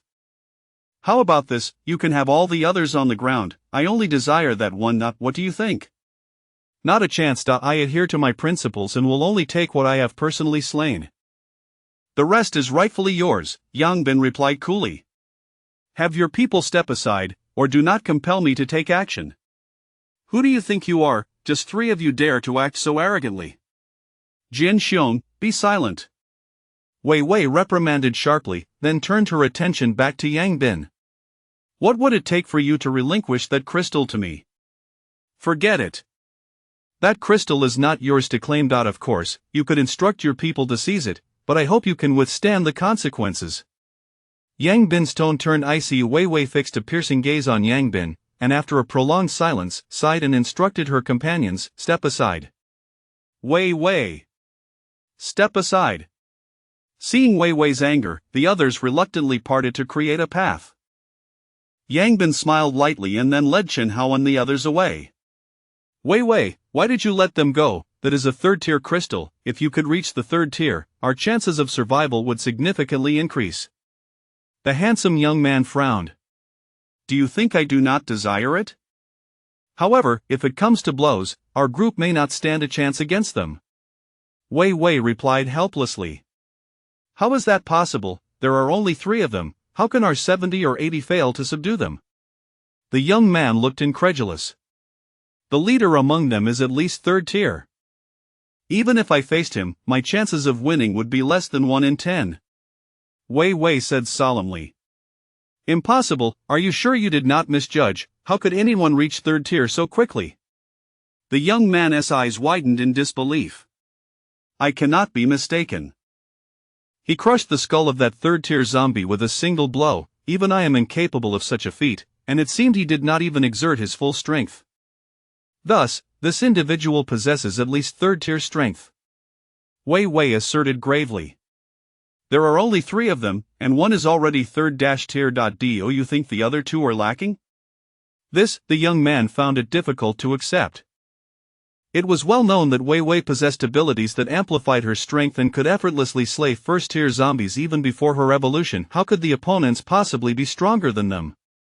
Wei Wei, however, gazed at the retreating figures, murmuring, we shall meet again, and when we do, you will understand. But before she could complete her thought, the departing figures suddenly turned, rushing back towards them. A group of people looked on in bewilderment. Quickly, let the people inside the canteen open the door. The zombies are back. Yang Bin shouted. Upon hearing Yang Bin's words, the crowd was instantly alarmed, and soon they witnessed a horde of zombies surging toward them from behind. By heavens! The group's faces paled, and they hurriedly dashed to the side door of the canteen, frantically banging on it. Open the door! Quickly, open the door! Inside the canteen, a group of individuals who had previously been in despair displayed expressions of surprise upon hearing the knocking, and soon someone attempted to open the door. Do not open the door! Who dares to open it? I shall chop him to bits, a man wielding a kitchen knife growled menacingly. Instantly, those who had intended to open the door obediently crouched down once more. At this moment, the situation inside the canteen had completely transformed. The last scramble for food had escalated into a chaotic battle involving thousands, and though the zombies had yet to breach the premises, internal strife had already led to utter devastation. This conflict resulted in grave consequences, with dozens dead and hundreds injured. Ultimately, a faction of students who relished violence banded together, asserting dominance within the canteen. Some had arrived armed, while others had snatched knives from the kitchen. After slaying dozens, they instilled fear in the remaining populace. Subsequently, they occupied the kitchen, indulging in a feast. Initially, they intended to deny others food, but fearing backlash, they ultimately allowed the chef to continue serving gruel to the rest. Any objections were met with brutal beatings, and limbs were severed without hesitation. Eventually, the others complied, refraining from further dissent. After all, they had previously consumed gruel, and now it was the same. They quickly accepted this grim reality. However, upon acceptance, the aggressors grew increasingly brazen, attacking anyone they found displeasing. Teachers who had scolded them or criticized them also faced their wrath. Eventually, they even began to harass female classmates. The principal intervened to halt the chaos but was nearly beaten to death, ultimately witnessing the very girl he sought to protect being dragged away before his eyes. Everyone could predict the dire fate that awaited her. The principal shouted for assistance, yet all lowered their heads in silence. In the end, the principal succumbed to his rage and collapsed, never to rise again. From that day forth, the group descended further into lawlessness, their suppressed malevolence unleashed completely. Occasionally, girls would be dragged into the kitchen, yet no one dared to intervene. Those who attempted to intervene either met a fatal end or were left maimed, leading to a pervasive fear that silenced any would-be defenders. Everyone chose to prioritize their own safety. Initially, they believed they could only wait for rescue to escape this predicament, but unexpectedly, today someone had knocked on the door. A knock at the door signified that the zombies outside might have retreated, igniting hope in the hearts of countless individuals. However, witnessing the fierce expressions of those outside, the people within ultimately dared not open the door. Chapter 52. He became anxious outside. Yang Bin and the others had returned to the cafeteria. "Is the door still not open?" Yang Bin exclaimed, his anxiety evident. "No, the people inside are unresponsive," Tang Weiwei replied, shaking her head. "With your strength, can't you just kick the door down?" Yang Bin retorted, exasperated. "I fear I might break it, and then we won't be able to fend off the zombies," Tang Weiwei said awkwardly. "Damn. Still thinking about that? If you don't kick it down, the zombies will be the ones helping you with your head." Yang Bin scoffed, delivering a swift kick to the door. Bang! To his astonishment, the door did not budge despite the force of over 800 kilograms. Upon activating his true sight, he discovered the door was barricaded with a pile of tables and chairs. "What the hell, is it really necessary to go this far?" Yang Bin muttered. However, he understood that without these obstructions, the zombies might have already breached the place. After a moment's contemplation, he shouted into the interior, "Open the door, we are here for rescue, the zombies have left this area, and everyone can come out now." Tang Weiwei and the others stared at Yang Bin with wide eyes, incredulous at his audacity. Yet, to their astonishment, as soon as Yang Bin finished speaking, the sounds of tables and chairs being moved resonated from within. The term rescue was enough to dispel the fear of those inside. They had endured this ordeal solely in anticipation of salvation. The group of harsh individuals inside were startled by the mention of rescue personnel and attempted to intervene, but most had already begun to act, rendering their efforts futile. Watching the movements of the people inside while glancing at the encroaching horde of zombies, Yang Bin felt an urgency swell within him. With the zombies closing in and a portion of the tables and chairs still unmoved, Yang Bin could no longer wait. He delivered another forceful kick to the door. Bang! Instantly, the door swung open, scattering the barricade of furniture across the ground. Everyone rushed into the cafeteria, hastily closing the door behind them. "Hurry! Move the tables and chairs over," several individuals shouted from behind the door. However, the people inside stood there, dumbfounded by the sudden intrusion. "Didn't you say the zombies had all left? You took too long to open the door." "The zombies have returned," Yang Bin replied calmly. "Can we still get out?" "Not for now." Fortunately, Tang Weiwei's group was numerous. and they quickly moved the tables and chairs back to barricade the door. Phew, everyone exhaled in relief. 4 to 5,000 zombies were no laughing matter. Then, a collective frown spread across the group as they surveyed the cafeteria. It was thick with the stench of blood, and in one corner lay a heap of corpses. This was far from what they had imagined. Moreover, those present appeared dazed, many sporting injuries. What on earth happened here? Tang Weiwei frowned, yet no one responded. All heads hung low. Tang Weiwei approached a girl who was softly crying and asked, "What is going on?" The girl seemed about to speak but suddenly glanced in a direction, promptly lowering her head again in fear. Following the girl's gaze, Tang Weiwei saw a group of people standing with cold expressions, who, upon noticing her stare, quickly transformed their faces into forced smiles. "Did you do this?" Tang Weiwei pointed toward the pile of corpses in the corner. "Impossible. 2 days ago, a fierce battle erupted over food here. These people were all casualties of that conflict," the leading man said with a forced grin. The newcomers brandished bloodied weapons, instilling a sense of wariness in him. "Is that so?" Tang Weiwei turned to another person beside her. Yes, indeed," the individual nodded vigorously. Tang Weiwei furrowed her brow, sensing that the situation was far more complex than it appeared. Weiwei, with over 1,000 people in the cafeteria, a conflict over food was inevitable. "We cannot intervene in this matter," a man beside her remarked. Tang Weiwei nodded, still troubled. "Meanwhile, Brother Bin, what is your take? I can't shake the feeling that something is amiss here." Chen Hao looked at Yang Bin. "There is definitely something fishy," Yang Bin replied coldly. He then turned to Tang Weiwei. "Robust woman, do you want to check the kitchen?" Upon hearing Yang Bin's words, the group of people suddenly changed their expressions, glaring fiercely at him. "Where am I fat? I am simply robust." Tang Weiwei shot back at Yang Bin. Alright then, robust woman." "I have a name, it's Tang Weiwei," she retorted angrily. "Very well, Tang Weiwei, do you wish to check the kitchen?" "What is in there?" "You'll find out once you go in." "Fine." Tang Weiwei nodded and led her group towards the kitchen. However, the previously welcoming group suddenly blocked their path. "Stay outside, you'll be served food, just don't meddle in other matters." The leading man's smile vanished, replaced by a cold demeanor. "And what if I insist on intervening?" Tang Weiwei challenged coldly. "Then it may not end well for anyone." "Is that a threat directed at me?" Tang Weiwei scoffed, swiftly kicking the man, sending him flying. "MD, how dare you strike?" The man's entourage immediately drew their weapons, glaring at Tang Weiwei. Tang Weiwei's companions did the same, weapons drawn, pointing at them. Tension surged between the two sides, but although the opposing group outnumbered Tang Weiwei's, their spirit was no match.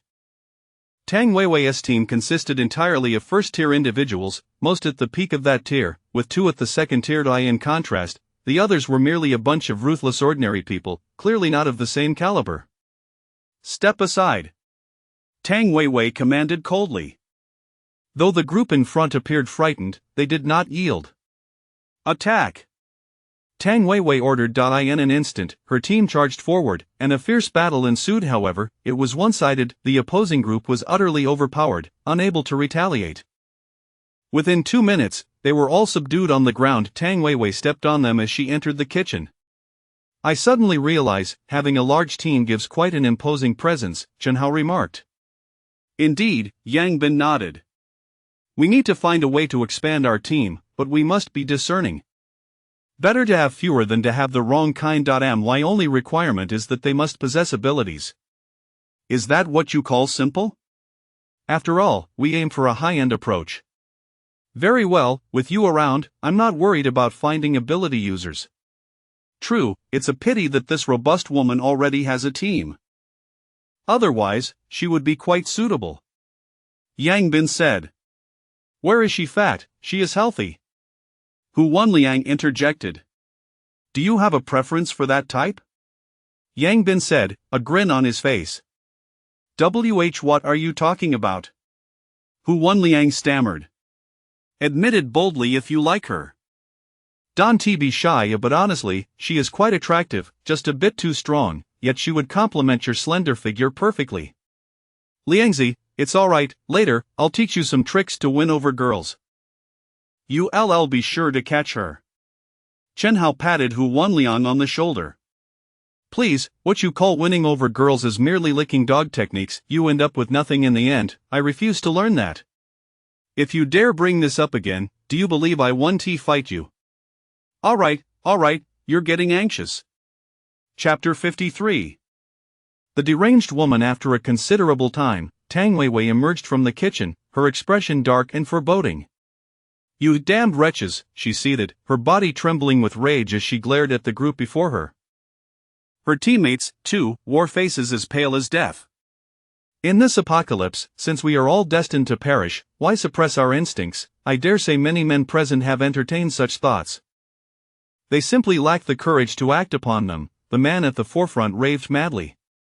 Today, we concede defeat upon encountering you, but can you truly escape? The food in the cafeteria is nearly depleted, and the outside is teeming with zombies.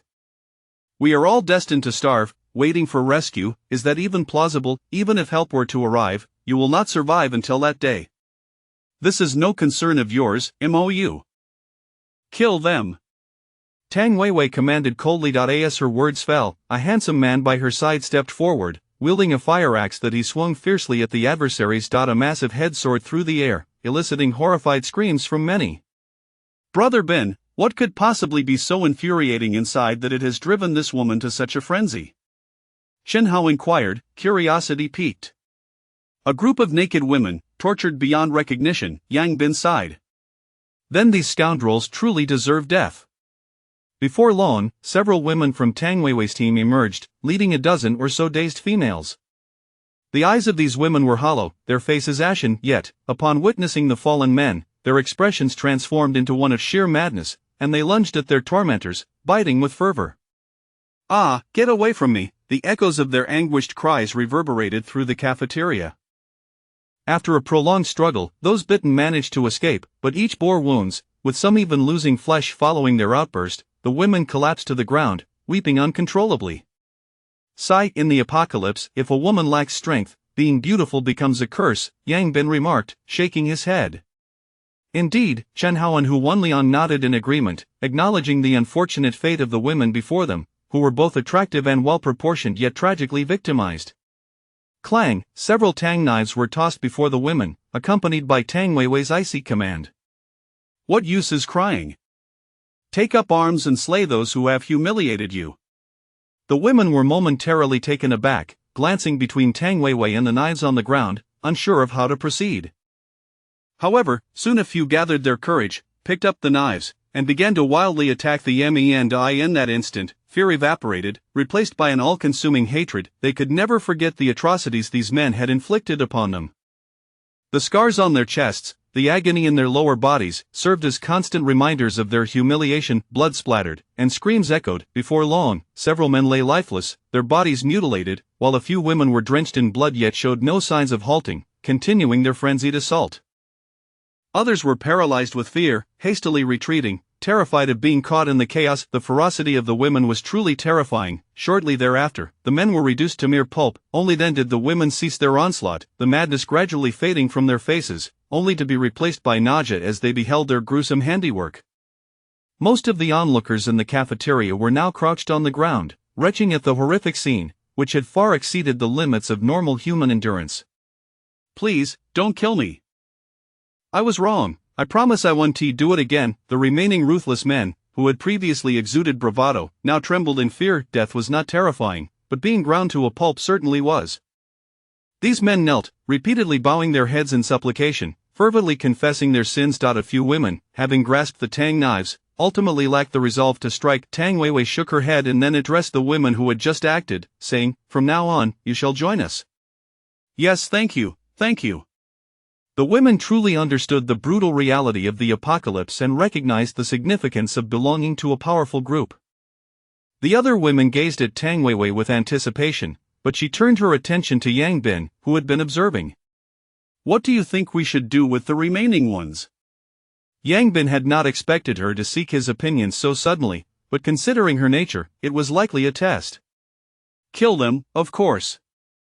Why keep them around for the festival? Yang Bin rolled his eyes. Agreed. Tang Weiwei nodded, then instructed her followers, eliminate them all. Understood. Her team advanced toward the remaining men. Soon, cries of despair and pleas for mercy filled the air. Tang Weiwei's team showed no mercy. After so many days of survival in the apocalypse, they had long surpassed the threshold of leniency, otherwise, they would not have lasted this long outside. Killing humans was akin to slaying zombies. The only distinction was that humans were easier to kill, yet zombies were not necessarily less terrifying. At times, humans were far more dreadful. In no time, the screams began to fade, and the remaining men ultimately paid for their heinous crimes. Over 1,000 spectators in the cafeteria bore witness to this grim spectacle, some feeling exhilarated, others terrified, and many numb. After the execution, Tang Weiwei turned to Yang Bin once more and asked, "What shall we do next? The outside is swarming with zombies, and it appears we cannot escape. We just checked the kitchen. Indeed, the food supply is dwindling. With over 1,000 people in the cafeteria, even if we subsist on porridge, we can last at most 3 days. Wouldn't we be able to stretch our rations a bit longer with just our group?" Yang Bin jested. "You." The attendees stared wide-eyed at Yang Bin. "Relax, I was merely joking," he chuckled. "However, having so many people is undoubtedly a waste of resources. What kind of talk is that?" "What do you mean, waste of resources?" "Precisely, you're no better than those scoundrels, yet you're contemplating hoarding the food for yourselves." Nearby individuals erupted in outrage at Yang Bin's comments. "Am I wrong? The food would only extend your lives by 3 days at best. What then? If rescue does not arrive, will you not starve to death in 3 days? Why squander these provisions? If we consume the food ourselves, we could survive for at least a month, thus ensuring we endure until help arrives. How can you be so selfish? Why should you have it all?" "Exactly, why should you?" "Because we are stronger." Yang Bin retorted coldly, "A pack of bullies, hiding behind strength. When those men were rampaging, what were you doing? Now you all come forth, thinking we are easier to manipulate." You hearing Yang Bin's words, some opened their mouths but struggled to respond, their faces flushed with anger. The earlier victims were not their concern, so they remained silent, but now that their own interests were at stake, how could they not speak up? Chapter 50. For the final meal, are you truly preparing to hoard the food and deny them sustenance? Tang Weiwei exclaimed, her eyes wide as she gazed at Yang Bin. I would never stoop to such actions, but these individuals have grown far too complacent. They require a sense of urgency, Yang Bin replied. What do you mean? We cannot remain in the cafeteria indefinitely, we must venture outside. Yet, there are thousands of zombies lurking outside. There's no way we can escape on our own. We must coordinate a collective effort. However, as long as they know there is food available, they will not dare to fight until they are utterly depleted. But you must realize that the zombies are escalating in strength daily. If we wait 3 more days, we may very well face second-tier zombies outside, making our escape impossible. I understand. Tang Weiwei nodded in agreement. Nevertheless, even if we all rush out together now, the losses will be substantial. At least half will perish. If these individuals hesitate to act, total annihilation is a distinct possibility. Yang Bin sighed. If only the situation had been as favorable as it was 2 days ago, when most zombies were merely ordinary. But now, they predominantly face first-tier zombies, and he harbored little faith in these people. Yet, he felt compelled to include everyone. With over 1,000 people, if each were to slay one zombie, that would tally over 1,000 kills, and he had no idea how long that would take. Even if they lacked the courage to confront the zombies, it would suffice for them to create a diversion, thus alleviating some of their pressure. Upon hearing Yang Bin's words, Tang Weiwei fell silent, the prospect of losing half their forces weighing heavily on her heart. However, she understood that Yang Bin was correct. With each passing day, their chances of survival dwindled, and ultimately, all would perish. After a long pause, Tang Weiwei gritted her teeth and asked, What do you suggest we do? Since you have a larger group, send your people to cook. Today, prepare all the rice, cut off their retreat while ensuring they have a hearty meal, so they will have the strength to fight the zombies later. All right. But to slay zombies, we require weapons. Where will we procure them for so many people?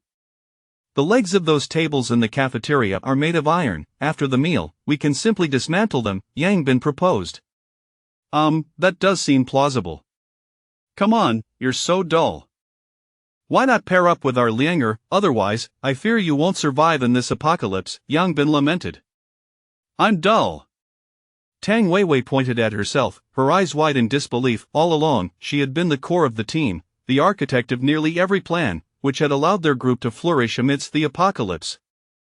Now, to hear someone label her as foolish was intolerable, yet, she had to concede that this man before her did indeed appear to possess greater intelligence, rendering her at a loss for a retort. Meanwhile, the dashing man beside Tang Weiwei observed Chen Hao and Hu Wanliang with a vigilant gaze. He could not discern which one was Lianger, but he knew it had to be one of them. Soon enough, he discovered which it was, as the lean man flushed upon hearing Yang Bin's remarks. How dare you blush? The woman I desire could never align with you, the man silently fumed. Tang Weiwei forcibly suppressed her ire and clenched her teeth, declaring, My affairs do not require your concern. Even without a man, I, Tang Weiwei, can survive in this apocalypse. Do not speak so definitively. My Lianger is quite capable, and you may find yourself in need of his assistance someday, Yang Bin chuckled. Should he truly possess such abilities, we shall see, Tang Weiwei replied before departing with her group. Bin Gu, how can you be so reckless? Isn't this stirring up romantic entanglements? Hu Wenliang remarked, bemused. Just admit you have some feelings for her, Yang Bin encouraged. Indeed, I do, but you cannot act so indiscriminately, it will only backfire, Hu Wanliang protested. You know nothing. If Bin Gu does not do this, she would not even know who you are. At least now, she glanced your way, Chen Hao interjected. I would prefer she had not seen me, Hu Wanliang replied with a bitter smile. Lianger, I have conceived a strategy for you to win her affection, Yang Bin suddenly announced. What strategy? Hu Wanliang asked, intrigued. I will incapacitate that woman, and then you can come to her aid. Perhaps she will be grateful enough to offer herself in return, Yang Bin suggested with a glimmer of wisdom. What kind of ridiculous plan is that? You might as well have Lianger forcefully take her. Forcefully taking her is out of the question. Lianger may not even match her strength. Enough, you two, cease with these absurd ideas. This is an apocalypse. We must first focus on survival rather than discuss such frivolities, Hu Wenliang said, exasperated. Fine, but I must warn you, Lianger, that handsome fellow beside her harbors intentions towards her. He is in close proximity, leaving you at a disadvantage, Chen Hao cautioned. If I have no advantage, then so be it. It is merely our first meeting. It is not as though I am infatuated with her like you are with Lu Xia, Hu Wanliang retorted. Why does this always circle back to me? Isn't this the topic at hand? Well, let us drop it for now. I understand Bin Ji's intent. You wish for me to pursue her, so she may join us as a formidable ally. However, such matters cannot be rushed. We must let fate run its course. Very well, suit yourself, Yang Bin shrugged, diverting the conversation as he activated his true sight to scan the over 1,000 individuals in the cafeteria. After a considerable time, Yang Bin withdrew his gaze, shaking his head in resignation. Out of more than 1,000 people, not a single one possessed supernatural abilities. Was the probability of that so low? Originally, all three in their dorm had powers, leading him to believe that such abilities were not uncommon. It became clear that their previous luck was merely fortuitous, or rather, they should extend their gratitude to Chen Hao. His single phone call had resulted in the emergence of 3 individuals with powers. Had it not been for that call, they might have succumbed to slumber, possibly becoming zombies in their dreams. Even if they did not turn, they would likely have been assimilated by Lu Bo. With that thought, Yang Bin suddenly felt a sense of gratitude towards Lu Xia. How fortunate indeed. Eventually, Tang Weiwei and her companions returned with several large buckets of rice and a substantial platter of potatoes. As the aroma wafted through the air, all eyes in the cafeteria turned eagerly towards Tang Weiwei and her group. Everyone must be famished. Today, we shall ensure you eat your fill. Tang Weiwei proclaimed loudly. Is that true? Marvelous. Excitement rippled through the crowd, their bodies trembling at the prospect of a satisfying meal after so many days. All gazed at Tang Weiwei with expressions of gratitude, oblivious to the reality that this might very well be their final meal. Yet, even if they had known, they would still partake, for this was their only opportunity. Chapter 55 of the retreat cut off within the cafeteria. Aside from those still queuing for their meal, the majority of individuals have already taken their seats, contentedly devouring generous bowls of rice accompanied by modest plates of potatoes. After so many days, this meal undoubtedly proves to be the most delectable. The potatoes, once despised before the apocalypse, now rival the finest delicacies. At this moment, Yang Bin and his companions are also seated at a table, each with a bowl of rice and a plate of potatoes, not out of a desire for special treatment, but because the kitchen has nothing but potatoes left. Strange, after several days of subsisting on bread and biscuits, I've come to realize just how delightful rice can be, Chen Hao mused. Indeed, the potatoes are quite fragrant. It seems that there are some culinary experts in their team, Huan Liang mumbled, albeit indistinctly. You've simply gone too long without vegetables. Anything you eat will taste good. These potatoes were merely boiled in a large pot, seasoned only with oil and salt, whereas the evidence of a culinary maestro? Yang Bin retorted, somewhat exasperated. Fine, it seems you're quite knowledgeable about cooking, Bin Gu, Huan Liang conceded. Bin Gu has been cooking for himself since he was 10 and even worked part-time in a hotel kitchen. Do you think he lacks culinary knowledge? Chen Hao rolled his eyes in response. Alright, I forgot about that, Huan Liang admitted, feeling a bit sheepish. There is something to be said for having a crowd. Meals are prepared swiftly for so many, Chen Hao reflected. Indeed, Tang Weiwei has a knack for managing her team. Those individuals exhibit remarkable execution, Yang Bin asserted earnestly.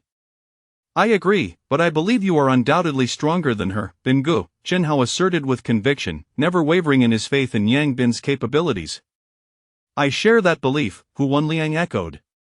Enough with the flattery. Let us eat. After dining, Haozi, you must consume this crystal. We will likely need to forge ahead, and even if there are many of us, the pressure at the front will be immense, so you must elevate to the third tier as swiftly as possible. Understood. Chen Hao nodded, quickly finishing his rice before taking the crystal handed to him by Yang Bin and swallowing it without hesitation. After a considerable while, Chen Hao completely absorbed the crystal's energy, transforming into a third-tier revolver. At the onset of the apocalypse, a team with 2 third-tier members would undoubtedly dominate 99 of other groups. Over an hour later, nearly everyone in the cafeteria had finished their meal, leaving their bowls spotless. At that moment, Tang Weiwei stepped forward once more and called out, Has everyone eaten their fill? Yes. Thank you, beautiful Tang, the crowd responded loudly. During this time, everyone had become familiar with Tang Weiwei's name, as they were all from the same school, with many connections among them. Having slain villains, rescued a group of women, and now providing meals, her image in everyone's eyes was exceedingly positive. I'm glad to hear you're satisfied, but I must bear some unfortunate news. The meal just served consisted of all the remaining rice in the kitchen, which means there is nothing left to eat, Tang Weiwei announced. What? Upon hearing this, the crowd gasped in shock. Although they had harbored some doubts initially, the sight of the fragrant rice had led them to cast aside any such thoughts. Now, hearing Tang Weiwei's words felt like a thunderbolt striking them. If anyone doubts this, feel free to check the kitchen, Tang Weiwei reiterated. As her words faded, numerous individuals rushed into the kitchen. After some time, they emerged, each with a grim expression. The kitchen was devoid of rice, and not even a single vegetable leaf could be found. The floor was cleaner than their faces. Why would you do this? Many began to question Tang Weiwei. The food inside, even if consumed as porridge daily, would last at most 3 days. Rather than starve for those days, it's better to have a fulfilling meal. What do you think? Tang Weiwei replied with a smile. If it means living 3 more days, perhaps rescue would arrive. What you've done is effectively cut off everyone's retreat. The once grateful crowd now glared at Tang Weiwei and her companions with anger. Rescue, rescue, always dreaming of rescue. Don't you realize you must save yourselves? Are you truly going to wait for rescue, or will you just sit and wait for death? Tang Weiwei exclaimed in fury. We will be leaving shortly. If you wish to join us, think of ways to use the table legs as weapons. If you prefer to remain here and wait for death, then feel free. With that, Tang Weiwei disregarded the others and returned to her team for discussion. As her voice faded, the expressions of those present shifted continuously. To be honest, after so many days, they had secretly relinquished hope for rescue, merely unwilling to confront that reality. People tend to avoid desperation until the very last moment. Though they had subsisted on little more than porridge in the cafeteria, they were at least not starving, living one day at a time, hoping that rescue would come at any moment. However, with the food now gone, remaining here only meant the possibility of starvation. At this moment, they finally began to face reality, understanding that they must venture out to survive. With someone leading them, this was their only chance. If they missed it, they would be left waiting for death. No one wished for such an end, so soon, individuals began to detach the table legs. They flipped the tables over and kicked them vigorously. With enough effort, they could break them, and if necessary, they could enlist the help of others. Before long, the legs of the tables were removed. While not particularly sturdy, they would suffice as weapons. A group of people brandished their makeshift weapons and turned their gazes towards Tang Weiwei. Excellent, it seems you all wish to avoid waiting for death. If that is the case, we will charge out together shortly. However, I must warn you in advance, this charge will be exceedingly perilous, so prepare yourselves mentally. Anyone who cannot bear to kill zombies should remain here, for those who go out without resolve will only meet their demise. Is there anyone who fears killing zombies? Tang Weiwei shouted. No. The crowd displayed resolute expressions. Having chosen to fight, they were determined to overcome this challenge. Tang Weiwei nodded, then approached Yang Bin. At this moment, everyone realized that this formidable woman seemed to be seeking his opinion. If they were correct, cooking all the rice must have been his idea. After all, he had previously mentioned wanting to consume all the food himself. Many gazes directed at Yang Bin were filled with suspicion. They simply could not comprehend why the powerful Tang Weiwei would seek the counsel of a team consisting of only 3 individuals. Tang Weiwei's teammates shared similar sentiments. They noticed that the once calm and decisive Weiwei seemed to lack her usual confidence since encountering him.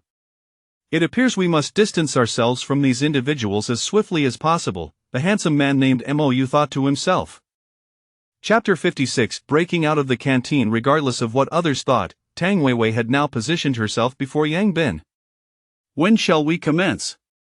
Yang Bin activated his true vision, scanning all 4 directions. He noted that the zombies on the side they had just entered were the least numerous, and furthermore, there were no third-tier zombies in this area, unlike the other 2 sides. Thus, this was the most opportune escape route. Allow them 10 minutes to prepare. We shall charge through the side door. After that, I will lead my team in the front, while yours will handle the flanks and rear, he instructed. Leading the charge is exceedingly perilous. Are you certain the 3 of you can manage? Tang Weiwei expressed her doubts. If you doubt our capabilities, feel free to take the lead yourself. I have no objections, Yang Bin replied, waving his hand dismissively. If it weren't for the others lacking the necessary skills, he wouldn't have taken on this task. I do not question your abilities, I merely believe 3 individuals may be somewhat insufficient, considering the dangers ahead, she clarified. Then you may join us at the front. Having more people is indeed advantageous, Yang Bin suggested. Agreed. Tang Weiwei nodded. Very well, it is settled. Remember, our primary objective is to escape. Make it clear to everyone that no one is to retrieve any crystals. Anyone who attempts to do so shall be executed immediately, Yang Bin declared coldly. Why don't you deliver that message? Your authority carries more weight, Yang Bin replied with a smile. Tang Weiwei rolled her eyes, feeling as though she was being treated like an assistant.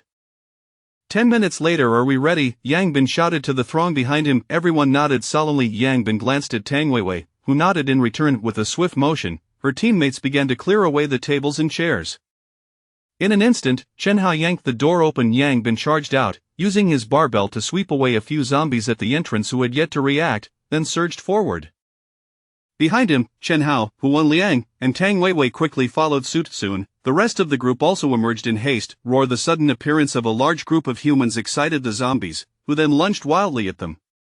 The group formed a triangular formation, with Yang Bin at the forefront, wielding his barbell with ferocity, swiftly dispatching one zombie after another. On either side, Chen Hao and Huan Liang rapidly dealt with the zombies rushing from the flanks, while Tang Weiwei, holding a fire axe, felt somewhat overshadowed. Ultimately, she had to retreat slightly to assist her fellow team members in combating the zombies approaching from the rear. As Yang Bin delved deeper, the others soon found themselves in close combat with the zombies. Perhaps the motivational speeches had taken effect, or perhaps they had come to a realization. At this moment, everyone wielded table legs, smashing them against the oncoming zombies. Though the attacks were somewhat chaotic, they effectively prevented the zombies from advancing.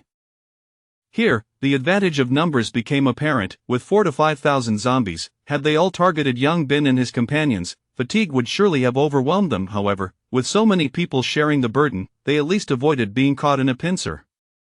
Yet, these zombies were no ordinary foes. Facing the relentless tide of first-tier zombies, how could these ordinary individuals withstand the onslaught? In no time, casualties began to emerge, one after another succumbing to the zombies, leaving those nearby aghast.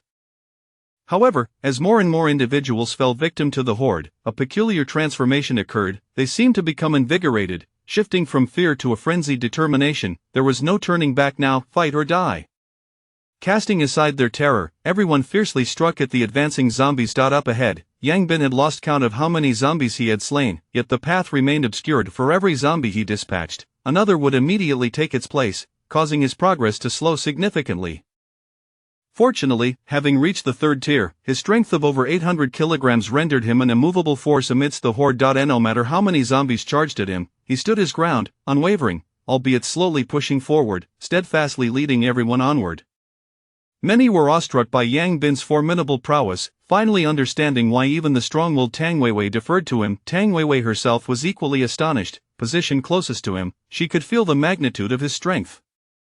Although she had suspected he had attained the third tier, she believed her own abilities would be comparable, yet now, it was painfully clear that the gap between them was vast. In a direct confrontation, she might not even withstand a single blow from him. What astonished her further was the extraordinary strength of the two individuals beside him. 3 in total, 2 at the third tier and 1 at the pinnacle of the second tier. Was this necessary? The other members of Tang Weiwei's team fell silent earlier. She had suggested that their group may not measure up to Yang Bin's. At that time, they had scoffed at the notion, but now, reflecting upon it, they felt a wave of dread. Had Tang Weiwei not intervened, they would likely be on the brink of death. The battle raged on, the number of fighters dwindling, yet the entire team gradually advanced outward. If things continued as they were, barring any unforeseen circumstances, their escape seemed assured, perhaps with fewer losses than Yang Bin had anticipated, as he had not foreseen the extent of their desperation. However, just as everything appeared to be going smoothly, one individual, having been knocked to the ground by a zombie, inadvertently stumbled upon a crystal. Driven by a primal urge to survive, he momentarily forgot the rules set forth prior to their departure and swallowed the crystal whole. In an instant, the crystal transformed into energy, merging with his being. No longer on the brink of being devoured by zombies, he erupted with newfound strength, pushing the zombie away and springing to his feet, delivering a fatal blow with a metal pole. This spectacle caught the attention of many, prompting them to scan their surroundings. Soon after, another individual, bitten by a zombie and on the verge of transformation, seized a crystal from a fallen zombie's head and swallowed it in a desperate gamble. To everyone's astonishment, his body gradually returned to normal, completely evading the fate of becoming a zombie. It had been rumored that first-tier evolved beings could withstand the energy erosion of first-tier zombies, but witnessing it firsthand was a revelation. At this moment, the crowd could no longer remain passive. With corpses of zombies strewn across the ground, the prospect of acquiring a crystal promised not only a surge in power but also immunity to the zombie transformation. Suddenly, the rules established by Tang Weiwei were utterly disregarded. In their minds, becoming stronger meant a greater chance of survival. Thus, the individuals began to covertly collect crystals, and soon, chaos erupted as they began to fight for them. By the time Yang Bin and the others became aware of the situation, it was already beyond control. Damn it, Yang Bin cursed, his worst fears having come to fruition. Why aren't your people keeping an eye on them? Everyone is occupied with the zombies. Who has the time to monitor them? Tang Weiwei replied helplessly. At this moment, the scramble for crystals had thrown their formation into disarray. Under the relentless assault of the zombies, the group was swiftly fragmented into several segments. Without Yang Bin to lead the charge, those who had been separated could now be considered lost. Those who wish to survive, follow me. Those who wish to die may continue to pursue the crystals. Yang Bin shouted in fury, then disregarded the others, hastening his own movements. Everyone, follow closely, ignore those individuals, Tang Weiwei called out to her teammates, quickly aligning her pace with Yang Bin's. Some of the more rational individuals also hurried to keep up. As those who had successfully seized crystals raised their heads, they found themselves surrounded by zombies. Chapter 57. The escape. As the number of survivors dwindled significantly, the pressure of the crowd intensified. Chen Hao joined Yang Bin by his side, and both abandoned their defensive stance to recklessly charge into the horde of zombies. With the desperate assault of these two third-tier evolved individuals, the group advanced at a considerably swifter pace. Moments later, Yang Bin delivered a powerful kick, toppling 7 or 8 zombies to the ground, and promptly stepped over them to break free from the encirclement. The others quickly followed suit, escaping before the zombies could regroup for another encirclement. However, from an original count of over 1,800, fewer than 500 remained, marking a staggering loss of more than 2/3. Run towards the teaching building, Yang Bin shouted, swiftly sweeping his barbell to repel a cluster of approaching zombies. The survivors, being relatively astute, wasted no time in heeding Yang Bin's command, sprinting frantically towards the teaching building. Yang Bin and his companions, along with Tang Weiwei and the other 2 second-tier evolved individuals, also made their way in that direction, fending off the pursuing zombies as they fled. Before long, the group burst into the teaching building, swiftly ascending the stairs, and began to secure the stairwell. For Yang Bin and his companions, fighting zombies in the stairwell was a familiar endeavor. The stairwell of the teaching building was considerably larger than that of the dormitory, and fortunately, there were enough of them. Yang Bin, along with the 3 others, Tang Weiwei, and the 2 second-tier evolved individuals, were more than capable of holding the stairwell securely.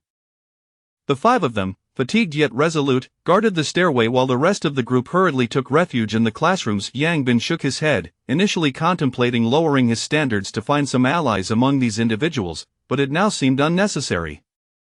Half an hour later, the stairwell was entirely blocked, and the 5 collapsed onto the ground. This time, they were truly exhausted. Even Yang Bin felt unable to lift the barbell any longer. After a while, they regained their composure. Tang Weiwei turned to Yang Bin, sincerely expressing, "Thank you, that we owe our survival to you this time." "Don't thank me, we merely sought to escape ourselves, and you happened to come along for the ride." Yang Bin waved his hand dismissively. "Regardless, without you, we would never have made it out," Tang Weiwei stated earnestly. She was acutely aware of the difficulties they faced. Their group had dwindled from 70 or 80 to just over 40, nearly halving their numbers. It was easy to imagine the challenges faced by Yang Bin and his companions, who had been clearing the path ahead. She knew she wouldn't have made it out under such circumstances. "I'm quite curious, with only 3 of you, how did you manage to elevate your strength to such a level in such a short time?" "I haven't noticed any special abilities," Tang Weiwei inquired, puzzled. "That's not something I'm at liberty to disclose. After all, you're not Liang Zi's wife," Yang Bin replied. "I've spoken out of turn," Tang Weiwei conceded, feeling somewhat speechless. Yang Bin chuckled softly, choosing not to elaborate further. The group sat on the ground to rest. They had all sustained considerable injuries, but with outsiders present, Yang Bin felt it inappropriate to summon Hu Wenliang for treatment. Hu Wenliang's ability was rather unique, and if others were to discover it, it would lead to numerous complications, so treatment would have to wait until they returned to the dormitory. After resting for over half an hour, Yang Bin rose from the ground. "All right, it's getting dark, we should leave. I certainly don't want to spend the night in a classroom. The stairwell is completely blocked." "How do you intend to leave?" "We'll jump out of the second-floor window. The teaching building isn't as enclosed as the cafeteria. There are plenty of ways to escape." "Aren't you worried about them?" "I'm not their guardian." "Why should I concern myself with them? Just getting them out is sufficient." Yang Bin rolled his eyes in response. "Well, what about these crystals? Aren't you going to collect them?" Tang Weiwei pointed at the bodies in the stairwell. "Consider them a gift." Yang Bin smiled, then led Chen Hao and the others towards another classroom. They had already lost interest in first-tier crystals. Their primary objective now was to return to the dormitory and tend to their wounds. "We should try to keep our distance from them in the future," Muyu whispered, watching as the group departed. "Why's that?" "I find them too dangerous," Muyu replied quietly, not daring to voice his fear that Tang Weiwei might be taken away by them. "Actually, I don't think it's that bad. Though Yang Bin appears cold and ruthless, he isn't devoid of compassion. At least he managed to bring people out," Tang Weiwei reflected. "Though I hesitate to admit it, I must acknowledge that in terms of strength and capability, he surpasses me. It's wise to foster good relations. In this apocalypse, having more allies increases one's chances of survival," Tang Weiwei asserted earnestly. "Fine," Muyu conceded, realizing he couldn't refute her point, and resolved to be more cautious in the future, ensuring that no one truly took her away. Yang Bin and his companions approached a window in one of the classrooms and peered down at the scene below. The teaching building towers slightly above the dormitory, with a height of approximately 3.5 meters from the second floor to the ground below. While this elevation may seem somewhat daunting, for those at the second and third tiers, such a height is merely trivial. Below, a dozen zombies lurked, but the situation was manageable. Yang Bin was the first to leap down. Upon noticing him, the horde of zombies swiftly lunged in his direction. With a few casual swings of his barbell, he dispatched them all with ease. Soon after, Chen Hao and Hu Wanliang also descended, and the group cautiously made their way towards the dormitory. Once they returned to the dormitory, the three collapsed onto their beds, unwilling to stir. After a considerable interval, Hu Wanliang finally mustered the energy to tend to their wounds. Although none had sustained fatal injuries, their bodies bore numerous scrapes and bruises that required prompt attention. After more than an hour, during which they paused several times to rest, Hu Wanliang successfully treated their injuries, yet he himself succumbed to exhaustion, collapsing onto the bed and falling into slumber. Yang Bin and Chen Hao, however, felt invigorated. "Fortunately, we have Liang with us. What would we do if the others were injured?" Chen Hao suddenly remarked. "In truth, as evolvers, our physical prowess is enhanced, and so is our recuperative ability. As long as one does not suffer fatal wounds, minor injuries typically heal within a few days. However, treatment is undoubtedly preferable, which is why Liang's ability should be kept under wraps to avoid unnecessary complications." "Indeed. Brother Bin, what should be our next course of action? Should we continue to strengthen our capabilities?" "Yes. I've noticed that others are expanding their ranks, evidently aiming to achieve greatness in this apocalyptic world. Should we not also? There's no need to rush. You should understand that the authorities will certainly not permit anyone to assert dominion. Although their control has waned, their strength remains unparalleled. Not to mention their arsenal of firearms, the number of their revolvers is undoubtedly the greatest. Therefore, we must avoid crossing the authorities' boundaries for now. Let's observe how the situation unfolds, and focus on enhancing our own strengths. When the day truly descends into chaos, we will be prepared to stake our claim." "Understood, Brother Bin. Whatever you decide, I will follow your lead," Chen Hao declared resolutely. "Good brother." Chapter 58. The Three Bandits. At midnight, the three companions and their feline friend once again ascended to the rooftop to gaze at the stars. Regardless of their exhaustion, they steadfastly adhered to this nightly ritual, which they deemed crucial for maintaining their edge over others. They remained enthralled by the celestial display until dawn broke at 5 o'clock, before retreating to their dormitory for some much-needed rest. In the ensuing days, the group ventured out during the day to confront the zombie hordes, returning to their dormitory at night to sleep and stargaze. Following the incident at the cafeteria, Yang Bin grew increasingly cautious, ensuring to verify the absence of danger before each undertaking. Fortunately, the number of third-tier zombies had surged, and although each one was typically surrounded by a multitude of lesser zombies, their increased numbers made it easier to find suitable targets. Over the course of 3 days, Yang Bin and his companions successfully dispatched 8 third-tier zombies. After Hu Wanliang also ascended to the third tier, Yang Bin consumed the remaining third-tier crystals, elevating his strength to the pinnacle of the third tier. To reach this limit, one must consume 7 third-tier crystals. The required number of crystals for each tier progressively increases, rendering advancements more arduous as one ascends. Upon achieving the apex of the third tier, Yang Bin's strength surged beyond 1,000 kilograms, surpassing 1,100 kilograms, well beyond the limits of a human body. According to Yang Bin's estimations, the strength of a third-tier individual should range between 700 to 900 kilograms. His ability to exceed 1,000 kilograms was attributable to the additional strength gained through his training. He was able to amass over 30 kilograms of strength daily, amounting to nearly 100 kilograms within 3 days. Having trained for 7 or 8 days, he had augmented his strength by over 200 kilograms. This additional power was sufficient to easily overpower other third-tier contenders. Chen Hao and Hu Wanliang had also enhanced their strength by over 80 kilograms. While this may seem modest at first glance, it was the result of cumulative effort. Over time, this advantage would become significant. The population of survivors within the school had dwindled to less than 1,000, a staggering decline from the original 30,000. This count included the 500 individuals who had escaped from the cafeteria during the previous incident. With Tang Weiwei's assistance, they had successfully fled from the teaching building. Presently, several formidable teams had emerged within the school, many of whom had already attained the second tier, enabling them to effectively manage encounters with standard zombie hordes. As their powers grew, the ambitions of many began to surface, coupled with the scarcity of food within the institution. Tensions flared as teams vied for resources, leading to frequent skirmishes. Even Yang Bin and his companions encountered several groups attempting to forcibly recruit them due to their smaller numbers, ultimately leaving their assailants in tears. On the 11th day of the apocalypse, within the graduate dormitory of Brother Bin, we've run out of food. We must go find some today, Chen Hao lamented as he rummaged through his backpack.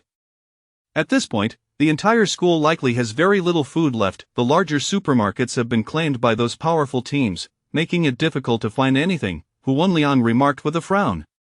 It seems we may have to leave the school soon, Yang Bin sighed.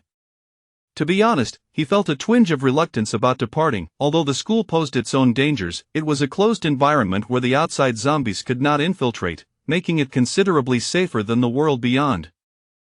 Moreover, their familiarity with the school made it a far more manageable place to survive. Venturing outside would undoubtedly increase their survival difficulties, yet they had no choice. The available food was limited, and remaining there indefinitely was untenable.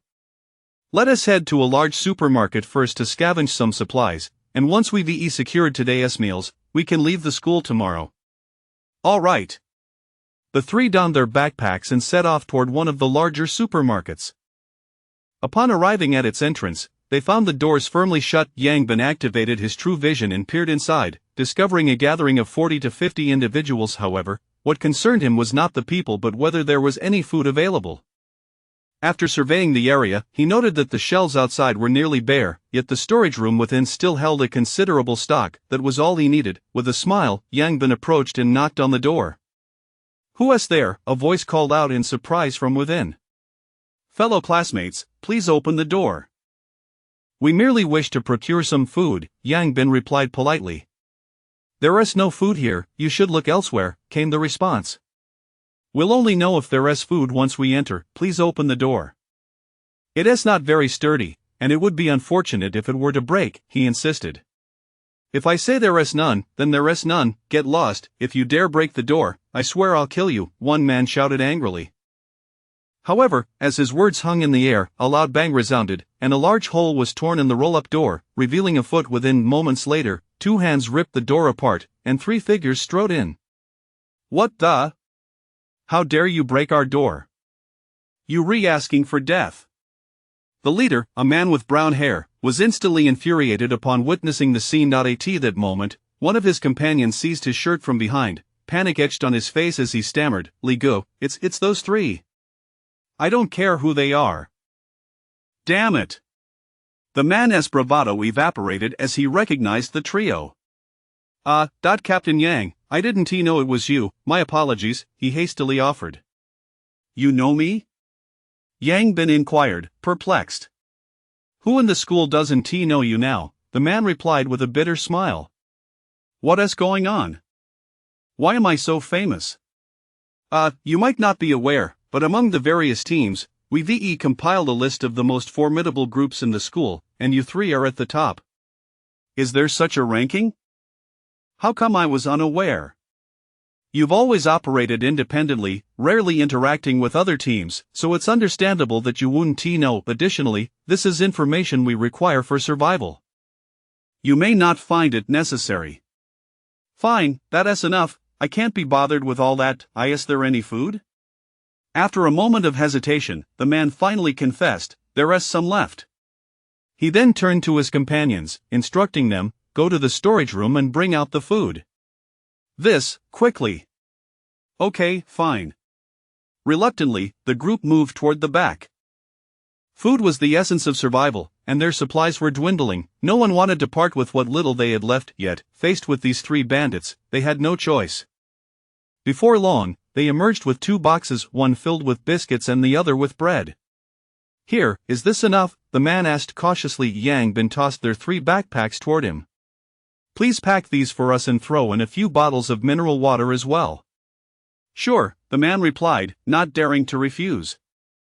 In no time, all three backpacks were filled to the brim, and the man handed them back along with several bottles of water, hesitating momentarily before speaking again. "Captain Yang, considering your strength, why don't you recruit more teammates? Right now, each team is at odds with one another, and I believe with your abilities, you could easily consolidate the teams within the school. Not interested, Yang Bin replied curtly, leading his companions away without delay. Li Ge, they took so much food. When the boss finds out, he'll surely kill us, one of the younger members lamented, his face a mask of despair. What can I do when faced with these three bandits? If the boss asks, I'll just tell him the truth. If he is capable, he can go and ask them himself. Chapter 59 The Fourth Order Zombie. After leaving the supermarket, Yang Bin and his companions resumed their search for the Third Order zombies, accompanied by Little Orange. Due to its diminutive size, Little Orange often attracted curious glances from others, prompting Yang Bin to suggest that it should play alone when people were around. And now, Little Orange had also advanced to the Third Order, not through the consumption of Third Order crystals, but through its own efforts. It appeared that both mutated beasts and zombies possessed unique methods of progression, while humanity had yet to uncover a similar path, relying solely on crystal consumption for enhancement. However, Yang Bin harbored a suspicion that perhaps humans could also break through their limits with sufficient training. The school was a closed environment, impervious to the outside zombies. After numerous days of extermination, the zombie population had significantly dwindled, no longer resembling the chaotic scenes of the past where one would encounter hordes of zombies upon stepping outside. Yet, the remaining zombies had become increasingly formidable, with most congregating around the Third Order zombies, making solitary encounters rare. Currently, there were at least dozens of Third Order zombies within the school. Whenever a large group of zombies was spotted, it was certain that a Third Order zombie was among them. Thus, while Third Order zombies were easier to locate, they proved more challenging to eliminate. Given their current strength, Yang Bin and his friends could confidently confront a couple of hundred zombies head-on, but any greater number would pose a significant challenge, especially since Second Order zombies now comprised nearly half of the total. With Yang Bin leading the way, it did not take long for the group to identify a suitable target, a horde of over 200 zombies, among which was a Third Order zombie, well within their capacity to handle. As the trio prepared to engage, a sudden roar echoed from a distance, causing the zombies before them to swiftly rush in that direction. What is going on? The three exclaimed in confusion. Could it be that a companion is summoning them? Chen Hao speculated uncertainly. However, we haven't seen any zombies capable of summoning others. The zombies surrounding Third Order ones seemed to gather of their own accord, not by summons, Hu Wenliang remarked, puzzled. Could it be? Yang Bin's eyes lit up. Let us go investigate. The trio, accompanied by Little Orange, hastily followed the swarm of zombies towards the source of the commotion. Before long, they arrived outside the playground, where they beheld a gathering of thousands of zombies. Since the canteen had been vacated, the zombies that once surrounded it had gradually dispersed, and they had not encountered such a massive horde again until now. This time, however, it was not due to human presence but merely a seemingly ordinary zombie at the center of the playground. At that moment, all the zombies were fixated on the central figure, as if awaiting its command. Yang Bin activated his true sight and, to his astonishment, discovered that the crystal within this zombie's head was larger than that of a Third Order zombie, approximately the size of a peanut. Undoubtedly, this was a Fourth Order zombie. A surge of excitement coursed through Yang Bin. A Fourth Order zombie meant that if he could slay it, he would ascend to that level himself. However, upon witnessing the overwhelming throng of zombies, a sense of trepidation began to settle in. The challenge of targeting a Fourth Order zombie amidst such a colossal horde was evident, especially with 4 Third Order zombies lurking within the mass, increasing the difficulty manifold. Yet, the prospect of encountering a Fourth Order zombie was tantalizing, and the thought of forfeiting this opportunity was disheartening. If they could elevate to Fourth Order before leaving the school, their chances of safely exiting would significantly improve. Brother Bin, is that a Fourth Order zombie? Chen Hao whispered. Indeed, Yang Bin nodded. Chen Hao and Hu Wenliang's eyes sparkled with excitement, though the sheer size of the horde weighed heavily on their minds. Should we engage it, Brother Bin? They inquired. Yang Bin surveyed the surroundings with his true sight. It seemed that the roar of the Fourth Order zombie had summoned the nearby zombies, leaving the area devoid of other threats. After contemplating the situation, Yang Bin resolutely declared, "Let us do it. Little Orange, you go ahead and see if you can lure away some of the zombies." Upon hearing Yang Bin's command, Little Orange widened its eyes in disbelief, as if to say, "Are you sending me to my doom? Hurry, you're quick." They 1T catch you lead them towards the small forest, and once there, you can simply climb a tree, can't you? Meow. With a soft mule, Little Orange dashed off. In no time, a swarm of zombies noticed it, and they surged forward in pursuit. Little Orange sprinted away at an astonishing speed, with hundreds of zombies hot on its heels. However, just as Yangbin believed this plan would succeed, the fourth-order zombie let out another roar, causing the pursuing zombies to abruptly turn back. What the hell? This creature is surprisingly intelligent? Chen Hao exclaimed, his eyes wide. Clearly, this fourth-order zombie possesses a degree of intelligence. Yangbin responded gravely. Before long, Little Orange returned, casting a glance at Yangbin that seemed to say, "It's not that I'm unwilling to lead them away, but they simply 1T follow." What should we do now? Hu Wenliang asked. Let us observe for a moment. This creature has gathered the surrounding zombies, it must have a plan, Yangbin suggested. Agreed. The trio, along with Little Orange, hid at a distance, quietly monitoring the horde. Sure enough, it wasn't too long before, under the leadership of the fourth-order zombie, the mass began to sweep through the school in search of targets. The trio quickly followed suit. Meanwhile, at the entrance of a supermarket, two factions stood poised for confrontation. This territory was claimed by us first, kindly relocate, Zhao Kuan asserted, eyeing the hostile newcomers. In this world, strength reigns supreme. We have set our sights on this place, you are to vacate. Zhou Xiong, the leader of the Taekwondo club, replied coldly. You are not significantly stronger than us. Should a fight ensue, even if you prevail, you would suffer considerable losses. Zhao Kuan retorted icily. Is that so? Zhou Xiong scoffed, then turned to Zhao Kuan's followers, stating, I offer you a choice. Join our ranks if you wish to survive. Each member who joins will receive a second-order crystal. Those who remain with him will not escape my wrath. As his words sank in, Zhao Kuan's followers exchanged uncertain glances. These individuals were inherently opportunistic, having previously clung to Zhao Kuan due to his strength. They now found themselves tempted by the prospect of joining an even more powerful group, especially with the lure of second-order crystals, while remaining with Zhao Kuan could cost them their lives. Apologies, Brother Kuan, but I prefer to stay alive, one individual finally conceded, stepping towards Zhou Xiong's faction. With that initial defection, more and more individuals began to abandon Zhao Kuan's group in favor of Zhou Xiong's. Soon, apart from the sturdy black and the lean monkey, the majority had migrated over. Ha, now let us see how you can contend with me. Zhou Xiong laughed triumphantly.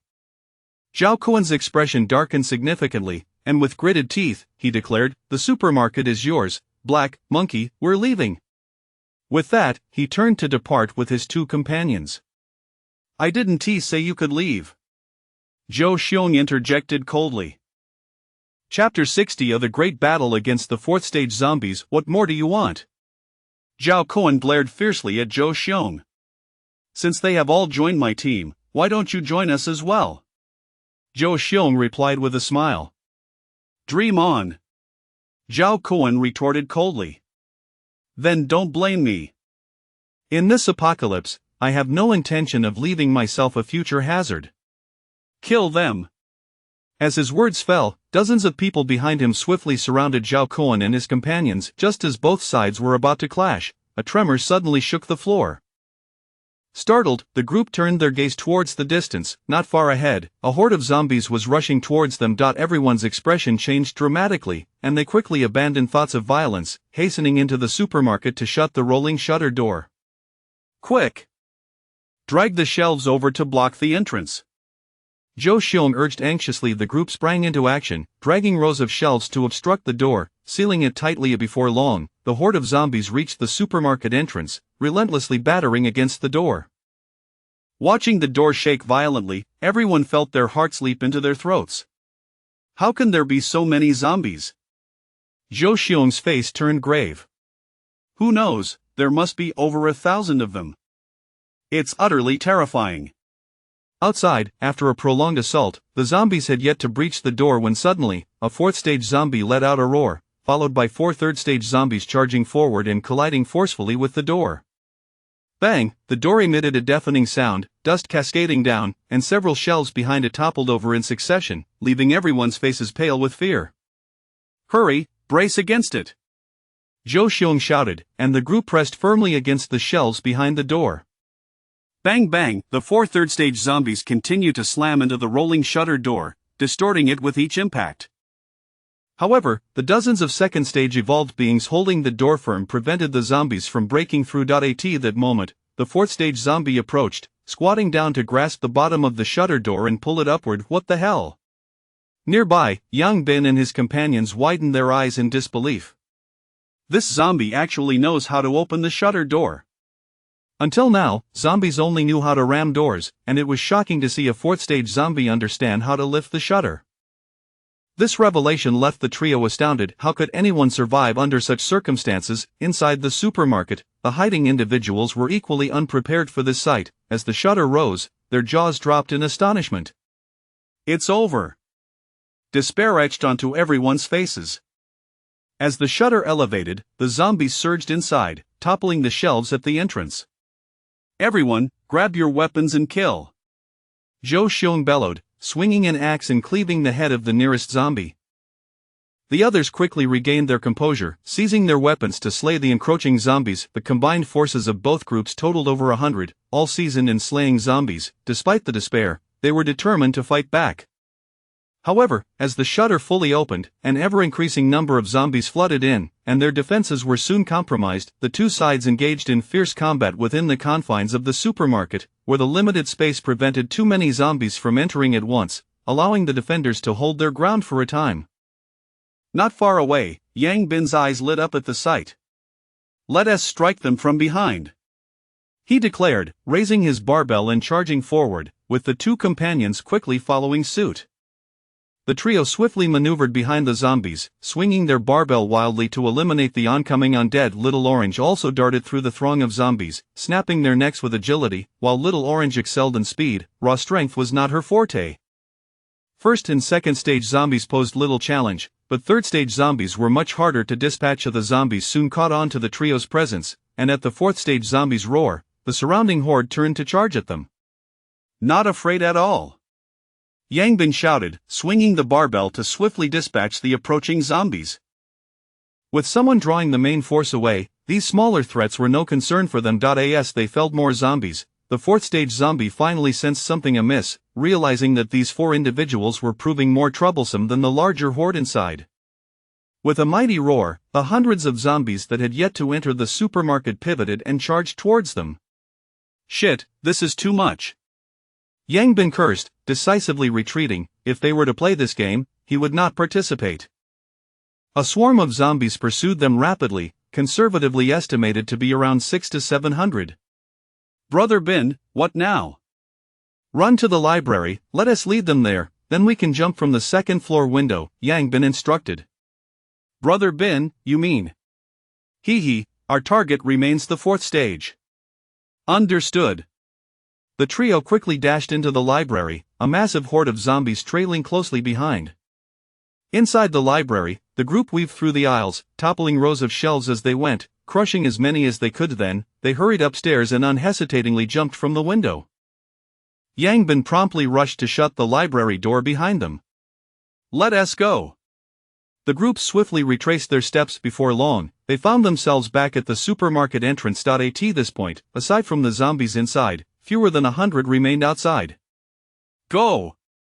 Leave the fourth stage to me, you all hold off the others. All right. Without hesitation, the trio surged towards the horde. Upon seeing the returning trio, the fourth stage zombie displayed a puzzled expression. Where had all its subordinates gone? However, Yang Bin would not grant it the luxury of contemplation, swinging his barbell down upon its head with force. Roar! The fourth stage zombie let out a furious roar, slapping its palm and deflecting Yang Bin's barbell away, then lunging at him in an instant. Yang Bin was taken aback, surprised that the creature could swat away his weapon. Yet, as a seasoned warrior, he remained composed. Just as the zombie was about to pounce upon him, he delivered a powerful kick to its abdomen. Bang! The force of over a ton sent the creature flying. The zombie rolled on the ground but quickly regained its footing, letting out a roar that caused the nearby zombies to abandon Chen Hao and turn towards Yang Bin instead. What the hell? No honor in this. Yang Bin grumbled, swinging his weapon to eliminate the approaching zombies. But at that moment, the fourth stage zombie, having hidden in the back, lunged at him. Yang Bin's gaze sharpened. Having just expended his strength, he quickly dodged to the side. Though he evaded the attack, his shoulder was left bloodied and torn. This crafty one. You all need to draw away the other zombies. Yang Bin shouted to Chen Hao and the others, his expression grave as he focused on the fourth stage zombie. This creature was undoubtedly far more formidable than its third stage counterparts. Chapter 61. The new team members Chen Hao and Hu Wenliang swiftly intercepted the zombies charging towards Yang Bin, allowing him to confront the fourth tier undead with peace of mind. Yang Bin touched the scratch on his shoulder, his expression somewhat grim. The claw had penetrated to the bone, rendering his left arm partially ineffective. Just then, the zombies suddenly lunged at him once more. Yang Bin seized the barbell and swung it horizontally with force. Bang! The zombie was unable to evade such an assault, and the blow landed squarely on its chest. With Yang Bin's considerable strength, it was uncertain how many ribs were shattered, sending the creature hurtling backwards several meters. However, the fracture of its ribs had little impact on the zombie. It quickly rose again, yet it did not immediately charge at Yang Bin, instead eyeing him warily. Yang Bin remained still, observing the creature in return.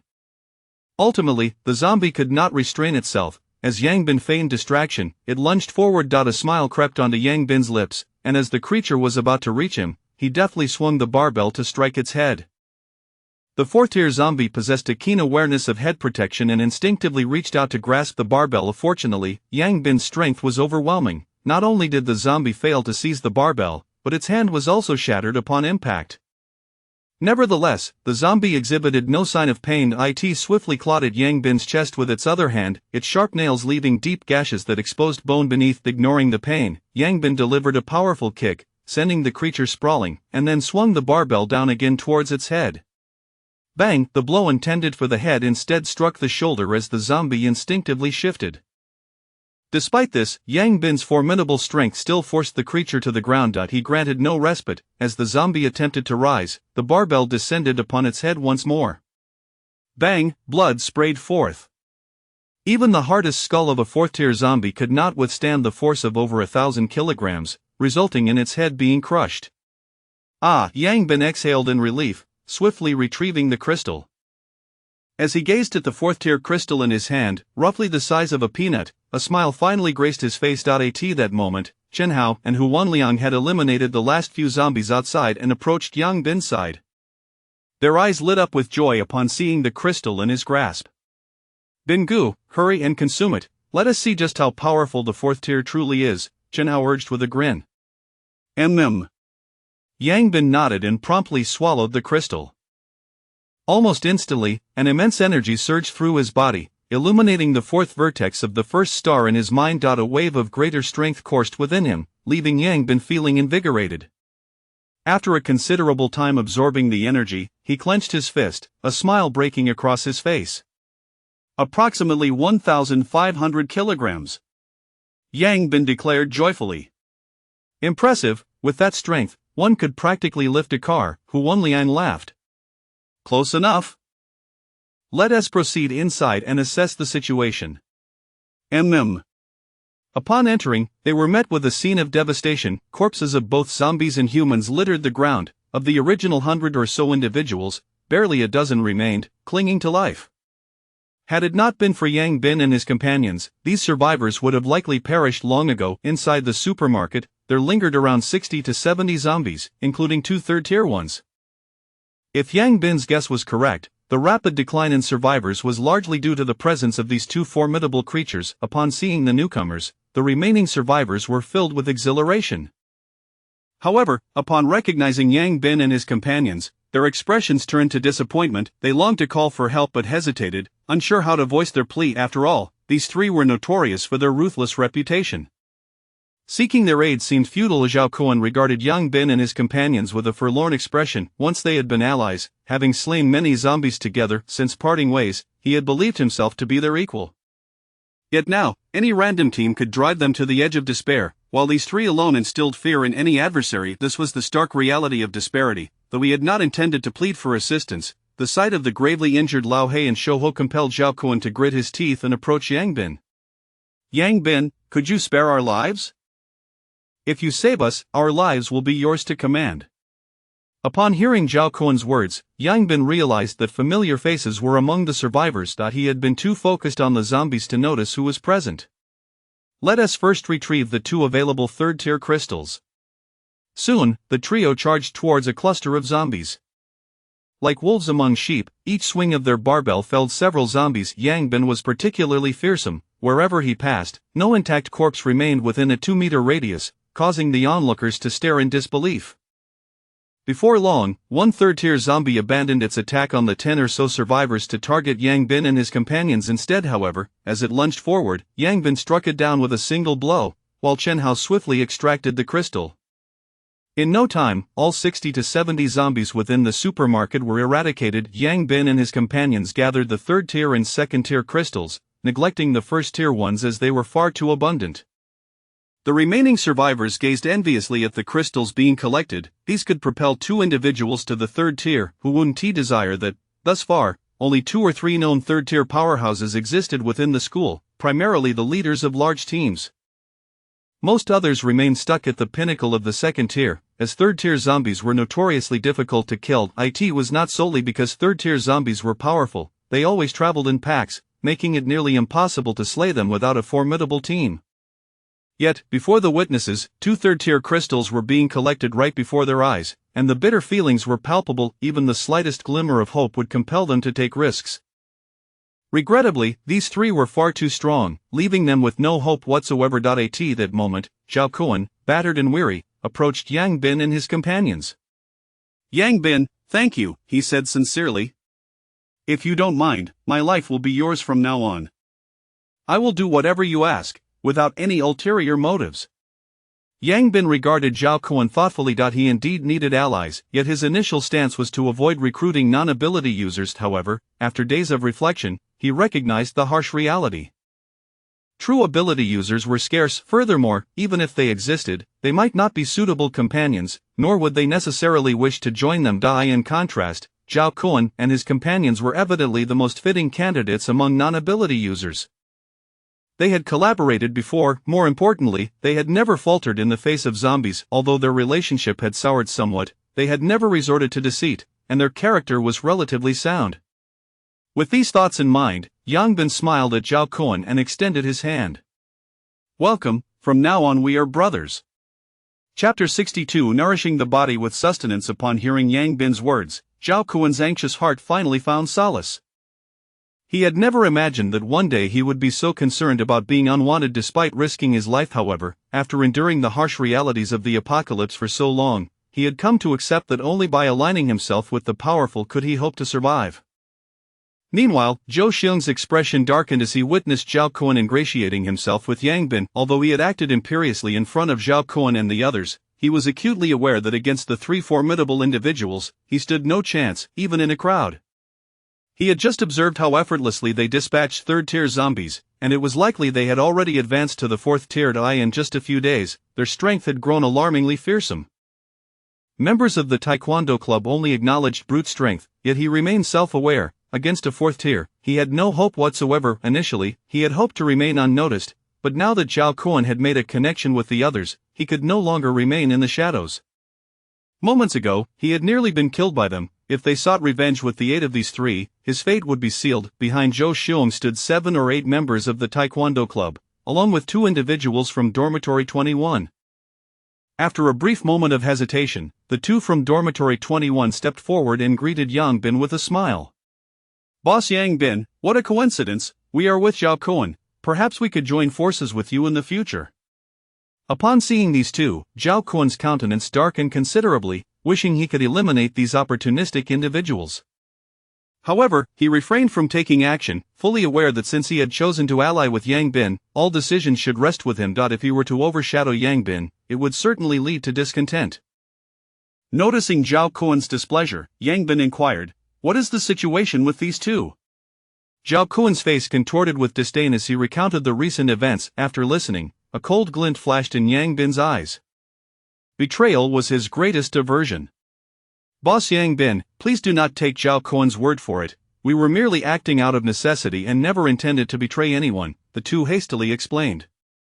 Disregarding their protests, Yang Bin turned to Zhao Kuan and asked, "How do you intend to handle this?" Zhao Kuan glanced at the two, tightening his grip on the steel pipe, which startled them. "Boss Zhao Kuan, you wouldn't actually kill us, would you?" one of them stammered, fear evident on his face. "Boss Zhao Kuan, we have been with you for quite some time. This matter hardly warrants such severity," the other added. Zhao Kuan raised the steel pipe only to lower it once more. "Get lost, do not let me see you again." "All right, we are leaving now." The two exhaled in relief, abandoning any thoughts of joining forces as they hurried toward the exit. Bang! Bang! Two skulls shattered, lifeless bodies collapsing to the ground. Yang Bin retracted the barbell, coldly stating, "What should we do with such individuals? Let them linger for the new year." Everyone present was taken aback. They had not anticipated Yang Bin's ruthlessness as Zhao Kuan felt a shiver run through him. He understood that Yang Bin's actions were not solely about executing the traitors but also about conveying a message regarding his stance on betrayal. After eliminating the two, Yang Bin turned his attention to Zhou Xiong and the others. "I have heard that you have been quite arrogant." "Not at all, absolutely not," came the hurried denials. "You dare to bully my brother and claim there is no arrogance?" "However, they were not your brothers just moments ago," Zhou Xiong replied, his face a mask of despair. "That is irrelevant. They are my brothers now. You have wronged my brother, and this matter must be addressed." "What resolution do you seek?" Zhou Xiong asked, his voice heavy, knowing the situation could not end amicably. "Let us do this. Since this is your affair, you shall resolve it yourselves. Do not accuse me of denying you an opportunity. You will face Zhao Kuan in a match. If you win, you may leave. If you lose, you all stay." "Are you certain?" Zhou Xiong's eyes lit up at Yang Bin's words. Although he and Zhao Kuan were both peak second tier, he was a Taekwondo black belt and had no doubt he could best Zhao Kuan. Zhao Kuan, startled by this turn of events, quickly interjected, "Brother Bin, perhaps we should reconsider?" "Are you afraid?" "Not afraid, but I may not be his match," Zhao Kuan admitted awkwardly. "I fear I might disgrace you. Simply state whether you are willing to fight or not." "I am," Zhao Kuan declared solemnly. He recognized this as Yang Bin's test. Even if he suspected he would lose, he could not back down. He would fight with all his might. "Well done," Yang Bin commended, patting Zhao Kuan on the shoulder before turning to Zhou Xiong. "What is your response?" "I agree." "I must agree," Zhou Xiong replied hastily. "But how can I be certain you will not go back on your word? What if you cannot bear the loss, or if your others interfere?" "Rest assured, I vouch for my integrity. This match will be between the two of you, entirely fair and just. If you win, you may leave without any interference from my people," Yang Bin asserted earnestly. "All right, I hope you will keep your promise. Do not let it be said you are dishonorable." "Trust me, my integrity is reliable," Yang Bin replied with a smile. "Since you have agreed, let it be so. You are both quite injured, so take 5 minutes to recuperate before we begin." "Understood." Both sides nodded in agreement and hastily sat down to rest. Zhou Xiong sneered at Zhao Kuan. "You think you can match me? I wonder where you find your courage." Zhao Kuan remained silent, eyes closed, striving to regain his strength as swiftly as possible. "Liang Zi, assist Zhao Kuan with his injuries," Yang Bin instructed with a smile. "Of course." Huan Liang nodded and approached Zhao Kuan, placing his hand over the wound. Though puzzled, Zhao Kuan did not resist and allowed Huan Liang to proceed. Soon, a radiant white light emanated from their point of contact, visibly healing Zhao Kuan's injuries at an astonishing rate. Witnessing this spectacle, everyone's eyes widened in astonishment. A supernatural ability. A healing ability. Zhou Xiong exclaimed in shock. "You are cheating." "Cheating? Did I not say to take 5 minutes to recuperate? You agreed to that," came the calm reply. But as Zhou Xiong opened his mouth, at a loss for how to counter. While it was true they had been given 5 minutes to heal, he had not anticipated such a method. In just 5 minutes, while he expected to merely regain a bit of strength, Zhao Kuan would soon be revitalized, while he remained gravely injured. Yet, he had no grounds to argue. He had indeed consented, and it appeared the other party had not violated any terms. Ultimately, he could only grind his teeth in frustration. "Even if I am injured, I fear you not." Zhou Xiong scoffed defiantly. Hu Wanliang spent 2 minutes treating Zhao Kuan's critical injuries, and afterward, Yang Bin produced a third-tier crystal from his pocket and handed it to Zhao Kuan. Here, have some sustenance to replenish your strength. Chapter 63 Fairness? You are cheating! Zhou Xiong shouted, his voice cracking. This time, he could no longer contain himself. If it were merely a serious injury, he could grit his teeth and endure it, but if a heavily wounded second-tier faced off against a third-tier in full strength, what was the point of fighting? Cheating? Not at all. One must rest and replenish their strength, Yang Bin replied with a smile. Is this TM called replenishing strength? Zhou Xiong exclaimed, his eyes wide. Indeed, you are welcome to eat as well. I have no objections, Yang Bin retorted. Zhou Xiong was momentarily speechless, realizing that if he had a third-tier crystal, he would not still be a second-tier. That's not acceptable, it's unfair. Zhou Xiong declared loudly. Fairness? Ha, that concept did not exist before the apocalypse, and even less so afterward. I am offering you a one-on-one opportunity, which is the maximum fairness I can provide. Whether it counts or not is not for you to decide. You have 5 minutes to think of a way to improve. If you cannot, that is your problem, not someone else's, Yang Bin stated coldly. Zhou Xiong opened his mouth but found himself at a loss for a rebuttal. Zhao Kuan gazed at the crystal before him, feeling a tumult of emotions. The very thing they had strived desperately to obtain was being so casually offered to him by the adversary, leaving him uncertain whether to laugh or cry. Hurry and consume it. If you still cannot win, then you might as well not follow me, Yang Bin urged. Zhao Kuan did not hesitate, accepting the crystal and solemnly stating, if we lose again, you may as well kill me. He then swallowed the crystal.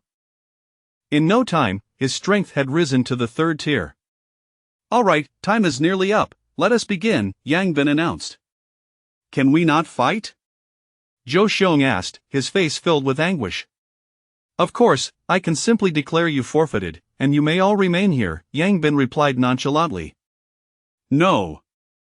I will fight, Zhou Xiong exclaimed in shock. Can we switch fighters? Certainly, the three of us, you may choose one, Yang Bin indicated to himself and Chen Hao. Then I shall fight him, Zhou Xiong said, nearly in tears, never imagining that the once domineering figure would find himself in such a predicament. Soon, both sides took their positions. Chen Hao handed Zhao Kuan the barbell, saying, your weapon is ineffective, use mine.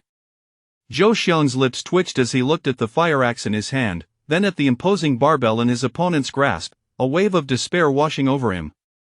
Yet he did not protest further, for he understood that in this scenario, objections would be futile. The decision lay in the hands of the other, he could only accept passively. Moments later, both parties stood ready. Before Yang Bin could call for the start, Zhou Xiong surged toward Zhao Kuan, aiming the fire axe at his neck. Yang Bin frowned but did not intervene. This was not merely a duel. It was a battle for survival. If Zhao Kuan could not adapt on the fly, his future would be bleak. Fortunately, Zhao Kuan did not disappoint. Just as the axe was about to strike his neck, the barbell came crashing down onto Zhou Xiong's chest. Bang! The tremendous force sent Zhou Xiong flying, narrowly missing his target.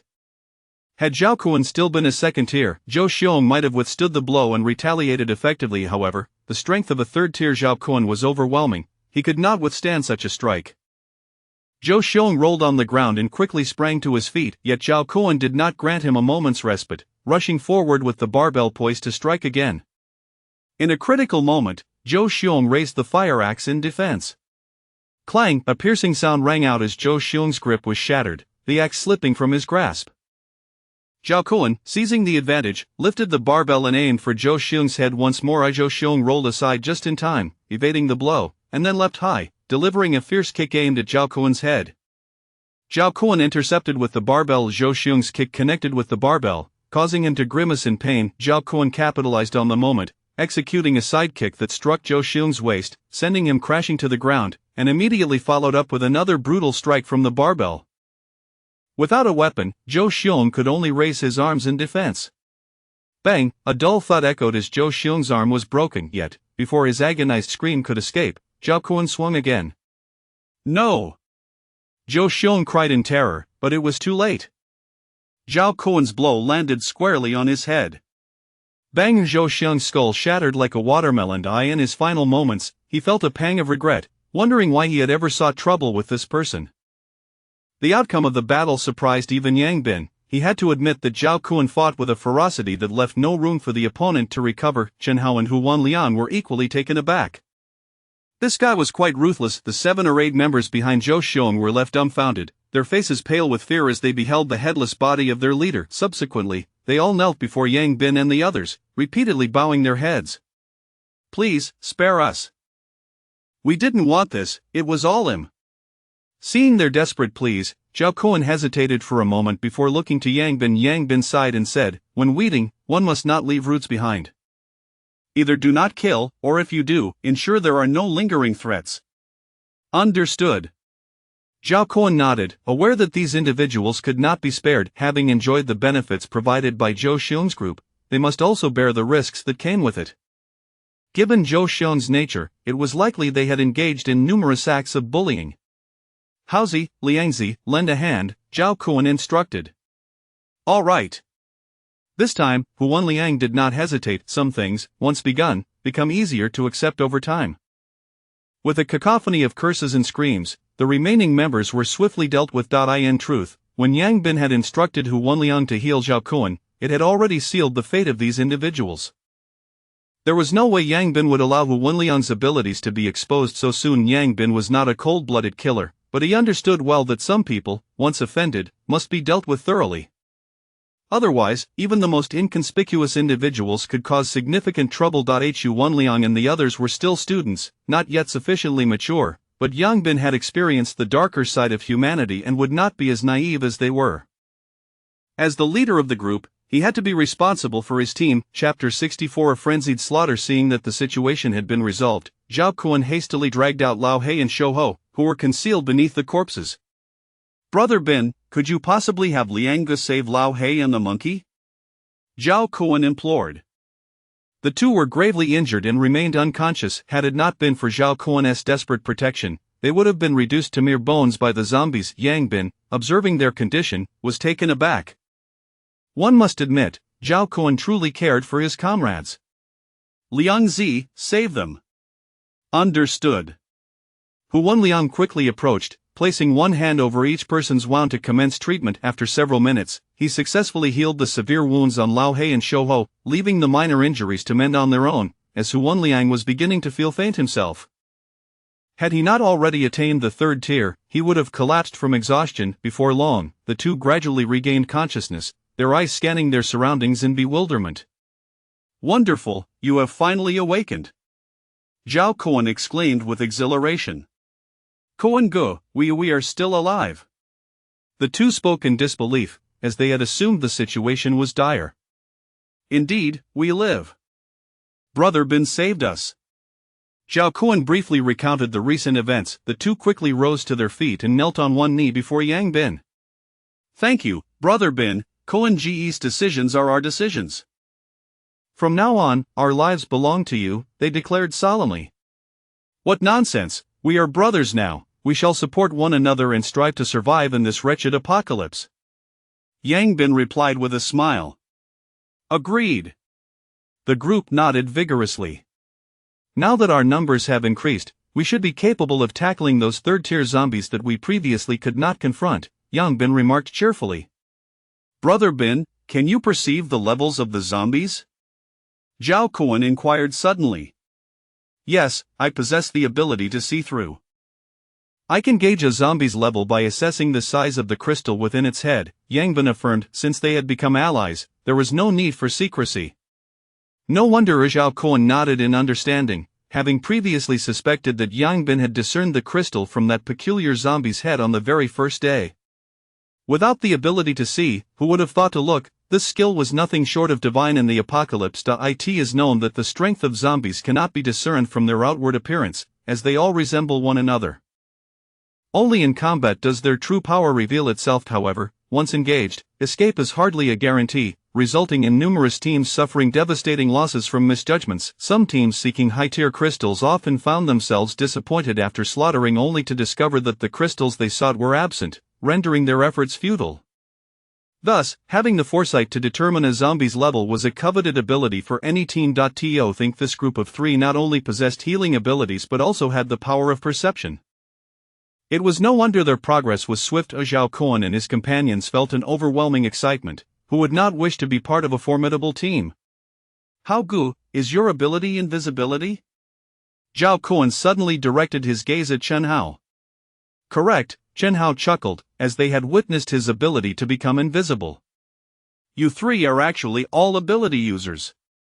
Lao He exclaimed in astonishment. Brother Ben, is there some secret? Can we become ability users too? Zhao Kuan looked at Yang Bin with eager anticipation. Don't look at me, your chances are slim. Ability users were likely born on the night of the apocalypse. If you had it then, you have it now. If not, I cannot say if there are any other means to acquire it. Yang Bin shook his head. All right then. The three nodded, somewhat disappointed. Do not fret. Abilities are merely one means to an end. As long as we strengthen ourselves, we can be formidable without them, Yang Bin reassured them. Indeed. The three nodded in agreement. Hao Zi, give that remaining third-tier crystal to Lao He. Having one more third tier will certainly bolster our chances against the zombies, Yang Bin instructed. Understood. Chen Hao did not hesitate and directly handed the third tier crystal to Lao He. Thank you, Hao Gu, Lao He said, excitement evident on his face as he accepted the crystal. The three of them had already reached the pinnacle of the second tier, however, they had not encountered any third-tier zombies, thus remaining stagnant. To their astonishment, upon joining this team, they were directly elevated to the third tier, a truly generous reward.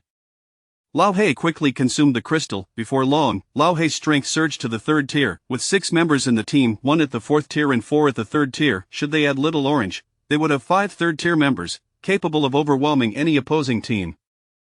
Half an hour later, everyone had mostly recovered, and the group followed Yang Bin outside. Finding a horde of zombies numbering in the hundreds, especially with a few third-tier among them, would prove challenging, but widening the search to 300 or 400 would yield ample opportunities in the school. Stepping outside, Yang Bin whistled, and Little Orange leapt down from a nearby building to join the group. Although Zhao Kuan and his companions were somewhat taken aback by Little Orange's size, they were not surprised, as Yang Bin had forewarned them. Under Yang Bin's guidance, the group quickly located a horde of approximately 400 zombies, among which was a third-tier zombie. Yang Bin had encountered this horde before but refrained from engaging due to a lack of advantageous terrain. However, with the team's newfound strength and his own advancement to the fourth tier, he felt confident in overpowering the horde without relying on the environment. Attack, swiftly and decisively. Yang Bin commanded, charging towards the swarm of zombies. The others promptly armed themselves and followed suit. Upon sighting them, the zombies surged forward en masse. Yang Bin swung his barbell like a weapon, obliterating the heads of the zombies in his path. As a fourth-tier individual, he felt no weight from the barbell, swinging it with the ease reminiscent of the Monkey King wielding his golden staff. The others proved equally formidable. Chen Hao and Huan Liang had long since acclimated to high-intensity combat. Zhao Kuan and his companions were no less impressive, wielding fire axes with swift, precise strikes aimed directly at the zombies' heads. Dispatching one after another, the 6 formed a circle, backs against one another, relentlessly eliminating the zombies that lunged at them from all directions. After a fierce battle lasting over 10 minutes, all 400 zombies had been vanquished, including the third-tier zombie. Among the 6, only Zhao Kuan and his companions sustained minor injuries, primarily due to the fire axes being somewhat short. Even when dispatched, the zombies could still inflict a parting scratch. How good, your barbell is truly a miraculous weapon, Lao He remarked enviously as he observed their equipment. Indeed, this is foresight in action, Chen Hao grinned. Do not envy. I'll arrange for a few for you later, Yang Bin chuckled. Now, let us clean up the battlefield and prepare for the next encounter. Understood. Thus, under Yang Bin's leadership, they entered a state of relentless slaughter, continuing from noon until nightfall, ultimately eliminating over 2,000 zombies. They collected 8 third-tier crystals, elevating Shouho to the third tier and bringing Chen Hao to the pinnacle of the third tier. This was Yang Bin's decision. Those capable of advancing should do so promptly, as the benefits of advancement were the greatest. Once all had progressed, they would each strive for the pinnacle, ensuring the team not only boasted high-tier combat power but also that no one lagged behind. As for who advanced first, that was at Yang Bin's discretion, and the others had no objections. Within this team, Yang Bin held absolute authority. Chapter 65. A scarcity of food. A few individuals returned to their dormitory, sharing the provisions they had pillaged at noon. Originally sufficient for 2 days, the food was consumed in a single day due to the increased number of mouths to feed. Thus, while their numbers conferred strength, they equally incurred greater consumption. Fortunately, Zhao Kuan and his companions had also brought along some food. However, it would suffice for just one meal for the 6 of them the following day. It seems we must devise a means to procure more food before we set off tomorrow, Yang Bin remarked. Food has become increasingly elusive at the school.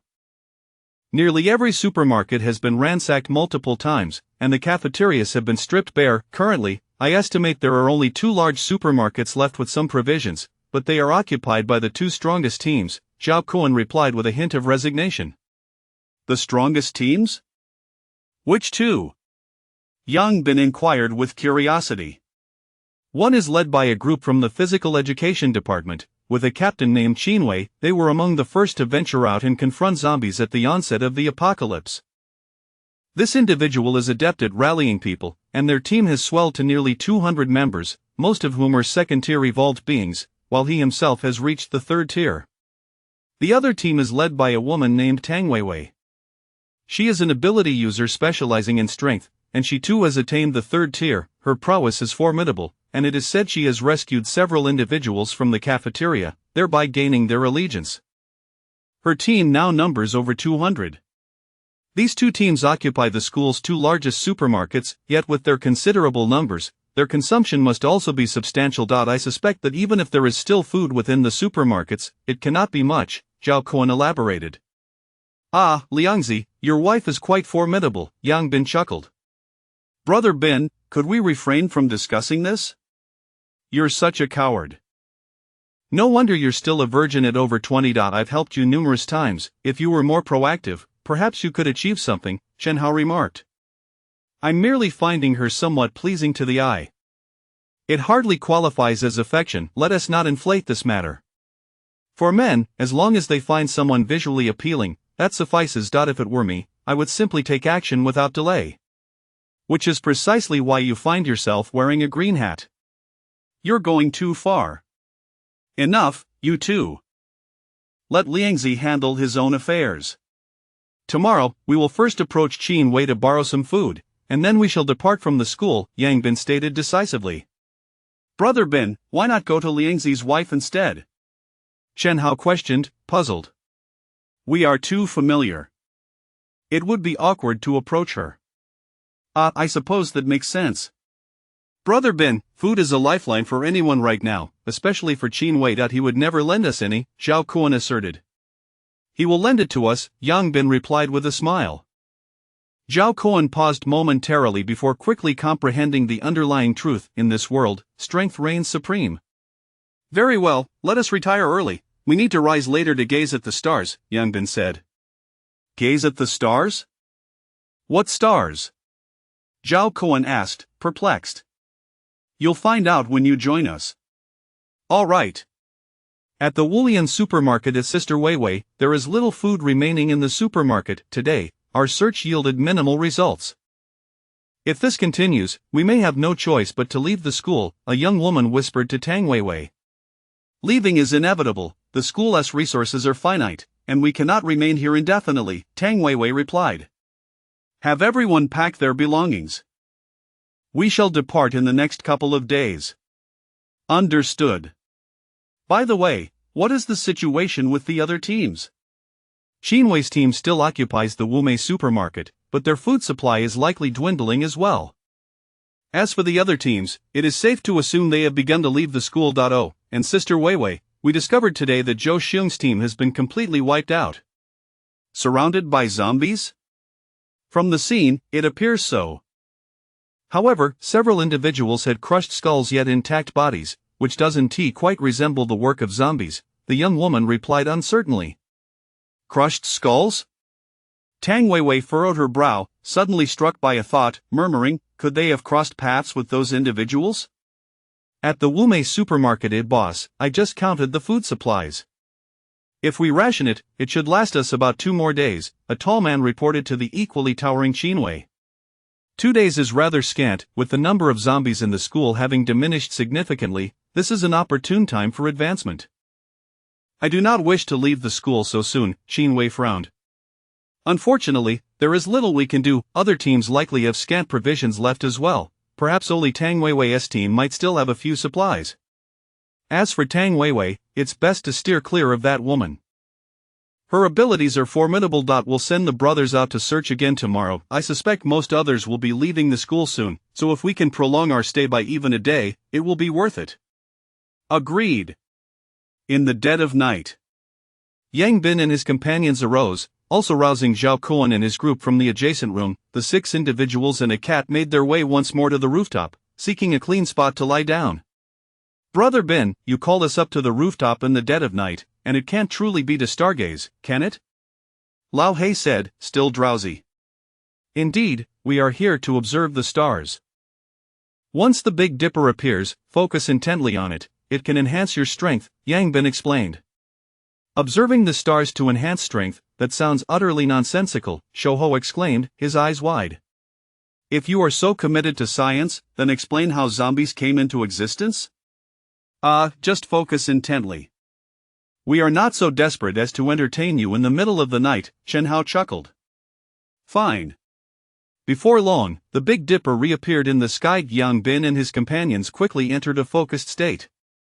Zhao Kuan and his friends exchanged glances, then looked skyward at the constellation, their expressions a mixture of skepticism and curiosity. Meanwhile, in another dormitory, brother, why do you think the zombies stare at the sky at night? What could they possibly be watching? Who knows, besides those 9 stars, there is nothing else up there. Do zombies have an affinity for stargazing? Could this be their method of cultivation? Otherwise, why do they seem to grow stronger each night? Stargazing as a means of cultivation? You really think outside the box. Even novels wouldn't dare to write such a thing. Exactly, we should take advantage of this quiet moment with the zombies and get some sleep. We have to rise early to hunt them tomorrow. I'll give it a try, it might prove useful. Moments later, damn it, I feel like a fool. This endeavor has yielded nothing but sore eyes and a stiff neck. The man grumbled. Time to sleep. At 5 in the morning, the Big Dipper vanished, and Yang Bin and his companions arose, stretching leisurely before turning to Zhao Kuan and his friends, asking, how do you feel? Zhao Kuan clenched his fist, a look of surprise on his face. It seems there has been some improvement. Lao Hei and Shouho shared expressions of disbelief. Brother Bin, how did you discover this? Zhao Kuan asked, astonished. I was curious before and looked, but I never felt any improvement. My ability allows me to perceive the flow of energy. When one concentrates intently on observing the stars, energy floods into the body. However, the influx is minimal for humans, making it difficult to discern the effects unless one gazes for at least an hour or 2, Yang Bin explained. Is that so? Brother Bin, your ability is truly remarkable, Zhao Kuan remarked with envy. Alright, let us get a bit more rest. Agreed. Chapter 66. Swallowing the bitter pill. At 9 o'clock in the morning, a few individuals rose promptly, and after gathering the necessary items, they ventured out. Wume Supermarket, Old 5, you and the others keep a close watch over the supermarket, do not allow anyone to approach. We are heading out to exterminate some zombies, Qinwei instructed, casting a glance at a group ahead. Rest assured, boss, we will guard it diligently. Besides, there is hardly anyone at school who dares to provoke us now, Old 5 replied confidently. Well then, let us take our leave, Qinwei said, preparing to depart with his companions, when he suddenly noticed a few individuals approaching. Furrowing his brow, he scrutinized them and quickly recognized the leader, his expression darkening. Is it them? Before long, Yang Bin and his group arrived before them. Yang Bin, puzzled, looked at Qinwei and remarked, have we met somewhere before? Indeed, Brother Bin, we encountered them the day we changed dormitories. They even attempted to recruit us, Chen Hao interjected. Ah, yes, now I remember, no wonder it feels somewhat familiar. Qinwei's expression shifted multiple times, but he soon donned a smile, saying, "My apologies, Captain Yang. That day, I failed to recognize you. May I inquire what brings you here today?" "Nothing much, just looking for something to eat," Yang Bin replied with a smile. Qin Wei's smile faltered momentarily before he forced another one, saying, "Captain Yang may not be aware, but this supermarket has long been claimed by us. Perhaps you might consider searching elsewhere?" "I recall this establishment is not owned by you," Yang Bin replied. "Captain Yang, you just I in this apocalypse, who cares about ownership? It's all about who occupies it now." "I trust you understand this principle," Qin Wei retorted. "Understood, so you are asserting that this supermarket now belongs to you?" "Yes, that is correct." "Then might you lend us some food, just a few items to fill these backpacks?" Yang Bin gestured toward the packs on his companions. The expressions of the large group behind Qin Wei instantly changed. They were all troubled by the lack of food, and now these individuals sought to take from them. This was intolerable. Several were on the verge of unleashing their wrath, but a tall young man's gaze silenced them. Taking several deep breaths, Qin Wei suppressed his anger, maintaining a smile as he said, "Captain Yang, you have arrived too late. We have no food left. We are just about to head out to forage." "Oh, then do carry on with your search. We will take a look inside. If there is nothing, we shall take our leave," Yang Bin said nonchalantly, preparing to lead his group inside. Qin Wei swiftly positioned himself in front of Yang Bin, his smile evaporating, replaced by a grim demeanor. "Yang Bin, do not overstep." "Overstep? I see no issue here. I merely wish to borrow some food. Is it truly necessary to be so petty? We have around 100 to 200 people relying on us for sustenance. We do not have surplus food to lend you. You should leave." "If you refuse to lend, then I must declare this place ours. As you said, whoever occupies it claims it, so you should depart. This area is now under our control." "Ha! They say you are the most formidable team in the school. Today, I shall see just how invulnerable you truly are with so few members. Surround them." As Qin Wei's command echoed, his followers hastily encircled Yang Bin's group. "Why must I resort to robbery when we could simply borrow?" "I am no bandit," Yang Bin remarked, shaking his head. "Attack!" Qin Wei commanded, lunging at Yang Bin, and his companions swiftly followed suit. Bang! A dull thud resonated as Qin Wei was sent flying, colliding with 7 or 8 individuals along the way. Chen Hao and the others immediately engaged, wielding a barbell that sent adversaries scattering, rendering them unable to approach. Fourth stage. Qin Wei struggled to rise, disbelief etched on his face as he gazed at Yang Bin. He was already at the third stage. Only a fourth stage evolver could have sent him flying so far, yet, while everyone else toiled to reach the third stage, how could anyone have attained the fourth? Yet, the reality was undeniable. Soon, he observed the battles unfolding around him, an overwhelming one-sided affair. The astonishment on Qin Wei's face deepened. This group was comprised entirely of individuals above the third stage. "Stop!" Qin Wei shouted urgently. This was not a battle worth pursuing. Upon hearing his call, those intent on charging forward hesitated, realizing this group was a formidable force they could not contend with. "Old 3, go and fetch them some food," Qin Wei commanded in a low voice. "Understood." Old 3 hastily entered the supermarket without a moment's hesitation. Before long, he emerged with several large boxes of bread and biscuits. "If we had done this sooner, we could have avoided such a conflict," Yang Bin chuckled. Qin Wei fell silent, grappling with the realization that this group was far more formidable than he had anticipated. "Please help us fill these bags. Each should contain 2 bottles of mineral water." Yang Bin tossed a few backpacks over. Old 3 wasted no time, rallying others to assist in the task. In no time, the backpacks were filled to capacity. Old 3 handed the bags to Yang Bin, cautiously stating, "Is this sufficient?" "Thank you," Yang Bin replied with a smile, and soon, the group swaggered away with their laden packs. As the crowd watched them depart, a collective sigh of relief was released, mingled with a sense of injustice. How could they, a multitude, be so easily outmaneuvered by just 6 individuals? "One day, I will settle this score," Qin Wei vowed vehemently. His strategist, CJ, cast a glance at him, frowning slightly. "Your thinking is perilous. It could very well lead our entire team into an inescapable abyss." "What, do you believe we cannot measure up to them?" Qin Wei asked darkly. Indeed, we cannot. They have elevated their strength with just a handful of individuals.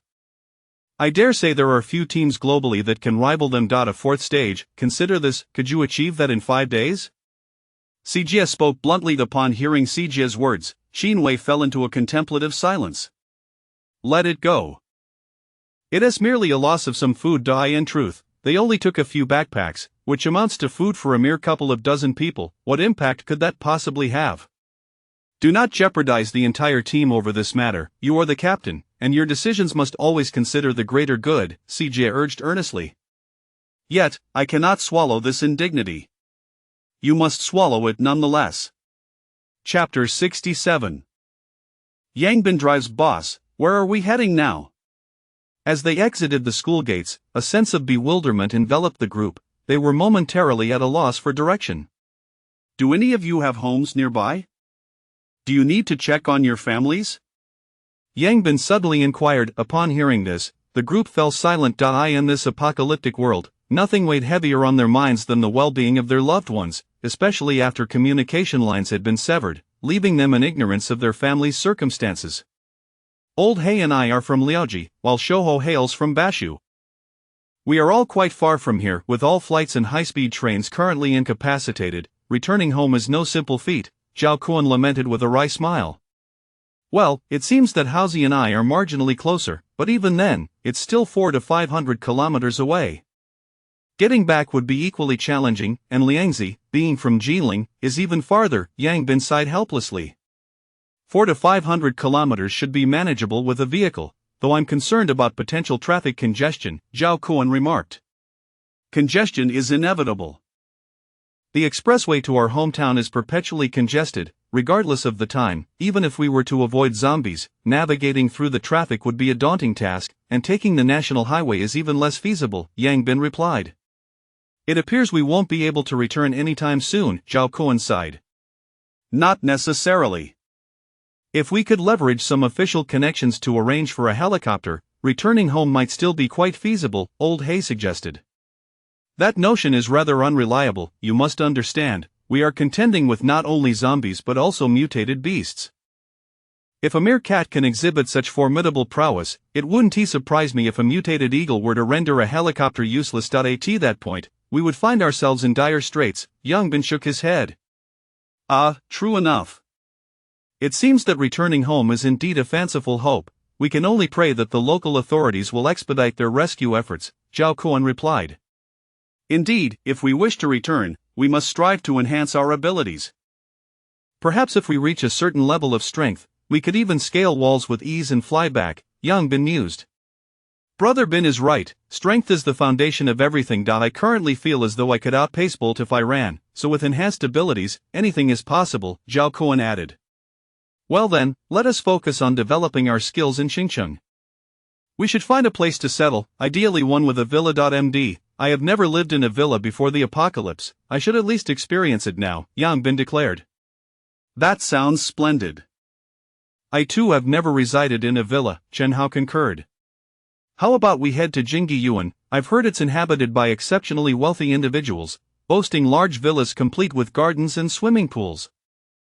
Living there would undoubtedly be quite comfortable, Shouho dreamily suggested. You actually know about this? I used to wander around that area when I had free time, often fantasizing about living there one day, Shouho admitted sheepishly. You certainly have an audacious imagination. Alright, then today I shall help make your dream a reality. We are going there, Yangbin patted Shouho on the shoulder with a grin. That's fantastic, thank you, Brother Bin. I never imagined my former dream could come true in this apocalypse, Shouho exclaimed excitedly. However, Brother Bin, that place is a bit far from here. How far? Over 20 kilometers. Is that really considered far? Over 20 kilometers in this apocalypse is akin to being at the ends of the earth. Zhao Kuan rolled his eyes, Yangbin's lips twitched. Traversing over 20 kilometers within the urban sprawl of Xingcheng seemed like a mere fantasy. Don't fret. We want need to navigate through the city. We can take the outer ring road to bypass the urban area and reach our destination, Shouho quickly assured them. You're quite knowledgeable about this, Yangbin remarked. Just a bit. If that's the case, then let us proceed there. However, is there a commercial area nearby? If there are no places to procure food, it would be futile, Yang Bin inquired. There is, about 5 kilometers from the community, there's a large Walmart supermarket, one of the top in Xinjiang. It has nearly all the daily necessities we could need, and there are plenty of other grocery stores in the vicinity, so food will definitely be sufficient, Shouho confirmed. Alright, then it's settled. I too wish to experience the world of the affluent, Yang Bin stated. Agreed, the others expressed no objections. Who wouldn't desire a more comfortable living situation? Let us go procure a vehicle, Yang Bin declared. Right. After confirming their plans, the group set off in the direction of the distance. Not far from the school, they encountered Shanghua Avenue, where chaos reigned as cars were strewn haphazardly across the road. These vehicles had mostly collided with roadside greenery or with one another after losing control. Simultaneously, they observed numerous wandering zombies. Upon spotting the group, the zombies immediately surged towards them with alarming eagerness. Ah, there's even a third-tier zombie! Yang Bin exclaimed in surprise. That's excellent, a crystal gift delivered right to us, the others chuckled. In a matter of moments, they dispatched the approaching horde of zombies with ease, extracting the crystals and handing the third-tier crystal to Hu Wenliang. It wasn't that Yang Bin was showing favoritism. All of them possessed special abilities, and Hu Wenliang's healing, as his strength increased, could sustain him longer. Zhao Kuan and the others had no objections. As long as Yang Bin did not regard them as burdens, they were content. After a considerable search along the main road, they finally located a relatively intact 7-seater SUV. The vehicle's owner had succumbed to zombification, but had not strayed far. After dispatching the owner and seizing the keys, they hastily boarded the vehicle. The 7-seater was just enough for 6 people and 1 cat. Brother Bin, when did you obtain your driver's license? I had no idea, Chen Hao inquired, puzzled, as he glanced at Yang Bin in the driver's seat. Driver's license? Where would I have found the funds to obtain one? Yang Bin responded with wide innocent eyes. Brother Bin, have you ever driven a car? Zhao Kuan asked cautiously. Never, but I did work part-time at a car wash once, Yang Bin replied. Brother Bin, why don't you let me take the wheel? I have a driver's license, Zhao Kuan suggested quietly. Have you driven a car since getting your license? No. Then it's the same thing. Don't worry, just because I haven't eaten pork doesn't mean I haven't seen a pig run, right? I'll drive, you can trust me. Yang Bin reassured them. The others exchanged skeptical glances, yet Yang Bin's long-standing reputation quickly won their trust, until, wait, why is there a missing pedal in this car? Yang Bin said, peering down intently. Brother, this is an automatic. It doesn't have a clutch, Zhao Kuan murmured, nearly in tears. The others, witnessing the scene, quickly fastened their seatbelts to ensure their safety. Oh, I see. Yang Bin pressed a button, but it didn't release. Pressing the brake while pressing the button again, he finally disengaged it. It seems I'm rather clever after all. Let us go. He released the brake and pressed the accelerator. The vehicle shot forward in an instant. Bang! Chapter 68. Surrounded on Shanghua Avenue, an overturned 7-seater SUV lay on its side, its wheels still spinning rapidly. Before long, 6 figures struggled to crawl out through the windows of the vehicle. Cough, cough. Hey, do you believe me when I say I lost control of the accelerator? Yang Bin said awkwardly. Absolutely. Then shall I find another vehicle and give it another go? This time, I promise to have better control. The group shook their heads like a wave. Even Little Orange was vigorously shaking her head in disapproval. Brother Bin, even though we are evolved beings, we can't withstand your recklessness, Chen Hao said with a scowl. Indeed, Brother Bin, perhaps you should just sit back and enjoy the ride while I take the wheel, Zhao Kuan quickly suggested. Fine, it's not that I insist on driving. It's just that I can see if there are any zombies ahead, allowing me to anticipate their movements, Yang Bin retorted defensively. Then you can sit in the passenger seat and direct us. Alright, Yang Bin conceded, though he secretly yearned to drive again, but these comrades would not grant him that opportunity. The group continued their search for another vehicle, and fortunately, there were plenty of cars on the road. Soon, they located a business vehicle. This time, Zhao Kuan immediately occupied the driver's seat, genuinely fearing that Yang Bin might attempt to drive again. As the car started and moved forward slowly, Zhao Kuan, despite only having obtained his driver's license and lacking experience, was somewhat steadier than Yang Bin, albeit slower. However, given the state of the road, speed was not an option. The area was littered with overturned vehicles and scattered zombies. They often had to disembark to eliminate zombies and move the cars blocking their path. Fortunately, the group's strength was sufficient. 2 individuals could easily lift a car aside. At this rate, when will we arrive? Chen Hao complained. There's nothing we can do. There are too many cars in this area. Once we leave the city, it should improve. Consider it a zombie cleanup, Shouho remarked. Let us do this. We won't take the vehicle for this stretch. Instead, we'll clear the path ahead while Zhao Kuan drives behind us. We'll get back in the car once we're out of the city, Yang Bin suggested. Agreed. Consequently, the group began their trek, clearing the way.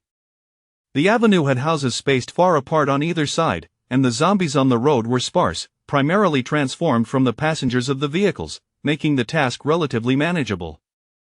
What they did not know was that although the houses were distanced from them, the commotion they created was significant enough to attract the attention of a zombie clad in black clothing lurking not far away. However, unlike the other zombies, this one did not charge recklessly towards them but instead turned and descended from the building. On the road, Brother Ben, I think this method of killing zombies isn't so bad after all. There aren't any massive hordes, and we occasionally encounter third-tier zombies. It's much more comfortable than facing hundreds back at school, Chen Hao exclaimed as if he had discovered a new world. I agree. Why don't we just clear the way all the way through? It's only about 20 kilometers, Lao Hei proposed. Yes, that sounds feasible, Yang Bin replied, somewhat distracted. For some reason, he felt an unsettling sense of foreboding, though he could not quite articulate it. The group continued to clear the path, progressing for 2 or 3 kilometers. Less than 2 kilometers ahead lay an overpass. Once they ascended, they could transition to the outer ring road, where traffic would be significantly lighter. However, they soon came to a halt as they encountered 700 or 800 zombies blocking their path. Yang Bin furrowed his brow, not out of fear of the horde, but because it appeared that these zombies were deliberately waiting for them. Run back! Yang Bin commanded sternly. The others exchanged puzzled glances, having never witnessed such a serious expression on his face before. While 700 or 800 zombies were indeed troublesome, it hardly seemed a cause for such alarm. Nonetheless, they hesitated not and quickly followed his lead, yet, they soon stopped again, as a large number of zombies appeared behind them. Almost simultaneously, hordes of zombies emerged from both sides, encircling them from all directions. How could this happen? Why did all these zombies suddenly appear? The group exclaimed in shock. Clearly, there are high-tier zombies directing them, Yang Bin stated gravely. 4th-tier zombies? No, 4th-tier zombies lack such capability. If I'm not mistaken, it must be a 5th-tier zombie. Yang Bin's expression grew exceedingly grave. 5th tier. Everyone's eyes widened in disbelief. They had scarcely encountered 2 4th-tier zombies, and now they were faced with a 5th-tier one. The apocalypse has only been underway for a little over 10 days, how could there be a 5th-tier zombie already? Zhao Kuan swallowed hard. Zombies don't rely on crystals like we do. They evolve autonomously, and it's not uncommon for a few with exceptional talents to emerge. What do we do now? The group's expressions darkened, realizing they had encountered such a dire situation immediately after leaving the campus. Quickly, push a few cars together to create a barrier. This will help mitigate the force of the zombies' assault, Yang Bin swiftly strategized. The zombies did not rush at them in a frenzy but advanced slowly, giving them some time. The group quickly moved nearby vehicles together, forming a barricade, and climbed atop the cars. Once atop the vehicles, they had a clearer view, but this clarity only served to deepen their dread, especially for Yang Bin, who saw far more than the others. From all directions, there were at least 3,000 to 4,000 zombies approaching, among which dozens were 3rd tier, and 2 were 4th tier. Most crucially, a 5th tier zombie that Yang Bin had yet to lay eyes upon loomed ominously. Yang Bin was uncertain whether he could match a 5th tier zombie. It was highly likely that he could not, as he had only just recently ascended to the 4th tier. Previously, when facing higher tier zombies, he had already reached the pinnacle of his tier, augmented by the strength gained through training, enabling him to contend with 1 tier higher, and now, having only just reached the 4th tier, encountering a 5th tier zombie left him feeling utterly unprepared. At that moment, the zombies had closed in. What astonished everyone was that many of the zombies were wielding weapons. Goodness, why do the zombies from school seem more straightforward than those outside? Lao Hei gulped. It must be the 5th-tier zombie commanding them. This complicates matters further, Yang Bin remarked, his expression grave. Everyone, stay alert, this battle will be perilous. No sooner had Yang Bin spoken than the zombies surged forward, as if suddenly receiving orders, launching themselves furiously at the group. Standing atop the cars, the group formed a circle, fiercely attacking the zombies that rushed at them from all sides. The assault was frenzied, but thanks to their elevated position, they were largely shielded from the zombies' force. However, the cars below were being battered and contorted, and it seemed that they would not withstand the pressure for long. The battle commenced with extreme intensity. The group, seasoned veterans of combat, could hold their own against 1st and 2nd-tier zombies. Yet, as 3rd-tier zombies joined the fray, the situation grew increasingly perilous. Unbeknownst to them, a black-hued zombie had stealthily infiltrated the horde and was gradually closing in on them. Chapter 69 Soldiers in the face of 3rd-tier zombies. Apart from Yang Bin and Chen Hao, none of the others possessed the confidence to guarantee a one-hit kill. Under such circumstances, failing to achieve a decisive strike meant confronting a relentless onslaught of numerous zombies. Soon, Shouho found himself in this dire situation. He was unable to eliminate the 3rd-tier zombie before him swiftly, resulting in a horde of zombies surging forward, seizing his leg and yanking him down with ferocity. Fortunately, Zhao Kuan, quick-witted and deft, swiftly severed the hands of the approaching zombies with several precise swings of his axe. However, the delay allowed more zombies to converge upon him, and he was soon drenched in blood from being clawed and bitten, with a chunk of flesh torn from his thigh. Hiss! Zhao Kuan inhaled sharply, gritting his teeth to suppress his cries of pain, while his fire axe struck down the advancing zombies with relentless efficiency. With Chen Hao's assistance, he managed to stabilize the situation once more. The battle raged on, yet such incidents of peril continued to unfold, with the occasional appearance of 3rd-tier zombies catching them off guard. In no time, apart from Yang Bin, everyone else bore varying degrees of injury. Yang Bin, however, remained relatively unscathed, demonstrating his formidable strength that kept both 2nd-tier and 3rd-tier zombies at bay. Yet this precarious balance was shattered with the emergence of a shadowy figure amidst Yang Bin's fervent slaughter. A zombie clad in black suddenly lunged toward him. Initially, Yang Bin paid little heed, swinging his barbell with conviction. The opponent raised a fire axe, striking the barbell with a resounding clang. Ding! A jarring sound echoed, and Yang Bin's expression shifted as the immense force nearly caused him to lose his footing. Just as he regained his balance, the adversary leapt onto the roof of the vehicle, delivering a fierce axe blow aimed at his head. Yang Bin swiftly raised the barbell to shield himself. Ding! The harsh sound reverberated again, leaving Yang Bin's arm tingling as he staggered backward, tumbling off the vehicle's roof. Brother Bin! The others gasped in shock, eager to assist yet unable to break free from their own struggles. Fortunately, Yang Bin promptly used the barbell to brace himself against the ground, flipping over to land safely. He then executed a sweeping motion with the barbell, repelling the surrounding zombies. Before he could catch his breath, the black-clad zombie charged at him once more. Yang Bin raised the barbell to defend himself again, but once more, he was forced to retreat. A 5th-tier zombie. Yang Bin's expression grew grave. Even without resorting to his abilities, he instinctively recognized that only a 5th-tier zombie could exert such pressure on him. As the surrounding zombies continued to swarm, he had no choice but to eliminate them. However, each time he attempted to strike, the zombie's axe would come crashing down, leaving him with little choice but to defend himself. In that moment, Yang Bin found himself in a truly desperate predicament. Moreover, the foe's strength surpassed his own significantly. Conservatively estimated, it exceeded 2,000 kilograms. Each time he blocked the axe, he felt a searing pain shoot through his arm. He was acutely aware that if this continued, he would surely perish here. Yet, he found himself trapped in this dire circumstance, encircled by zombies, while Chen Hao and the others were equally ensnared in their own fierce battles. A 4th-tier zombie had already launched an attack against them, with Chen Hao holding the line while the others fended off different zombies. Damn it, is it really the end so soon after we emerged? Yang Bin lamented, unwilling to accept his fate. Just then, the crack of gunfire echoed nearby. A convoy of armored vehicles approached, and from them disembarked over 100 soldiers clad in camouflage, wielding assault rifles as they unleashed a torrent of fire upon the zombies. The potency of firearms remained formidable. Under the relentless barrage of rifle fire, first-tier and second-tier zombies fell in droves. These soldiers clearly possessed extensive experience in combat against zombies, targeting their heads with precision. Within the first armored vehicle, two men observed the unfolding chaos with furrowed brows. "How could there be such a gathering of zombies here?" questioned a middle-aged man in military attire, his face etched with authority. "I don't know, but this is a crucial route to Zhongxiang Academy. We must clear a path," replied a resolute young man, aged around 27 or 28. The middle-aged man nodded, raising binoculars to scan the scene. There are people in the middle," he exclaimed in astonishment. "People?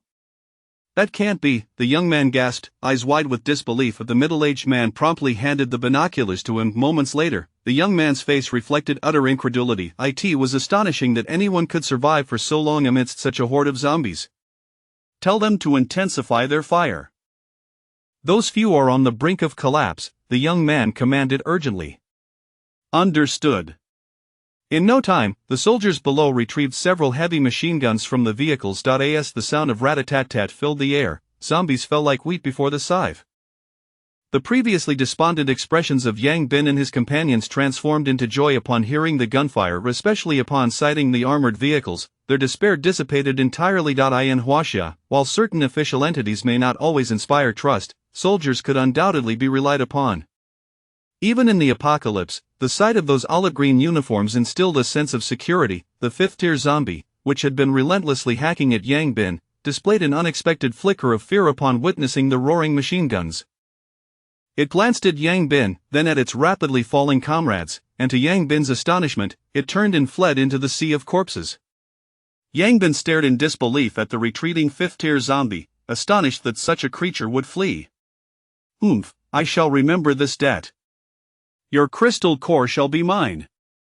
Yang Bin seethed with indignation. Despite his desire to capture the creature, he found himself in no condition to pursue. Were it not for the barbell's resilience, he suspected he would have been cleaved in two by now. As it stood, his palms were bleeding from the impact, and his arm trembled under the relentless barrage of heavy machine gun fire. Within moments, a significant portion of the zombies lay vanquished.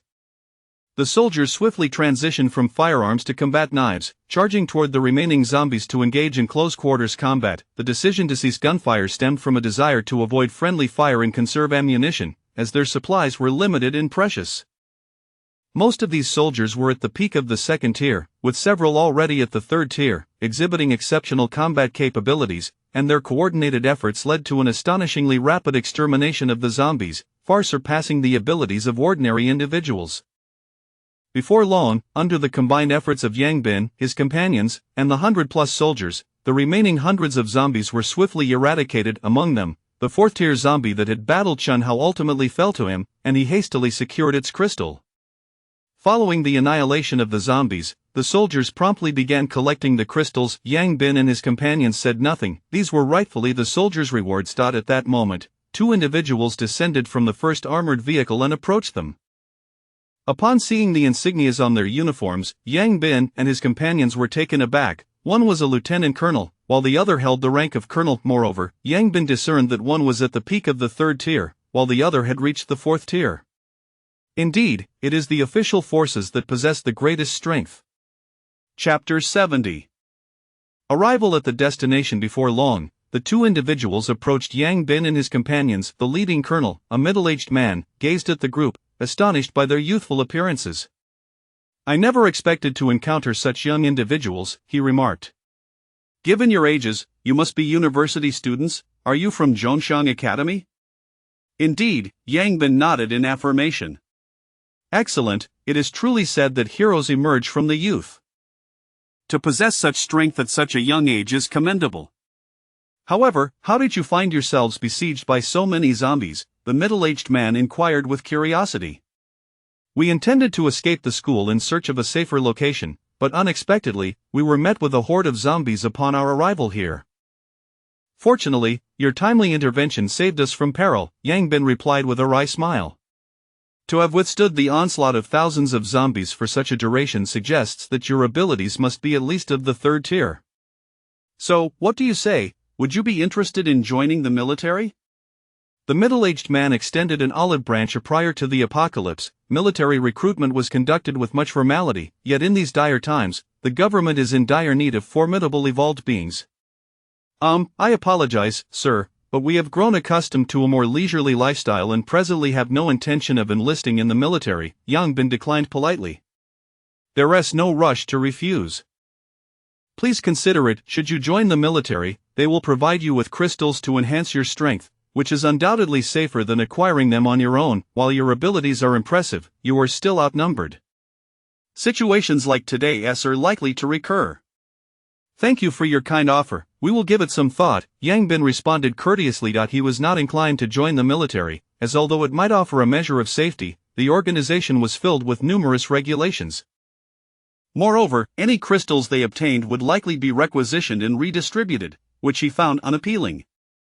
Well then, please contemplate it thoroughly. By the way, how many survivors remain at your school? We are preparing to head there for rescue, he continued. There are approximately 600 to 700 individuals left, Yang Bin estimated. Is that all that remains? The middle-aged man displayed a pained expression.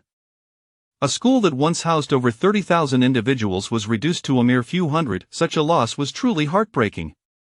Let us depart, get in the vehicle, and we shall head to your school to rescue them. We think we will pass on that.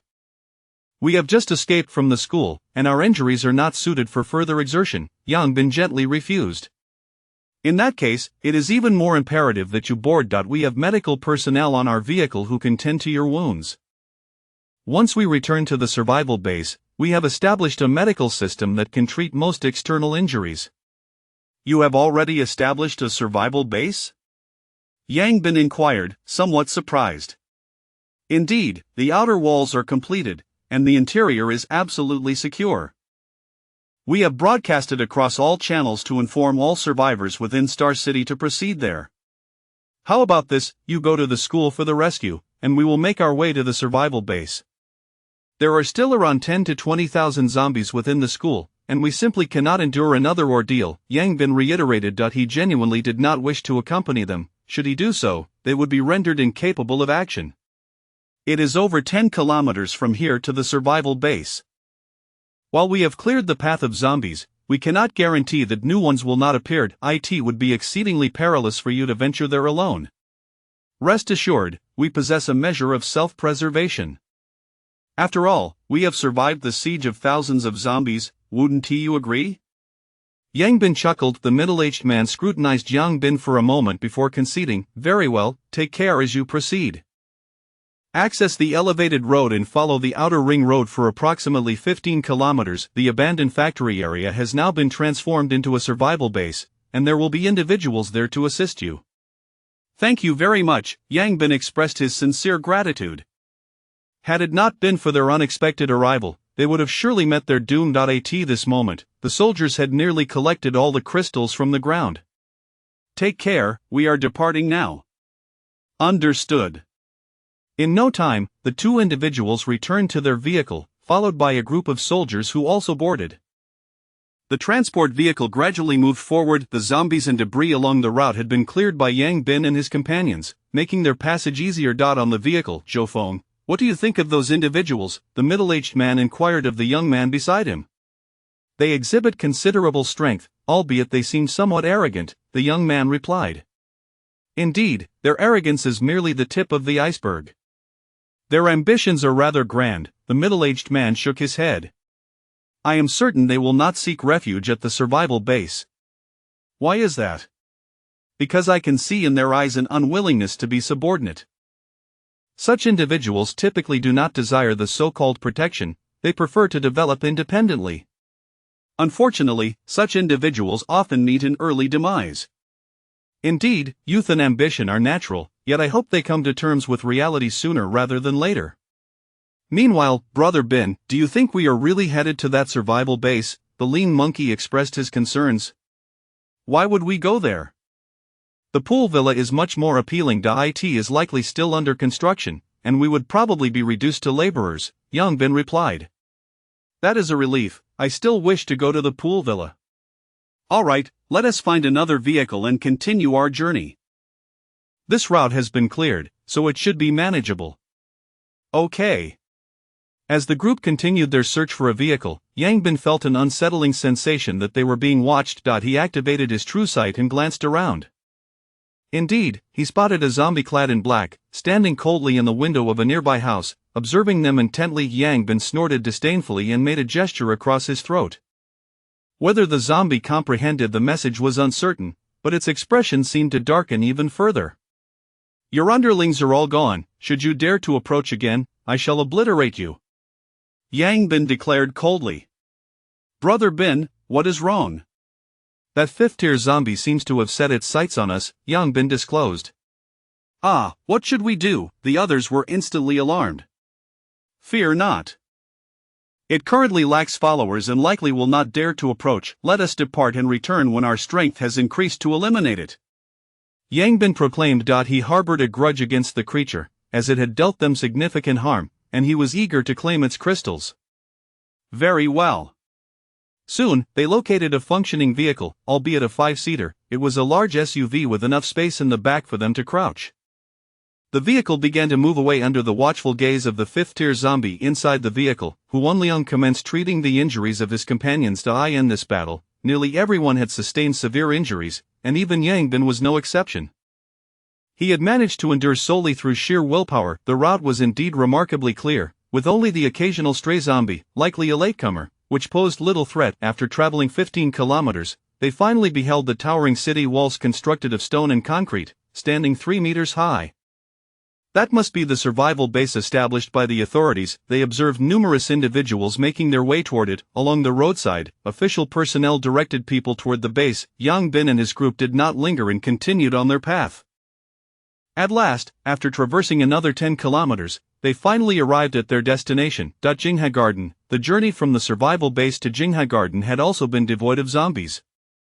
Even the vehicles along the roadside had been cleared. It was evident that the military had been present here as well. It was only logical to deduce that if they were dispatched to rescue their school, they would undoubtedly extend their efforts to Jingha Garden, where the affluent residents of Star City resided, making it a prime target for the first wave of rescue operations.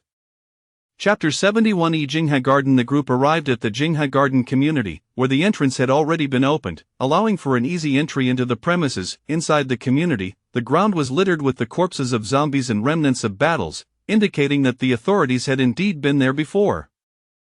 It was evident that even in the apocalypse, social hierarchies remained intact. The residents were either affluent or of noble standing, making them the primary targets for initial rescue efforts. Ironically, this fortunate circumstance spared them the burden of having to eliminate the zombies themselves. After searching the area for some time, they finally located a clean and tidy villa. The inhabitants of the villa were either absent or had been rescued before succumbing to the undead plague. However, the interior showed no signs of having been tidied up, suggesting that the occupants might not have been home at all. After all, it is quite common for wealthy individuals to possess multiple residences. In order to avoid damaging the lock, they decided to scale the second floor and entered through a slightly ajar window. While upon entering the villa and taking in the lavish decor, the group could not help but express their awe. Goodness, it's truly poverty that limits our imagination, one remarked. It is so extravagant, I probably couldn't even afford a single tile here with a month's worth of part-time wages, another mused. I've come to realize that perhaps the apocalypse isn't so bad after all. Otherwise, people like us, struggling to make ends meet, would never have the chance to live in such opulence, another chimed in. Indeed, before the end of the world, the rich only grew richer while the poor remained mired in their poverty. A lifetime of hard work doesn't even compare to a month's allowance of the wealthy.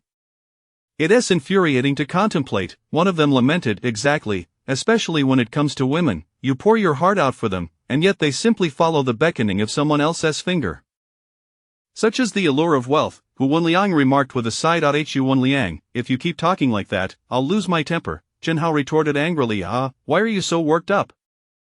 I wasn't even referring to you. In this apocalypse, money has lost its value, society will undergo a complete reshuffling. From now on, strength will reign supreme. Therefore, we must diligently enhance our abilities. Only with sufficient strength can we attain what we desire in this new world, Yang Bin stated. Brother Bin is right, once we become powerful, we can make those wealthy individuals serve us, Lao He laughed. Do not underestimate the affluent. Their ability to thrive before the apocalypse indicates their superior vision and means, not to mention the resources at their disposal. Even in the end times, they will likely fare better than the average person. Indeed, but with Brother Ben leading us, I am confident we will surpass others, Chen Hao declared resolutely. I share that belief. Zhao Kuan and the others nodded in agreement. Alright, enough flattery. Did you manage to acquire any high-level crystals? Yang Bin inquired. Yes, I have one 4th-tier crystal and one 3rd-tier crystal, Chen Hao revealed, producing the 2 crystals from his pocket. I also have 2 3rd-tier crystals, another added. I have one as well, others joined in, presenting their finds. They hadn't had time to collect any crystals below the 2nd tier, but they had managed to snatch a few 3rd-tier ones amidst the chaos. I also have a few, Yang Bin said, producing 3 3rd-tier crystals, which he had picked up after the 5th-tier zombie had fled. After tallying their crystals, smiles spread across their faces. Although the battle had been perilous, their spoils were considerable. 1 4th-tier crystal and 9 3rd-tier crystals. Yang Bin handed the 4th-tier crystal to Chen Hao, who was already at the pinnacle of the 3rd tier. Consuming it would elevate him to the 4th tier, and since he had single-handedly defeated the 4th-tier zombie, it was only fitting that it be his. Hu Wenliang consumed 3 of the 9 3rd-tier crystals, reaching the pinnacle of the 3rd tier, while the remaining 6 were given to Zhao Kuan. The strength of their team saw a significant enhancement. Alright, find a room to rest, we'll set off for the supermarket in half an hour, Yang Bin instructed. Understood. The villa was spacious with many rooms, and each member selected one for themselves. After taking a shower and changing into fresh clothes, they lay down on the beds. The luxurious mattresses were far more comfortable than the hard beds at school. While others struggled for survival in the apocalypse, they found themselves living more comfortably than before, a testament to the cruel nature of comparison. Of course, danger was ever present, and they had narrowly escaped. This made Yang Bin increasingly cautious. He resolved to exercise utmost care in the future. In another villa within Jingha Garden, 2 individuals stood by a 3rd-floor window, observing Yang Bin and his group in their villa.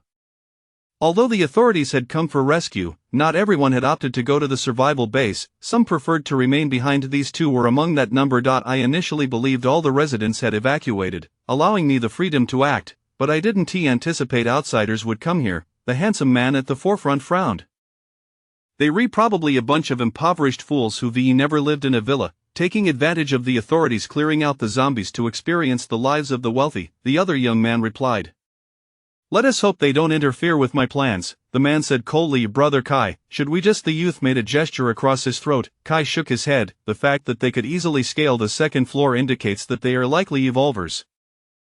We cannot act rashly without understanding their strength. Brother Kai, you are a peak 3rd-tier evolver with abilities. Even if they are evolvers, what can they do? They would be easily eliminated. Do not be blindly confident.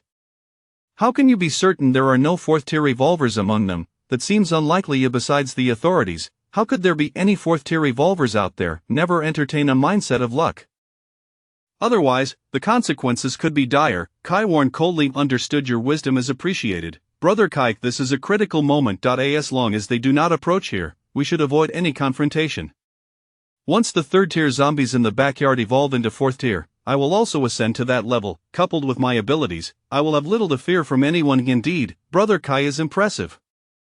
By the way, did that woman Lin Fei also go to the survival base? Yes, have my father find a way to control her. Her abilities are formidable, and it would be best if we could keep her under our influence. Understood. Meanwhile, after resting for half an hour, Yang Bin and the others set out, leaving Little Orange behind to guard the villa. This time, they opted not to drive, as the supermarket was only 5 kilometers away, making it unnecessary. The area around Jingha Garden was beautifully landscaped, with no other buildings within a 2-kilometer radius, emphasizing its serene environment. Thus, aside from within the community, they encountered very few zombies nearby. Were it not for the scarcity of food, they could have lived quite comfortably inside. They walked for over 10 minutes before arriving at another residential area. Yang Bin activated his true vision and cast a glance toward that direction, his expression darkening. Monkey, we have to pass through this residential area to get to Walmart. Will we? Not necessarily, we could take another route, albeit a longer one. Then let us take the detour. Having seen the sheer number of zombies in that area, he knew traversing through it was simply impractical. The authorities had focused their rescue efforts on Jingha Garden, leaving this neighboring region completely unmonitored. Thus, even in the apocalypse, certain individuals continued to enjoy preferential treatment. Chapter 72 Catching bullets with bare hands. Yang Bin and his companions made a wide detour and finally arrived at the Walmart supermarket. Although they took a longer route, they still encountered numerous zombies along the way. Fortunately, their formidable strength made it manageable, as long as they did not face overwhelming hordes of the undead. This supermarket was indeed one of the largest in Star City, sprawling over at least 10,000 square meters. At this moment, the entrance of Walmart was tightly shut. Yang Bin activated his true sight to peer inside, and indeed, the place had been occupied, with a considerable number of people present.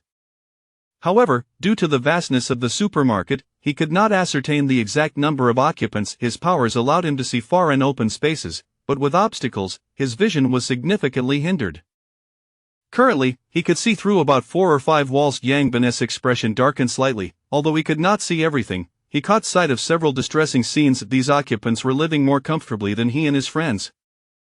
Not only were they well fed and clothed, but they had also captured a group of women for their own vile pleasures. The condition of those women was evident. They had clearly been subjected to prolonged torment. "Brother Bin, what's the situation inside?" one of his companions inquired. A group of evolved individuals, along with a number of women who had been brutally mistreated, Yang Bin replied, his tone chillingly cold. "Damn, another bunch of scum. Brother Bin, let us storm in and take them out," Chen Hao exclaimed angrily. "We can't force our way in. The roll-up door is fortified against theft, and there is also a layer of iron mesh. Most importantly, they have barricaded the entrance with shelves," Yang Bin explained. "Then how do we get in?" another asked. "Through the second-floor window." Alright, the group made their way to a window, and with a powerful leap, Yang Bin grasped the second-floor ledge, forcibly prying the window open and entering the supermarket with ease. The others quickly followed suit, as they were all 3rd and 4th tier evolved individuals, easily capable of overcoming such heights. Upon entering, they could faintly hear laughter emanating from below. As they descended, their expression shifted to fury upon witnessing the scene before them. Below sat around 50 or 60 bare-chested men, jovially consuming food. Many bore tattoos, and some had visible scars, clearly indicating their nefarious nature. Nearby, a dozen women lay naked on the ground, their bodies bruised and battered, showing little signs of recovery.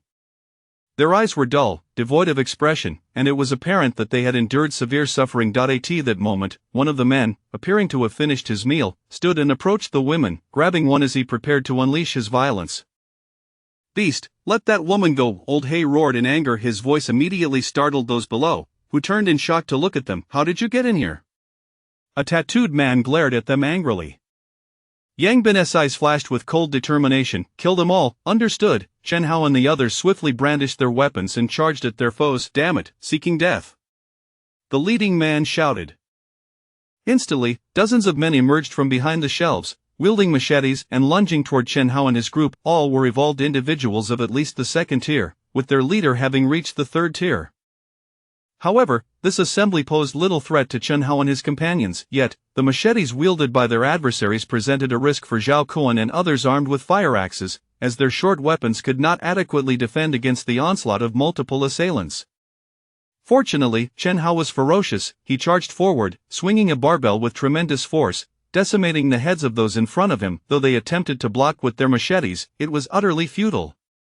With over 1,000 kilograms of strength, Chen Hao shattered their weapons and crushed their skulls. The sight left their adversaries in shock, but being a band of desperate men, they did not retreat and pressed the attack. Hu Wenliang quickly joined Chen Hao, with one at the 4th tier and the other at the peak of the 3rd tier. Their barbell swung wildly, sending attackers flying. "It seems this isn't our problem," the thin monkey remarked, bewildered. "I've made up my mind. Once we're out of here, I'm heading to a gym to grab some barbells," Zhao Kuan declared resolutely. "Absolutely necessary." Bang! But just as Chen Hao and Hu Wenliang were caught up in their slaughter, a gunshot suddenly rang out, startling everyone. The leading man had drawn a handgun, aiming it directly at Chen Hao and the others. The two halted, their eyes fixated on the smoking gun, fear creeping into their hearts. Despite their newfound strength, the instinctive dread of firearms lingered. They were unsure if they could withstand a bullet. "Why don't you try killing us again?" the man sneered coldly. "I didn't expect you little brats to have some skill, but no matter how strong you are, can you withstand a bullet?" The group remained silent, cautiously eyeing the gun in the man's hand. "I want to give it a try." Yang Bin suddenly stepped forward, positioning himself in front of Chen Hao and the others. Brother Ben, the others exchanged worried glances. What did you say? The man thought he had misheard. Do you think the gun in my hand is fake? No, I know it's real. I just want to see if I can handle it. Yang Bin fixed his gaze on the muzzle of the gun. This confrontation was inevitable, and he was curious to test whether his fourth-tier strength could withstand a bullet. Damn it, you lunatic, if that's the case, I'll grant your wish today, the man declared, pulling the trigger. Bang! Not with the sound of the gunshot, the bullet raced toward Yang Bin's head. The speed was imperceptible to the naked eye, but under Yang Bin's true sight, he tracked the bullet's trajectory with a swift motion. Yang Bin raised his hand and caught the bullet. Though it caused a sharp pain in his hand, it was not debilitating. When he opened his palm to reveal the bullet resting in his hand, everyone stared in disbelief, their eyes wide with shock. Catching a bullet barehanded, what kind of divine feat was this? Brother Bin is incredible. Chen Hao and the others behind him were starstruck, utterly impressed. Hell! The man cursed in fury. I refuse to believe this. He pulled the trigger again. Bang, bang, bang, bang. 4 shots rang out in rapid succession. Yang Bin waved his hand swiftly, then extended his palm downward, opening it wide. Clink. 4 bullets fell to the ground, producing a clear, ringing sound. However, to the man, that sound was like a death knell, causing his face to turn ashen. Chapter 73. Destiny lies in one's own hands. After experiencing the formidable power of a handgun, Yang Bin gained a clearer understanding of ordinary firearms. Without wasting further time with these individuals, he swiftly thrust the barbell rod forward, piercing the head of the leading man before he could react. Witnessing this scene, the remaining individuals were taken aback and immediately scattered in an attempt to flee. Upon seeing Yang Bin catch a bullet with his bare hands, they had lost all courage to resist. Leave no one behind, Yang Bin commanded coldly. Understood. Chen Hao and the others nodded in agreement, instantly pursuing their targets. These individuals, desperate to escape, awkwardly discovered that every exit of the supermarket had been barricaded by their own shelves. At that moment, they regretted not having left a single door open, realizing too late the folly of their actions. Under Chen Hao and the others' relentless pursuit, one after another, they fell to the ground. With only a dozen individuals remaining and escape appearing futile, this group promptly knelt down. Please, spare us. This was all the boss's idea. Indeed, we were merely following him. We have committed no wrongdoing. A group of individuals knelt and pleaded incessantly, gambling on the mercy of these young men. Unfortunately for them, they had miscalculated. Mercy was a trait that Huan Liang might possess, but Yang Bin did not. Yang Bin had already issued his orders, which they would execute without hesitation. Moreover, under Yang Bin's continuous guidance, Huan Liang was quickly adapting to the laws of survival in this apocalyptic world, and this time, even he felt no twinge of compassion. The actions of these individuals had crossed his moral threshold. Ignoring the pleas for mercy, the barbell rod unceremoniously struck the heads of the assailants. Before long, a group of 60 to 70 individuals lay slain.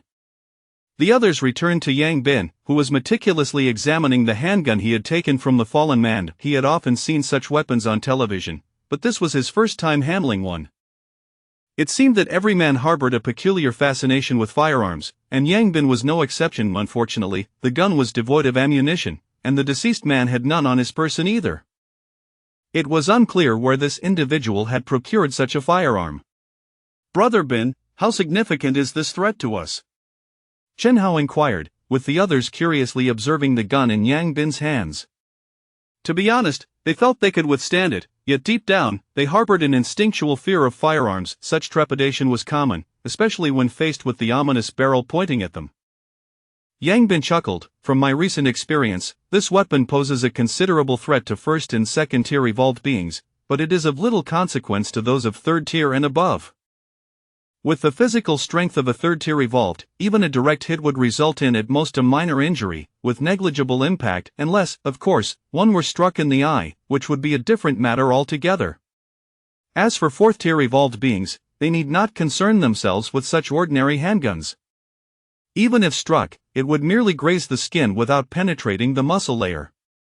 As Yang Bin spoke, he opened his palm to reveal a small indentation, an injury he had deliberately inflicted upon himself by catching a bullet with the front of his hand. Observing this wound, the others exhaled in relief. It seemed that handguns were not as formidable as they had imagined. Seeing their reaction, Yang Bin's demeanor shifted to seriousness. Do not let your guard down. This is merely an ordinary handgun. There are countless powerful weapons at the government's disposal, such as the assault rifles wielded by those soldiers we encountered earlier, which could effortlessly turn us into Swiss cheese. Not to mention the heavy machine guns they brought down, which were sufficient to scare off that fifth-tier zombie. Therefore, remember, do not underestimate firearms. At least for now, we are not equipped to engage with them. Understood, the group nodded in acknowledgement. At that moment, they heard a commotion from behind. The group of women had somehow managed to rise. They offered no words of gratitude but instead stared vacantly at the men, their expressions resembling those who had resigned themselves to a cruel fate. Seeing this, Yang Bin and his companions furrowed their brows. Clearly, these women had likely endured multiple changes in ownership and perhaps regarded them as no different from their previous captors. "Put on some clothes," Yang Bin ordered. The women slowly lifted their gazes to Yang Bin and the others, then numbly began to pick up the tattered garments scattered on the floor. "Go to the clothing section and choose something better to wear," Yang Bin barked angrily. The wretched clothing was hardly better than nothing. Did they not realize they were surrounded by vigorous young men? At this, the women's expressions finally shifted, revealing a hint of surprise. Young men certainly had different tastes. Soon, they made their way to the clothing section. "Let us go get some food," Yang Bin suggested. "All right," the group nodded, each pushing a cart towards the grains and oil section. They planned to stockpile rice and flour, as the villa had a kitchen where they could prepare meals. Of course, they also intended to gather instant noodles, biscuits, and bread, quick foods to take along when venturing out to confront zombies. The supermarket was indeed substantial, containing nearly everything they might need. However, the group prioritized food, as the villa was already stocked with daily necessities. Before long, all 6 carts were filled to the brim. They each grabbed a large mountaineering backpack capable of holding a great deal, filling them to capacity. It was likely that the government would soon arrive. With so many people at the survival base needing food and water, there would be a tremendous demand for supplies. Once the first wave of rescue missions concluded, their top priority would undoubtedly be to seek resources. Given that this location was merely a dozen kilometers from the survival base, it would certainly be a prime target for official retrieval. Thus, they needed to transport as much as possible, lest they find it completely emptied upon their next visit. Once fully loaded, they prepared to leave. At that moment, the group of women returned, now fully dressed. Upon seeing their attire, Yang Bin and the others were taken aback. No wonder these women had suffered so.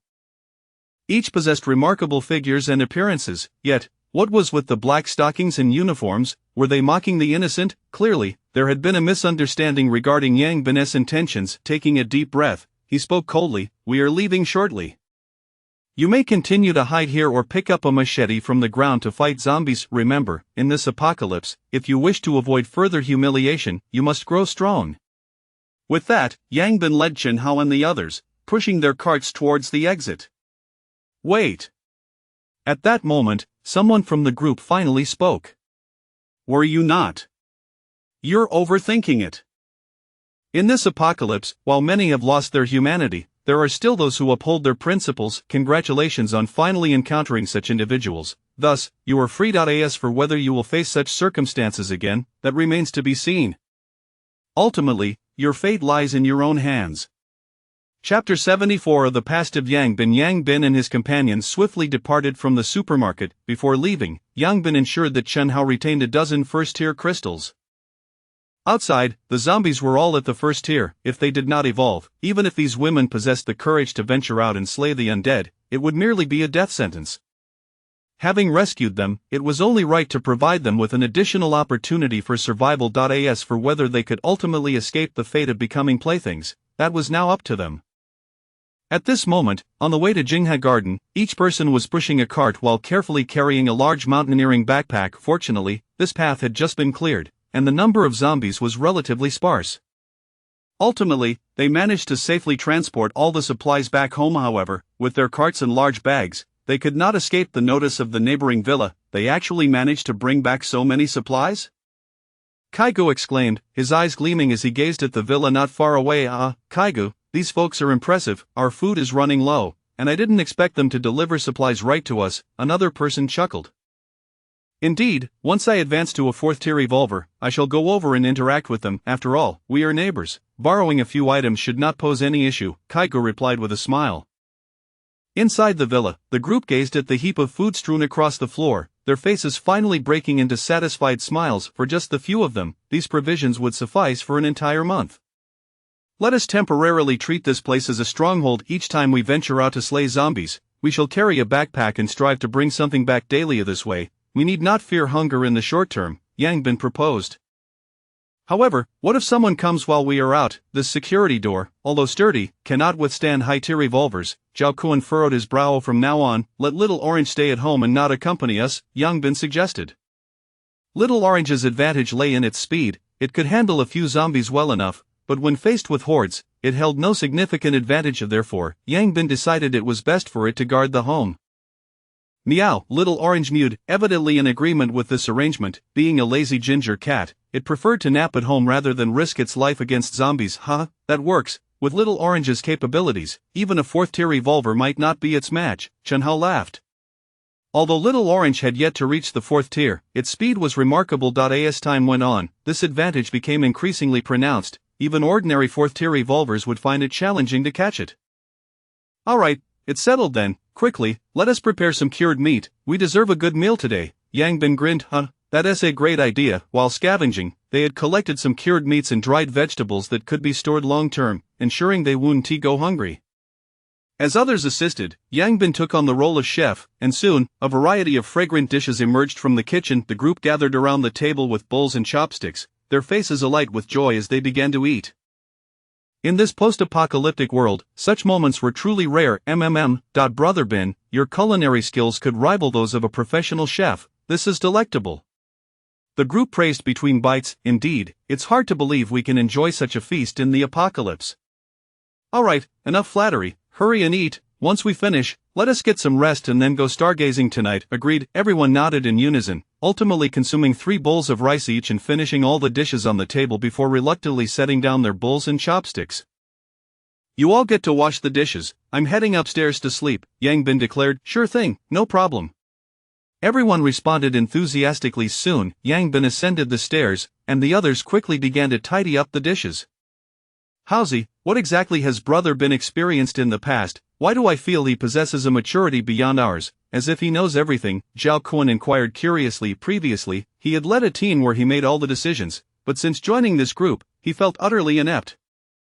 Every question he pondered, Yang Bin had already considered. Whenever faced with any situation, Yang Bin could swiftly devise the most reasonable arrangements, leaving Zhao Kuan deeply intrigued by his past.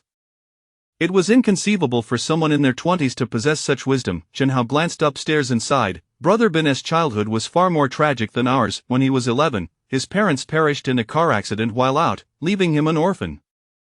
Fortunately, he received a substantial compensation. Later, his aunt became his guardian and promised to raise him, so he moved in with her. However, his aunt was primarily interested in the compensation money. At that young age, Brother Bin was unaware and ultimately entrusted the funds to her for safekeeping. Once she received the money, his aunt purchased a new house, and their lives improved significantly, but Brother Bin thereafter lived a nightmarish existence. He was forced to do all the heavy and dirty work at home, while his uncle would often resort to violence against him. His cousin flaunted toys bought with Brother Bin's money right in front of him, yet he couldn't even touch them. Chen Hao's eyes reddened as he recounted this. Damn, this family is utterly disgusting, squandering the money that Brother Bin's parents sacrificed their lives for while treating him like a slave. The others were equally furious, including Hu Wenliang, who was hearing about Yang Bin's past for the first time. What happened afterward? Eventually, Brother Bin left that home and never returned. He survived by scavenging and selling trash, sleeping under bridges at night. You cannot imagine what he endured, fighting stray dogs for food, competing with homeless individuals for territory. Once, he was severely injured because he mistakenly took a half-finished drink bottle belonging to someone else and had no money for medical treatment, forcing him to grit his teeth and endure.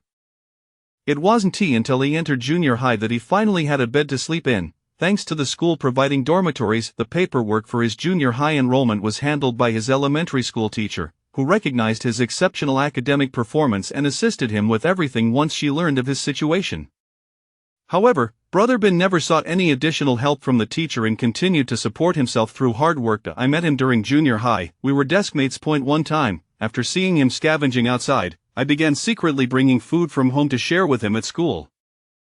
Because of my small act of kindness, when I was bullied by a group of school bullies at the school gate, Brother Bin happened to witness it. That day, I saw what true grit looked like. He single-handedly sent 7 or 8 peers fleeing in panic. That fierce determination remains etched in my memory. From then on, I stuck by his side, and with his help, even I, a poor student, managed to get into a prestigious university, bringing great pride to my family. From elementary to university, Brother Bin has endured everything on his own. How can you compare yourselves to him? Upon hearing Chen Hao's words, the group fell silent, finally understanding why Yang Bin exhibited a maturity far beyond that of his peers. Brother Bin's childhood had been nothing short of tragic. Chapter 75. A survival base. In the dead of night, a group of individuals reclined on the open-air terrace of the 3rd floor, gazing at the stars. The villa was furnished with lounge chairs, offering far greater comfort than lying on the cold floor. Observing the stars was their key advantage over others. As long as this method remained undiscovered, they would maintain their lead, and with each passing day, their advantage would incrementally increase. Particularly for Yang Bin, who had already amassed an additional 300 kilograms of strength. Even though he had reached the 4th tier, the surplus of power was not to be underestimated. Typically, a newly ascended 4th tier evolutionist possesses around 1200 kilograms of strength. However, he commenced at a staggering 1500 kilograms, enabling him to easily overpower his peers, a benefit that would only amplify with time. Chen Hao and Hu Wanliang had also gained over 100 kilograms of strength each. While they might not completely dominate their counterparts, they were certainly significantly stronger. Conversely, Zhao Koan and his companions were just beginning their journey and required time to accumulate power. After spending the night stargazing, the group caught a few hours of sleep. By 8 in the morning, they had a light breakfast before setting out. Their purpose for being here was not solely for enjoyment. They needed a place to rest, with their core objective being the enhancement of their abilities. This time, their target was a nearby residential building, teeming with zombies, likely even more than the school, and high-tier zombies would undoubtedly be present as well. However, the area was densely constructed, with narrow alleyways already crowded with the undead, making any attempt to engage them a matter requiring careful consideration. Upon arriving at the area, the sight of the throngs of zombies left the group feeling somewhat daunted.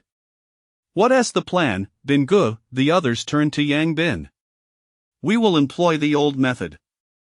We must find a way to breach a specific building and utilize the stairwell to eliminate them, Yang Bin replied, activating his true sight to survey the surroundings. He then pointed to a slightly newer building, stating, that one. This residential area consisted of relatively old structures, many of which were quite dilapidated. He was wary of entering excessively aged buildings, fearing they might collapse during their skirmish. It was crucial to remember that the current zombies were formidable, with most being at least 2nd tier, and numerous 3rd tier zombies were also present. Ancient buildings might not withstand the impact. The group cautiously approached the building, striving to avoid attracting the attention of the zombies. Unfortunately, evading their gaze entirely was impossible. Shortly thereafter, a zombie from an upper floor spotted them, and with a deafening roar, it alerted the others, prompting a horde of zombies to charge toward them. Accelerate! The group remained composed.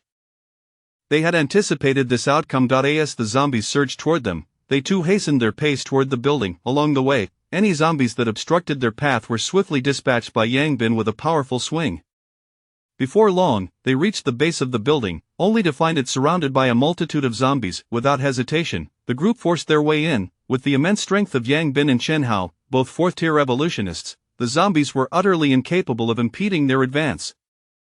In no time, they reached the entrance. With a sudden surge of effort, Chen Hao yanked open the iron door, and the group ascended the staircase directly to the 2nd floor. Let us divide our tasks. Haozi and I will guard the staircase and eliminate the zombies. Zhao Koan and the 3 of you will drag the corpses and dispose of them in the rooms. Liangzi, your responsibility is to extract the crystals. Yang Bin swiftly organized their strategy. Understood. The others voiced their agreement and promptly set to work. With 2 4th tier evolutionists guarding the staircase, the zombies were unable to ascend. The 2 wielded their makeshift weapons with ease, swiftly dispatching one undead after another. The antiquated building lacked an elevator, with 4 households occupying each floor. Zhao Koan and his companions systematically opened the doors to all 4 apartments. Regrettably, none of the apartments housed any survivors. They were either overrun with zombies or contained the mangled remains of those who had fallen victim to the undead. After thoroughly clearing the rooms, Zhao Koan and his team began transporting the corpses from the stairwell into the apartments, while Hu Wanliang extracted the crystals from the zombies' heads within the rooms. The group operated like a well-oiled assembly line, quick and efficient. The commotion attracted the attention of the zombies in the alley, who began to converge on their location, forming a line at the staircase. Yang Bin and Shen Hao accepted every challenge, effortlessly dispatching zombies of all tiers, first, second, or third, under their formidable might. With such efficiency, they soon amassed a collection of third-tier crystals. Hu Wenliang handed the third-tier crystals to the older members for immediate use, allowing them to gain strength while continuing to fight the Star City survival base. This expansive facility spans several tens of thousands of square meters, a product of countless soldiers laboring day and night. The base took on an irregular circular shape, with 3-meter-high walls constructed from stone and cement. The perimeter lined with shattered glass and spikes. Observation towers were positioned every few meters, manned by soldiers vigilantly monitoring the external situation. It could be said that this was undoubtedly the safest haven in Star City at present. Within its confines, one need not fear a sudden incursion by zombies. However, due to time constraints, the soldiers had only managed to erect the walls. The interior consisted of makeshift shelters barely sufficient to shield against the elements. The survival base already housed over 10,000 survivors, some rescued by the military, while many others had arrived seeking refuge. At that moment, these survivors were being mobilized for construction efforts. Although the threat of zombies no longer loomed, life within the base was not without its challenges. Labor was still required. While the authorities distributed food daily, it consisted of merely a single bun per meal, and acquiring additional provisions necessitated hard work. Moreover, the officials promised that those who performed well could earn crystals.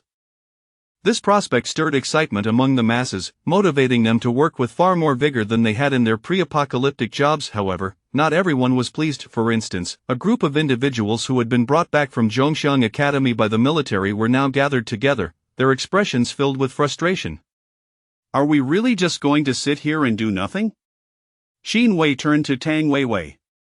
What choice do we have? We can't leave at will, and I wish I hadn't come yesterday, Tang Weiwei lamented, her irritation palpable. She had been reluctant to come but had found herself without a valid excuse to refuse, ultimately compelled to board the vehicle. Why don't we make a break for it? Staying here is a complete waste of time. If you're not afraid of being turned into a sieve by their rifles, you can certainly try, Tang Weiwei retorted with a cold smile. What else can we do? We can't just stay idle forever. If this drags on, we will end up being useless, Xin Wei complained. Had I known, I would have left the school much sooner to avoid all this nonsense. They were ambitious individuals, unwilling to squander their time in such a manner.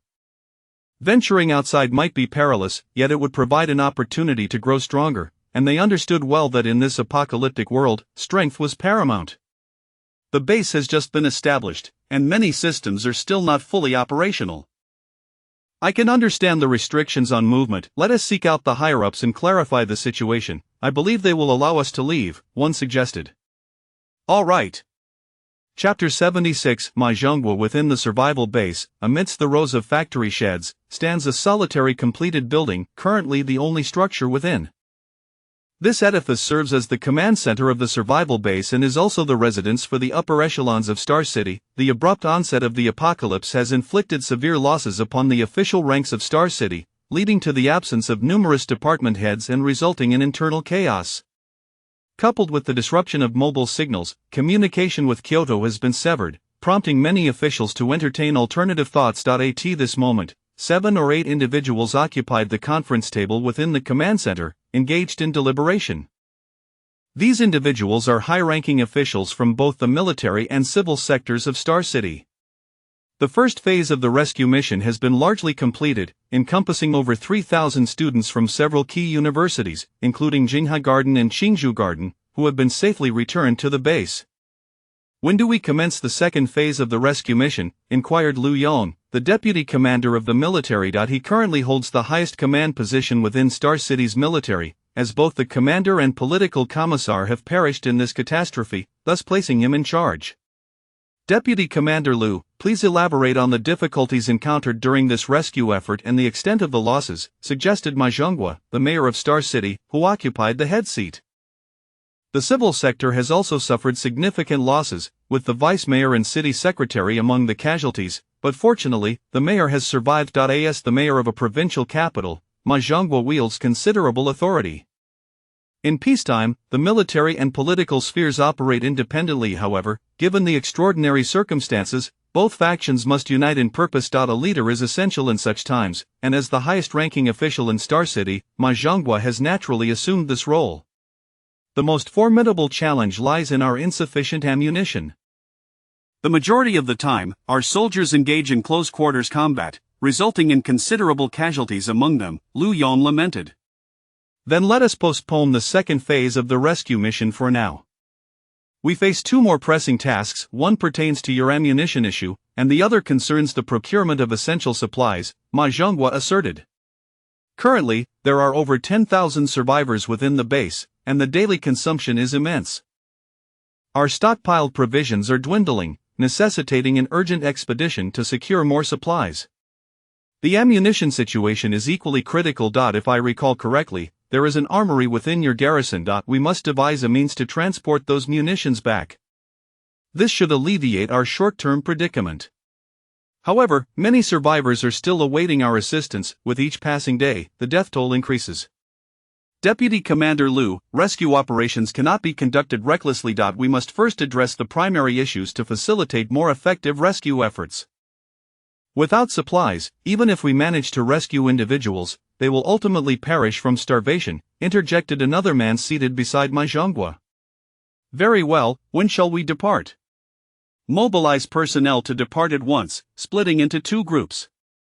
One to the armory to procure munitions, and the other to the Walmart supermarket, located over 10 kilometers away, to gather supplies. Understood. Lu Yong nodded and subsequently exited the conference room to assemble the necessary personnel. Ma Zhonghua observed Lu Yong's retreating figure, his expression contemplative, lost in thought. Soon, the remaining attendees arranged their tasks and departed, leaving Ma Zhonghua alone in the conference room. Before long, the door at the rear of the room swung open, and a middle-aged man stepped inside. This man, Wang Zhenhong, is the head of the most prominent family in Star City, the Wang family, and has maintained a close cooperative relationship with the mayor. Ma Zhonghua was not surprised by his arrival and gestured towards a chair beside him. Please, have a seat. Without hesitation, Wang Zhenhong seated himself and then turned to Ma Zhonghua. Mayor Ma, have you given any thought to my previous proposal? This matter can wait. Currently, the military personnel largely heed Lu Yong's command. We must find a way to gain control over the military, Ma Zhonghua mused, lightly tapping his fingers against the table as he pondered. Since Lu Yong is such an obstacle, why not? That is not an option. The time is not yet ripe. We still require his leadership in battle. Very well. At that moment, a commotion erupted from outside, followed by a series of knocks on the door. Both men exchanged concerned glances. You should hide, Ma Zhonghua instructed. All right, Wang Zhenhong nodded and retreated into the back room. Come in, Ma Zhonghua called out to the door. The door opened, and a soldier entered, saluting Ma Zhonghua. Mayor, there is a group of university students outside clamoring to see you. University students? Yes, the students from Zhongshan University. What do they want? Ma Zhonghua inquired, puzzled. Never mind, let them in, he decided. Yes, sir. Moments later, Tang Weiwei, Qin Wei, and others entered the room. Hello, Mayor Ma. We apologize for the intrusion, Tang Weiwei said politely. What brings you here? Ma Zhonghua asked, regarding the group with curiosity. Well, Mayor, we wish to go outside, but the guards at the entrance are preventing us from leaving. We were wondering if you could make an exception, Tang Weiwei explained. The outside is teeming with zombies. It is far too dangerous. You have only just entered the base. Why would you want to leave? We want to go out to eliminate zombies and enhance our abilities. Staying in the base is merely a waste of time, Qin Wei interjected. Ma Zhonghua furrowed his brow. Without adequate strength, venturing outside is akin to courting death. You are the pillars of the nation. You cannot take such reckless risks. Rest assured, we possess the capability. We have several third-tier individuals among us, and the others are all at the pinnacle of second-tier strength. We can handle typical zombie hordes without issue. Qin Wei asserted confidently. Oh? It seems that heroes do indeed emerge from youth, Ma Zhonghua remarked, his interest piqued. After a moment's contemplation, he added, given your considerable strength, remaining in the base does seem somewhat wasteful. However, the rule against unrestricted exits from the base cannot be broken. Otherwise, it would pose serious risks to the base's safety. How about this? I will assign a few individuals to accompany you outside, which should prevent the guards from obstructing your passage. This, Tang Weiwei's brow furrowed in concern. Do not worry. They are capable of self-defense. This is the only solution I can devise for now. Perhaps in a few days, we can formulate a more comprehensive approach, and you can venture out then, Ma Zhonghua reassured them. Then we will accept your arrangement, Mayor Ma. Thank you for your assistance, Qin Wei quickly replied. Delaying their departure for a few days could jeopardize their ability to combat the zombies. Soon, Tang Weiwei and the others exited the conference room. It seems Mayor Ma has taken a liking to these university students, Wang Zhenhong remarked as he emerged from the back room once more. In this world, one must possess a greater number of powerful evolvers to maintain a foothold, Ma Zhonghua replied with a smile. Meanwhile, Captain Tang, what is troubling you? Qin Wei asked, noticing Tang Weiwei's furrowed brow. I am pondering the true purpose behind Mayor Ma's decision to assign personnel to accompany us, she contemplated aloud. Did he not say it was to ensure the guards would not impede our exit? Qin Wei countered. Are you truly that naive? I cannot fathom how you have survived until now. With his authority, a mere word from him could grant us passage. Why go through this convoluted process? Tang Weiwei retorted before walking away, seemingly fearing that prolonged contact with Qin Wei might dull her intellect. This, Qin Wei furrowed his brow, beginning to grasp the validity of her assertion. Si Jia, what is your perspective? Qin Wei asked, turning to Fang Sijie, who had remained silent. Fang Sijie glanced at Qin Wei and suddenly posed, Weigu, if Mayor Ma were to seek your allegiance, how would you respond? Mayor Ma seeks to recruit me? Surely, a mayor of his stature would not deign to consider us. Do not concern yourself with whether he regards us.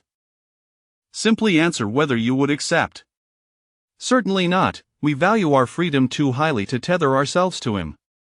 Very well, remember what you have stated today. What is with you? Why such peculiar thoughts? Do you genuinely believe Mayor Ma would seek to recruit us? I am uncertain, but it is prudent to keep our distance from any personnel he assigns to us and avoid revealing too much in their presence. That seems cumbersome. It would be simpler to just prevent them from accompanying us. This is not a matter of mere preference. If you refuse their accompaniment, we will not be able to leave. All right then. Chapter 77. The ambushed Wang Zhenhong returned to his residence from the conference room, whereupon a butler-like figure entered. Master, the young master has sent word, requesting that you find a way to keep Miss Lin Yifei of the Lin family under control. Lin Yifei? That prodigal still harbors feelings for this woman? Not quite, this time. It's because the young master has discovered that she is an ability user, hence he wishes to have her firmly in his grasp. An ability user? Wang Zhenhong's eyes sparkled with interest, yet after a moment's consideration, he shook his head. The Lin family is too closely aligned with the military. With Lu Yong protecting her, it is not the right time to act. Let us wait for a while. When the time comes, acquiring the individuals we desire will be but a word away. Tell Akai not to overthink things. He must focus on enhancing his strength, for he shall be pivotal in the future. Understood. In the residential district, Yang Bin and his companions had been holed up in this building, slaying zombies from dawn until dusk, even foregoing meals as they gnawed on bread while dispatching the undead. Over the course of a single day, they had vanquished nearly 1,000 zombies at this pace, though seemingly slow, was primarily due to the constraints imposed by the stairwells and the cumbersome task of clearing corpses. Fortunately, their efforts bore fruit, yielding one 4th-tier zombie and over 20 3rd-tier zombies, along with thousands of other crystals. At this juncture, Huan Liang had also ascended to the 4th tier, while Zhao Kuan and the others were at the pinnacle of the 3rd tier, 3 4th-tier and 3 3rd-tier peak abilities, still significantly ahead of the rest. However, Yang Bin found himself somewhat dissatisfied, primarily due to the scarcity of 4th-tier crystals. It seems we cannot continue this method of slaughter. Acquiring merely one 4th-tier crystal in a day is far too slow, Yang Bin remarked, furrowing his brow. Indeed, crystals below the 4th tier are of no use to us now. This approach is indeed a waste of time, the others nodded in agreement.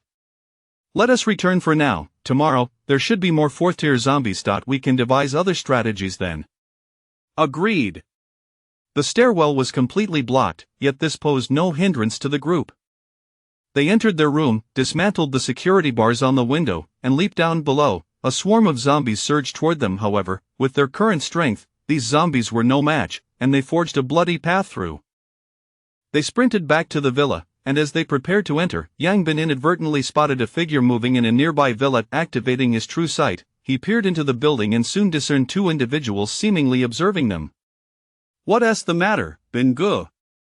There are still people in this community. People? Yes, in that villa, there are 2 individuals, Yang Bin indicated toward the opulent villa in the distance. I had previously assumed that all residents had been evacuated. It seems I must take a closer look at this community from the rooftop. Should we concern ourselves with those 2? As long as they do not come seeking trouble, we shall ignore them. Understood. Upon returning home, the group indulged in a hearty meal before retiring upstairs for rest.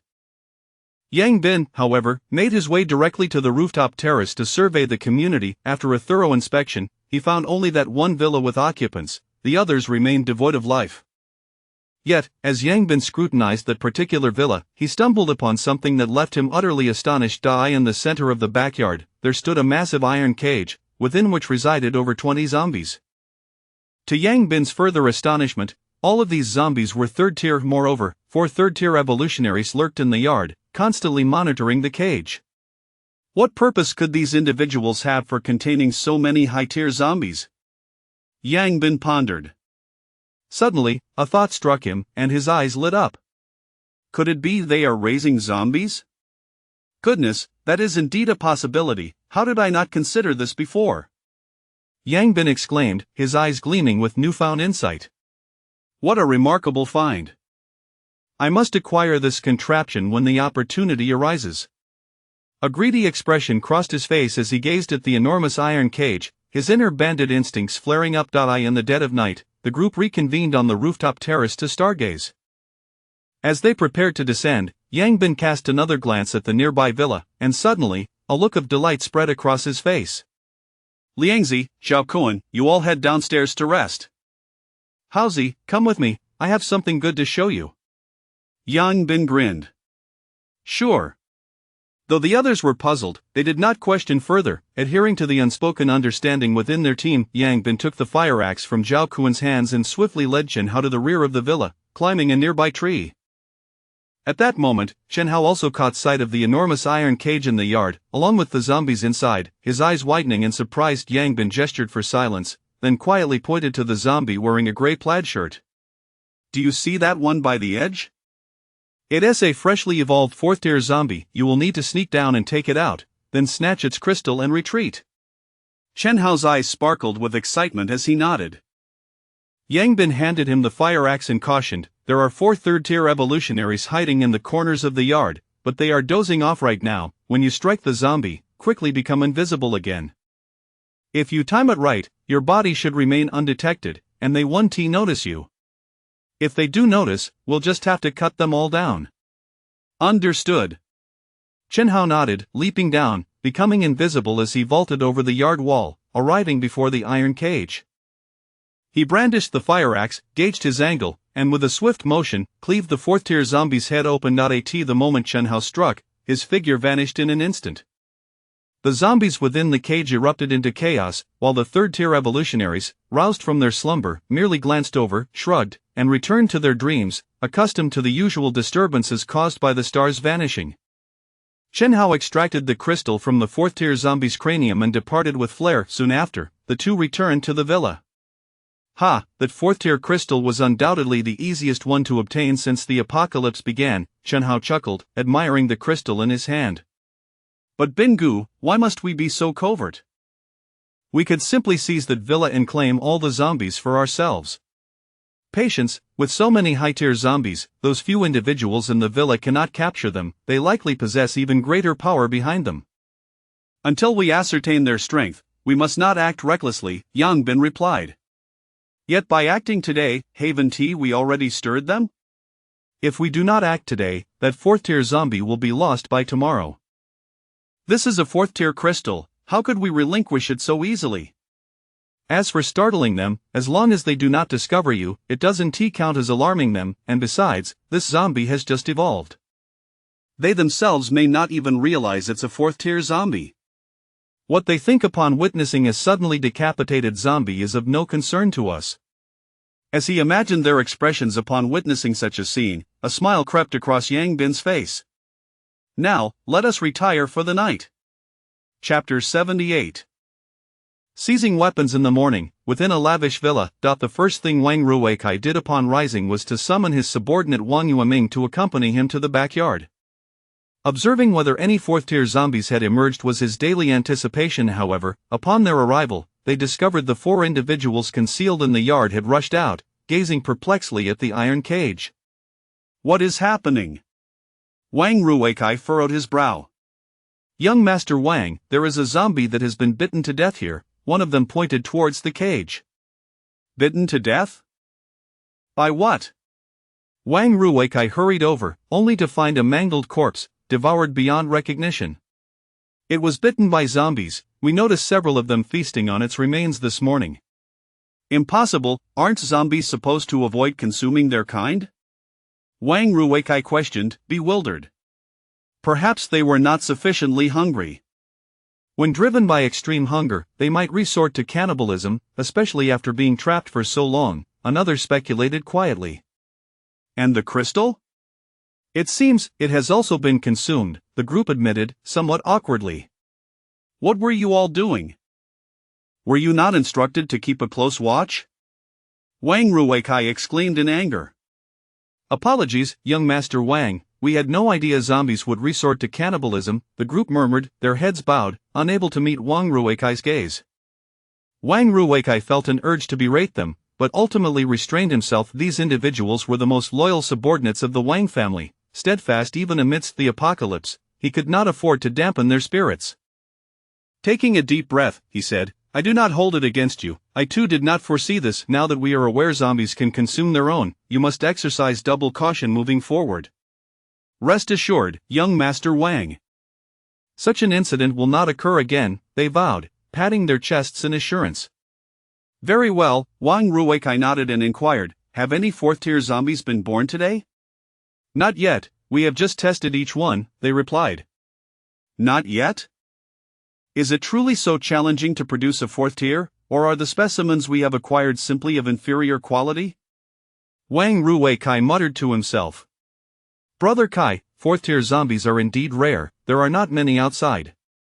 However, our group consists of early-stage 3rd tier zombies. If we wait a day or 2 longer, we should see some breakthroughs, another reassured him.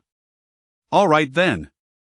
Wang Ruikai sighed, sensing that something was amiss but unable to articulate it.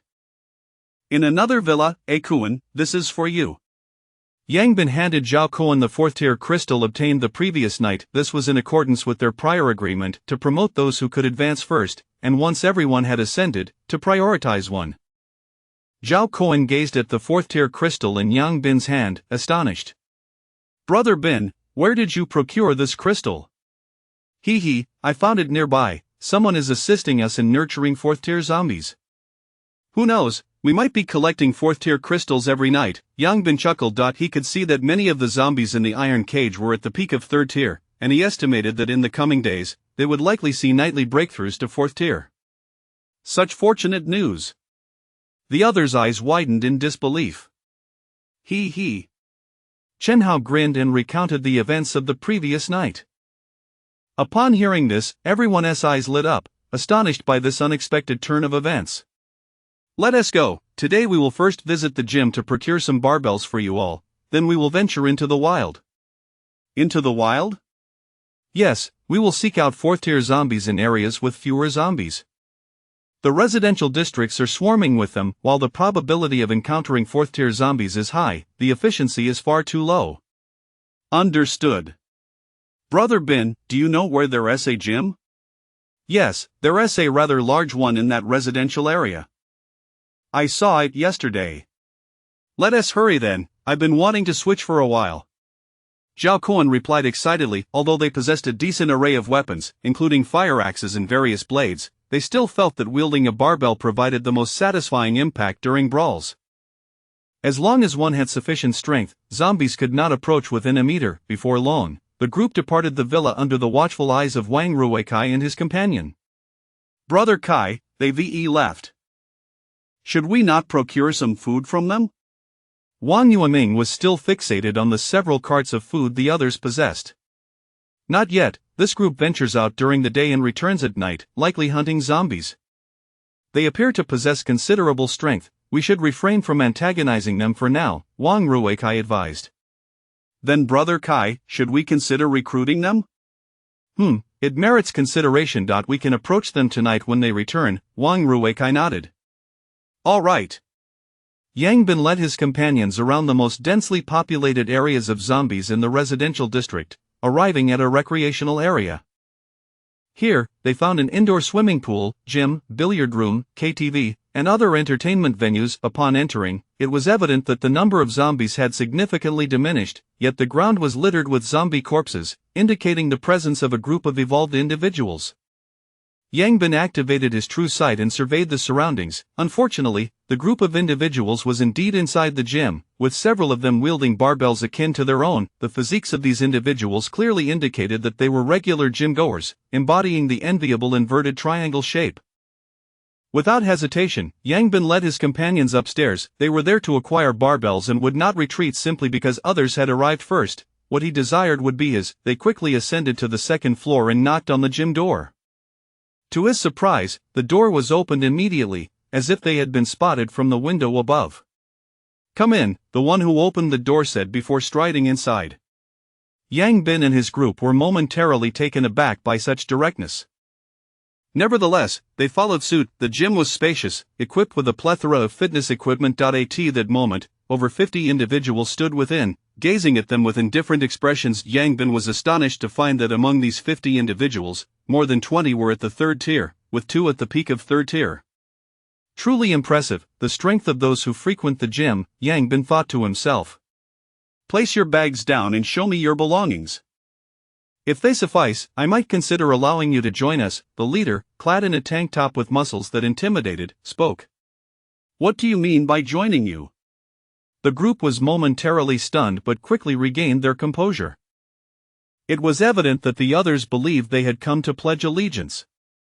Apologies, we are not here to join you, we merely seek to acquire some items, Yang Bin clarified with a smile. Acquire items, the muscular man inquired, perplexed. Indeed, Yang Bin affirmed with a grin and then turned to Zhao Kuan and the others, instructing, go grab what we need, and we shall be on our way. We are pressed for time. Understood. Zhao Kuan and his companions promptly approached, bewildering the onlookers as they seized the barbells from 3 individuals and turned to leave. This time, it was the other group that was left dumbfounded. What the hell? They stole my barbell. The individuals from whom the barbells were taken took a full 2 seconds to register what had occurred. What do you mean? The muscular man growled ominously. We're just taking what we like. Hence, we are leaving with it, Yang Bin replied with a smile, preparing to lead his group away. However, it was clear that the others would not permit them to leave. The group quickly surrounded them. Do you think you can just take our things and walk away? The muscular man sneered darkly. If we wish to leave, you cannot stop us. I suggest you step aside, otherwise, should it come to blows, you will find yourselves in quite a predicament, Yang Bin warned. Is that so? I've never been bullied like this in my life. Today, I will see what gives you the audacity to be so arrogant. Attack. Chapter 79, Who Provoked Whom? Beneath the gym, Yang Bin and his companions each hoisted a barbell as they strode away into the distance. Inside the gym, over 30 burly men lay sprawled on the ground, rolling about and struggling to rise. Despite their muscular physiques, they had unfortunately encountered a group of relentless adversaries. After a few blows, they were all incapacitated. Yang Bin and his crew had shown restraint, otherwise, the outcome would have been far more severe. After all, having taken their possessions, Yang Bin felt it unseemly to resort to lethal measures. Subsequently, Yang Bin led his group away from the residential area, seeking a location with fewer zombies to engage in hunting. Although the number of high-tier zombies correspondingly dwindled with the decrease of lower-tier ones, this allowed for a more efficient allocation of time, prioritizing the search for fourth-tier zombies. Utilizing his true sight, Yang Bin guided the group across several streets until they finally arrived at a commercial district. Since the apocalypse had erupted at night, the number of zombies in the commercial area was significantly lower than in the residential zones. However, due to the erratic movements of zombies, some still lingered in the vicinity. The group ascended to the highest building they could find, leveraging the expansive view from above to scan for fourth-tier zombies. With the aid of true sight, Yang Bin was not concerned about locating them. Before long, he identified 3 fourth-tier zombies in this area. Moreover, due to the sparse zombie population, only a handful of zombies accompanied these 3. Indeed, this method proves reliable, Yang Bin remarked with a smile. Following this, the group descended and, under Yang Bin's leadership, dispatched all 3 fourth-tier zombies. 2 crystals were allocated to Old Black and Slim Monkey, while Yang Bin consumed the remaining 1. He had not ingested a crystal in quite some time, and now that everyone was at the 4th tier, future crystals would be prioritized for him. After clearing this area, the group moved to another location, repeating their strategy. Climbing to the highest building to ascertain the whereabouts of 4th-tier zombies before descending to eliminate them. Although the scarcity of zombies in these areas often resulted in prolonged searches yielding no 4th-tier targets, this approach was undeniably more efficient than their previous futile attempts to guard stairwells in a mindless hunt for zombies. At the Walmart supermarket, a convoy of 7 or 8 trucks, led by 3 armored personnel carriers, charged aggressively to the entrance of the Walmart. From the personnel carriers emerged squads of soldiers, forcefully breaching the supermarket doors and swiftly. Inside the supermarket, more than 10 bewildered women, engaged in eating, stared in disbelief at the unfolding scene. At that moment, a young man clad in camouflage and a woman in police uniform entered the supermarket. Both frowned at the sight of dozens of corpses scattered about. It was evident that these individuals had not fallen victim to zombies. The female officer approached the group of women and quietly inquired, "Are you all right?" The women exchanged glances between her and the soldiers, nodding numbly. "That's good to hear. You must be the survivors here. Do you know how these people met their end?" The officer gestured towards the bodies on the ground. A look of revulsion crossed the women's faces, but they all shook their heads in response. Noting their expressions, the officer furrowed her brow, deciding against pressing further. "You should get into the vehicle. You'll be returning to the base with us shortly." Upon hearing the mention of the base, a glimmer of hope appeared on the women's faces, and they nodded eagerly. They had ventured out to confront zombies but had retreated after losing 2 of their own, opting to remain hidden within the supermarket, reassured by the availability of food and water. Clearly, Yang Bin's attempts at conversation had been in vain. Regrettably, it was rare for the madman Yang to show kindness. The fates of some were not simply coincidental. The soldiers worked swiftly, and before long, they had nearly emptied the Walmart of any usable supplies, filling the 7 or 8 large trucks to capacity before retracing their route. However, as they passed through the residential area, a large crowd suddenly surged forth, frantically racing towards them. It was evident that these individuals had just witnessed the convoy's passage, yet, trailing behind them was a horde of zombies. Observing this situation, the young man in military attire furrowed his brow. Rationality dictated that they should not intervene and should leave at once, but the innate instincts of a soldier compelled him to assist. "Captain Song, what are you thinking? Stop and help them," the female officer urged anxiously. Hearing her words, Captain Song gritted his teeth and commanded the vehicle to halt. The soldiers disembarked rapidly to assist the panicked crowd. However, their primary mission was to transport supplies, so the number of soldiers available was limited.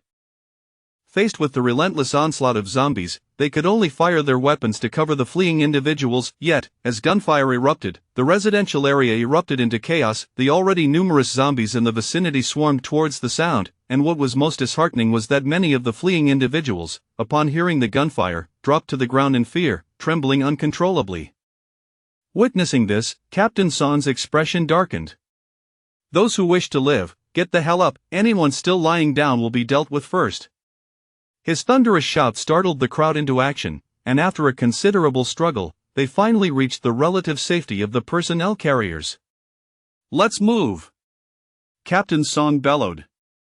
However, a dense throng of zombies now blocked their path ahead. Despite the soldiers' desperate gunfire, the number of zombies only increased. Don't move forward, take a detour towards the commercial district," Captain Song shouted.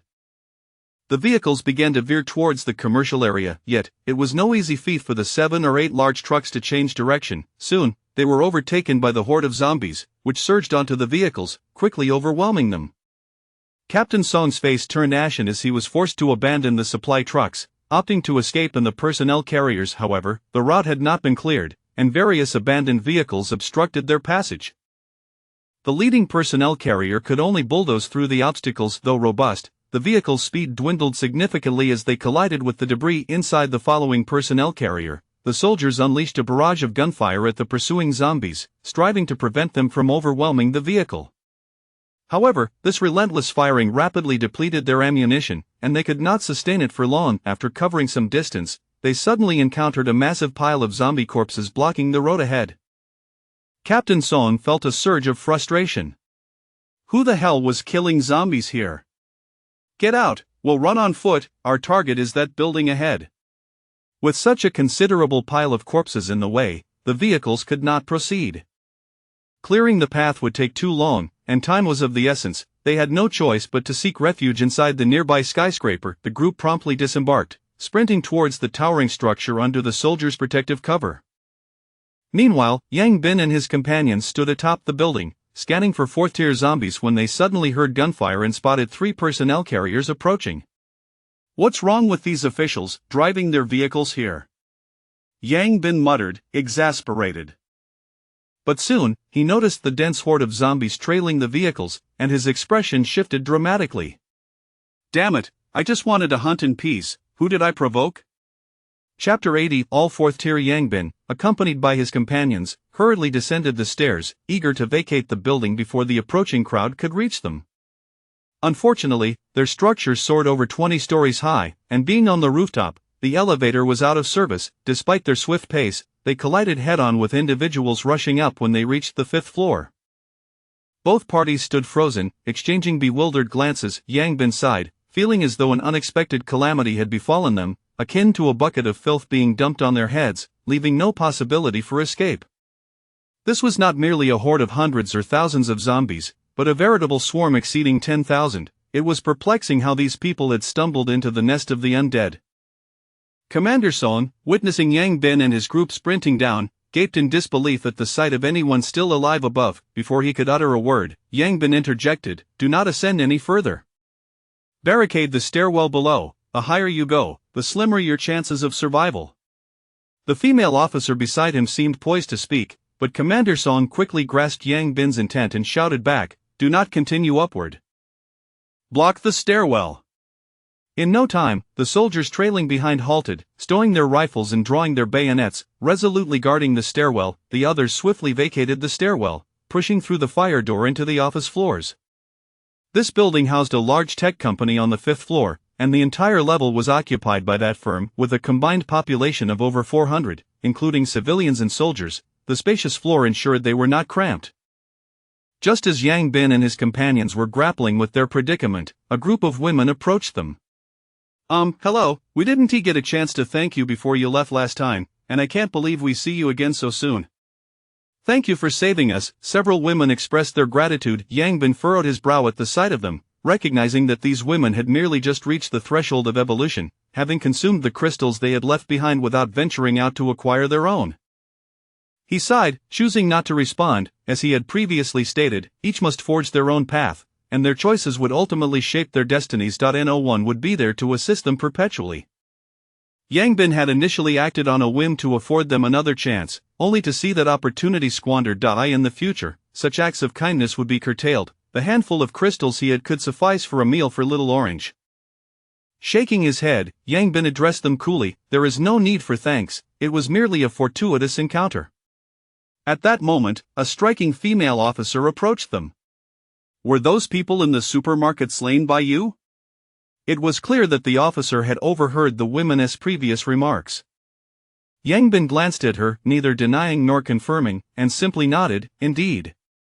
Given how difficult survival has become for everyone, you still resorted to murder," the officer exclaimed, visibly agitated. "Are you out of your mind? Do you think this world remains as it once was? Yang Bin replied, exasperated. What is wrong with the current world? Does it grant you the liberty to kill indiscriminately? The officer's emotions began to spiral. Comrade officer, they did not kill wantonly. Those individuals were a horde of demons, deserving of their fate, a woman interjected. Even if those people committed wrongs, it is our duty as police to handle such matters. Their actions do not justify murder. Do not think that having a bit of power grants you the right to act with impunity. It is precisely because of individuals like them that this wretched apocalypse has become even more terrifying. And you will handle it. Where were you when they needed you? There are countless people outside in dire need of your assistance. What are you doing hiding here? Go save them. Yang Bin retorted, his patience thinning. You! Captain Liu! Enough! Commander Song interjected loudly. Commander Song, are you attempting to shield these murderers? Lu Jiao refused to back down. Do you not comprehend the gravity of our current situation? What, do you also believe that the apocalypse grants us a license to act without consequence? Utterly unreasonable. Commander Song seethed. He could not fathom why higher-ups had dispatched such an individual to accompany him on this mission. It was nothing short of a calamity. Commander Song, I hope you understand your position. You are a soldier. What do you propose? Shall we execute them? Commander Song responded angrily. At the very least, they must be restrained and taken back to headquarters for judgment. If you wish to apprehend them, be my guest. I refuse to comply. Commander Song cursed before storming off. Witnessing Commander Song's defiance, Lu Jiao was left fuming, her chest heaving in frustration, vowing to report him to the authorities upon her return. Subsequently, she drew her pistol from her waist, aiming it at Yang Bin and his companions. Hands on your heads, huddle in the corner. However, Yang Bin and his group remained unmoved, their expressions impassive as they regarded her. Did you hear me? I said to huddle in the corner. And if I refuse? Then do not blame me for pulling the trigger. You can certainly try. Yang Bin replied coldly, and neither side yielded an inch. How audacious could they be to confront the police? However, unbeknownst to them, had Yang Bin not been wary of the soldiers wielding rifles, Lu Jiao would have already become a lifeless corpse. Lu Jiao, have you had your fill of this ruckus? Put down the gun. Originally reluctant to involve himself in this mess, Commander Song felt compelled to intervene once more upon witnessing the escalating situation. If this woman were one of his subordinates, she would have been executed by now, yet her association with the higher-ups left him in a state of frustration. Commander Song, these are dangerous individuals. You must let your men take action. Commander Song, I advise you to keep this woman in check, or I will not hesitate to leave her behind as fodder for the zombies. Yang Bin directed his gaze toward Commander Song. 01, 02, 03, disarm her and escort her elsewhere. Understood. In short order, 3 soldiers approached, promptly seizing the weapon from Lu Jiao's grasp and leading her away. Song Tailin, if you dare to detain me, you will regret it. I will certainly report you to the mayor. Lu Jiao shouted defiantly. Before long, Lu Jiao was escorted to another room by 2 soldiers. Commander Song turned to Yang Bin and his companions, stating, I have taken her away, but this does not signify my capitulation to you. Rather, it is due to the precarious circumstances that we cannot afford discord among ourselves. However, your blatant disregard for the official personnel suggests that you believe the apocalypse renders the authorities insignificant? Commander Song, you overthink things. Had she not been affiliated with the authorities, she would have already been a corpse. Yang Bin replied nonchalantly. Commander Song scrutinized Yang Bin and his cohort for a while before remarking, You harbor a profound bloodlust. Do you truly believe that kindness can sustain one in this world?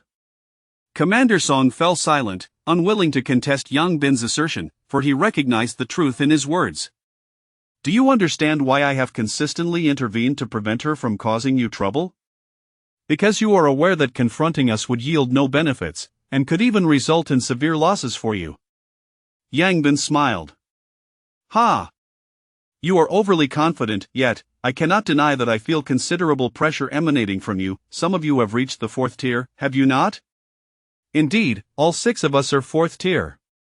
Chapter 81. A cautious approach. Song Tailin stared wide-eyed at Yang Bin and the others, waves of astonishment surging within him. Even among the officials, there were only a handful of Tier 4 revolvers, yet this group of 6 was entirely composed of them, an undeniable reality that he found hard to accept. Simultaneously, Song Tailin felt an immense relief that he had not followed that woman into madness. Otherwise, the consequences would have been dire. Although they possessed firearms, he alone was acutely aware that their ammunition was nearly depleted. This was not an open area. Their adversaries would not foolishly allow them to shoot. Once they ran out of bullets, it was likely that this group would meet their end. How on earth did you manage to attract so many zombies? With your intellect, it shouldn't be possible. I said again, that woman has fault, Yang Bin suddenly interjected. Not entirely. I bear some responsibility as well, Song Tailin replied with a wry smile. Damn, it really is her, isn't it? Old Song, I suggest you consider abandoning that woman to the zombies, otherwise, when she returns, you'll surely face her wrath, Yang Bin remarked, patting Song Tailin on the shoulder. Let us not discuss this any further. As soldiers, we have our own boundaries and principles. Alas, Yang Bin sighed. He admired the principles of a soldier, yet he understood all too well that in an apocalypse, such principles could be exceedingly foolish. Shaking his head, he turned to Song Tailin and said, let us discuss how to escape this place. Do you have a plan? Song Tailin asked, a glimmer of excitement in his eyes. No, if I had one, I wouldn't be discussing it with you, Yang Bin replied. You're all Tier 4 revolvers, can't you devise a way out? We are human, not gods, with tens of thousands of zombies below. Unless we can fly, going down means certain death. Alright, it seems I can't rely on you after all. Doesn't your military have those powerful grenades? Throwing down a dozen should solve the problem, Yang Bin suggested. If we had those, would we need to hide here? Song Tailin rolled his eyes. Then what about rocket launchers or artillery? None. Song Tailin's expression darkened. Such weaponry was typically stored in armories, not carried around. It appears I cannot rely on you, either. Yang Bin shook his head. Can you call for reinforcements? Yang Bin, not willing to give up, asked again. We can, but the communication equipment is in the vehicle and was not brought along, Song Tailin admitted awkwardly. Surely the officials will send someone to retrieve you if they realize you haven't returned for a while. That is certain. This batch of supplies is crucial for the base. How long do you think it will take? By tomorrow at the latest. Tomorrow? Yang Bin frowned. He did not wish to spend the night here. He intended to return and collect crystals. If he was not mistaken, at least 1 or 2 Tier 4 zombies would be born tonight, and he could not let those in the villa benefit from them. Looking around at the others, Yang Bin suddenly suggested, how about I lead you all in a charge out, with tens of thousands of zombies below? Are you trying to lead us to our doom? Song Tailin was no fool. I think I'll wait here for rescue. You can't just wait here. At the very least, one of you should return to inform the higher-ups of the situation. They have no idea about the number of zombies here, and if the rescuers are insufficient, it would be a futile effort. This Song Tailin furrowed his brow, clearly concerned about such a scenario. I have a more reliable method, Yang Bin proposed. Speak. Currently, we have over 400 people here, around 100 soldiers and more than 300 liabilities. Who are you calling liabilities? The group reacted with discontent at Yang Bin's words. Alright, if you're not liabilities, then come down with us to kill zombies. With that one sentence, the crowd fell silent. Yang Bin ignored them and continued to address Song Tailin. These liabilities don't need to engage in battle.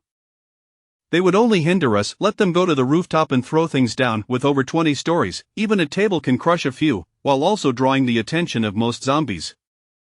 At that point, we can break through from another side with the soldiers. Upon hearing Yang Bin's plan, Song Tailin's eyes lit up, seemingly intrigued. However, after a moment of thought, he frowned and said, but what will happen to them if we manage to break through? Are you foolish? Once you break through, you can return and rally more people. You'll understand the situation here and know how many to bring back, allowing you to rescue them all later.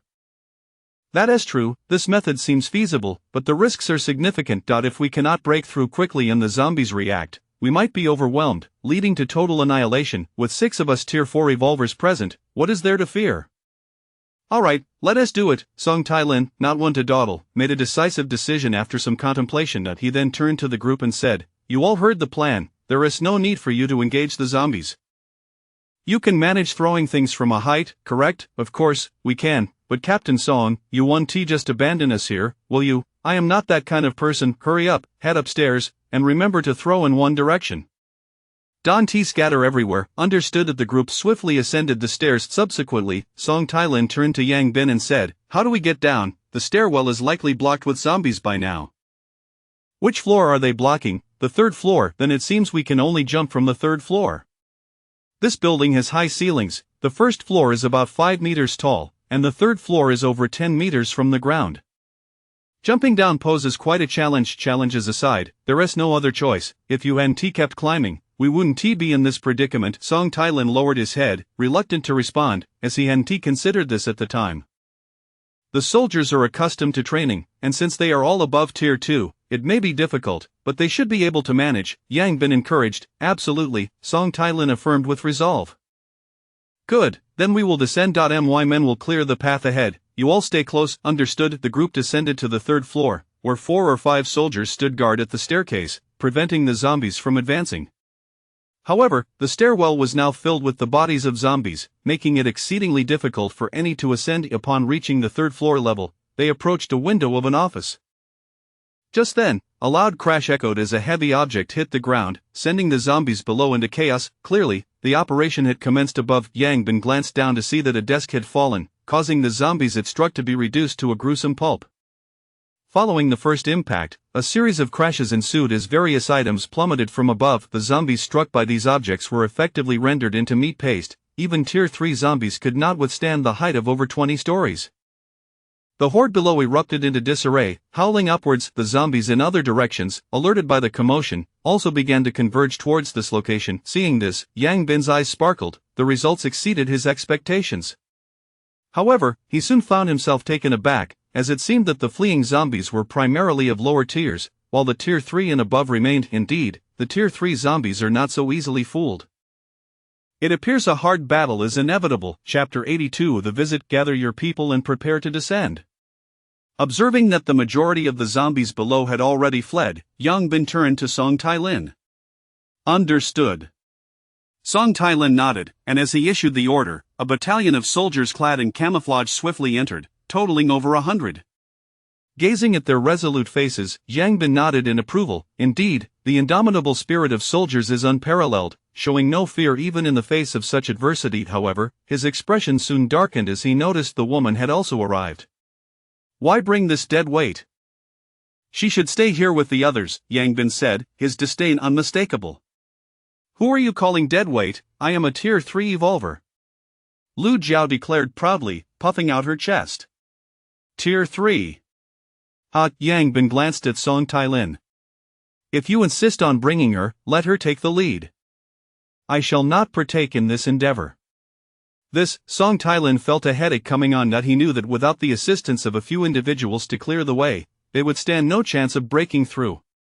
Let her lead if she must. Who is afraid?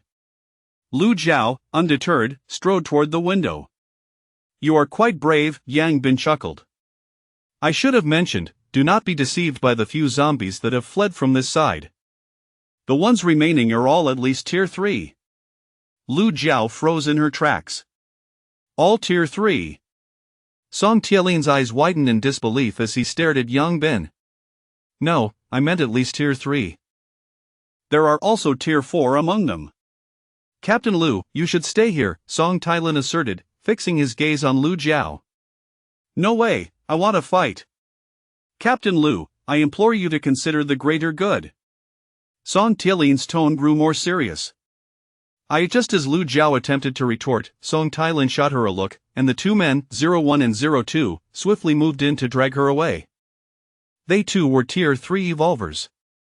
"Alright, with the hindrance gone, everyone prepare yourselves. In a moment, we shall jump down first, follow closely behind," Yang Bin instructed solemnly. "Understood." Song Tailin nodded with equal gravitas. Yang Bin carefully surveyed the situation below when, suddenly, he smashed the window with a swift blow, leaping out and landing with a slight bend of his knees to steady himself.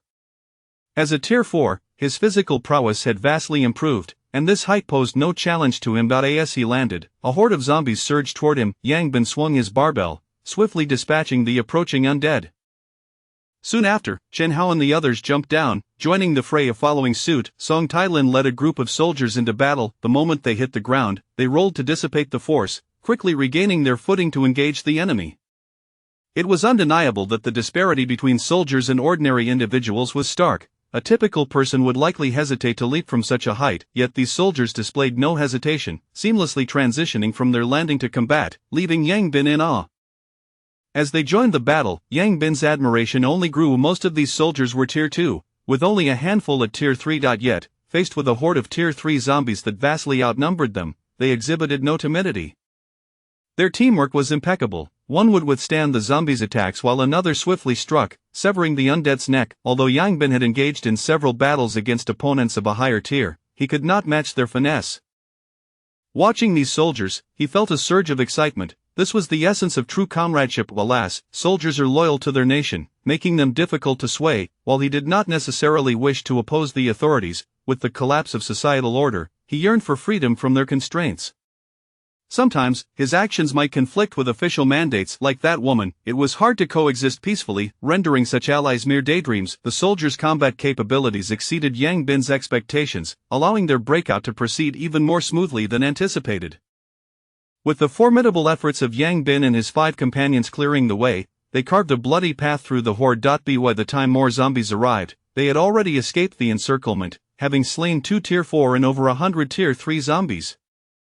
Unfortunately, there was no time to collect the crystals from the Tier 3 zombies, but Yang Bin managed to snatch the Tier 4 crystals. Subsequently, they fled in haste, leading a throng of zombies through numerous alleys, finally managing to shake off their pursuers after a grueling 10 minutes. Alright, this is where we part ways. I hope you all managed to survive. Upon reaching a junction, Yang Bin addressed Song Tai-lin, then turned to run in another direction with Chen Hao and the others. Song Tai-lin wanted to say something, but Yang Bin had already departed, leaving him to sigh in resignation. How splendid it would be if such a formidable group could join the military. It seemed imperative to report this to higher-ups, for a fully Tier 4 team had emerged so rapidly, truly terrifying. Afterward, Song Tai-lin and his soldiers headed back toward the base. Although they lacked Yang Bin's keen vision, they possessed their own reconnaissance abilities, making their return feasible. Meanwhile, Yang Bin and his group navigated several large arcs before returning to the villa. Despite the minor interruptions of the day, the overall outcome was quite favorable. Not only had they all reached Tier 4, but Yang Bin had also consumed 4 Tier 4 crystals. Coupled with the 2 he acquired during the breakout, he had now ingested 6 Tier 4 crystals, significantly enhancing his strength. I estimate that consuming 2 more Tier 4 crystals will elevate me to the pinnacle of Tier 4, Yang Bin clenched his fist. Just as they were tidying up to prepare a meal, a sudden knock echoed from the door. The group immediately became alert. Yang Bin activated his keen vision to glance outside, then smiled, saying, "No need to panic. Just a few misguided souls." The occupants of that villa? Indeed. Could it be they discovered that crystal was taken from us? Chen Hao inquired, puzzled. Taken, rather, it was retrieved. Yes, retrieved. From their expressions, they don't seem to be here to accuse us. Likely, they're here to probe for information. Monkey, go answer the door. All right. The lean monkey hurried to the door. Moments later, the door swung open, revealing Wang Ruikai and Wang Yueming, accompanied by 2 individuals who resembled bodyguards. Wang Ruikai was certainly cautious. Apologies for the intrusion. We reside in Building 12. Everyone else has left, leaving only our 2 buildings occupied, so we thought it proper to introduce ourselves, Wang Ruikai said politely. You come to visit without bringing anything. How quite discourteous, the lean monkey remarked bluntly. My apologies, we were in a rush and forgot. It won't happen again, Wang Ruikai replied awkwardly. Very well, since the introductions are done, you may return now. After all, it is the apocalypse, and we have little to offer in hospitality, the lean monkey said, preparing to close the door. Wait, we're neighbors, no need for hospitality. We merely wish to come in and chat. Monkey, let them in, Yang Bin's voice called from within, curious to see their intentions. Come in, then. Chapter 83, The Fascination with Each Other's Abilities. Before long, the lean figure known as Shouho led a few individuals into the living room.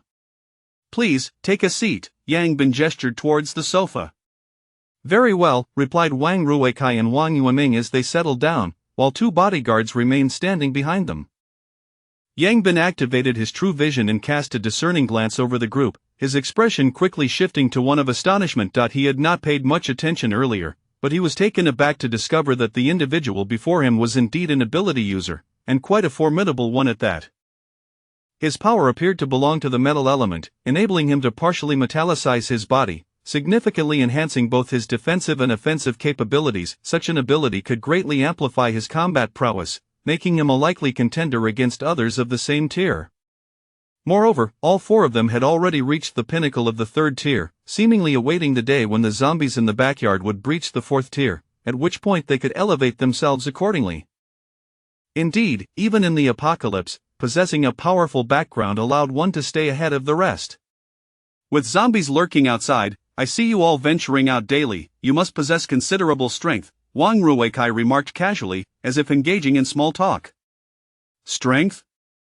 Not quite. It's a matter of necessity. We have to go out in search of food, lest we starve while hiding at home, Yang Bin replied, a look of resignation on his face. Ha, you truly have a way with humor. How could you possibly be lacking in provisions? Wang Ruweikai's lips twitched slightly, recalling the sight of them returning with several carts laden with supplies. In this apocalypse, who isn't short on food? If you're not in need, perhaps you could lend us some. We're nearly out of rice, Yang Bin suggested. Let us not dwell on that, Wang Ruweikai awkwardly responded. If you're in need of food, why not head to a survival base? With your capabilities, you should be able to manage on your own. Why would we choose a survival base over the comfort of this place? We've never lived in a villa before, and given the state of the world, we thought we'd relish the experience while we can, Yang Bin replied, leaning back into the sofa with evident pleasure. Wang Yueming regarded the group with disdain, confirming his suspicion that they were merely a bunch of impoverished individuals unaccustomed to such luxury. While it's true that villas offer comfort, it's merely a temporary respite. The safety of a survival base far surpasses this. If a horde of zombies were to invade, it would spell disaster, Wang Ruweikai remarked with a knowing smile. Not to worry, enjoying the moment is all that matters. Even if we were to be consumed by zombies, it would still be worth it, Yang Bin replied nonchalantly. I observe you are merely 6 in number. Have you considered joining a larger faction? It would at least provide a measure of security, Wang Ruweikai suggested. And what do you mean by a larger faction? Consider a more prominent family. Large families offer better treatment, providing not only resources but also crystals, and allowing you to continue residing in a villa, perhaps even live a life of luxury, Wang Ruweikai elaborated. That sounds rather appealing. Which family do you belong to? Yang Bin inquired. We are of the Wang family. This is our esteemed young master, Wang Ruweikai. Wang Yueming declared with pride. The Wang family is the foremost family in Star City. Oh, so it is young Master Wang. A pleasure to meet you. However, is the official still around? Are you plotting a rebellion? Yang Bin teased. My friend, you are well aware of the world's current state. The officials are beyond control. In this apocalypse, power reigns supreme, and aligning with a formidable force will elevate your status accordingly, Wang Ruweikai coaxed. And how does the Wang family fare at present? My family boasts over 100 third-tier revolvers and thousands of second-tier revolvers, with first-tier numbers exceeding comprehension, Wang Ruweikai stated with pride. That sounds quite impressive. What conditions must one meet to join the Wang family? Yang Bin asked, curiosity piqued. As long as your strength reaches the third tier, I can facilitate your admission into the Wang family, granting you access to our resources, Wang Ruweikai explained. The third tier. Alas, we do not possess even one, Yang Bin lamented. Wang Ruweikai frowned, realizing this was not in line with his expectations. He had assumed that those daring to venture out daily would certainly possess at least third-tier strength. To his surprise, not a single one among them was of that caliber. If one's combat ability is exceptional, even a peak second tier would suffice. Wang Ruweikai lowered his standards once more. Yang Bin shook his head again. Sigh, it seems we are out of luck. We do not even have a peak second tier among us. My friend, you jest. How could you dare venture out without a peak second tier? Wang Ruweikai was evidently incredulous. We do not stray far, merely scouring the vicinity for food. Perhaps luck has favored us, as we have yet to encounter formidable zombies. Yang Bin shrugged. Wang Ruikai scrutinized Yang Bin, sensing that he did not appear to be lying, his brow furrowed tightly. Could it be that I have misjudged? Are they merely low-tier revolvers? Wang Ruikai pondered inwardly. If they were indeed low-tier, there was no reason to squander time here. With that thought, he suppressed his urge to eliminate them and forced a smile. I apologize for the prolonged intrusion. We shall take our leave for now and return when time permits.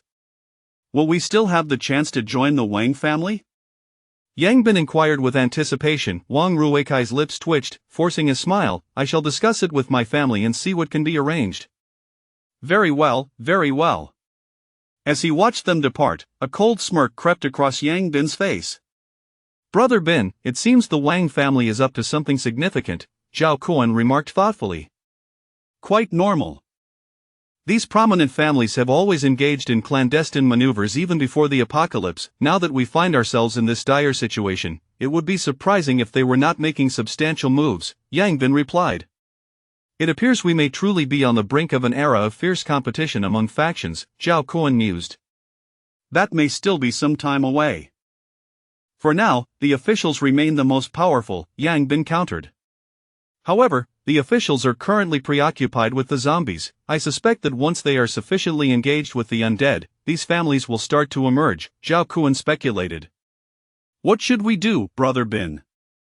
We must continue with our plans, focusing on enhancing our own strength. Once we are formidable enough, their conflicts will hold no sway over us. Moreover, as the zombies grow stronger and more intelligent, the difficulty in eliminating them escalates. Until we address this paramount crisis, what significance does winning a conflict hold? Indeed, the others nodded in agreement. Yet, Wang Ruikai is alarmingly close to us.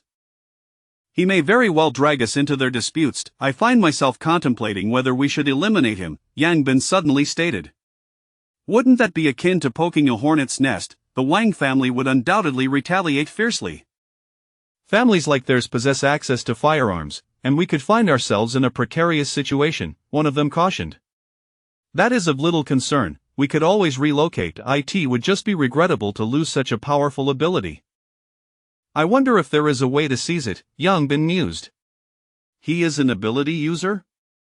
The group's eyes widened in astonishment. Indeed, and he possesses a remarkably potent combat-type ability, capable of metallicizing parts of his body, significantly augmenting his defensive and offensive prowess. If my assumptions are correct, once his strength reaches a certain level, he may even be able to metallicize his entire body, transforming into a veritable combat machine. Is it truly that impressive? Yes, exceedingly so. Hence, I am somewhat reluctant to eliminate him. Perhaps in the future, we might discover a method to transfer his abilities, Yang Bin contemplated. Should we proceed with the kill? Let us hold off for now. Chapter 84. The escape on the other side. MD, what bad luck. I initially thought they were a group of formidable opponents, but it turns out they are nothing but a bunch of weaklings. What a waste of time, Wang Ruikai said darkly. Exactly. We were so courteous to them. I believe we should have just killed them right away and seized their supplies. Wang Yueming expressed his displeasure. Young master, it's fortunate that you didn't act impulsively just now, one of the bodyguards interjected with a frown. What do you mean? Wang Ruikai inquired, turning to him. The individuals inside each of them exudes an immense sense of pressure. I feel I couldn't hold my own against even one, the bodyguard said, his expression grave. How is that possible? Both Wang Ruikai and Wang Yueming widened their eyes in disbelief, staring at each other. What he says is true. You might not sense it, but the two of us were mercenaries before, often teetering on the edge of life and death. Therefore, we possess an instinctual awareness of danger. If we had attacked just now, we would have perished, another bodyguard stated solemnly. Weren't they claiming that they didn't even have a third tier among them? Brother Kai, I remember he mentioned that there wasn't a single third tier among them. Could it be possible they are all fourth tier? Wang Ruikai wanted to assert that it was impossible, yet found himself at a loss for words. Even Asan and the others claimed they were no match. What else could they be but fourth tier?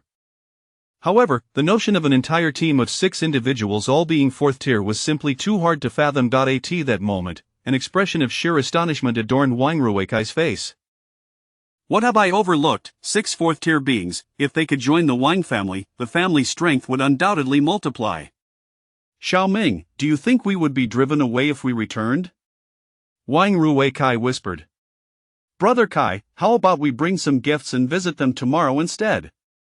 Going back now feels somewhat, yes, that is true. Let us prepare some offerings for tomorrow. Thankfully, we didn't TFN them today, Wang Ruweikai said, relieved. In the deep of night, Yang Bin and his companions lay on lounge chairs, gazing at the stars. Although their daily progress was not substantial, this endeavor relied on perseverance. As long as they persisted, they could maintain an infinite lead. Moreover, there was joyful news tonight. Xiao Juzi had broken through to the 4th tier. Unlike Yang Bin and the others, Xiao Juzi cultivated independently, requiring no crystals for advancement except for the occasional need for a few crystals as sustenance. It was quite easy to care for. When they first took Xiao Juzi in, it was merely a whim, but now they realized how wise that decision had been. At least with Xiao Juzi guarding the home, they no longer had to worry about intrusions. Now that Xiao Juzi had reached the 4th tier, the safety factor had increased significantly. Barring a massive horde of zombies or a swarm of high-tier evolved beings, there was little to fear. Yang Bin activated his true sight and looked toward the villa's backyard not far away, his eyes suddenly brightening.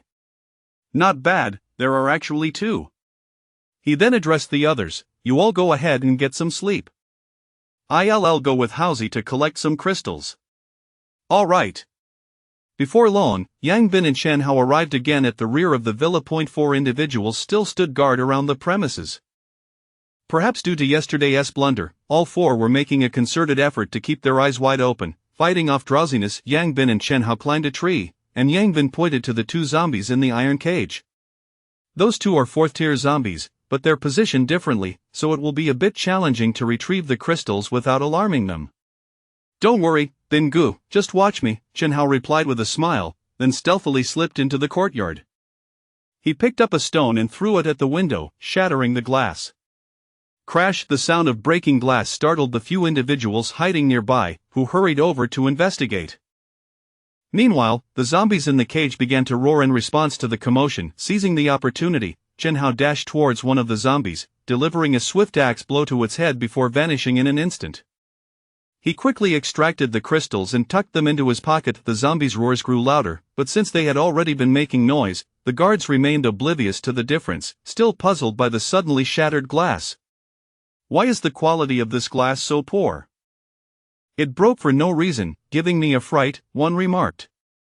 It's likely that the glass installer used subpar materials. I'll have to have a word with young Master Wang about this tomorrow. Indeed. While they debated the glass's quality, Shen Hao had already taken advantage of the distraction to eliminate the second 4th-tier zombie and made his elegant escape. When the guards turned back to see the scene inside the cage, they were taken aback. What the hell? How could 2 zombies be dead again?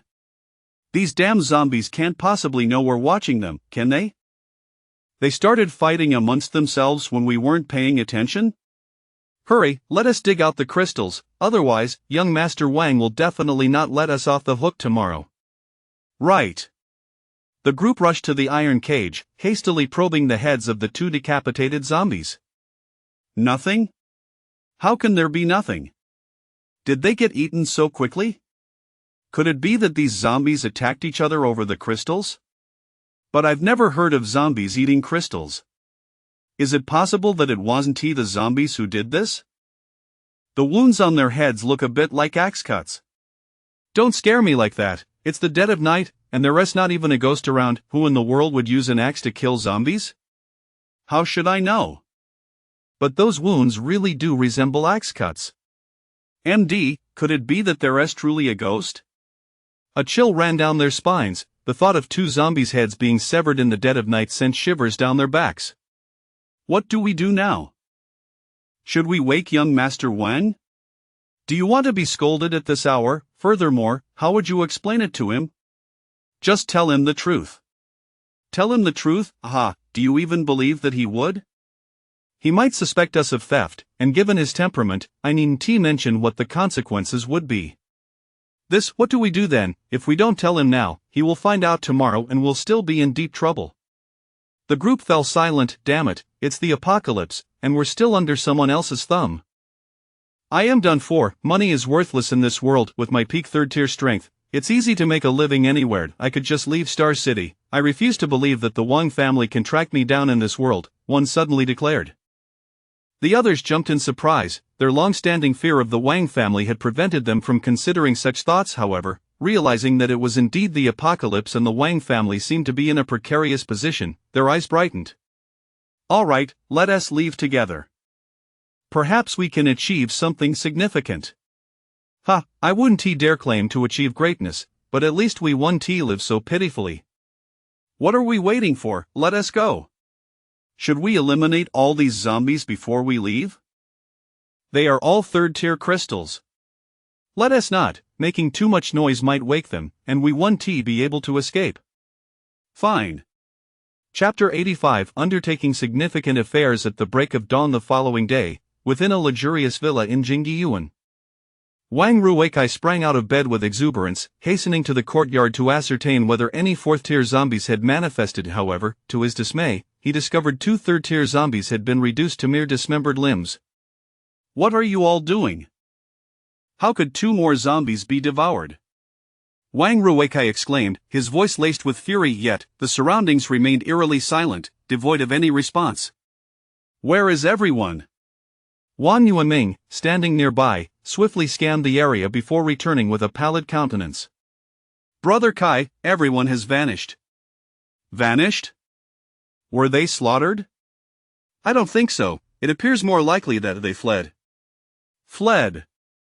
Indeed, there are no signs of a struggle, nor any traces of blood. They must have run away, probably out of fear of your reprimand.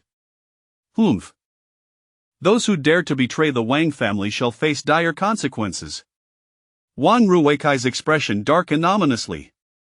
What shall we do now, Brother Kai? With no one here to guard, we're vulnerable. I can only request my father to send reinforcements. Why don't you check for any 4th tier zombies? Very well. Wan Yuanming conducted a strength assessment on all the zombies, ultimately shaking his head in disappointment. This is illogical.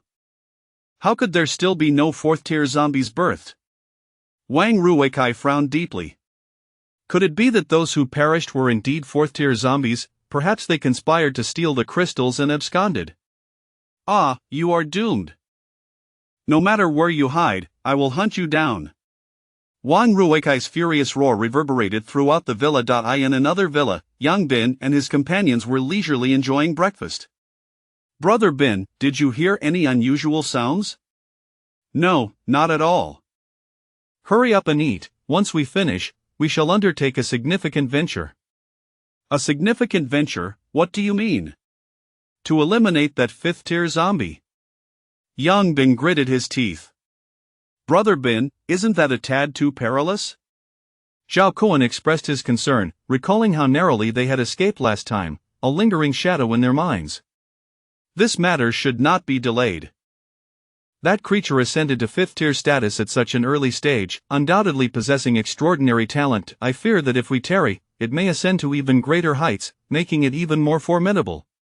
The main concern is that after consuming the 2 crystals obtained yesterday, I have now reached the pinnacle of 4th tier.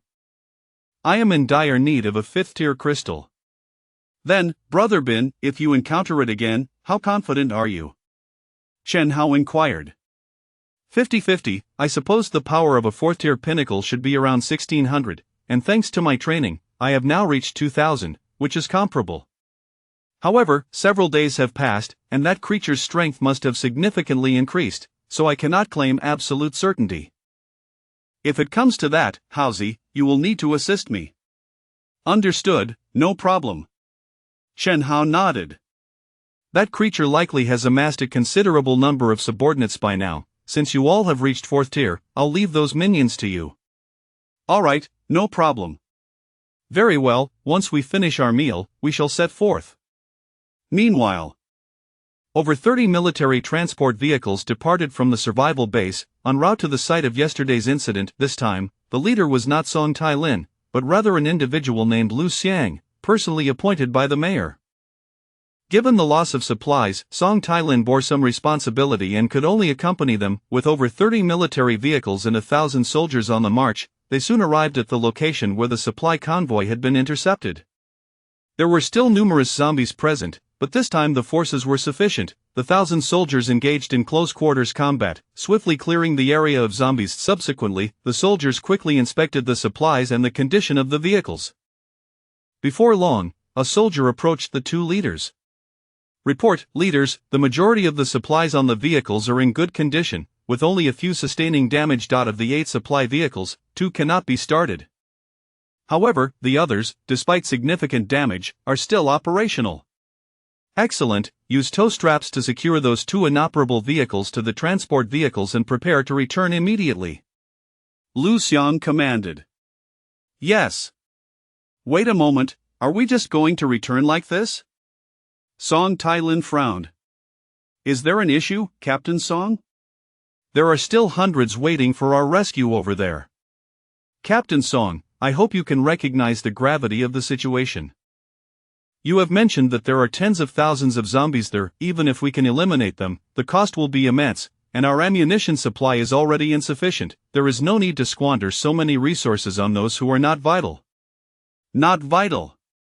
If it weren't for those non-vital individuals, we would never have escaped. I promised them I would return for support, and they are still waiting for me."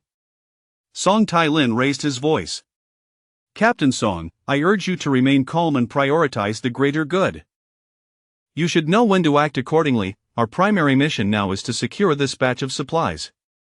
Those people must be saved. I, Song Tailin, will never be a man of broken promises," Song Tailin declared resolutely. "What? Captain Song, are you intending to defy orders from above? Have you forgotten the soldier's duty?" Song Tailin opened his mouth, momentarily at a loss for words. "Return to base." Lu Xiang issued a direct order. As Lu Xiang's command was given, the vehicles began to turn back. Song Tailin gazed at the distant building, seemingly able to see the pairs of hopeful eyes within. "I am sorry. Once we return to the base, I will report to higher-ups. I will ensure you are rescued." Meanwhile, Yang Bin and his companions watched the departing military vehicles before cautiously driving onto the road. "Why aren't they going to save those people?" Zhao Kuan furrowed his brow. "They probably abandoned them." "With tens of thousands of zombies, it's not easy to rescue them," Yang Bin replied. "Surely not. Captain Song doesn't strike me as that kind of person. He may not seem like it, but he may not have the authority to decide. Don't be fooled into thinking that the officials genuinely prioritize the welfare of the people. In an apocalypse, many truths will gradually surface." "Sigh, it seems that group is doomed." "Not necessarily, that woman likely has some connections. She could be a potential leverage point." "Whoa, Brother Bin, you didn't foresee this outcome and deliberately left that woman behind, did you?" "I'm not a prophet, how could I possibly predict that? I merely found her insufferable and did not want to bring her along." "Really?" The others looked on with skepticism. "Enough speculation, let us move quickly. They paved the way for us, we can simply follow behind at a distance." "Understood." The group drove smoothly towards the previous location. With over 30 military transport vehicles leading the way, they encountered no obstacles en route to the survival base. Beyond the base, a few scattered zombies lingered, but they posed no threat to them. Before long, they returned to the site of their previous encirclement. The group parked their vehicles on the side and disembarked. "Brother Bin, how do we locate it?" "We need not search extensively. We shall simply slay zombies here, and it is likely to appear shortly, for that creature holds grudges far more fiercely than we do." "Understood." As they walked, they dispatched the scattered zombies. However, after a short while, they noticed that the number of zombies around them was dwindling, as if they had hidden away. "It's coming, let us hurry to that building over there. We must avoid being trapped in the middle of the road." Chapter 86 Slaying the 5th-tier zombie. The group hastily sprinted towards a house not far from the roadside. Just as they approached the building, a horde of zombies suddenly surged from all directions, converging upon them.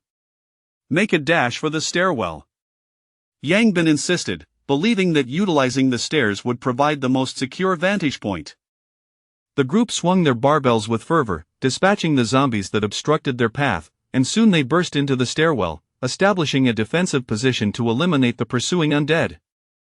However, just as Yang Bin thought they could easily fend off the multitude of zombies from their stronghold, a thunderous roar echoed from afar. Startling them, the zombies that had been chasing them abruptly halted, instead encircling the area below. Is the intelligence of this fifth-tier zombie remarkably high? The others gaped in astonishment at the unexpected situation. It remained uncertain whether this particular zombie was exceptionally clever or if all fifth-tier zombies possessed such intellect. If the latter were true, future confrontations would surely be troublesome. What should we do now, Bingu? If they aren't coming up, we have no choice but to descend and confront them. Once below, we should position ourselves against the wall to avoid being flanked. When we tire, we can retreat to catch our breath. As long as we avoid being overwhelmed, our current strength should suffice to handle them.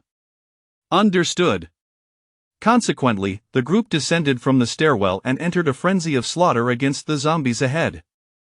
Although most of the zombies were at least second tier, with nearly 1/10 being third tier, all 6 of them were fourth tier. With their overwhelming strength and the considerable length of their barbells, the zombies found it exceedingly difficult to approach them.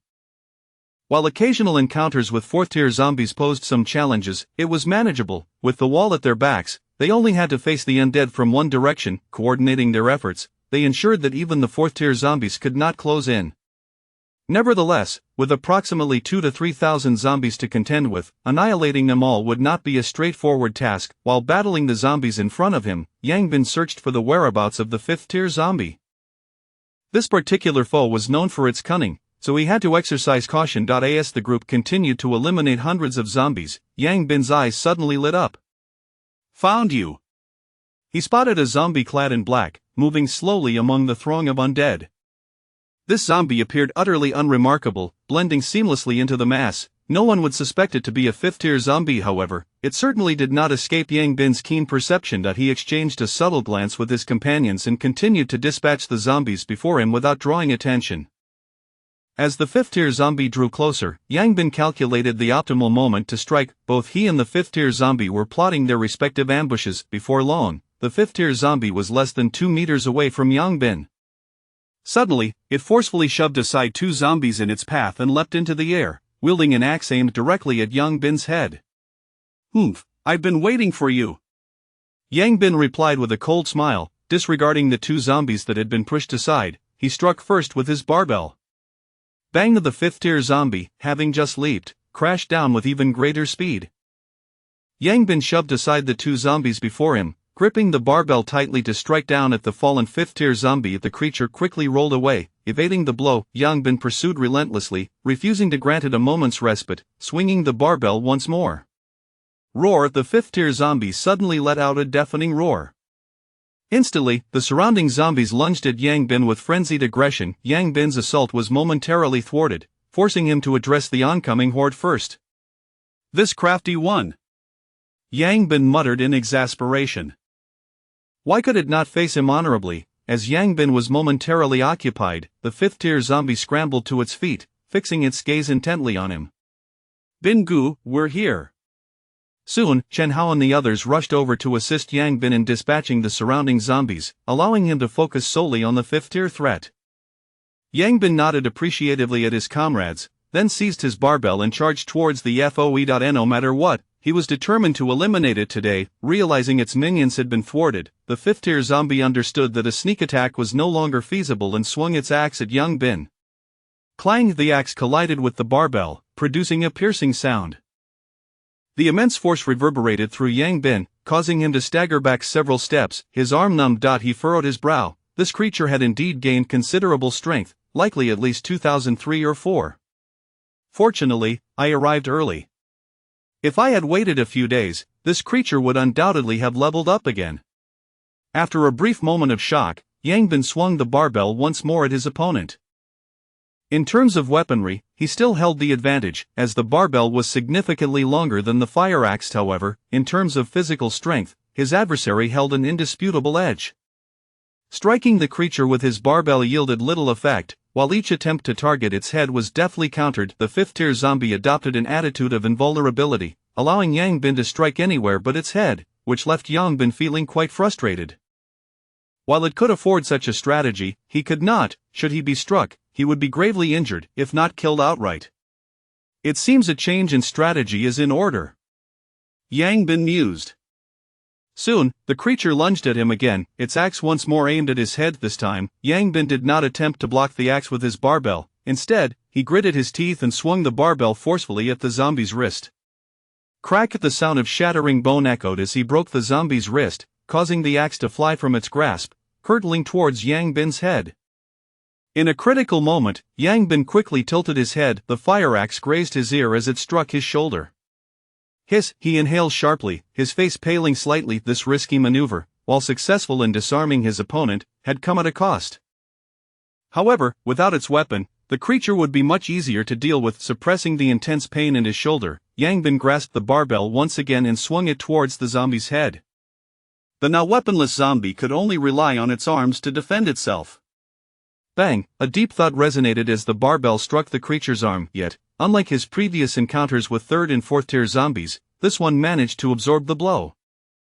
Unfazed, Yang Bin pressed on with his assault, swinging again. Finally, with a sound of cracking bones, he shattered the zombie's arm.at. This moment, a flicker of fear crossed the fifth tier zombie's face, and it swiftly turned to flee into the horde.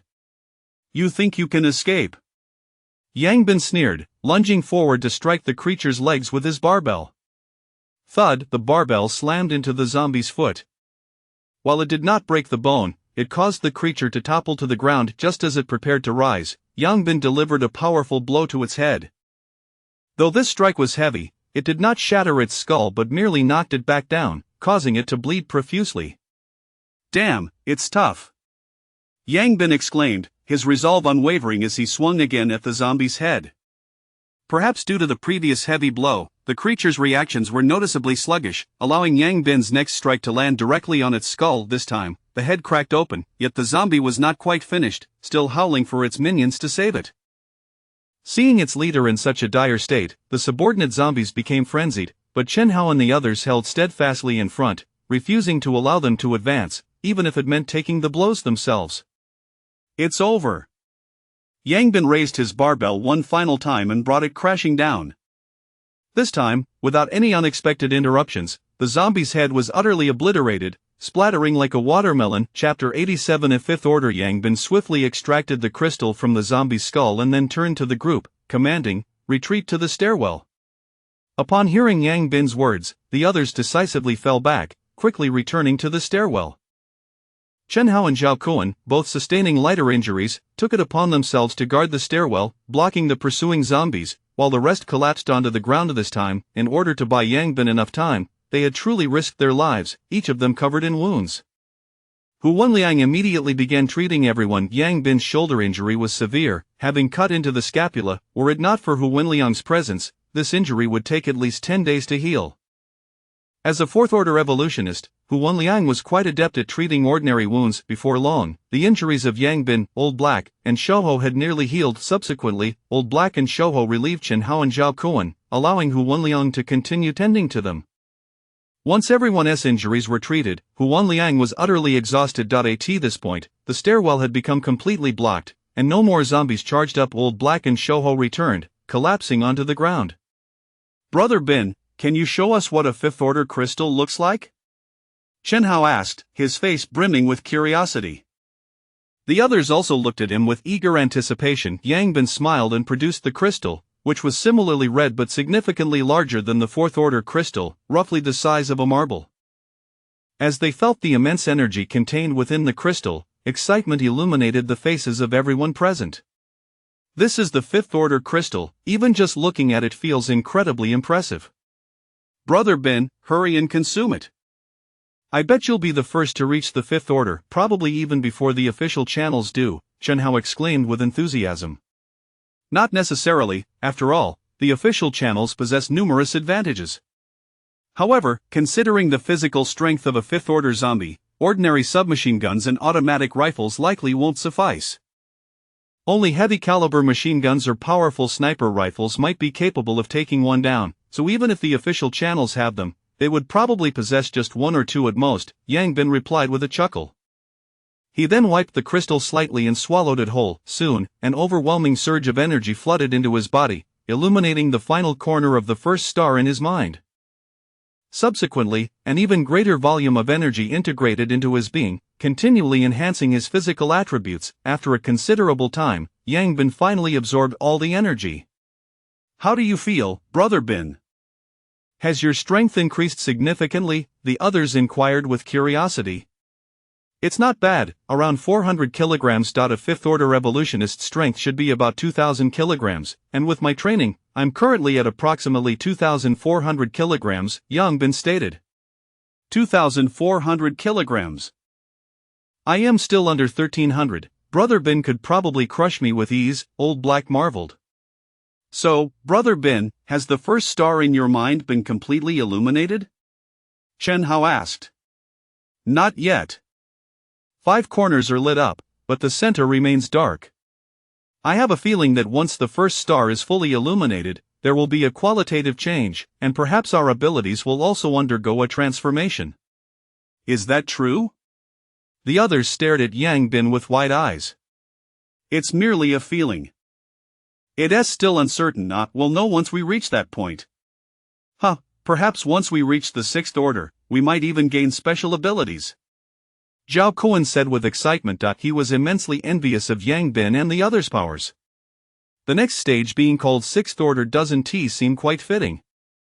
The first star in my mind corresponds to the Yaoguang star in the Big Dipper. I feel that Yaoguang realm would be a more appropriate name for the next stage. Yes, I agree that this sounds more fitting. This does indeed clarify the power hierarchy. Yaoguang Kaiyang, Yuheng Tianquan Tianjid Tianxin Tianshu. What about the last two? Let's discuss those later. Whether we can reach them is still uncertain. If humanity continues to rely on crystals for advancement, it would be akin to perpetually being one level lower than the zombies. In the early stages, having the advantage of firearms is manageable, but as time passes, their effectiveness will undoubtedly diminish. If we cannot achieve autonomous cultivation, then we will be in grave danger. Currently, humanity can still rely on intelligence and weaponry to combat higher-tier zombies, but as the zombies grow stronger and their intelligence increases, they too will begin to wield weapons. This advantage is gradually eroding. Just now, if it weren't for the significant increase in my strength from training, I would never have been able to defeat that 5th-order zombie, Yang Bin remarked gravely. So, Brother Bin, do you think that stargazing every day counts as autonomous cultivation?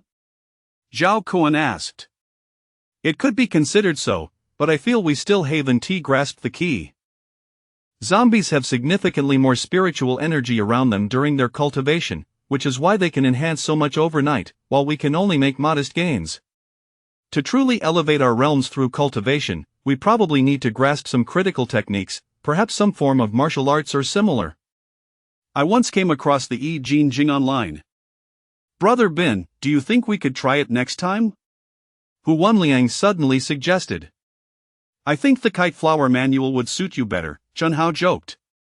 Alright, enough joking around, the urgent matter at hand is to quickly enhance our strength. Let us rest for a bit and then continue to eradicate these zombies, aiming to eliminate this batch today.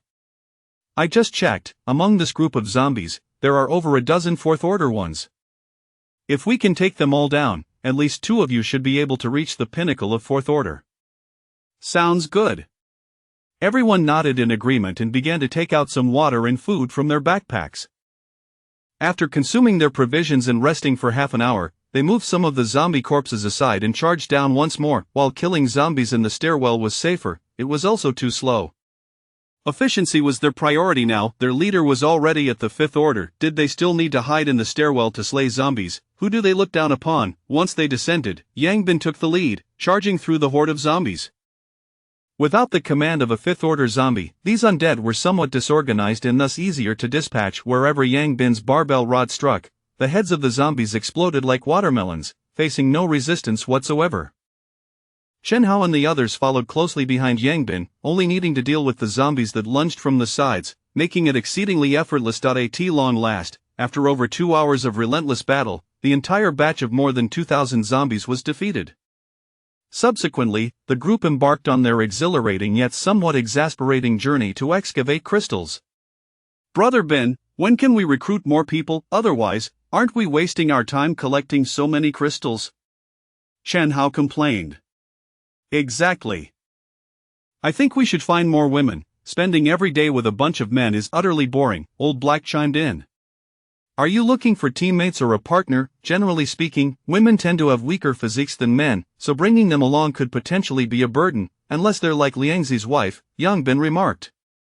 Who is Liangzi's wife? Old Black inquired curiously. It's that Tang Weiwei from school. Chen Hao replied.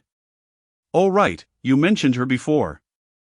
Liango, what are you waiting for? Hurry and call her over. If we had a few more people just now, would we have been in such a dire predicament? Hu Wanliang looked at the others in exasperation, wishing for the banter to end. Chapter 88. You are 5th tier. Over 2,000 zombies present a monumental task of crystal collection for 6 individuals. It is at this moment that the true agony of their sparse numbers becomes apparent. As the few diligently gather crystals, a large bus swiftly passes along the main road. Initially, they pay it no mind, but to their surprise, it reverses back after passing. Subsequently, 4 to 50 armed individuals disembark from the vehicle and approach. The group furrows their brows, sensing impending trouble. Soon, the throng arrives, and upon witnessing the heap of zombie corpses on the ground, a glimmer of excitement ignites in their eyes. Brothers, did you slay these zombies? Inquires a man in his 30s, directing his gaze toward Yang Bin and the others. We did not kill them. Could it possibly be you? Yang Bin rolls his eyes in response. It appears your group is quite substantial. I wonder where the others have ventured? Cease the probing, there are merely 6 of us here. Speak plainly, are you after these crystals? Yang Bin states directly. The straightforwardness of Yang Bin leaves the group momentarily speechless, uncertain whether to advance or retreat. Since you desire these crystals, feel free to collect them, Yang Bin smiles.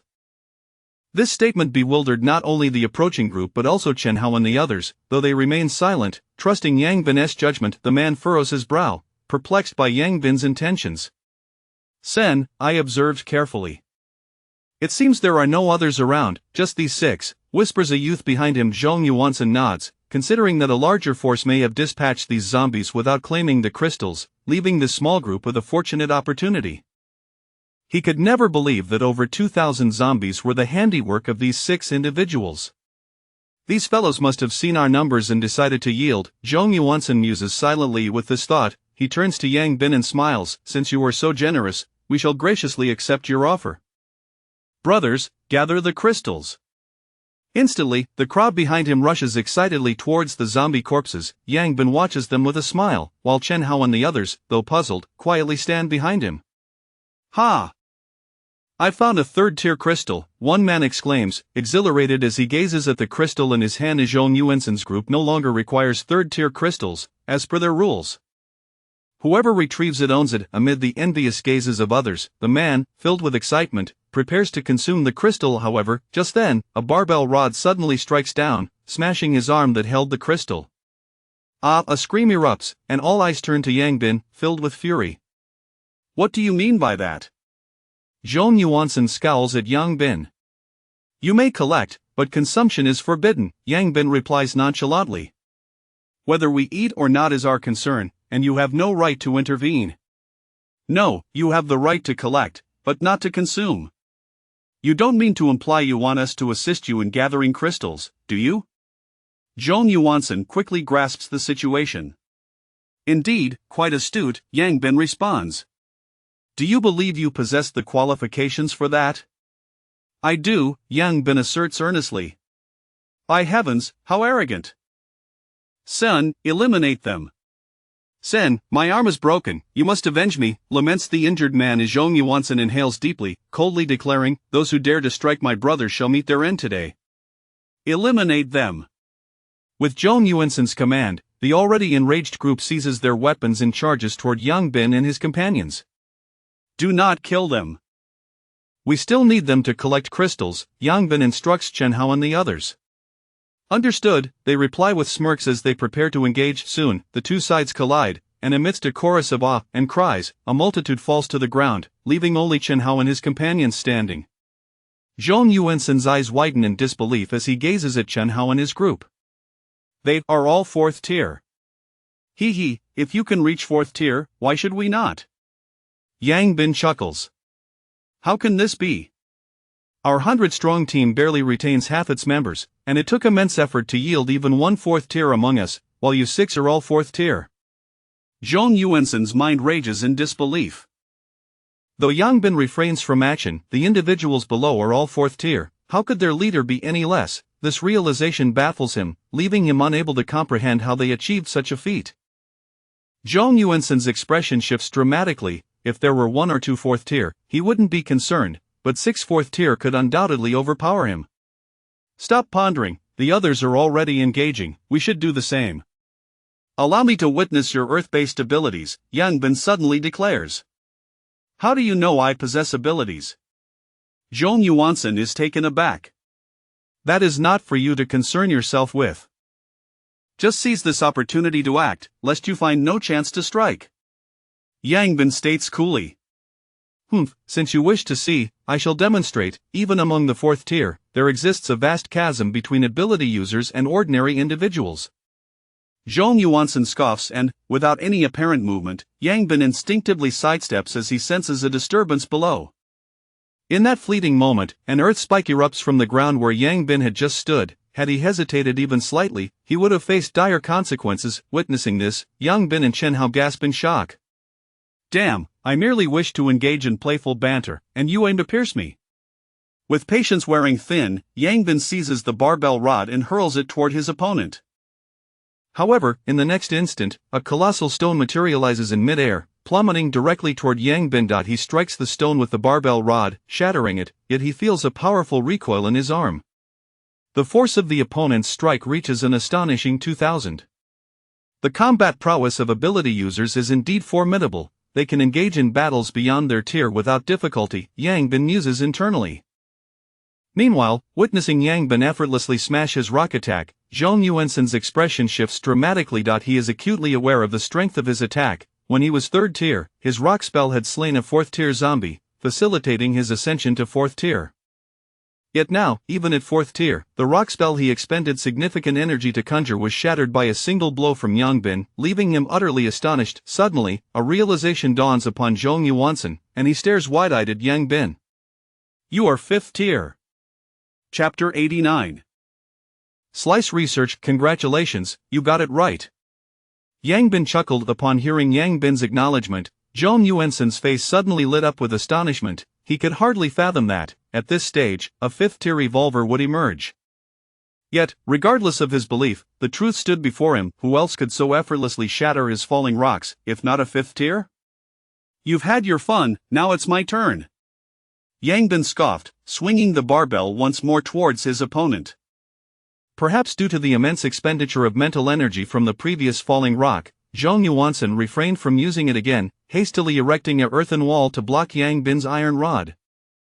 However, this proved utterly futile. The earthen wall crumbled before Yang Bin, reduced to rubble with a single blow. Immediately, Yang Bin swung the iron rod again, aiming for Zhong Yuansen. Zhong Yuansen quickly raised his Tang Dao in defense.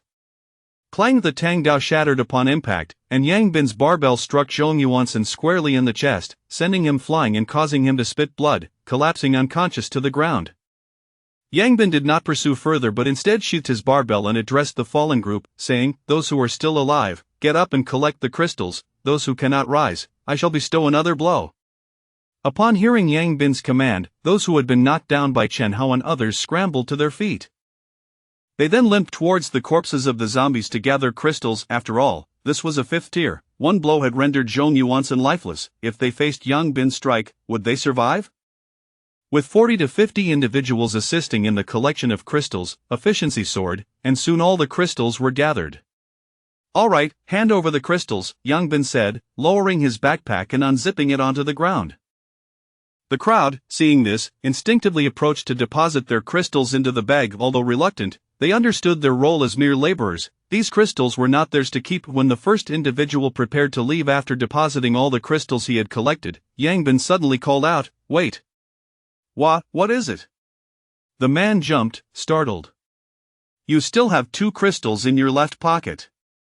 Are you not going to take them out?" Yang Bin asked coldly. "These 2 are mine," the man replied, his face a mask of despair. What do you mean yours? Everything here belongs to me. Hurry and hand them over, unless you wish to taste my iron rod. The man felt a wave of helplessness wash over him. These were indeed his personal belongings. Exploiting labor typically involved merely withholding wages, but this was beyond that. He was being forced to give up his own possessions. However, against Yang Bin's overwhelming force, his resistance was feeble, and ultimately, he had no choice but to comply. With the first man yielding, others followed suit. Though not all were compliant, some believed their hidden treasures would go unnoticed. Little did they know, the man before them possessed the ability to see through their deceit. Thus, those who tried to hide were swiftly caught, and after Yang Bin executed two as an example, the remaining individuals finally surrendered completely. Before long, all the crystals were reclaimed. Yang Bin slung the backpack over his shoulder and addressed the group. Well then, you must be heading to the survival base. Just walk straight for about 10 kilometers, and you will arrive. Th. Thank you, the group replied with downcast faces. Had they known, they never would have allowed him to reverse the vehicle, and now, not only had they failed to collect crystals, but they also bore injuries and had given away all their own crystals, leaving them feeling utterly defeated. Unfortunately, there were no remedies for regret, and the group could only helplessly lift Zhong Yuansen and prepare to leave. Wait, the others can go, but this one stays. Yang Bin pointed at Zhong Yuansen. The group displayed expressions of difficulty. After all, he was their leader. How could they abandon him? What do you mean this? Either you leave, or he stays. Let us go. In a swift decision, they left Zhong Yuansen on the ground and hurried towards their bus. What happened to their leader was irrelevant. After all, wasn't a leader meant to be sacrificed? Soon, the bus accelerated, taking off without a trace. This time, there was no turning back. Brother Bin, are you keeping him to recruit him into our ranks? Chen Hao inquired, gazing curiously at the unconscious Zhong Yuansen. Yang Bin cast a glance at Zhong Yuansen, a curious smile playing on his lips. I have considered it. This fellow possesses decent abilities. However, it will depend on whether he understands his situation. If he does, he may stay. If not, we shall conduct slice research to see if we can transfer his abilities.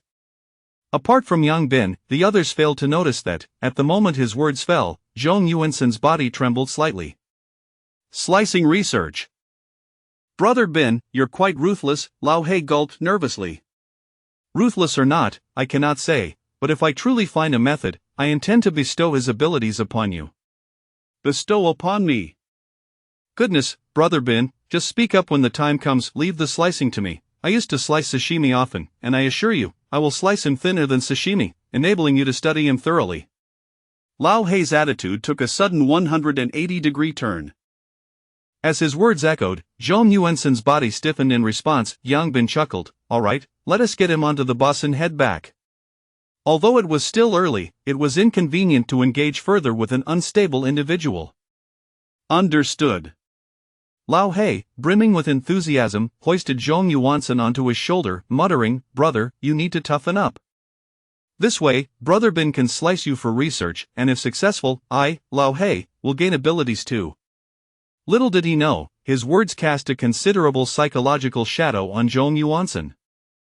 Soon, the group returned to the bus and drove towards Jinghe Garden. Meanwhile, at the villa where Wang Ruikai resided within Jinghe Garden, Akai, is what you said true? A middle-aged man gazed at Wang Ruikai with delight. He was Wang Ruikai's uncle, Wang Jindong, the second in command of the Wang family. Of course it's true, would I lie to you? Wonderful, we are in dire need of top-tier masters. 6 fourth-tier individuals are crucial for us.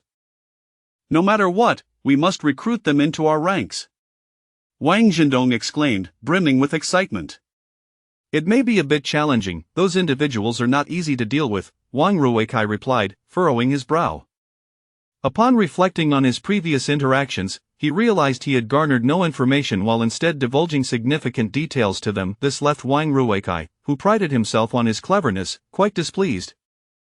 Chapter 90 Starfall. Let us extend a greeting before resorting to force. After all, they are still present, and opportunities will abound. Akai, you should engage with them more in the coming days to better understand their circumstances, and it would be prudent to ascertain if any of their relatives remain in Star City. These individuals must be kept under control.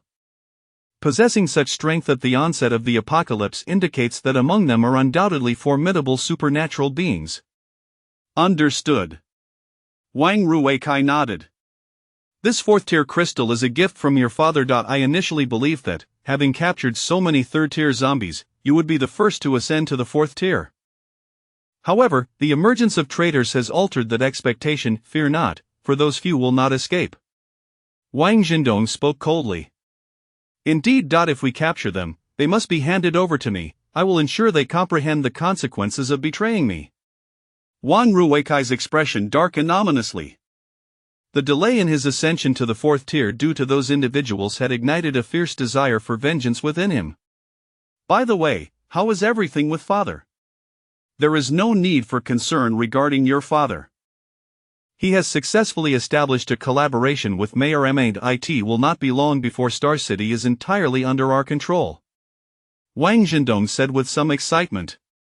Weren't the military difficult to manage? Currently, the military is under the sole control of Liu Yong, but his position is inferior to that of Ma Zhonghua.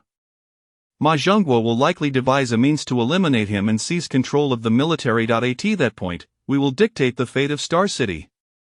Excellent, it seems that our Wang family is poised for a complete resurgence in this apocalypse. A glint of ambition sparkled in Wang Ruikai's eyes. There is no rush yet. Ma Zhonghua is not a simple opponent, thus, we must cultivate our own strength. This force need not be numerous, but each member must be an elite evolver. If we discover any supernatural beings, we must make every effort to recruit them, for the strongest combat power in the future will undoubtedly be the supernatural ones. Agreed. And what about Lin Yifei? My elder brother is already monitoring her. Once Liu Yong is dealt with, he will take immediate action to secure her. That is reassuring. Wang Ruikai exhaled with relief. He was determined to possess that woman, regardless of the motivations behind it. I will leave Wang De and Wang Er here to assist you. Both of them have already reached the fourth tier, and with your own capabilities, you need not fear even if confronted by 6 foes, all at the fourth tier. Thank you, uncle. Indeed, the individuals I brought will remain here to secure your rear. In a couple of days, the reinforced iron cage should be completed, capable of containing 4th-tier zombies, and it will be delivered here as well. Next, we must consider nurturing 5th-tier zombies. That is splendid. This way, we can advance all the way to the 5th tier. Well then, I shall return now and leave this in your capable hands. Ensure that no further issues arise. Rest assured, uncle. Barely a moment after Wang Jindong and his companions departed, Yang Bin and the others returned by car. Before entering, Yang Bin instinctively glanced at the nearby villa, his brow furrowing slightly. It appeared that there were additional individuals present, and they seemed quite capable. It seems the Wang family indeed possesses some formidable assets, Yan Bin mused silently.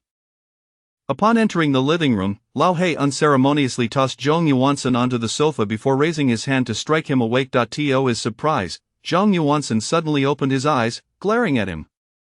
For a moment, the atmosphere grew tense and silent. After an extended pause, Lao He sheepishly withdrew his hand. When did you awaken? Just now, Zhong Yuansen replied cautiously. Well, since you are awake, Brother Bin has inquiries for you, and you must answer honestly. I will. Yang Bin smiled, directing his gaze at Zhong Yuansen. What was your occupation before? I was a worker at a steel factory, Zhong Yuansen replied candidly. Where were you on the night of the apocalypse? I was troubled by family issues that evening, so I went out drinking and returned to the factory only in the dead of night. I ended up too intoxicated and passed out on the road. Zhong Yuansen recounted with some embarrassment. Yang Bin nodded. It appeared that this man was not lying. What was your relationship with those previous individuals? Some were colleagues from the factory, while others were people I rescued along the way. They followed me because I possess supernatural abilities. How did it feel to be abandoned? That group was merely a makeshift assembly. Such circumstances are entirely commonplace, Zhong Yuansen said with a wry smile. Now, for the final question. Are you willing to join our team? Absolutely, yes. This time, Zhong Yuansen's response was fervently eager. Brother, I advise you to think this through before answering, Lao He interjected with a serious expression. There is no need for further consideration. I am willing. Think carefully, my team is not to be taken lightly. Once you join, you can never leave. Should there be any betrayal, I will not hesitate to eliminate you," Yang Bin asserted with grave seriousness. "Moreover, in my team, everything must adhere to my directives." "I understand." In this apocalypse, who wouldn't wish to find a powerful team? Only by joining a formidable group can one hope to survive, Zhong Yuansen replied earnestly. "Your strength is the mightiest I have ever encountered, bar none. If I can become one of you, I doubt anyone would refuse such an opportunity. I also recognize that my chance arises from my supernatural abilities, otherwise, even as a fourth-tier revolver, you would likely overlook me. Thus, I am acutely aware of how rare this opportunity is. I am eager to join you, and there is no need for further deliberation. Rest assured, I, Zhong Yuansen, detest betrayal above all else and will never engage in such treachery," he declared resolutely. "I must say, my friend, I had envisioned how I would execute the cut. Your immediate acceptance has left me at a loss," Lao He grumbled. Brother He, from now on, you are my elder brother. Except for Brother Bin, your word holds the most weight." "I will do whatever you ask," Zhong Yuansen flattered, genuinely intimidated. "Well, that does sound agreeable," Lao He mused, stroking his chin. Yang Bin scrutinized Zhong Yuansen intently. "Have you truly considered this thoroughly?" "I have," Zhong Yuansen affirmed with determination. "Very well, welcome to our team," Yang Bin said with a smile, extending his hand. Zhong Yuansen quickly reciprocated with a handshake. Soon, the others followed suit, welcoming Zhong Yuansen into their fold. However, it was understood that Yang Bin's decisions would be met with unconditional agreement from the group. "By the way, Brother Bin, what shall we name our team?" Zhong Yuansen suddenly inquired. It seems we have yet to decide on a name," Yang Bin admitted awkwardly. "Brother Bin, I believe as our numbers grow, we certainly need a resonant name. Perhaps it could echo across the globe one day," Chen Hao suggested. "Indeed, let's come up with one. What do you think would be fitting?" "I propose Black Panther." "How imposing!" Lao He exclaimed. "Imposing, you say? Avoid using black in the name. We don't want to cast a shadow over our team. How about Wolf Pack, fierce like wolves?" Hu Wanliang proposed. "Not suitable, it lacks the necessary gravitas." After much deliberation, the group was unable to reach a consensus and ultimately turned to Yang Bin for guidance. "How about Starfall?" Yang Bin suggested. "Starfall?" The others looked perplexed. "Yes, the falling stars symbolize death, and Starfall phonetically resembles luck, hoping it brings us fortune." "Ah, that name is quite appealing," the group brightened at the suggestion. "Ha, splendid. Henceforth, we shall be known as the Starfall Squad."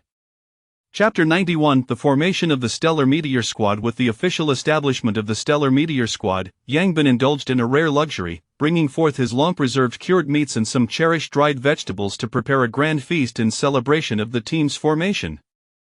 The arrival of Zhong Yuansen marked the squad's acquisition of a true combat ability. Although the team had 3 other ability users, their powers were purely supportive, and even Chen Hao's invisibility offered little in the way of teamwork.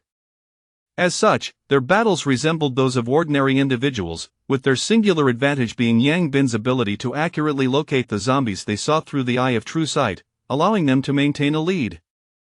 However, facing 5th-tier zombies brought a tremendous weight of pressure upon Yang Bin, making it imperative for him to recruit a combat-oriented ability user. Particularly after their encounter with Zhong Yuansen, Yang Bin became acutely aware of the terrifying prowess of ability users, who could easily overpower their mundane counterparts of the same tier and engage in battles beyond their levels with relative ease. It was worth noting that Zhong Yuansen had only recently advanced to the 4th tier, yet was capable of wielding a stone with a force of 2,000 kilograms, already meeting the standards of a 5th tier. It was clear that when he reached the peak of the 4th tier, he would undoubtedly be able to contend with 5th tier foes. Thus, Yang Bin sought ways to incorporate him into the team. Were it possible to transfer abilities, he would have considered it, for he was still unfamiliar with Zhong Yuansen's character. However, the likelihood of transferring abilities was slim. Although there were discussions of slice research, slicing would yield little more than revulsion, as the essence of the ability was not confined within the physical form. Now that Zhong Yuansen had joined, it was a relatively perfect resolution, with the only concern being his character. Nevertheless, such matters would gradually reveal themselves in due course, and Yang Bin intended to observe him closely. Should he pose any issue, Yang Bin would not hesitate to eliminate him. After their meal, the group engaged in some leisure activities before retiring early, leaving Zhong Yuansen, who had been living on edge in the apocalypse, feeling somewhat disoriented. He even pondered venturing outside to see if they had returned to the world before the apocalypse. Life had become rather carefree. "Old Sen, get some rest early. Tonight, I'll take you out to gaze at the stars," Old He said, patting Zhong Yuansen on the shoulder. "See the stars?" Brother He, my orientation is quite normal. Perhaps you should consider someone else." "Go or don't go, it's up to you," Old He replied, returning to his room. As Zhong Yuansen wore a puzzled expression, Yang Bin also patted his shoulder, urging him, "Get some rest. We'll go see the stars tonight." As a member of the Stellar Meteor Squad, some things need not be concealed. Doing so would only have the opposite effect. Although this method was currently known only to them, it would inevitably be discovered, and their priority was to establish a slight advantage. Seeing Yang Bin echo his sentiment, Zhong Yuansen speculated it might be some special code. Though somewhat perplexed, he nodded and then found an empty room to enter. Gazing at the luxurious room, Zhong Yuansen could scarcely believe it. In such a harsh apocalyptic environment, he had the fortune to reside in such a place. This was not the apocalypse, it was akin to a vacation survival base, that under the relentless efforts of tens of thousands working day and night, the construction within the survival base had begun to take shape. In recent days, more individuals had arrived at the base, and the population had swelled to over 40,000. The authorities were also clearing the surrounding zombies, gradually expanding the walls for a more spacious base. In the conference room at the center of the base, all of the more than 1,000 soldiers sent to the armory have perished. Lu Yong said gravely. "How could this happen? Those soldiers were quite capable, and well armed. How could they all have been sacrificed?" Ma Zhonghua furrowed his brow. Arms were of utmost importance to them. With a substantial arsenal, they could directly sweep through the surrounding zombies, resolving the crisis and acquiring countless crystals. They had anticipated an imminent acquisition of weapons, yet were met with such dire news. "The city is over 60 kilometers from the armory. The journey was too far." They fought their way through, but halfway there, they encountered a horde of mutated beasts, resulting in total annihilation. Lu Yong lamented. "Mutated beasts?" "Yes, beasts that have undergone mutation. Their inherent physical advantages become even more pronounced post-mutation, rendering the soldiers utterly defenseless." Upon hearing Lu Yong's words, all present frowned. Zombies were already terrifying, and it seemed that mutated beasts were even more formidable. How could there be such a sudden emergence of mutated beasts in the city? They likely traveled along Furong Road, where there is a large zoo, a middle-aged man remarked. Tigers and lions were already formidable. After mutation, it stands to reason they would be even more ferocious. No wonder they were annihilated. Regardless, we must find a way to retrieve the arms. The ammunition reserves within the base are critically low. Ma Zhonghua refrained from delving further into the soldiers' sacrifices, focusing instead on the arms. With the increasing number of people at the base, the corresponding surge in zombies has been alarming. Merely dealing with the influx has depleted a significant amount of ammunition, let alone rescuing others. Thus, the matter of arms is now urgent. Lu Yong said, furrowing his brow, yet maintaining a serious demeanor, "I will dispatch more personnel to the armory." "Why not go personally?" "Bring more people. This batch of arms is crucial and cannot afford any further mishaps." "Understood." Additionally, I arranged for Captain L. Jiao to accompany Captain Song Tailin in transporting supplies, but Captain Song returned alone, leaving Captain L behind. Captain L is the orphan of Director L. We have an obligation to protect her. Captain Song's actions seem rather excessive. Song Tailin, how could he? You should inquire about the situation upon your return. This is a special period. I hope we do not encounter such issues internally again. All right. Lu Yong nodded, though he remained skeptical. He knew his soldiers well and believed they should not act in such a manner. Upon returning to his quarters, Lu Yong immediately summoned Song Tailin to inquire about the situation at hand. Without hesitation, Song Tailin recounted the events as they transpired. So, it was that El Jiao offended those individuals, and they refused to allow her to accompany them? Precisely. And how confident were you in confronting those individuals at the time? Before witnessing their combat prowess, I thought we might sustain some losses but could potentially eliminate them. However, after fighting alongside them, I realized that if I had acted against them, our entire team likely wouldn't have survived. Song Tai-lin said with a bitter smile. To think there are such formidable teams outside the official ranks? 6 of them at the 4th tier is indeed impressive, Lu Yong remarked, somewhat astonished. Yes, Commander, that group is incredibly strong and possesses both courage and strategy. They are undoubtedly promising recruits. Should we? Lu Yong shook his head, expressing a sense of resignation. The official ranks may no longer be what they once were. Let us not bring trouble upon them.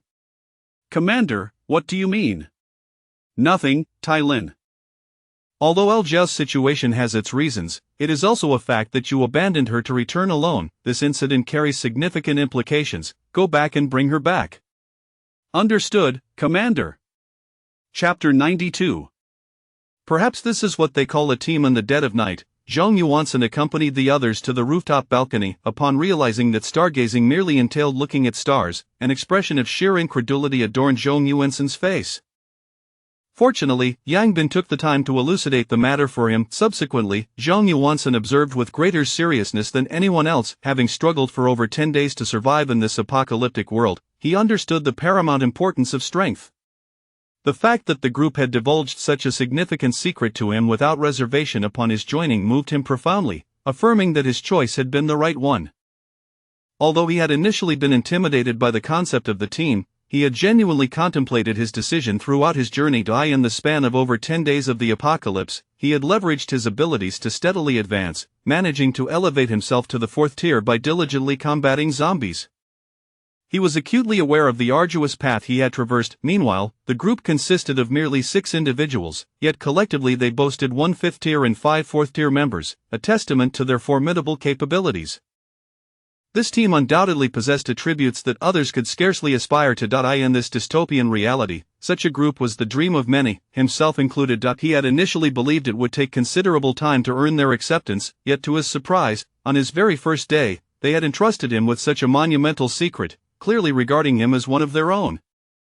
This realization warmed his heart. Having previously led a team himself, he humbly acknowledged he could never achieve such a level of camaraderie. This highlighted Yang Bin's broader vision. After a night of stargazing, each member gleaned their own insights, with Yang Bin reaping the most benefits.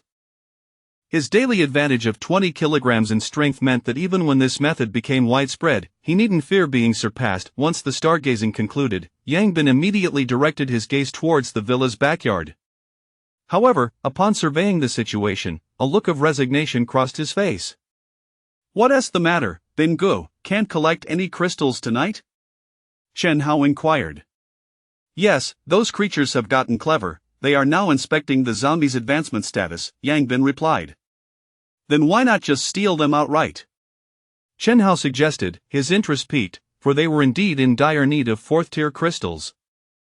After slaying over 2,000 zombies the previous day, they had only acquired 17 4th tier zombies, with Chen Hao and Hu Wenliang already at their peak 4th tier. However, Zhao Kuan and Zhong Yuansen still required a considerable number of 4th tier crystals. Yet, if they resorted to outright theft, it meant confronting the Wang family directly. It wasn't that they feared the Wang family, but rather that the timing was not yet right. They needed to wait until their strength reached a level where they could disregard conventional firearms. Never mind, 4th tier crystals are not exceedingly difficult for us now. Let us see when they manage to procure iron cages capable of nurturing 5th tier zombies, Yang Bin sighed. Alright then, we'll let them have the advantage, he concluded. Bin Gu, what are you all discussing? Zhong Yuansen asked, puzzled. Nothing much, just that there are individuals raising zombies over there, but it's currently out of reach, Yang Bin replied. By the way, you're considerably older than me. Please refrain from calling me Bin Gu, it makes me feel ancient, Yang Bin lamented. Then I shall address you as boss, Zhong Yuansen suggested. That works, Yang Bin acquiesced. Then, boss, why don't we also refer to ourselves as boss? I might be older than you as well, Zhao Kuan chimed in. Feel free, I'm off to catch up on some sleep now. At the villa, as Wang Ruikai observed the fourth-tier crystals being brought up, his eyes lit up.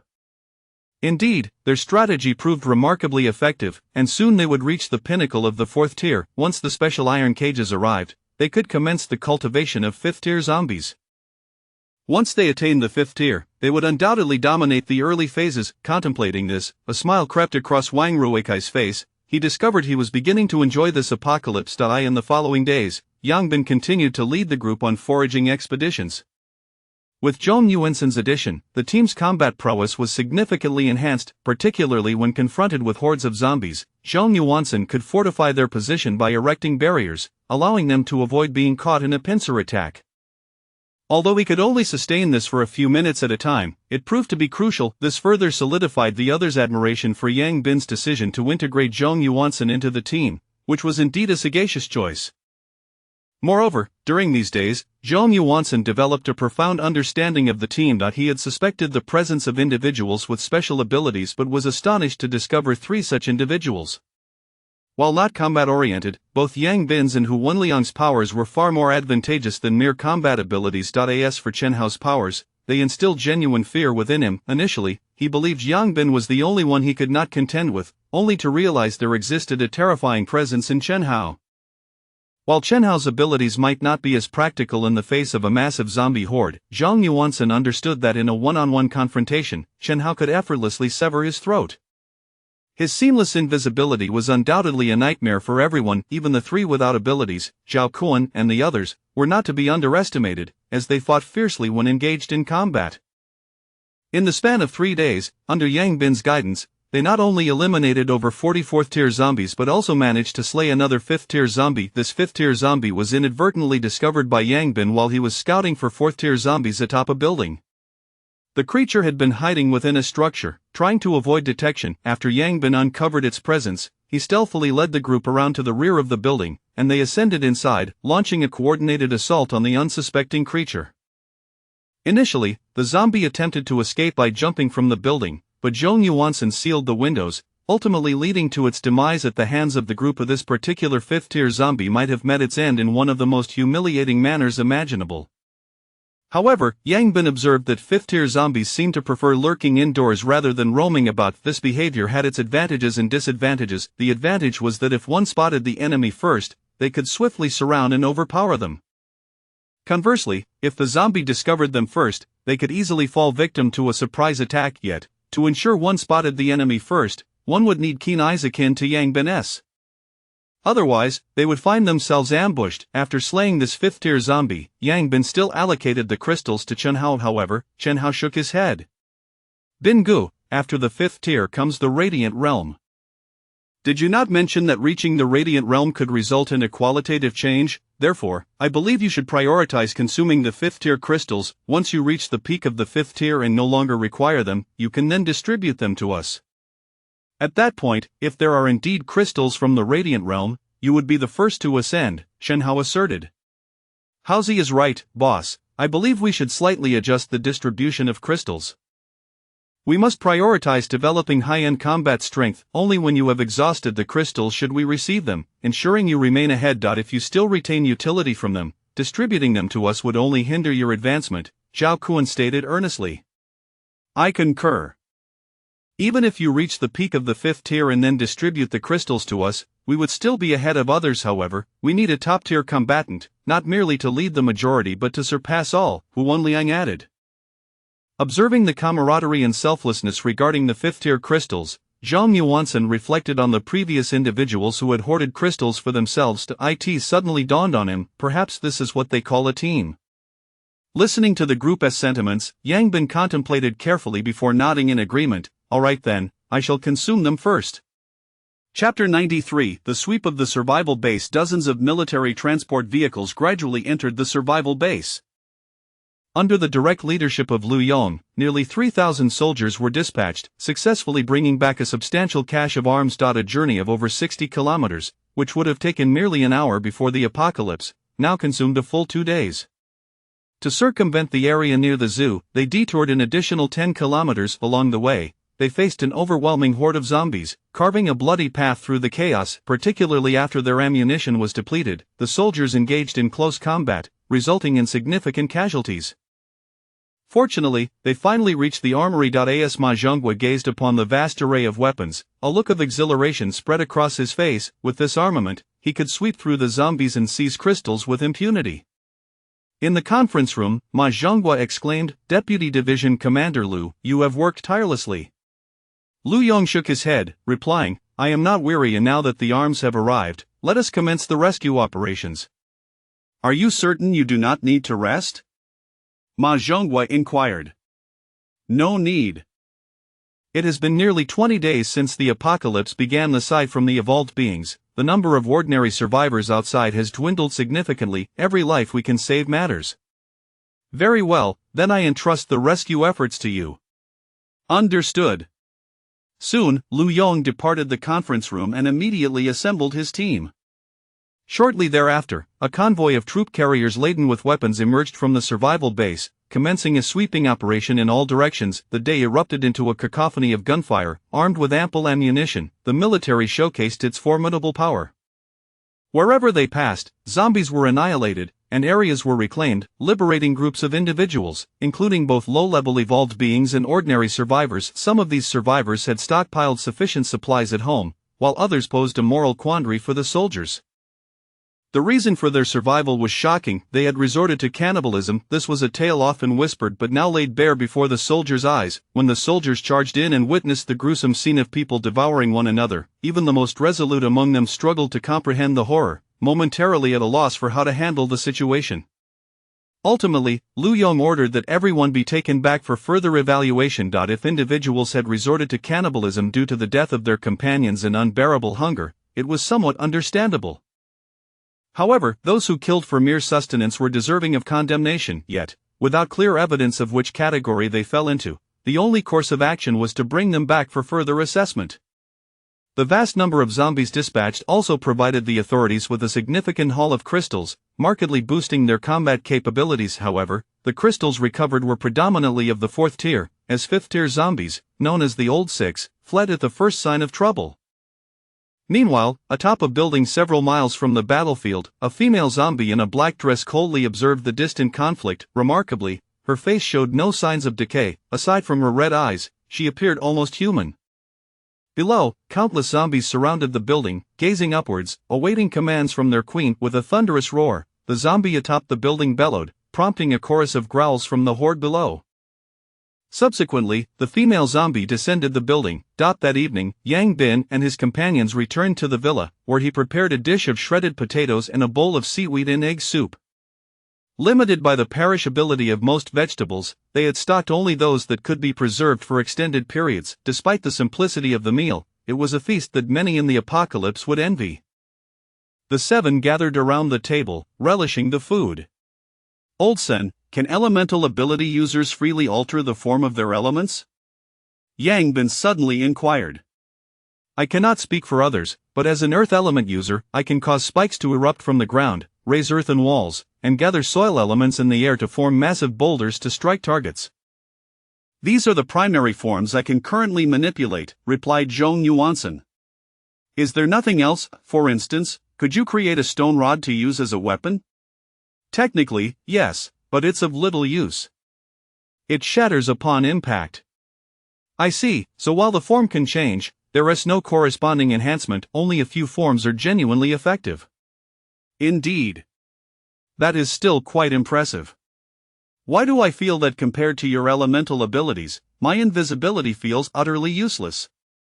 "It's practically worthless, devoid of any skill," Chen Hao lamented. "How can that be? I think your ability is quite advantageous. If you can't win, just disappear and escape. When you need to eliminate someone, simply sneak up on them." "How cool is that?" remarked Xiao. "Our abilities are classified as special powers. Although we haven't encountered many other users, I suspect ours are exceedingly rare." "You must have confidence in yourselves," Yang Bin consoled. "Alright, I hope that as you mentioned, there will be changes upon reaching the Radiant Realm. Otherwise, if invisibility is all I have, I fear the greatest use will be to peep at beautiful women bathing." After dinner, the group voluntarily washed the dishes, while Yang Bin instinctively ascended to the rooftop terrace to survey the surroundings. This had become a daily ritual, essential for checking for any approaching zombies to prepare in advance. Despite the lush greenery surrounding Jingha Garden and the absence of human presence, the erratic movements of zombies often brought them close. It was due to Yang Bin's diligent observations that they could sleep soundly each night. After scanning the area and finding no zombies, Yang Bin noticed a new iron cage in Wang Ruweikai's backyard. This cage, constructed from steel rebar as thick as a human arm, contains several fourth-tier zombies. Is this a preparation for raising fifth-tier zombies? Yang Bin's eyes lit up. Fourth-tier zombies